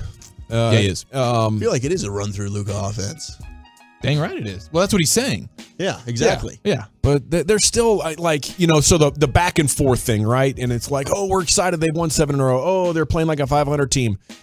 I'm pretty much just stuck right here and like they are what they are. Maybe they'll win a playoff series. They need to make trades happen.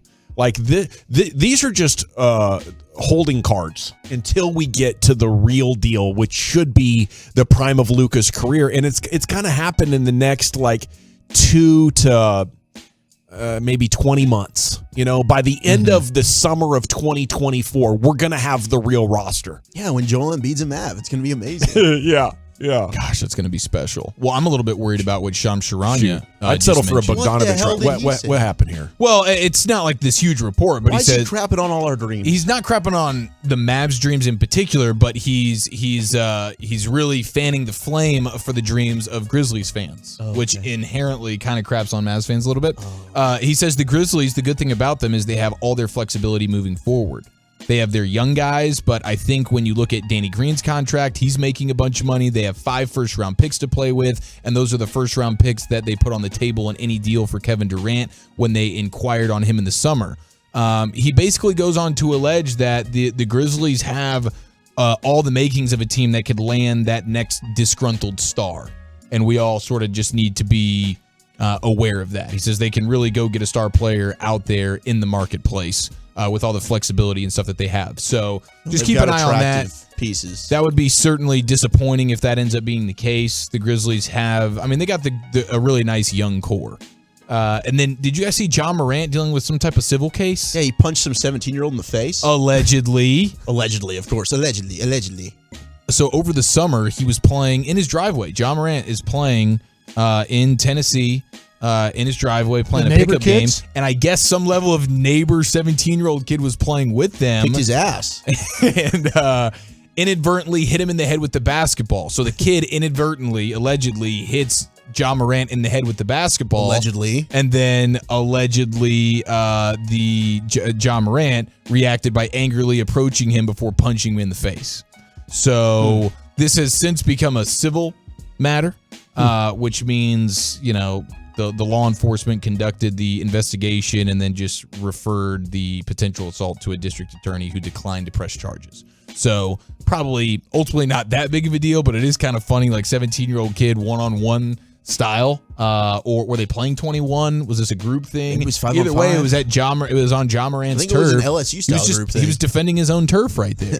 Very defensive. LSU. Yeah, I know what you're doing. Is that a bad there. time? No, it's fine. I dropped one earlier. I think it went over y'all's heads. No, I got it. You did get that one? Okay. I'm in that with you. Yeah, I think that's pretty much going to do it, though, for our rim session today. All right, there it is. A little afternoon rim session, doing some basketball there with Eric Chiafalo. Christy Scales is coming up at 4 o'clock. We'll talk to her about a number of Cowboys topics. NFL News of the Day with Zach Wolchuk's coming up next. And where are we going with that, sir? Well, we've got Jim Harbaugh rumors and Ron Rivera, no regrets, next on The Fan. It has the entire sports world locked in. Jerry Jones Show. Tolo Jerry Jones.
exclusive podcasts, video content, and much more 24/7 at 1053thefan.com. Classic Chevrolet in Grapevine knows you like buying to be easy.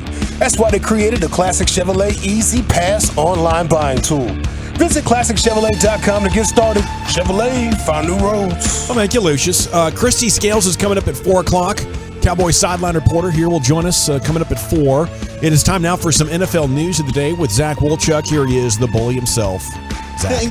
Thank you very much, Gavin. Now, we have a lot of rumors circling about Michigan head coach Jim Harbaugh. Supposedly the Broncos might be interested in him, and Jim Harbaugh might be interested in going back to the NFL if indeed he is offered a job. Now, I think we talked about this, Brian. The Colts, where he played, yes, could be an attractive option for him as well. Yeah, and actually, I think Carolina's even admitted they've talked to him. Well, there you go. Yeah, so that's where you're at right there. Would Carolina go for another college guy? But it sounds like they're in the business to do that. Well, at least that's a college guy that has had success in the NFL. He's got a proven track record. He does. Did a great job with the 49ers, then went back to college and did a great job with Michigan. And I wonder if, unfortunately losing to TCU, if you're a Michigan fan, was great for TCU and I think the DFW area, but does he feel, hey, I've done everything I can for the Michigan program? And maybe it's time. He finally beat Ohio State. Yeah. You win 2 Big Ten championships, back-to-back college football playoffs. Maybe it's time to go back. And he ran into that gauntlet that is the Hypnotoads. Yeah. Yeah, such a great shirt. What if TCU broke Michigan the same way it looked like the Mavericks broke Phoenix for a while? Just completely just crushes them. Yeah. Harbaugh's gone. Pets' heads are falling off. I kind of feel like with Jim, I kind of feel like with Jim, he's always trying to leverage his spot. I do. He's one of those guys. He knows he can get away.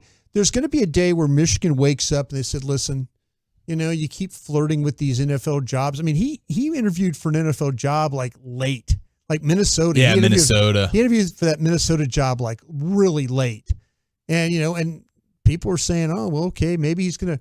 But there's gonna be a point in time where Michigan's gonna say, "Hey, we're not gonna pay you any more money. We're just not. Even though we're Michigan and we've got all the money we can use, we're not going to pay you. And if you keep flirting with these NFL teams, we want somebody in here who's not going to flirt with NFL teams." I think it's fair to be in a relationship. Parcells used to do that all the time. Parcells used to do that. Jerry got don't flirt all the time. Sometimes it's okay. Blue Moon. Jerry got sick. Jerry got sick of Bill giving him the, I might coach. No, I don't know. I think I want to coach. No, I don't want. Jerry got tired of that. It's like, listen, if you don't want to be here, you don't want to be here. We'll move on. And that's what they did. And I think eventually Michigan, Michigan shouldn't feel like that they're held hostage by this guy. No, Michigan's a damn good program. There's pro coaches that would leave the NFL to go coach at Michigan. That's just how good of a job it is. So Michigan didn't have to take a back seat to anybody and let Jim Harbaugh continually, be like, poor me guy. Oh, well, yeah, I might want to go do. No, that's a very tired act. Yeah, I mean, he did it last year, to your point, and I think that this done year, it a couple of times. Yeah, this might be the time. We're in it. I do see the Colts being an attractive option. Well, we'll see. Like I say, Harbaugh was when he was with San Francisco. He got into it with the general manager there, Trent Baalke, who's now at Jacksonville. And he and Trent got into it pretty good. Well, doesn't the B in Baalke stand for Bleephole? Yeah, I think everybody in the NFL unanimously thinks that guy stinks. The guy saved his job. The guy saved his job this year by them winning the way they have. Fair. And so was that your guy, Doug? Well, Doug's done a great job down there too. But what the thing about it is, you get these coaches, and they think that they're the reason why. They're the reason why things got turned around, and they feel like, well, hey, these coaches. They talk to their buddies around the league, and some of these guys, like like Shanahan in San Francisco, that ain't my guy's team. That ain't John Lynch's team. It's Kyle Shanahan's team. They ain't making moves without. Shanahan ain't going to let John Lynch make a move without him. Or no, you want to do that? No. Wait, you don't think Shanahan just showed up to the office one day and was like, "Oh, we got Christian McCaffrey now. This is awesome. Yeah, this is cool. We're undefeated with him now. Yeah. We're 9-0. See, that's the thing about it. These coaches, though, when they go and And the reason I say this is because, okay, what kind of stability does Chris Ballard have with the Colts? Is this a thing where Harbaugh is going to want to come in and, yeah, sure, I'll take your job, but I don't want this general manager here anymore. He can't get this quarterback thing right, obviously. I mean, they got a good roster. They just haven't, they haven't been very good. Injuries, I think, have killed them along the way. But yeah, these coaches walk into these situations and they want to run everything. Sean Payton want to run everything. I don't have time. I don't want to have to make a call and ask you if this thinks it's the right thing that we need to do. 972 is suggesting a coach's trade. We send Jim to Arizona and Cliff goes to Michigan. I don't think Michigan wins here. I think Michigan is going to say bleep that. Well, and I don't think Harbaugh wins there either. That Arizona job looks like a nightmare job. Unless he just really loves Kyler.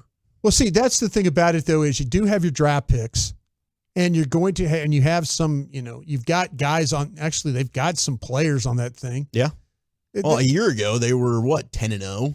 Yeah. To start that season. Well, you got your money tied up in Kyler now, and he's a running quarterback. Yeah, it all comes down to Kyler. ACL. How you feel about that quarterback? Yeah, and I don't know how right now you could feel very strongly about it. I do like the idea of him going back to Indianapolis, though. I think he'd be a great right-hand man to Jeff Saturday. His OC. Jeff Saturday right now is so happy this week it's the last week for him. Oh, gosh. Not as happy as Kingsbury. Yeah, well, I think Kingsbury leads the league in last game of the season excitement. See, that's the thing you're dealing with right now if you're the Arizona Cardinals is you don't have a general manager in place and you don't have really, who's going to fire the head coach? Bidwell going to fire the head coach? Right. And you just gave the guy a contract extension last year. Well, we're still thinking about our Michigan fans out there, Mooney. We love you. How about Ron Rivera? Not only did he not know that they could be eliminated last week. That is pretty funny, man. Incredible. Was incredible. And I heard you guys talking about this, and I think he legitimately had no idea. And it was obvious. If he did, I don't think that he would have started Carson Wentz. At least, gosh, we can all really hope that his he wouldn't have started Wentz. His excuse to start Carson Wentz would have been, listen, we were getting blown out by San Francisco, and he made some plays. Now, maybe San Francisco had just mailed it into and were trying to get out of the game. Yeah, nothing like a little garbage time plays being made. But that's what I'm saying. That's your influence right there. All of a sudden, that's your way of looking at it and going, well, man, hey, that's San Francisco's defense. We all think, that we think the world of that thing. No, you're in a situation right there. Maybe that's why he did. I haven't heard any reasons why, but I'm trying to Carson Wentz in that game, 16 of 28, 143 yards. He was sacked 3 times, and he threw 0 touchdowns, 3 interceptions. And he gave his team, by QBR standards, a 36% chance to win the game. It's horrible leadership. Under no circumstances should you guys decide that we're going to go back to Carson Wentz. Well, he's doubling down today. Really? Yep. They asked him. Is he going to play him again? Again. Well, because now they're playing to lose, right? Now they're playing for draft position. Yeah, well, now their season's can't make over. the playoffs. So this is the time to play Wentz. They need to sell that team now. That team needs to be sold now. Today? Yeah, I mean, as quickly as possible because then they go in there and can clean all that stuff up. You can move on from Ron Rivera. You can move on from all these bad decisions. I mean, this team, 3 weeks ago, the loss to the Giants on Sunday Night Football turned this team around in a terrible direction. They win that football game. They're the ones that are in the playoff mix. Was that the tie game? No, the game that they had the illegal procedure. The tie game was before that game. The legal formation, right. They play and then they get pass interference that's not called. Yeah, that so broke them. That game right there broke them. Yeah. They went 0-2-1 in their last 3 games. And he was asked today about the decision to start Wentz. Do you regret it? He said no. And as I said, coming off the last quarter of the Niners game, I was relatively optimistic in terms of dealing with what Carson could do. There it is. Thought we could run the ball. Yep. I think we could have run the ball a little bit better, even though we did run it well. And I think that could have helped us a little bit more. But again, it's the decision that we made because I felt we needed a little something after going that stretch of 0-2-1. Is the little something you need, could it ever be Carson Wentz? No. I don't think he could ever be that little something. Absolutely not. But the Titans might have found a little something, and that could be Joshua Dobbs, who is going to get their start in the winner-take-all AFC South Championship game as he will start for the Titans against the Jags. Surprise, surprise. Yeah, he gives them. Malik Willis has to feel pretty bad right now. Well, I think in the first half he had thrown for more yards than Malik Willis did combined in those 2 or 3 games. The thing about, I tell you, and the thing with Dobbs is he had some drops in that Cowboys game. He sure did. Traylon Burks loves to drop the ball. Yeah, Thank God for it. He had a couple of drops in that game that could have been a different situation. Jacksonville was worried about this all along. They were hopeful that they were going to play Willis, and now they knew that they were going to play. Now for sure they know they're going to play Dobbs, but going in even before the Cowboys game, there was concern that they weren't going to see Willis, and they were thinking that Willis playing him would give them the best chance to win that game. Tua unlikely to play against the Jets in Week 18, so it'll be Teddy B or Skylar I was going to say, because Bridgewater keeps getting hurt too. Yeah, so not a good situation for Mike McDaniel and the Dolphins, who are sitting at 8-3, and now it's a must-win to get in situation for them against the Jets. Well, and they need the Patriots to lose against the Bills. Yeah, and we'll see how that works out. But the thing about it is, they are in a situation too where it's a weird season for them. They lose 4 or 5 games in a row, then win 4 or 5 games in a row, and then they've had streaks where they look great, and then the next 4 weeks you wouldn't even recognize. They had a bad run where they went out there and played on the West Coast, lost back-to-back to the 49ers and to the Chargers. It really kind of knocked them around. You gotta make a big move for quarterback though. You can't let this play out over the next 2 to 3 years and have this guy keep getting hurt. I mean, it's pretty well established now. Tua is not going to get healthy and stay healthy. Well, you got to move on from him. He might need to move on himself. And now the NFL media and fan base is going to put you under a bunch of pressure if you just talk about wanting to play Tua. They'll say, "What? You're going to play him? The most important thing is his concussions. You're done. Your career is over, bro." Yeah. If you want to go take money from somebody else, that's fine. We got to move on and talk about trading for a veteran or drafting a rookie who can help us win right now, because it's a hell of a team. Alabama, Bryce Young, Will Anderson, Jahmyr Gibbs, they've all announced that they're going to the 2023 NFL Draft. So shout out to the Crimson Tide, and all of those are very, very good players. Yeah, Gibbs, I love him. I know yesterday we were talking about it on Twitter.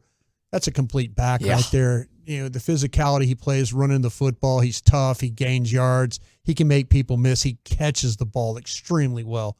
It's a guy that you never take off, and he can block. You watch him, there were plenty of times where that quarterback goes back and he picks up a blitz and now the ball's down the field, for a big gain. So yeah, there's several good running backs in this. Zach Evans, if you're interested in that type of thing for your team. How about your guy Jalen Petrie, the former Baylor Bear, now Houston Texans safety? No, he's not in trouble. He actually broke an NFL record. He's the first rookie in NFL history to ever have 125 or more tackles and 5 interceptions in the same season. But Texans fans are not happy about this. They're all taking to Twitter saying, "Why the hell does our safety have 125 tackles?" Oh, that front seven's not getting it done. They're not happy. The running backs always make it to the third line of defense. Yeah, not happy. I'm telling you what, man, I'd love to have that kid on my team. That Baylor film was so good, him playing. He would be great in Dan's system where you play a safety down in the box, because that's what he does. He loves being around the contact and the action. All righty. Yeah, Chuck. Thanks, sir. The final thing would be the Niners are getting their running back Elijah Mitchell. Mr. Dabalina. Mr. Dabalina. And I was going to say Dabo Sweeney, but Deebo Samuel and Elijah Mitchell back in practice, and that concludes the Around the NFL news of the day. Appreciate you, Wolchuk. There it is. Most afternoons here we get to it on 105.3 The Fan. Yeah, Mr. Bob Dabalina. Hell of a song. Mr. Bob Dabalina. Yeah. Nice guy, too. Yeah. Christy Scales, Cowboys sideline reporter, will give us her perspective on all things Cowboys and NFL. We got Wooly Bully's Top 10 coming up here at 4:20. It's the G-Bag Nation of The Fan. Be a part of the show. Text us on the truckwreck.com fan text line.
It is hour number 3 of the G-Bag Nation on 105.3 The Fan. Hope you're having a great day. It is time for Cowboys sideline reporter Christy Scales to join you here on 105.3 The Fan. And a good afternoon, Christy. How the heck are you?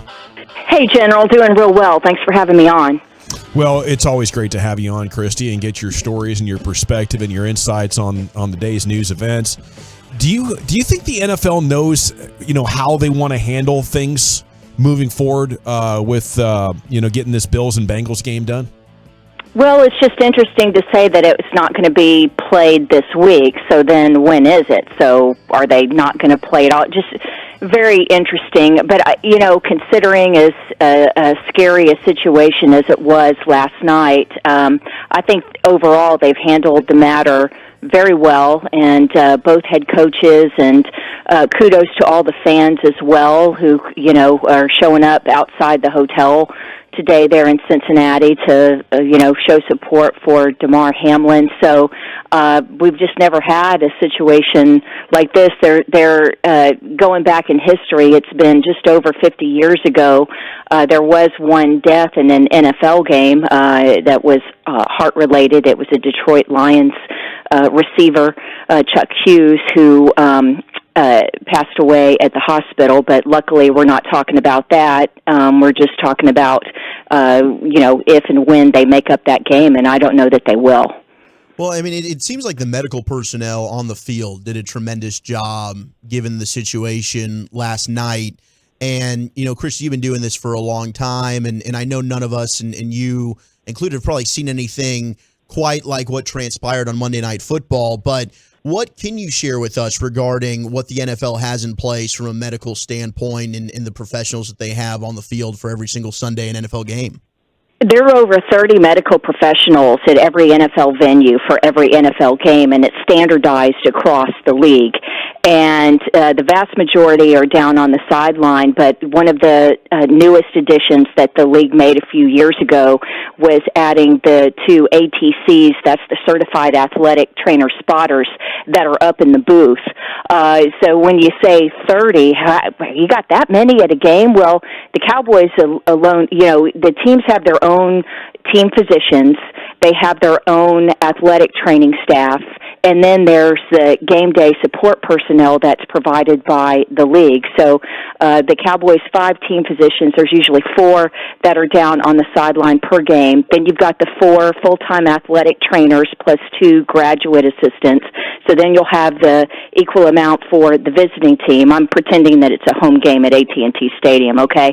So in addition to the people that are affiliated with the team, you have the unaffiliated medical personnel that are provided by the league. So you have the 3, we call them UNCs, the unaffiliated neurotrauma consultants. There's 1 on each sideline, there's 1 up in the booth. And we think of that mainly as helping identify and then treat head injuries, so concussions. That's when I talk about, the UNC has gone into the blue medical tent with Cowboys team physician Dr. Fowler, and they're giving such and such player a cognitive evaluation. So those are the UNCs. And then the 2 certified athletic trainer, the spotters up in the booth, what's important is that they can immediately call down to the referee, stop a play, and stop the game. And if they think that they've seen something with a player that may require medical attention that wasn't spotted down on the sideline, then they can stop the game and have that player removed from the game so that they can be evaluated on the sideline. You have, and it's so specialized down there, they have airway management physician that's available at each game. They have a visiting team medical liaison. So let's say that the Eagles are coming into town. Well, there's a physician that's down there to help the visiting team, if it's the Eagles personnel, if one of their players needs to go to a local hospital. I remember we had a game on the road, I think it was at Indianapolis. One of our players got poked in the eye, and not only did they didn't just like take him to the hospital, they had optometrist, they had a specialist, an eye specialist that was able to check him out that particular afternoon. When we go on the road, there's always like a on call, there's a dentist in case there's some kind of dental emergency.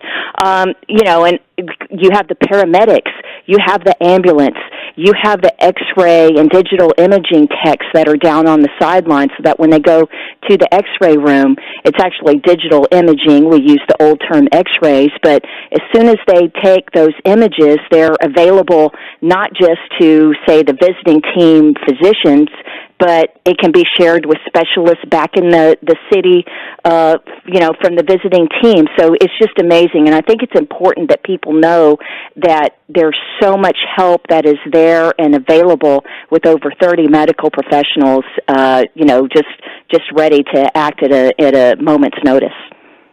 That's impressive. Christy Scales here with you on 105.3 The Fan. Mention that injury that you witnessed in the past. I was wondering, what's the most traumatic thing, injury-wise, you've ever witnessed from the game, and how does the tone change on the sideline when one of these goes down?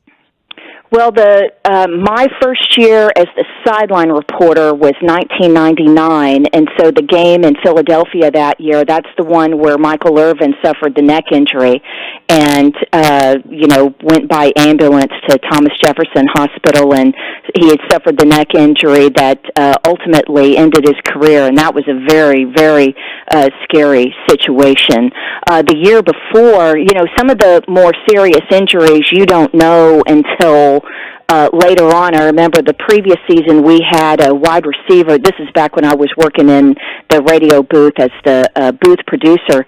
But we had a veteran wide receiver who had been with the Pittsburgh Steelers, then joins the Cowboys, Ernie Mills. He caught a pass, goes over the middle, gets hit, goes down, ended up leaving the game. Well, he had suffered a perforated small intestine from that hit.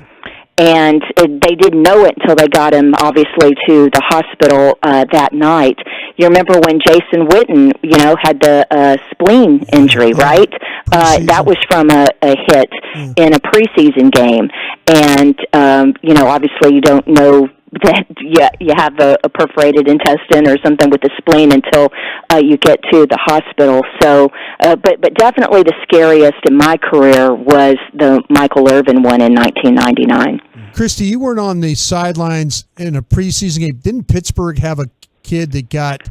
Oh my gosh, that was the grossest. That was just like turn your stomach. It was It was a young man named Destry White who was a third string running back and was trying to make the squad. Right. So he comes around the right. He's coming towards it. Maybe it's just the grossest, most memorable because it happened right in front of me. Yeah. But it was a dislocated ankle. So here's the thing: it's right in front of the Cowboy sideline, just a few feet in front of me, and Destry was lying face down.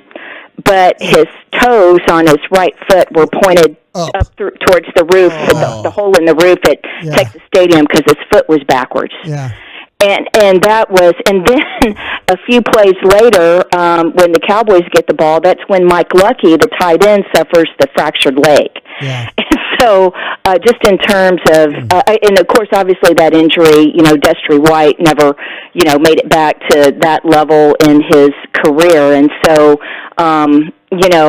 we say, oh well, these injuries to ankles or broken appendages, may ruin careers, or torn ACLs, or, back in the day when I first started, that could be a career-ending injury, not just something that these days it's like, 4 or 5 months, maybe 8, but what DeMar Hamlin faced last night, I mean, that was just nothing on that level, thank goodness, have I ever witnessed. Christy, you did pandemic football, and we were trying to discuss maybe what the league might do, and just to circle back with you, the league never canceled any games, but were you ever privy to any plans of how they were going to play games in case? I mean, was there ever anything in your discussions where they said, hey, if we get in this situation where we potentially have to vacate a game and play it at another time, did you ever get any words like that? No, I mean, they had some things where if it had to be pushed back for a couple of days, but not like multiple games over multiple weeks. And I believe that the way, I'd have to look at my notes from a couple of years ago, Brian, but the way I remember it was they kind of had it planned where if they needed to repeat a full week's slate of games, they could, but more than that, they probably would have just had to go to, basing everything on a 15-game season or a 14-game season, because they only had like an extra week of wiggle room in there. With this game meaning so much to teams in the AFC, do you see any possibility, and I'm asking you again, just as a guess here, that they would, eliminate the week between the Super Bowl, that extra week they have between the Super Bowl? I don't know that they would do that. The other thing that you have to put into this is it all has to be done with the players' union, right? Right. Yeah.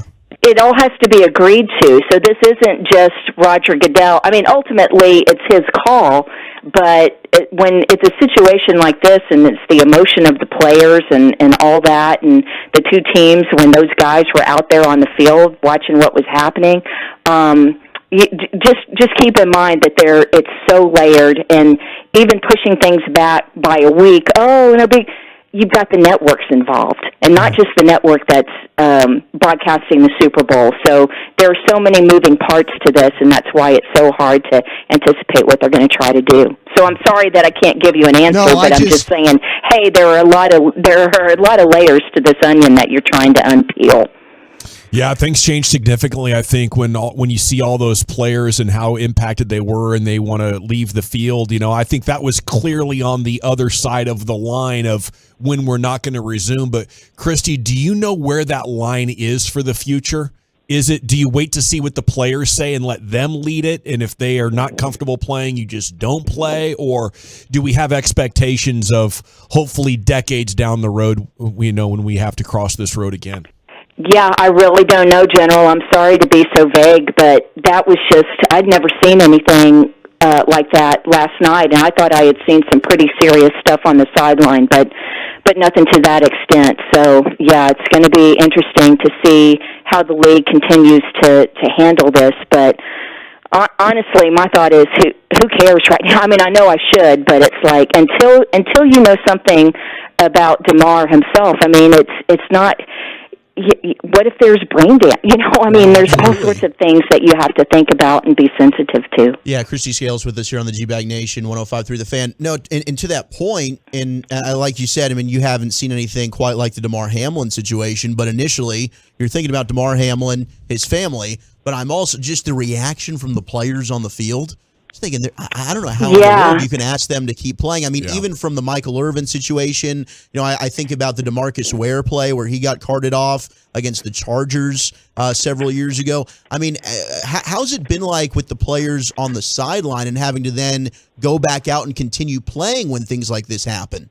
Yeah, it's tough. I can always tell the severity of an injury by the reaction of the players that are right there on the field. When they're turning, especially when it's the other, when it's the opponent that's out there and they're turning to the sideline and calling for medical personnel, that's when it's tough. But what was interesting was on our sister station, KRLD 1080 AM, Mitch Carr, the news host today, had Sal Capaccio on, and that's the Bills sideline reporter, and he was talking about what it was like on the Bills sideline last night, and he said when it really got to him is when he looked up in the stands and the mom had come down. DeMar's mom was at the game. He's from the Pittsburgh area, so it's not that far to Cincinnati, so maybe that's why she happened to be at the game. It wasn't that far from his hometown, but she had come down to the first row saying, "That's my son, that's my son, that's my son," and wanting to get out on the field to see him. And so he was saying that the Bills staff and the Bengals security was working to get her down on the sideline so that she could be there, and then also get her in the ambulance with DeMar when they took him to the hospital. So I've seen that where several times over 24 years on the sideline where there have been family members that make their way down from the stands or the suite, to be with with their husband or brother or son. But, one thing, General, if I could just circle back to something you asked about where we're going with it with the league. Yeah. And one thing that's interesting is over the past several years, how much they've done, how much the technology has helped. Yeah. One of the things that people don't know, there is a video monitor that's each bench. It's just behind like where the Gatorade is. It's at the 50-yard line on the back side of the bench. And the medical personnel, so the head athletic trainer and then the team physicians can look at that monitor and see exactly what happened on the play. Now, the medical personnel, the trainer and the physicians are the only ones that are allowed to watch that. The league doesn't want coaches or players looking at video replays and, trying to diagnose stuff. Okay, I don't mean diagnose. I meant from an X's and O's, not from a medical standpoint. It's used by the medical personnel, the video is, so that they can see exactly what happened on a play so they can get a better thought process on how something might be treated or how something might have happened. And so they also have that same video capability upstairs. Those ATCs, the athletic trainer spotters upstairs, they have their own room and they have their own video feed as well. And so the league hires 3 technicians, 2 down, 1 for each sideline and then 1 upstairs, just to do the video monitors. There are things, there are data tracking elements in the helmets that they've used for the past few years, and they use that to study concussions. That's how we got to the Guardian caps that were used this summer at the training camps. And so they are monitoring the data from these chips for each game, and they're using it to track all hits. It's not just tracking the number of concussions. They're tracking the number of hits and the level of hits, and they'll use that data in the summer to decide if they need to continue using those Guardian caps, which I think they will, and if it'll expand to more position groups, because this summer was the first time they used it. It was for offensive linemen, defensive linemen, tight ends, and linebackers, because the data they had collected thus far showed that those position groups have the most contact to their helmets during games. And so I would expect that the Guardian caps that would expand and be used by even more position groups going forward. So there are all sorts of things that are happening. All of these computer chips that are being used, it's not just so that you can have some cool next-gen stats,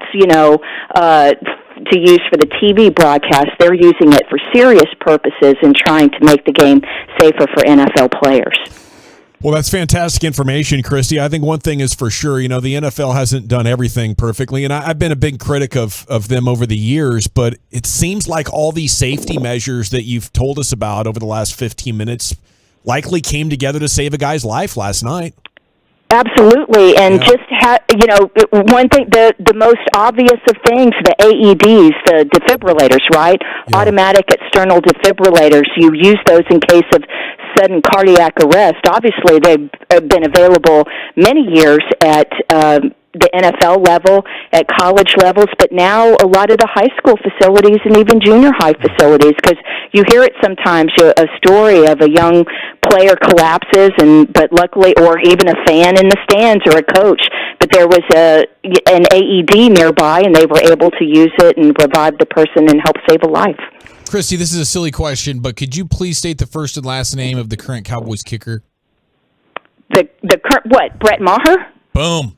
Maher it is. Maher. We were wondering, we didn't know if it was Maher, or was the other one Maher, where we eat the H, or Marowitz. Actually, it's money. It's money. It's Brett Money. He's cash money when he goes out there. Awesome stuff, Christy. We'll chat soon. Love it. Okay, cheers. Thanks, General. Thanks, there she guys. goes, Cowboys sideline reporter Christy Scales with you here on The Fan. Wooly Bullies Top 10 at 4:20 coming up next. Where are we going, sir? Well, it is National Drinking Straw Day, so I have the top beverages around the world. What's your favorite beverage? Text in 877-881-1053. We'll do that next on The Fan. Commercial-free fellowship. It's the G-Bag Nation's Expressway 35 Street.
It is time now for Zach Wolchuk's Top 10 at 420. Here he is, without further ado, the Wooly Bully. Wolchuk. Thank you very much. We're going to get into some beverage conversation because it's National Drink with a Straw Day. Little bevy talk? Yeah, little bevy bev. And some people don't even like straws. Not to suction. They don't like to suck. Especially the new paper straws, boy. That'll get people triggered. Those are horrible. Yeah. They're horrible. Well, generally, when you guys are out at a restaurant and they say, do you want a straw? Is it a yes or a no? 100% yes. 100% Really? yes? 100% yes. Agreed. I do not trust anybody washing those dishes back there. Agreed. Okay, so I think about that every time, and then I go, well, I'm about to put my mouth on that fork. Well, hey, you might have me there. Yeah, that's what I think. You might have me right there. I'm trusting the stumped. fork. But I'd still rather have the straw. Yeah.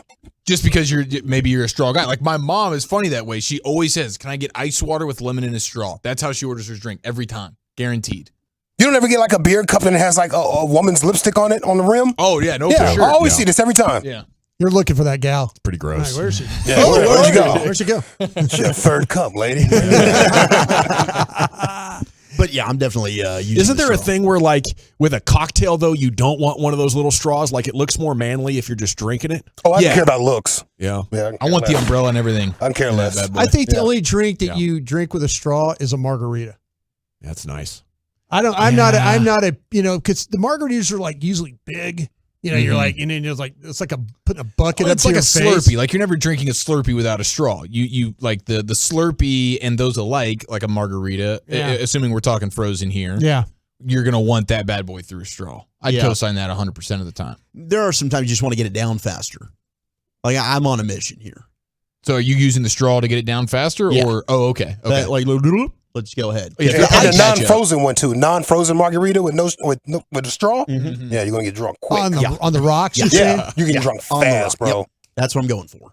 Let's go. Let's just hit the action. In the action. Is that how you were for New Year's this year? Oh, dude, New Year's got crazy. Did it? It did. Because we were all wondering who was going to go the hardest for New Year's. I guess it makes didn't sense get that it was home the Wooly Bully until and his- 8:30 in the morning. Good God. Okay, can we get some deets on this? I party hopped. You party hopped, huh?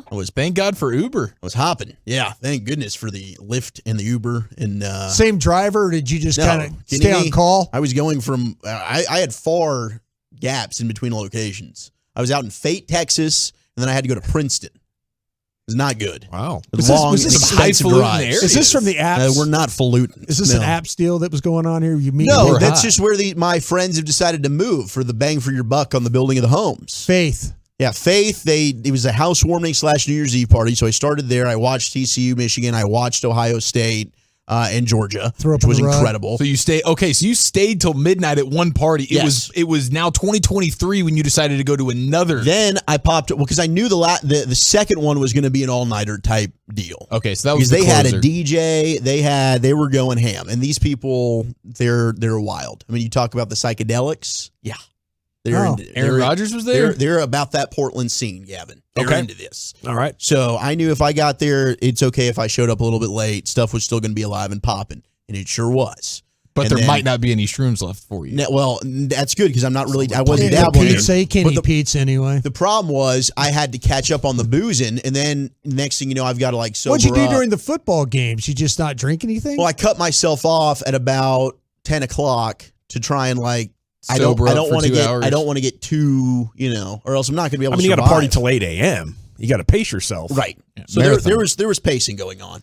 Good Lord. Yeah, it was. You just in the backyard in a chair by yourself, kind of thing. At the end of the night, I don't know how in the world. Throw up in your pocket. Trust me, I wanted like nothing more than to just lay down on the ground at like 6 o'clock in the morning. And then people would just keep coming up and talking, and you're trying to like create conversation. How's it going? The ground would have felt like it was moving if you would have laid on it too. Yeah, straight circles. I thought that was a fat joke for a second, but it wasn't. It wasn't. Lucius wouldn't do me dirty like that, Yeah. Eric. Well, and you're not fat He's anymore. a friend. Thank God for soda. Soda state of the art weight loss, baby. State of the art. What was the New Year's kiss like? It was a cheek kiss because I didn't bring a girl with me. That's fine. You can kiss a guy on New Year's. Yeah. So one of my It was a what? I got a Cheek. kiss. I got a kiss on Cheek. the cheek from like Cheek. a girl that's a friend. Oh, okay. Okay, nice. Did you return the favor? Yeah, I returned the favor. Hey. She's also friends with. I think Lucius had you bending over, rocking a bare ass cheek for someone. I didn't know what was going on. Kiss my rear, baby. I thought you was kissing dudes. Happy freaking New Year, baby rump kisser. Thought you and your friends was like, hey man, we ain't got no girls, so let's Let me kiss each show you other. the 50 states. Happy freaking 2023. Did you, as a party trick, did you drunkenly take your shirt off and show people your the aftermath of your back waxing? No, but I did take my pants off. Nice. And I just bro. walked around in nothing but my boxes. Well, boxers. I thought you were still rocking the Cowboy Victory thong. No, that was getting cleaned. Well, it wasn't because the Cowboys are off a dub. I But I, know, get what you're but saying. I accidentally threw it into the hamper.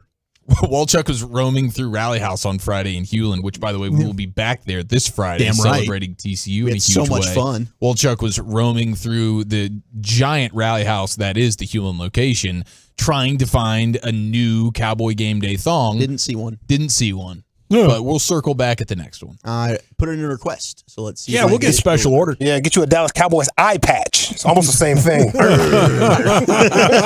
469 says somebody better hire Lyle Collins P guy for Wolchuk. Yeah, I picked that up as well. Good kidding, point. 469. 6:30 in the morning, people keep coming up to you trying to talk. I'm trying to go to bed. They're trying to talk.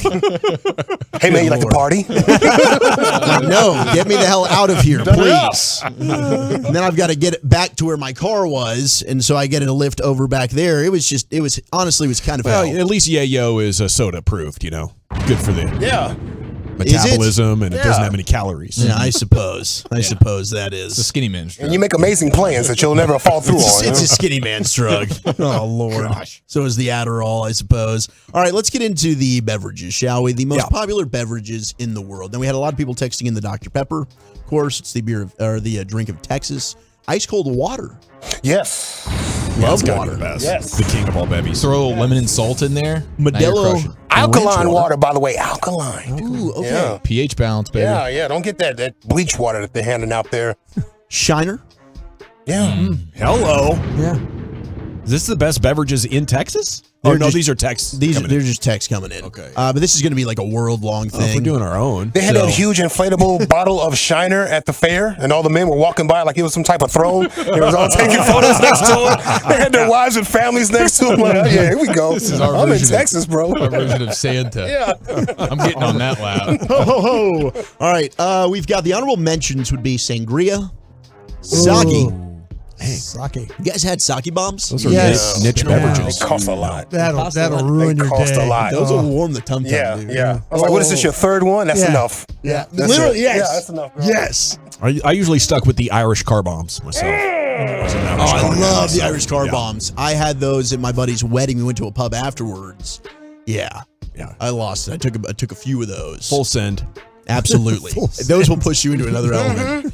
The pina coladas. That's like the good song. Boilermaker, right? Yeah. Yeah. Kind of like the Boilermaker. The car bomb? Drop it. Boom. And the mojito. Yes. Okay. A proper mojito is amazing. The Oxnard mojito, bro. Delicious. Yeah, but you guys weren't into it like I was. Or I felt wasn't bad. even Oxnard. That was in. No, That was it was right there. It was in Malibu. Malibu. Yeah, Yeah. I took you to place Moon That was Shadows. incredible, bro. No, I could tell you guys weren't into it like I was. What? No, I thought that was really good. I put that thing down quick. Yeah, Yeah. we were buzzy duzzy. Yeah, it was good. I enjoed it. I enjoyed it. The That only thing view that was a amazing. little off-putting is when you get a little bit of mint or the leaf that goes through It's the part straw. of it's part of the deal. But it's that's part- fine. It still tastes really good. Part of drinking it, man. I was down. Number 10 most popular beverages in the world is orange juice. Orange Been a long juice time makes since I me had one. go to the men's room real fast. Does it? Yeah, Goes right that through you, huh? Soy sauce. Yep. One or two. That and soy sauce. 2. Wow. Yeah. Okay. It happened to me on a golf course one time. Had to use the golf towel, kind of linger off. All right. Number Happened at the LA Country Club. Seriously. I like on the plane flight from Green Bay to LA, drank some orange juice, couple of them, and the next thing you know, we were playing like the fourth hole, playing with Tom Brady's agent on the course. Don He Lee. goes, "Hey Brian, where are you?" I'm back over by someone's I think I was over by Warren Beatty's house. Crap just my pants crap. again, I mean, Don. seriously, and I'm a golf towel to wipe and just left it there. Wait, you didn't have a restroom? I couldn't make it. Did you full squat like a catcher? Yes, like I was in the war. Wow. Yeah. Talk about restroom revelations, dog. Yeah, this is incredible. Yeah, I was Especially in a rich person's backyard. Pretty much, yeah. Okay, It could have been Eat the rich. Warren Beatty. Who was it? Maybe Mel Brooks. Right over the by. Yeah, it was pretty. Yeah, it happened. This is Orange juice. Incredible. I swear it goes right through. Did you get some privacy at least? Was there a nice I didn't vegetation? have a chance. I didn't have a chance. It came out so fast that I had no chance. It was just time to go. I knew. I grabbed my golf towel and I'm like, He was like, "This is warm." I knew exactly. Seriously, I was thinking, please don't get it on my shorts. That's all I was thinking. Because then I'd had to wear I my don't care rain. about this guy's lawn. Then I'd had to leave them and put on my rain pants. Good I had to Lord. play in like rain pants. Had a fresh If pair of that- So white. did you get your pants all the way off? It was very close. Or were they at the ankles? So they're at the ankles. You got to lean Ankle. all the way Oh off. no, yeah. It just. You must have been a younger man.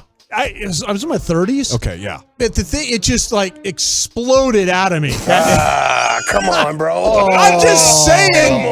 It wasn't even a log. It was like a. No, it it was was a like complete- it was. It wanted to avoid the soy shorts. sauce? It avoided It was a smart everything. pick. I was so glad. I'm like, and they're like, "Where are you were?" And I'm like, "Listen, I just don't ask, don't I tell. poured. I tell you what I did. I reached in the cooler. I cracked a beer and I poured it on my hands to wipe my hands what off. a- man, I didn't have any water.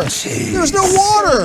I used the beer. I just took a beer and cracked it. Now, Drank half. now there's basically butt water in there. No, for I everybody poured else, it on man. my hands. I drank the beer. But you and poured it reached on in my- there with your naked ass hand and grabbed the did. beer. Lucius, it was fecal material. It wasn't a Ice great now. situation. On your I'm admitting it wasn't pretty great. great. Your all muffin diet that you took that morning, blaming it on the orange juice. It was all the damn muffins no, you had at the it was, hotel. I'll tell you what. I was in the Minneapolis airport. It was orange juice and that breakfast burrito, breakfast burrito thing. Yeah, bro. I swear it's the orange juice. I that just said it. exploded. It did. Like We got to get brought some orange juice. See what happens. That's a great. that would bet be to no. off, That bro. would be not good. Yeah, a gallon of it. I'd be over here in the ladies' room over here, like you guys, because I don't trust you guys. Yeah, He knows it. Oh, He knows Eric it. always like hangs out in the ladies' room over here. 'cause Yeah, he well, can't- it's the cleaner bathroom. It is I've a had to cleaner. kick those feet up a couple. They got of lotion times. in there. You got lotion. They got lotion, bro. Come on. Yes. Say soy sauce for me one more time. Soy sauce. Okay. Soy. I say it wrong. Soy sauce. And soy sauce is in That's- orange juice? No, it's the. Those it's are the another two thing that things. sets Those sets are the me two off. things Yeah. that tear Sets them me up. That is amazing. If you said, listen, hey, we need you to go to the men's room, I'm like, well, give me a glass of orange juice. It'll be every time. Every time. Good Lord. Pulp, That is no pulp doesn't matter. It doesn't matter. You can say the word orange juice and I'll get up and walk into the men's room over here. Yeah. Well, number Sounds like you're 10. going to walk into somebody's backyard. I did. I don't know. It was a famous person. I'm Lean sure. against the house. Yeah. Might have been Julie Andrews. I don't know. Somebody's The backyard. value of that house went down Right by the tree area. There's a wooded area. I was not too happy. I knew what was going to happen. You know, can you ever felt that in your stomach? Yeah. Okay. Once a day. Thank you. Did it once Yeah, a it's day? an amazing feeling. I'm feeling it now. Time to go. Number 10 was orange I've had juice. 2 pairs and half a gallon of water.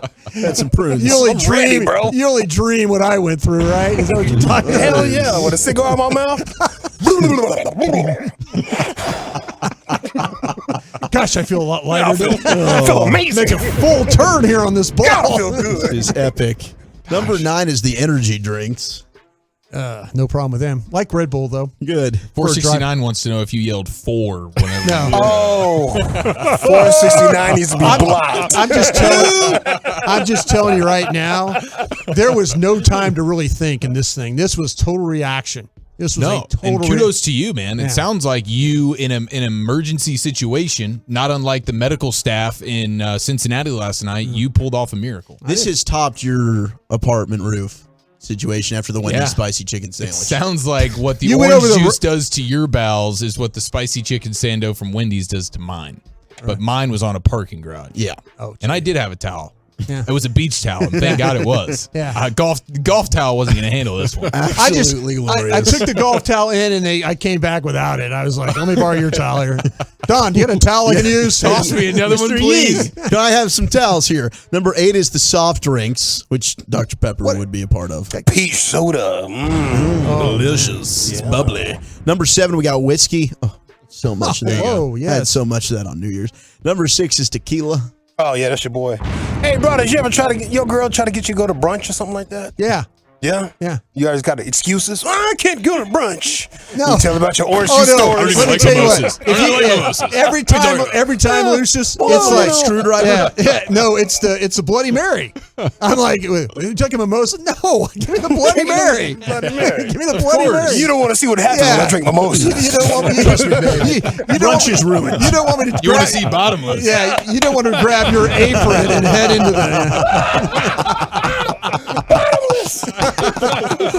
Oh, it takes that to a whole new level. Bottomless mimosas, bro. It's hilarious. Oh man. Number 5, we've got wine. How's the wine treat you, Brian? I don't drink wine. Yeah, I'm deciding I'm going to drink nothing but red wine this year. As long as I possibly such can. a snob. Okay. Red You wine, are that's it. such a snob. I'm going to in there. back away from all those crazy alcohols. Might mess with the tequila, of course. I can't. But red wines, bro. Fair enough. Yeah. My man's a snob in Might there. last till February. Let's see how long I last. Just get to Valentine's Day, bro. There we go. Number 4 is coffee. Now the coffee will keep you regular. Never had a cup in my life. No, probably should. I'm zooming on whatever Spittle's got brewing back there. Are from you? Indonesia. Or I need to whatever go get that today. Indonesian It's coffee. bomb. Shout out to Broadus being able to just to muster it up and just be a man. I don't have to drink any coffee. Well, he probably knows he can't because he'll crap his pants again. I've never had a cup in my life. I'll buy Can't it. even though. handle orange juice. Kind of a wuss. Let's say. Number 3 is vodka. Ooh, Tito's. Yeah. Number 2 is beer. Okay. But number 1, the most popular beverage in the world, and Johnny this is- Walker Blue. It's got to be because of England, is tea. Okay, yeah. Tea. And China. And China. Yeah. He just immediately, India. let's forget the Chinese here. burying I India, apologize. Love China. Thank you, Wolchuk. My pleasure. China. Who would Jerry prefer? Center stage. Rodgers at home or Brady on the road? He answered it and other questions this morning. It's next in the G-Bag Nation. Coming up Wednesday morning on Sean and RJ, we'll talk to the playmaker Michael Irvin about DeMar Hamlin at 8:40. Power rankings.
prices, classic Chevrolet will never charge over MSRP. Not now, not ever.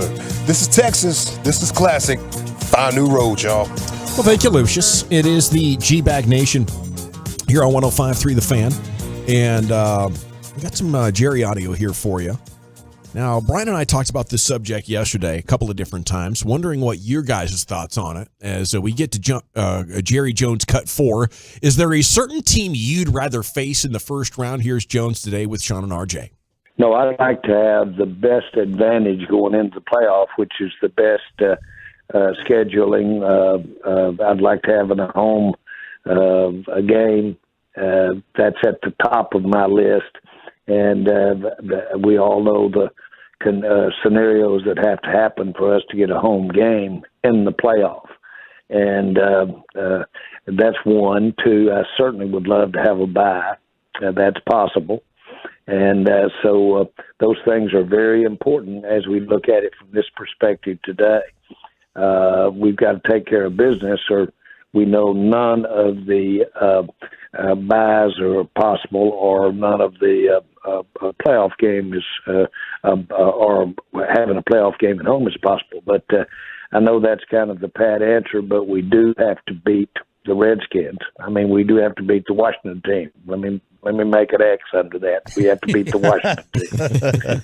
And so it's important to us, and make no mistake about it, we'll have it out to have a big game there.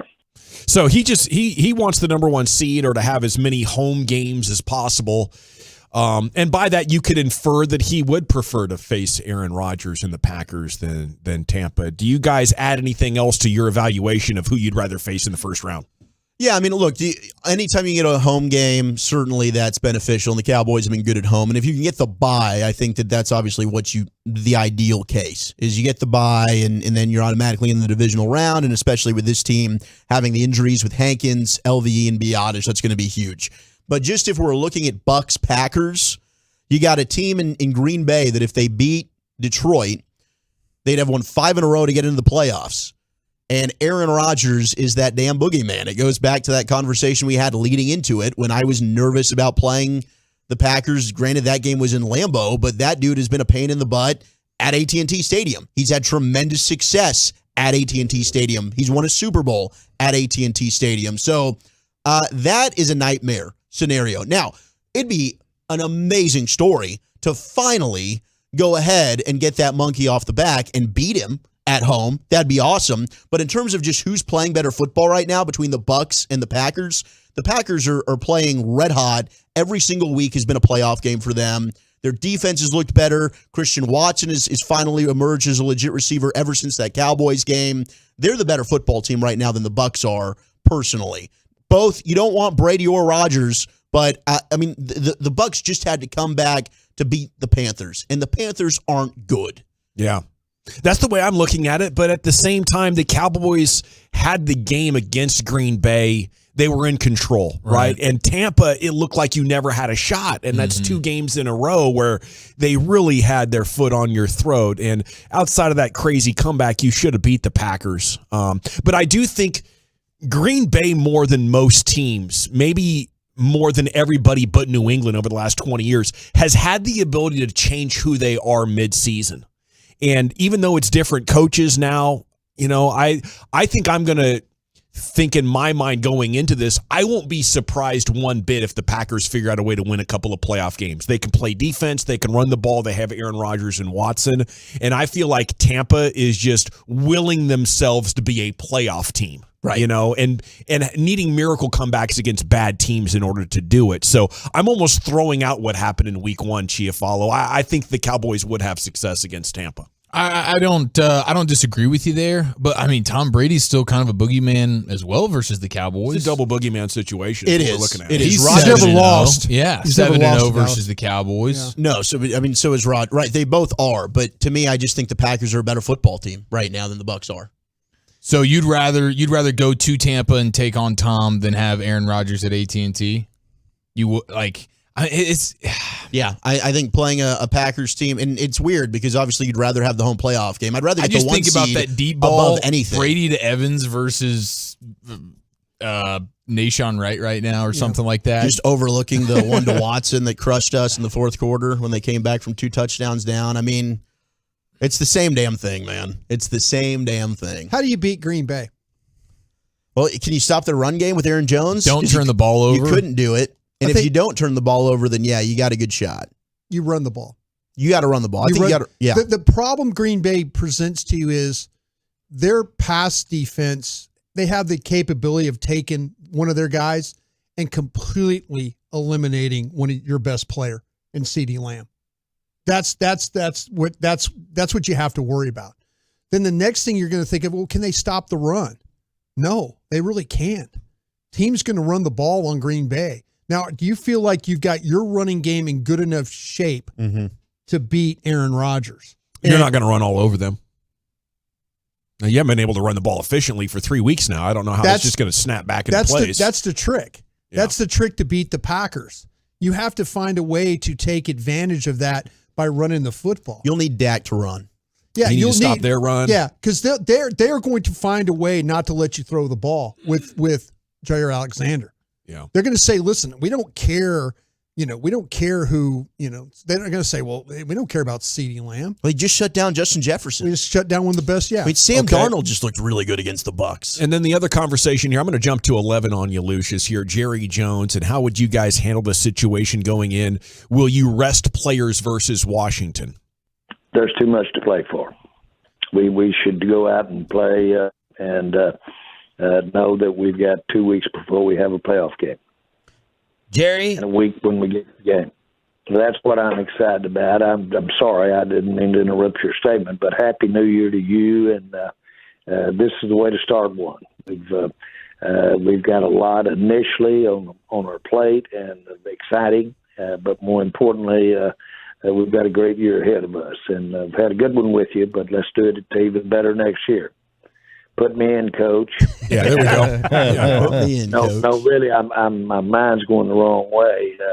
This is the most wonderful day of my life until tomorrow, and won't that be a daily? Yeah. There he is, Jerry Jones with Sean and RJ, Tuesdays at 8:30. He'll be back on Friday at 10:30 with the KNC Masterpiece.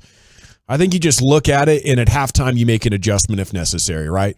Are we getting blown out? Are the Giants getting blown out? Or is it a game? But I'm up for the idea of resting some guys, especially, Tyron Smith, Jason Peters. We have veteran guys on this team, and I don't want to have them, do any more snaps than necessary. As long as Mikey gets 3 sacks, man, we're all gravy. I was just trying to keep that beard. I was just thinking about Minnesota being down 30 points and coming back and winning that game against the Colts. Yeah. Can you imagine being in a situation when you start resting guys because you think, and then all of a sudden, you get a deal where the Giants all of a sudden figure some things out. Good Lord. Oh, maybe you just play it out. Rest anybody.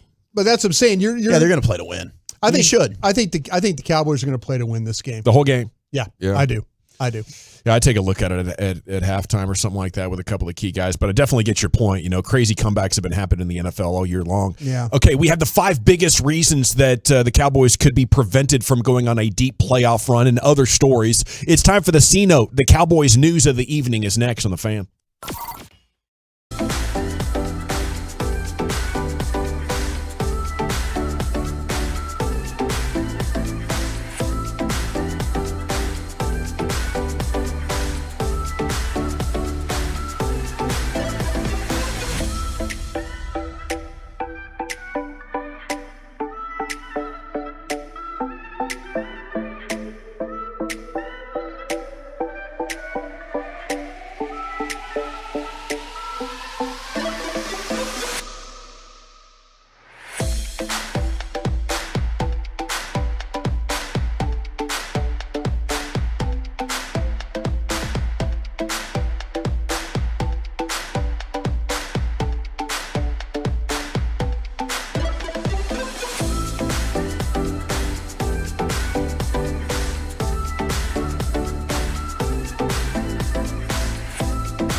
The Classic Chevrolet Studios. Let's do this. You're rolling with the G-Bag Nation on 105.3 The Fan.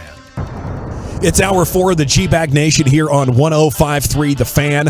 I'm scrambling there at the break as I'm still trying to figure out what my bet payoff is going to be on Friday. The program director, Gavin Spittle, was in and had an interesting one that I like this because I think it might be dramatic and suspenseful. It's called Showing G-Bag Love.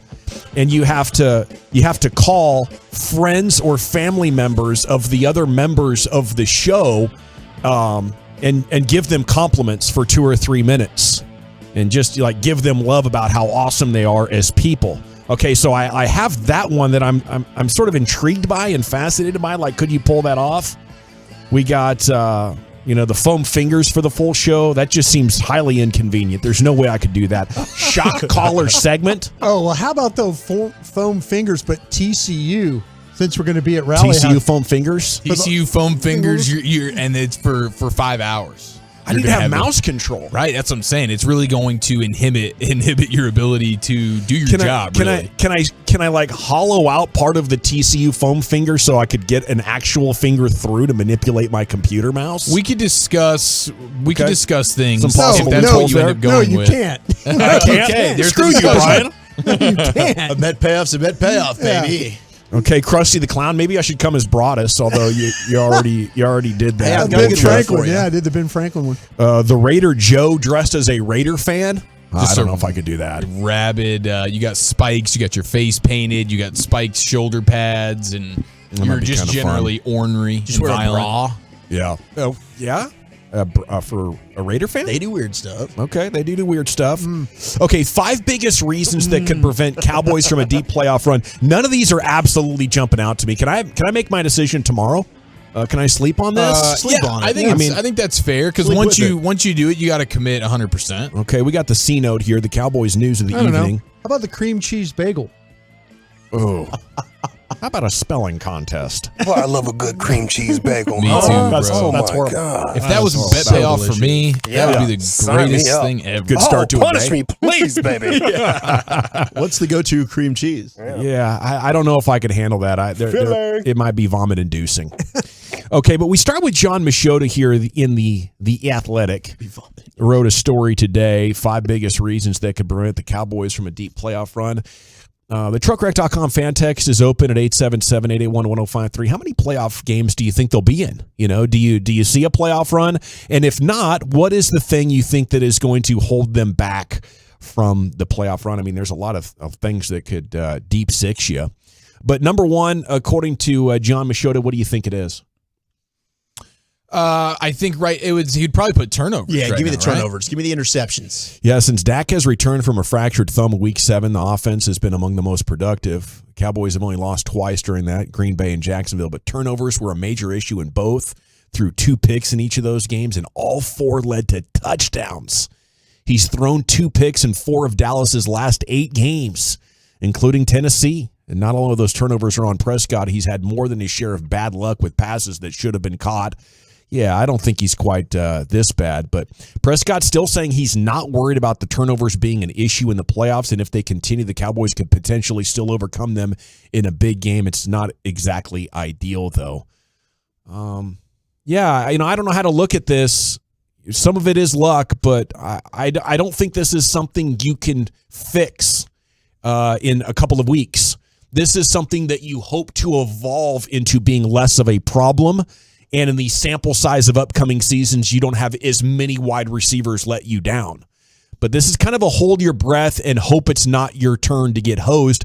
The unfortunate thing is, though, the turnover probability, the percentage of his throws that are getting taken away, it's too high to be comfortable with. So, I don't know about you guys. I don't want Dak to do anything differently. Yeah, we're scoring plenty of points. You just have to hope that the wide receivers are in the right spot and the ball doesn't bounce, and that's sort of the cruel nature of football at its core. There's a huge luck factor involved. What do you guys think about the turnover issues here with Dak? Anything to add to that? No, I mean, I think that overall I've been pretty consistent with this. I like the aggressive approach. I think there's certain throws that, the one to Dalton Schultz against Tennessee, that's the one where it's like, man, that's you don't need to throw that one. And I get, hey, nobody's open. So Dak is just one of these guys where he's always going to try and live and keep a play going as long as he can until there's a play to be made. But sometimes, as he was standing on the sideline and watching Cooper Rush, and he says, simplicity and less is more sometimes, hey, live to fight another down. Mm-hmm. And so in the playoffs, especially where that one play can tilt the game for you, that's where it's like you need to just throw that ball away or tuck it and run for it. Don't see that happening. You don't see him tucking and running. He's tucking and running more. Well, he's tucking and running more, but it's his DNA now. It's his DNA that, he's going to fight for everything he can get. He's going to fight for the big play. He's going to fight for this to be the one time when you throw the ball downfield and it's a pass interference for 51 yards or it's a 3rd and 30. Or he can shrug the guy off his leg. Yeah, I like the fact that he is trying to run the ball more. Absolutely. I think if your running game is struggling and he can get you, 30 to somewhere to 50, 60 yards just running, be huge, man. Huge for your running game. But the thing about it is this guy, the way he plays, this is who he is now. He is a guy that is going to do He has run more over the last month. The running's not the problem, Gavin. Just not throwing the football away. Bingo. Oh. He is fighting for every. He's going to pull the ball down in traffic and try and fit it in. Yeah. And the ball goes too high because he's getting pulled down. And to your point, the running part is fine. I have no problem with that. It's the I'm going to throw this ball through the car wash and it's not going to get wet. That's what he's doing right now. And how often do you feel like those decisions that he's making are actually biting the team? Are you thinking maybe one per game? Check some of the throw. But you're getting so many big plays. Right. Then now let's not talk about. Then we shouldn't talk about the turnovers because by you're just saying, well, you're getting big plays. Well, then we should all accept it. We shouldn't complain anymore about if you're telling me not to complain about the you're making big plays. Then we should just say, okay, keep going for the big play. And if you throw interceptions, well, then we're got to accept that. Are we willing to do that? I wonder from you, if you took away the wide receiver mistakes, his one mistake a game. We should be talking about him in such glowing terms by the way he's playing, but you can't do it because he turns the ball over all the time. Absolutely. Yeah. That's the problem. We should be saying, hey, Dak Prescott is playing great football which he is. But every time he turns over the ball, what's the conversation? Dak has to open a press conference after a victory and go, all right, I know you're going to ask me about the interception. Clarence Hill's sitting right there. Yeah. Tell us about the turnover. Yeah. No, it's a great topic you bring up. I just wonder if you think that he can grow into the player that can get the big 7 plays. 7 years in this league now. I know, but this is the first year where he's tried to be aggressive. He has stopped turning down throws in order to protect the ball. I wonder what's it look like in another 7 years? In his mid-30s, is he like, man, now I got this figured out. Now I can be aggressive and safe at the same time. I'm just kind of got to the point now that the turnovers, either they're going to clang off guys' hands or he's going to misread it. That's how I look at it. But you're absolutely right. They're big damn plays. Yeah. This team survives. They score 30 points a game with him turning over the ball the way they do. Think if he didn't turn over the ball. Think if he didn't give up points before half like they do. Mm-hmm. As a Cowboy fan, lately I'm not saying, I'm not telling you how to operate, but you know what? It is what it is. Yeah. It really, really is what Especially it is. if the defense isn't going to get stopped. You know, if the defense was shutting everybody down, then I'd say, Dak, we don't need to risk the football. They're plus 12. Right. They're plus 12 in turnover thing right now. But you're at the point now, and Brian, you were calling for it. 14 interceptions. While Gavin was out, where the offense is going to have to carry this thing. Yeah. And Dak's doing it. You're going to give up 30 again and again. It's amazing how this has happened. Okay, up next here, the Athletics' top 5 things that could prevent a long run. Stopping the run. In all 4 of their losses, we've had big games on the ground. 152, 136, 207, and 192. We'll get an LVE and Hankins back, make this the good run defense that we thought we saw was coming into focus around Thanksgiving. It'll help. It'll make it good enough. It'll help. In my mind. Yeah. And I don't know if they're going in order here of things that are most likely to hurt you, with 1 being turnovers and 2 being the run game. I think the run game defensively can hurt you, but it would not be number 2 on any one of our reasons why this team's going to get bleeped, would it? No, the run it would game for me. If you look at the Niners last year in the playoffs and then all 4 games this year, like when they lose, it's because they get run all over. Well, but you're also in a situation now where you're not playing with Anthony Brown on the corner. You're not playing. You got to me. You got guys like Wright and Bland, and if you get Van Der Esch, Hankins, Clark, you got guys that can tackle. They can hide. They can hide not having Diggs as a good tackler. Yeah. They in the secondary, they used to have like 3 guys that couldn't tackle. Now they have 1. Right.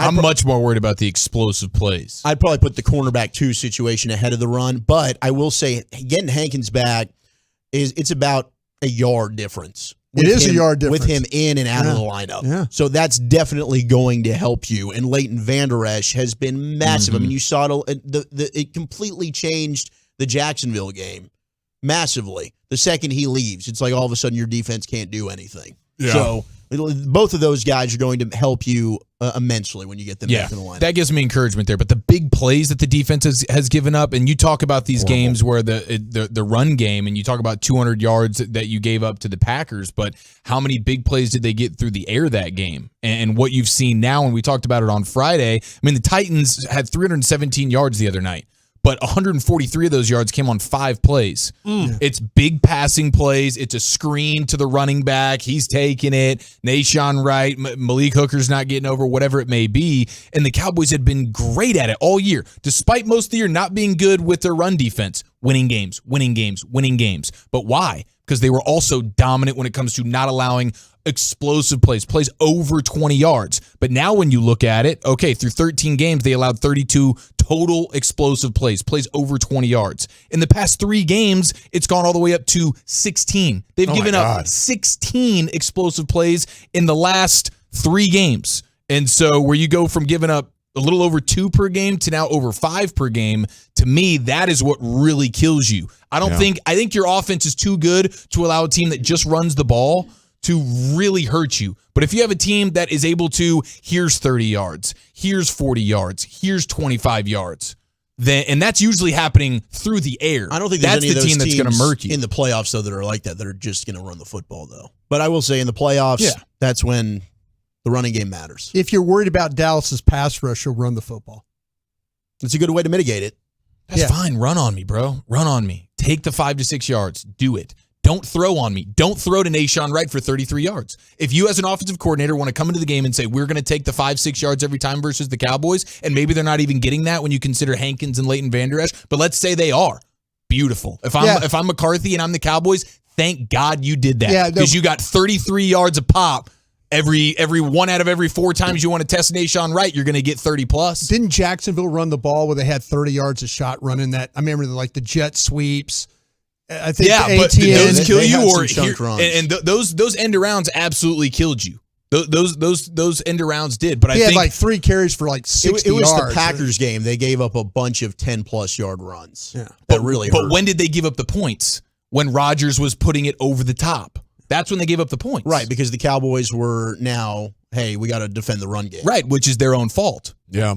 The interesting thing is losing Anthony Brown's been so painful, and that's number 3 in John Machota's article here. Amazing. Is the number 2 cornerback. And Anthony Brown was getting torched for a huge embarrassing play like every other game, and his replacements have gotten torched for big plays like every quarter or more over the last 3 weeks, apparently. I mean, averaging 5 a game. So there's no doubt in my mind, like going into the offseason, the first or second round pick or a big check is going to another corner. Yeah.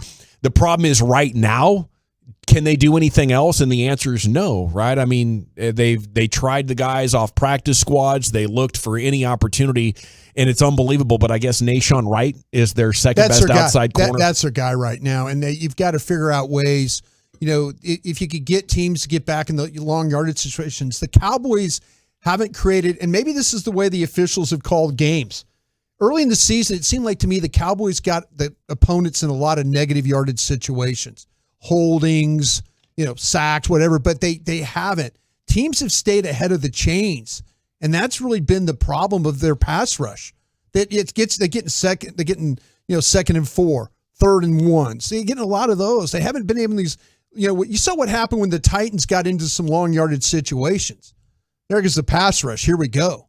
The Cowboys just haven't been able to get enough negative plays, or the officials haven't called holding on any of the Cowboys like we've seen in some of these games like they did early in the year. That's a good point. Okay, number 4, running the ball.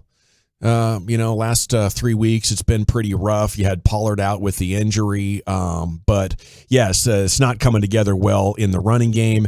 And then number 5 is the lack of the pass rush. And, what was it, Tank talking about that last week? Teams have really, we saw it early in the season, they started to get worried about passing against the Cowboys. And every week it's like the approach has evolved. It's gotten better and you have the short down and distances as well, and that's going to exacerbate that issue.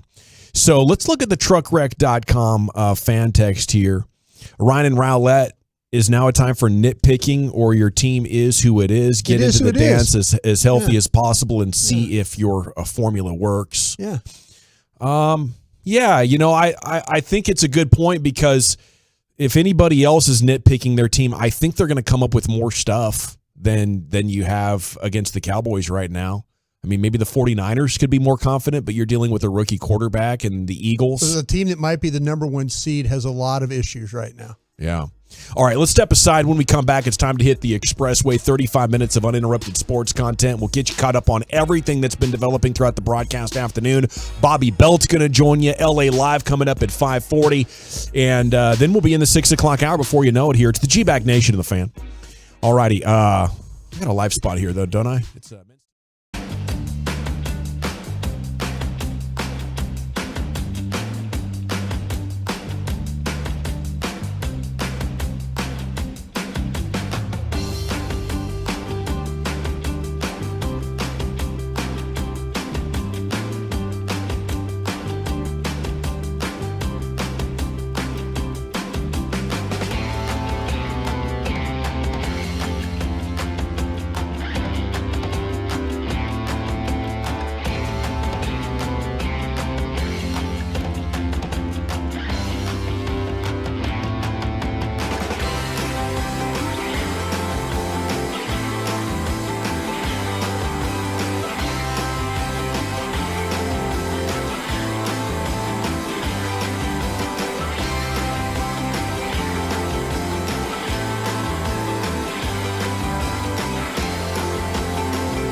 Uninterrupted sports content. Bobby Belt's coming up here at 5:30. He'll have the latest on the Cowboys, and then LA Live with Lucius Alexander coming up at about 5:40. If you ever miss G-Bag of the Day, LA replays that for you every night. The best audio for the world of sports. Okay, yeah, every day in the Expressway, though, we get you caught up on everything that's been developing. And earlier this afternoon, we got the announcement Luka Doncic named Western Conference Player of the Month.